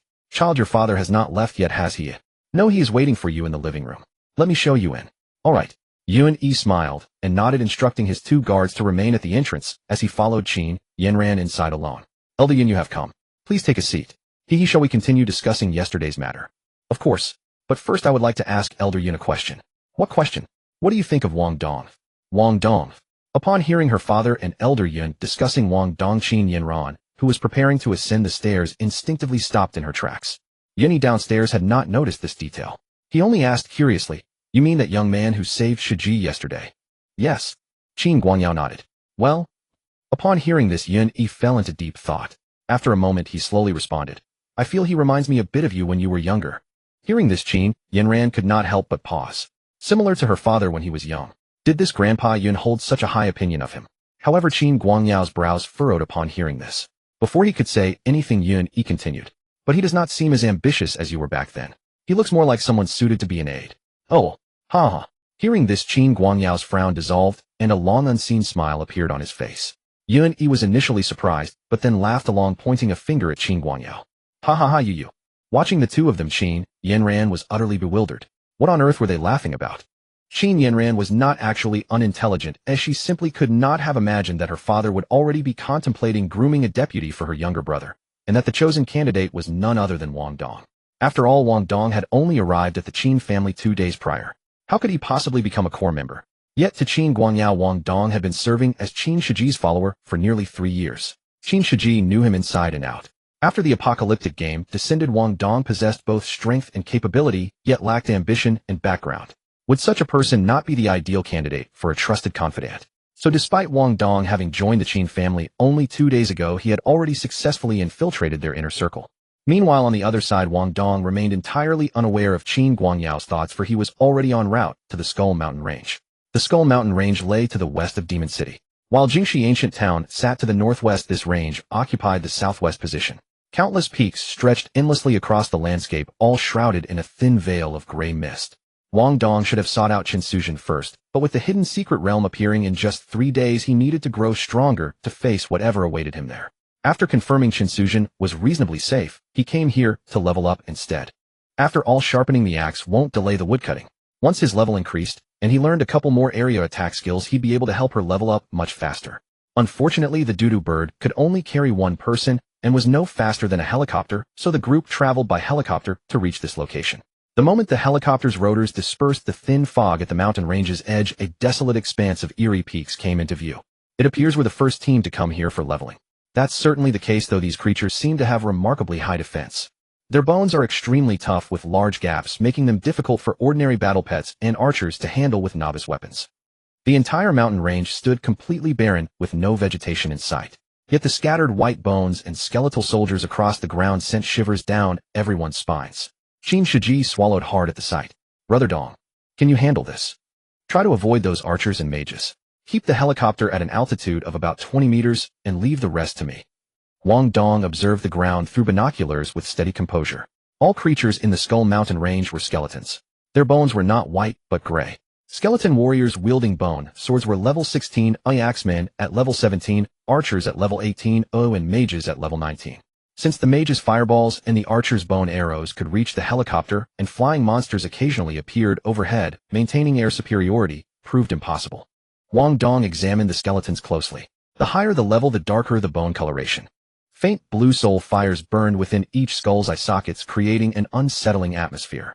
However, the group had grown accustomed to battling monsters for experience, and no longer felt the terror they'd experienced at the apocalypse's onset. As the helicopter descended, hordes of skeletal soldiers converged upon it. Within mere seconds, 2 or 3 dozen monsters gathered beneath the aircraft. Fortunately, reconnaissance revealed only a single ranged skeleton mage in their vicinity. Wang Dong only needed to stand at the helicopter doorway, aim at that mage, and his skills would neutralize its fireball attacks. Boom. A massive, terrifying wave of heat slammed into the horde, engulfing over 20 skeletal soldiers in flames. Though Wang Dong's assault weakened the soul fires in their eye sockets, brittled their bones, and slowed their movements, none fell in a single strike. Wang Dong furrowed his brow at the sight. These skeletons' defense is indeed unusually high. Previously, ordinary monsters at his level would fall instantly, with only elite variants and defensive types proving resistant to one-hit kills. Now it seemed the higher the monster's level, the more dramatically its defense scaled. Fortunately, spellcasters relied on abilities with shorter cooldowns rather than physical attacks. His fireball's cooldown was only 10 seconds. Wang Dong wove in a lightning strike between casts, eliminating the skeleton mage, then systematically picked off untouched skeleton warriors with successive fireballs. Once the cooldown expired, he launched another massive fireball downward. Boom. Successfully killed skeleton mage LV-19. Gained 190 EXP, 32 copper coins. Successfully killed skeleton axeman LV-17. Gained 170 EXP, 46 copper coins. Successfully killed skeleton warrior LV-16. Gained 160 EXP. Amazing, Brother Dong. 2 skills and a whole squad gone. Take off, take off. Witnessing Wang Dong's absurd skill damage, as usual, Qin Shiji and the others erupted in cheers. Once the helicopter touched down on the cleared landing zone, the group's leveling journey officially began. The Skull Mountain range was teeming with monsters and had no rival leveling parties, so there was no need to actively seek targets. Simply following Wang Dong and slaughtering everything in their path would suffice. Wang Dong was currently level 15 and needed to defeat 800 to 1-0 of these monsters to level up. Meanwhile, Qin Shiji and the others, having lost a level the day before, required only 200 to 300 kills after splitting the experience. Based on Wang Dong's damage output, 2 skills were enough to eliminate a single monster. At an average rate of 5 monsters per minute, that translated to 300 per hour. Including breaks for regrouping, reaching level 10 would take at most 3 to 4 hours. This was far quicker than scrambling against other parties for goblins outside. If Brother Dong had level 20 and a few more area attack skills. At this thought, Qin Shiji grinned broadly. He promptly sent a message to his father. Dad, please help collect spellbooks for Brother Dong as soon as possible. Also let Uncle Feng know to prepare everyone for leveling up in the Skull Mountain range. The leveling speed here is incredibly fast. With those two messages sent, the Qin family's intelligence gathering members swiftly convened an internal meeting. Everyone wants skill books, but those items only drop from bosses and secret realms. They're not easy to come by. Indeed. According to our reliable intelligence bosses like the Goblin Captain and Half-Orc Commander should respawn every 5 days. Our data also confirms a 5-day cycle. If they truly respawn every 5 days, then tomorrow at noon, the Goblin Captain around this jewelry store should appear. I'll lead a team to guard it tomorrow. Leave the boss in this area to us. The boss here is a Half-Orc Commander. We can't defeat it with our current team. We must notify Steward Tion. Very well, let's proceed as planned. Everyone move out. Although the Skeleton Mountain range was shrouded in a thin mist, it did not significantly obstruct people's line of sight. The only purpose of this mist was to block out the sunlight. Moreover, the dozen or so mountains here were all barren, without any reinforced concrete structures or vegetation to obscure the view. The number of monsters on the mountains could be seen at a glance. Melee classes in this area were prone to aggroing entire groups of monsters, while ranged classes were not. Therefore, all other classes served only as support here, with mages being the primary damage dealers. The group merely needed to use their shields to block the skeletal archer's arrows for Wang Dong, allowing him to kite the monsters and burn them all to death. At 11 o'clock in the morning, shortly after the Qin family intelligence team's meeting concluded, Qin Shiji and the others had already reached level 10. Moreover, they had accumulated quite a bit of experience. In the afternoon, since Qin Shiji and the others needed to return to change their profession, Wang Dong's teammates shifted from the 4 Qin family members to 3 top experts from the Qin family and a healer from outside the group. Although Feng Xiaolong and the other 2 were not as high-leveled as the monsters, they had the ability to help slow them down, so Wang Dong's leveling speed increased. He was like a skill-throwing machine, continuously seeking out and killing monsters from dawn to dusk. With approximately 10 hours of grinding that day, he dispatched nearly 2,500 monsters and gained around 420 experience points.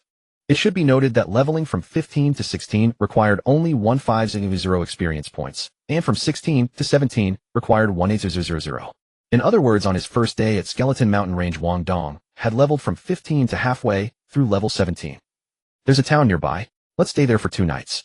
Alright, I have no objections. Neither do I. To save leveling time, everyone took a helicopter to find a nearby town to rest. The next day, the grinding continued. However, during the afternoon of the second day, Qin Shiji began to receive mage skill books delivered by his subordinates. Brother Dong, do you need the level 5 water arrow? I've already learned it. What about the level 10 water mist? This isn't useful for farming monsters. The level 10 repelling fire ring, I don't think I've seen you use it. I haven't learned that one, save it for me. You've also learned sand trap. You probably haven't learned wind type skills, right? Damn, there are wind type skill books. 1 level 1 wind ball and 1 level 5 wind blade. Ha ha ha, great. It must be said that the power of a team is truly the greatest. If Yifeng did not have memories and skills from his past life, even with his powerful combat ability, it would still be extremely difficult for him to develop on his own. And besides farming bosses and using destiny-changing points, Wang Dong could also rely on the Qin family's resources to learn skills. A single wind-type wind ball skill would save him 1,000 destiny-changing points. Wasn't this faster than going it alone? That day, Wang Dong reached a bit past level 19. On the morning of the third day, Qin Shiji had his bodyguards deliver the skill books to Wang Dong. Around 2 p.m. that afternoon, as a level-up system notification sounded, Wang Dong let out a long breath. It only took 2.5 days, saving half a day compared to the expected 3 days. Profession, Elementalist. Level 20. Experience 0400000. Vitality 10581,360. Energy. Constitution 11026. Strength 11020. Agility 11010. Spirit 93060. Your level has reached the level 20 cap. Please find the Profession Change Temple as soon as possible to obtain the Bronze Profession Change quest. Before completing the Profession Change, the experience you earn will be stored with a 40 loss. Currently stored 98 points. The Sapphire Ring provided 10 to all attributes, while the other bonus stats came from weapons, jewelry, and armor. Nearly 3,000 energy points had directly turned into a question mark. However, after reaching the level cap of 20, the experience loss was as high as 40. Haha, Wang Dong, you've worked hard. Here, drink some water and rest a bit. Thanks to you, we were able to level up so quickly. Indeed, hee. Looking at his current level, Chen Zhong smiled and handed Wang Dong a bottle of water. That's right. After reaching level 10, Qin Shiji had been abandoned by Wang Dong again, so that Feng Xiaolong and the others could level up quickly. And among these 3, except for Feng Xiaolong, none of the others had the ability to handle 2 monsters simultaneously. If 2 monsters attacked at once, they would either get injured or flee. Therefore, it wasn't an exaggeration to say that their rapid leveling was entirely due to Wang Dong. Uncles, you're being too polite. We're just helping each other out. He was leading them to level up, and their men were helping him find skill books. Both sides benefited mutually with no debts between them. However, during these 2.5 days of grinding here, Wang Dong had discovered that these skill books were truly difficult to find. Over these many days in Skeleton Mountain Range, the small monsters had only dropped 3 recall scrolls, 2 bronze profession change certificates, and 4 or 5 bottles of basic healing potions and spirit potions. Only after painstakingly defeating 2 level 20 skeleton generals mini-BOSSES did Wang Dong finally obtain 2 mage skill books. The level 15 Earth Magic Earth Spear Thrust and the level 20 Fire Magic Fire Snake Dance. Among them, Fire Snake Dance was even a first kill reward. This clearly illustrated the scarcity of skill books. By the way, Wang Dong, you mentioned earlier that kid named Yi Feng is now with the Zhao family. Several people were sitting behind a massive boulder when Chen Zhong looked at Wang Dong and asked. This was intelligence that Wang Dong had accidentally let slip to them during the past 2 days of leveling. To improve his strength, he also needed to deceive the protagonist. Wang Dong had not forgotten this. Upon hearing the question, Wang Dong nodded and casually told a lie. My classmate told me so. After all, Zenglina was indeed his classmate, so that part wasn't false. Alright, we will handle this matter carefully. You go ahead with your business. Then I'll head out first. Wang Dong had long told them that if he reached level 20 this afternoon, he would need to go change his profession first and handle some matters in the process. Feng Xiaolong and the others already had the ability to level here, they just fought a bit slower. So upon hearing Wang Dong's words, they didn't say much. Go ahead, be careful on the way. Remember President Qin's banquet tonight. Got it. Wang Dong nodded, turned around, and walked toward the helicopter. If he didn't change his profession at level 20, he would lose 40 of the experience from killing monsters. Wang Dong couldn't possibly let leveling up others affect his own level. However, his return wasn't solely for changing professions. He wanted to take this opportunity to give the awakening scroll to Qin Suzhen. Qin Guangyao was going to hold a meeting for everyone tonight, and he had to return before 6 p.m. Brother Dong, where are we going? Just head back to the Awakening Temple in the south of the city. He didn't plan to let the Qin family know about his relationship with Qin Suzhen, so he had to go alone. Upon receiving Wang Dong's instructions, Old Seven also didn't say much and piloted the helicopter toward the Awakening Temple. Finally, at level 20, I can start drawing AoE skills. 1,700 points plus the 600 points from these 3 days, totaling 2,300 points. 23 initial summons, let's go. Congratulations. You obtained Assassin Skill Book, Throat Slash. Congratulations. You obtained Mage Skill Book, Scorch. Congratulations. You obtained Spirit Potion X1. Congratulations. You obtained Thunder Mage Skill Book, Rare Chain Lightning. Congratulations. You obtained Priest Skill Book, Weakness. Congratulations. You obtained Teleportation Stone X1. Congratulations. You obtained Mage Skill Book, Falling Stones. Congratulations. You obtained Archer Skill Book, Snake and Scorpion Arrow. Congratulations. You obtained Acting Max Level. Congratulations. You obtained Psionic Mage Skill Book, Rare Mental Storm. Congratulations. You obtained Thunder Mage Skill Book, Rare Sky Splitting Thunder. Congratulations. You obtained Recall Scroll X2. How invincible. How lonely. Wang Dong's fate-altering system has now bound to a second antagonist faction, granting him a daily base reward of 200 fate-altering points. As long as Wang Dong utilized mid-tier summoning to awaken rare skills, he could summon the basic tier skill book corresponding to that rare skill through low-tier summoning. By this point, after 23 low-tier summons, more than half had yielded skill books, including several rare beginner-tier mage skills. Wang Dong couldn't resist breaking into an impassioned song, though the propeller's roar and his companion's headphones made it impossible for anyone to hear what they had politely called his beautiful singing. Not only are there skill books, but also acting max level. With this skill, my future performances should feel more natural. Staring at the skill books in his system, Wang Dong muttered to himself. After returning to the Awakening Temple by helicopter, he headed straight for the Pet Temple in the safe zone. Like the Promotion Temple and Auction House, the Pet Temple employed many professional female staff members. Prior to focusing on leveling, Wang Dong had yet to hatch either of his pet eggs. Since he needed transportation to find Qin Suzhen privately, Wang Dong arrived at the Pet Temple and presented a crimson pet egg, drawing gasps from the surrounding women. Good heavens, is that a Flame Lion King pet egg? As trained professionals, they could identify the breed without needing to handle or read any data from it. The Flame Lion King pet egg was marked with fiery red flame patterns. These flames radiated a wild, untamed energy interwoven with delicate golden threads. This made identification straightforward. As for why a lion hatches from an egg, Wang Dong couldn't explain that either. Flame Lion King. Handsome guy, can I add you as a friend? Handsome guy, do you have a girlfriend? Handsome guy, would you mind having another one? Wang Dong sat speechless as several female players visiting the Pet Temple noticed the scene and eagerly approached to make conversation. This prompted Wang Dong to reflect once more on how the world had shifted. Previously, simply looking decent and driving a luxury car was enough to attract women approaching him. Now precious mount pets seemed to have taken the place of luxury cars. But having experienced beauty like Yi Qianro and Qin Yinran, and even debuting a campus queen Wang Dong was hardly impressed by these women. Sorry, I'm in a hurry. Sir, please follow me. The staff member intervened promptly, and Wang Dong followed her to the counter in the lobby. Normally each player could only possess one flying pet and one mount simultaneously. The special patterns on these pet eggs rendered their shells incredibly hard, impervious even to hammer strikes. Hatching required a special altar within the pet temple. Moreover, during the hatching process, players must sign a blood contract with their pet. Once the contract was complete, the pet not only pledged unconditional loyalty, but also resided in an independent dimensional space ready to be summoned whenever needed. Of course, while pets remained bound by unconditional loyalty through the contract, they could still be affected by external factors leading to various conditions. For instance, if hungry, it would be unable to run or fly. A persistent beating or scolding could cause it to slacken, and fatal damage would result in death. If you grew weary of your current pet and wished to replace it, you needed to return to the pet administrator to dissolve the contract between both parties.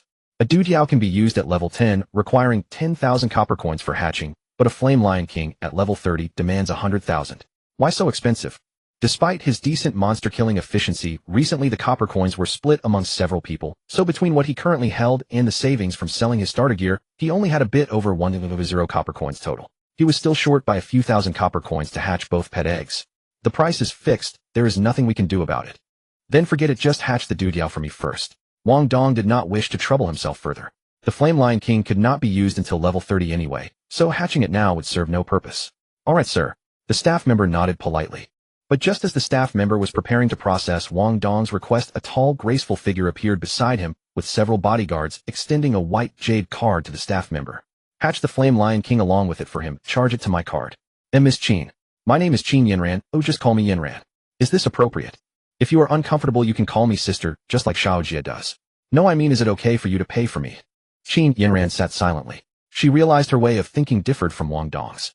Other boys she did not know well either spoke to her with great reverence or polite formality. She had never encountered a young man like Wang Dong who knew her status yet maintained no sense of distance. There is nothing improper about it. You saved Xiao Jia before. This sum of money means nothing. Alright then, thank you for your copper coin support. As a return gesture, I am giving you this. Yifeng's storyline had never specified Qin Yinran's class. However, after spending so many days within the Qin household, Wang Dong naturally knew what class she had awakened.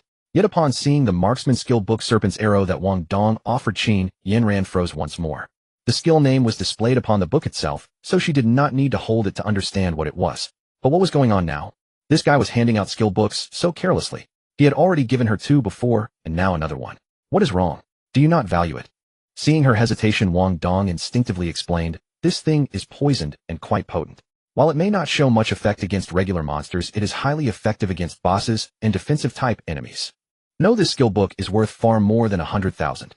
Far more than 100,000, it was priceless. That is all right. A gift is a gift. Wang Dong waved it off casually, unfazed. He had obtained it for 100 fate-altering points and could not use it himself. Rather than selling it for copper coins, he might as well trade it for goodwill. Thank you. You are welcome. Qin Yinran set aside her hesitations, accepted the skill book, paid for Wang Dong's expenses, and then disappeared from the pet temple with her bodyguards. Watching her depart, Wang Dong narrowed his eyes thoughtfully. Did this woman come specifically to pay for him? He found it intriguing, though there was no time to dwell on such matters now. After both pets finished hatching, he visited the promotion temple to accept a new promotion quest. Only after completing all these tasks did he find a secluded spot, summon the Dudiao, and fly toward where Chen Suzhen was located. Wang Dong shared a mental link with Yang Ping and had added Chen Suzhen as a friend, so locating her proved straightforward. Half an hour after Wang Dong's departure, near the southern edge of the city center outside a 5-star hotel, an agile figure was engaged in combat with an orc on the roadside. Clad in light armor and wielding a short sword, her movements showed some hesitation, yet her reflexes remained sharp. With guidance from an elderly man in his 50s, also wearing light armor, she fought with reasonable competence. Phew. After dispatching the orc, the agile woman exhaled deeply. Grandpa Feng, how did I do? Decent enough, but compared to that young man from yesterday, you are worlds apart. Of course I know that. The agile woman replied with resignation. That guy is a monster anyone would struggle to compare. Hehehe, reaching level 18 in such a short span truly is not something ordinary people can accomplish. By the way, is that person truly unbeatable even against you? It is extremely difficult. Feng Changmin shook his head. Even at the same level, victory would be nearly impossible. What? He is that strong? The agile woman understood Feng Changmin's combat prowess well. If she could not defeat him, just how formidable was this opponent? She could not fathom why such a stark difference existed between assassins of the same class. Guided by others, she had only reached level 9, while he had already attained level 18. Instinctively, she glanced upward at the sky. Today's weather remained overcast with a gray oppressive haze hanging overhead that weighed upon her spirit. Hey, look at that plump bird in the sky, could it be a dude Yao? Upon hearing this, Feng Changmin instinctively looked up as well. Class. Level. It is definitely a dude Yao, but why can't I see the level of the person riding it? What a... Even you cannot see his level.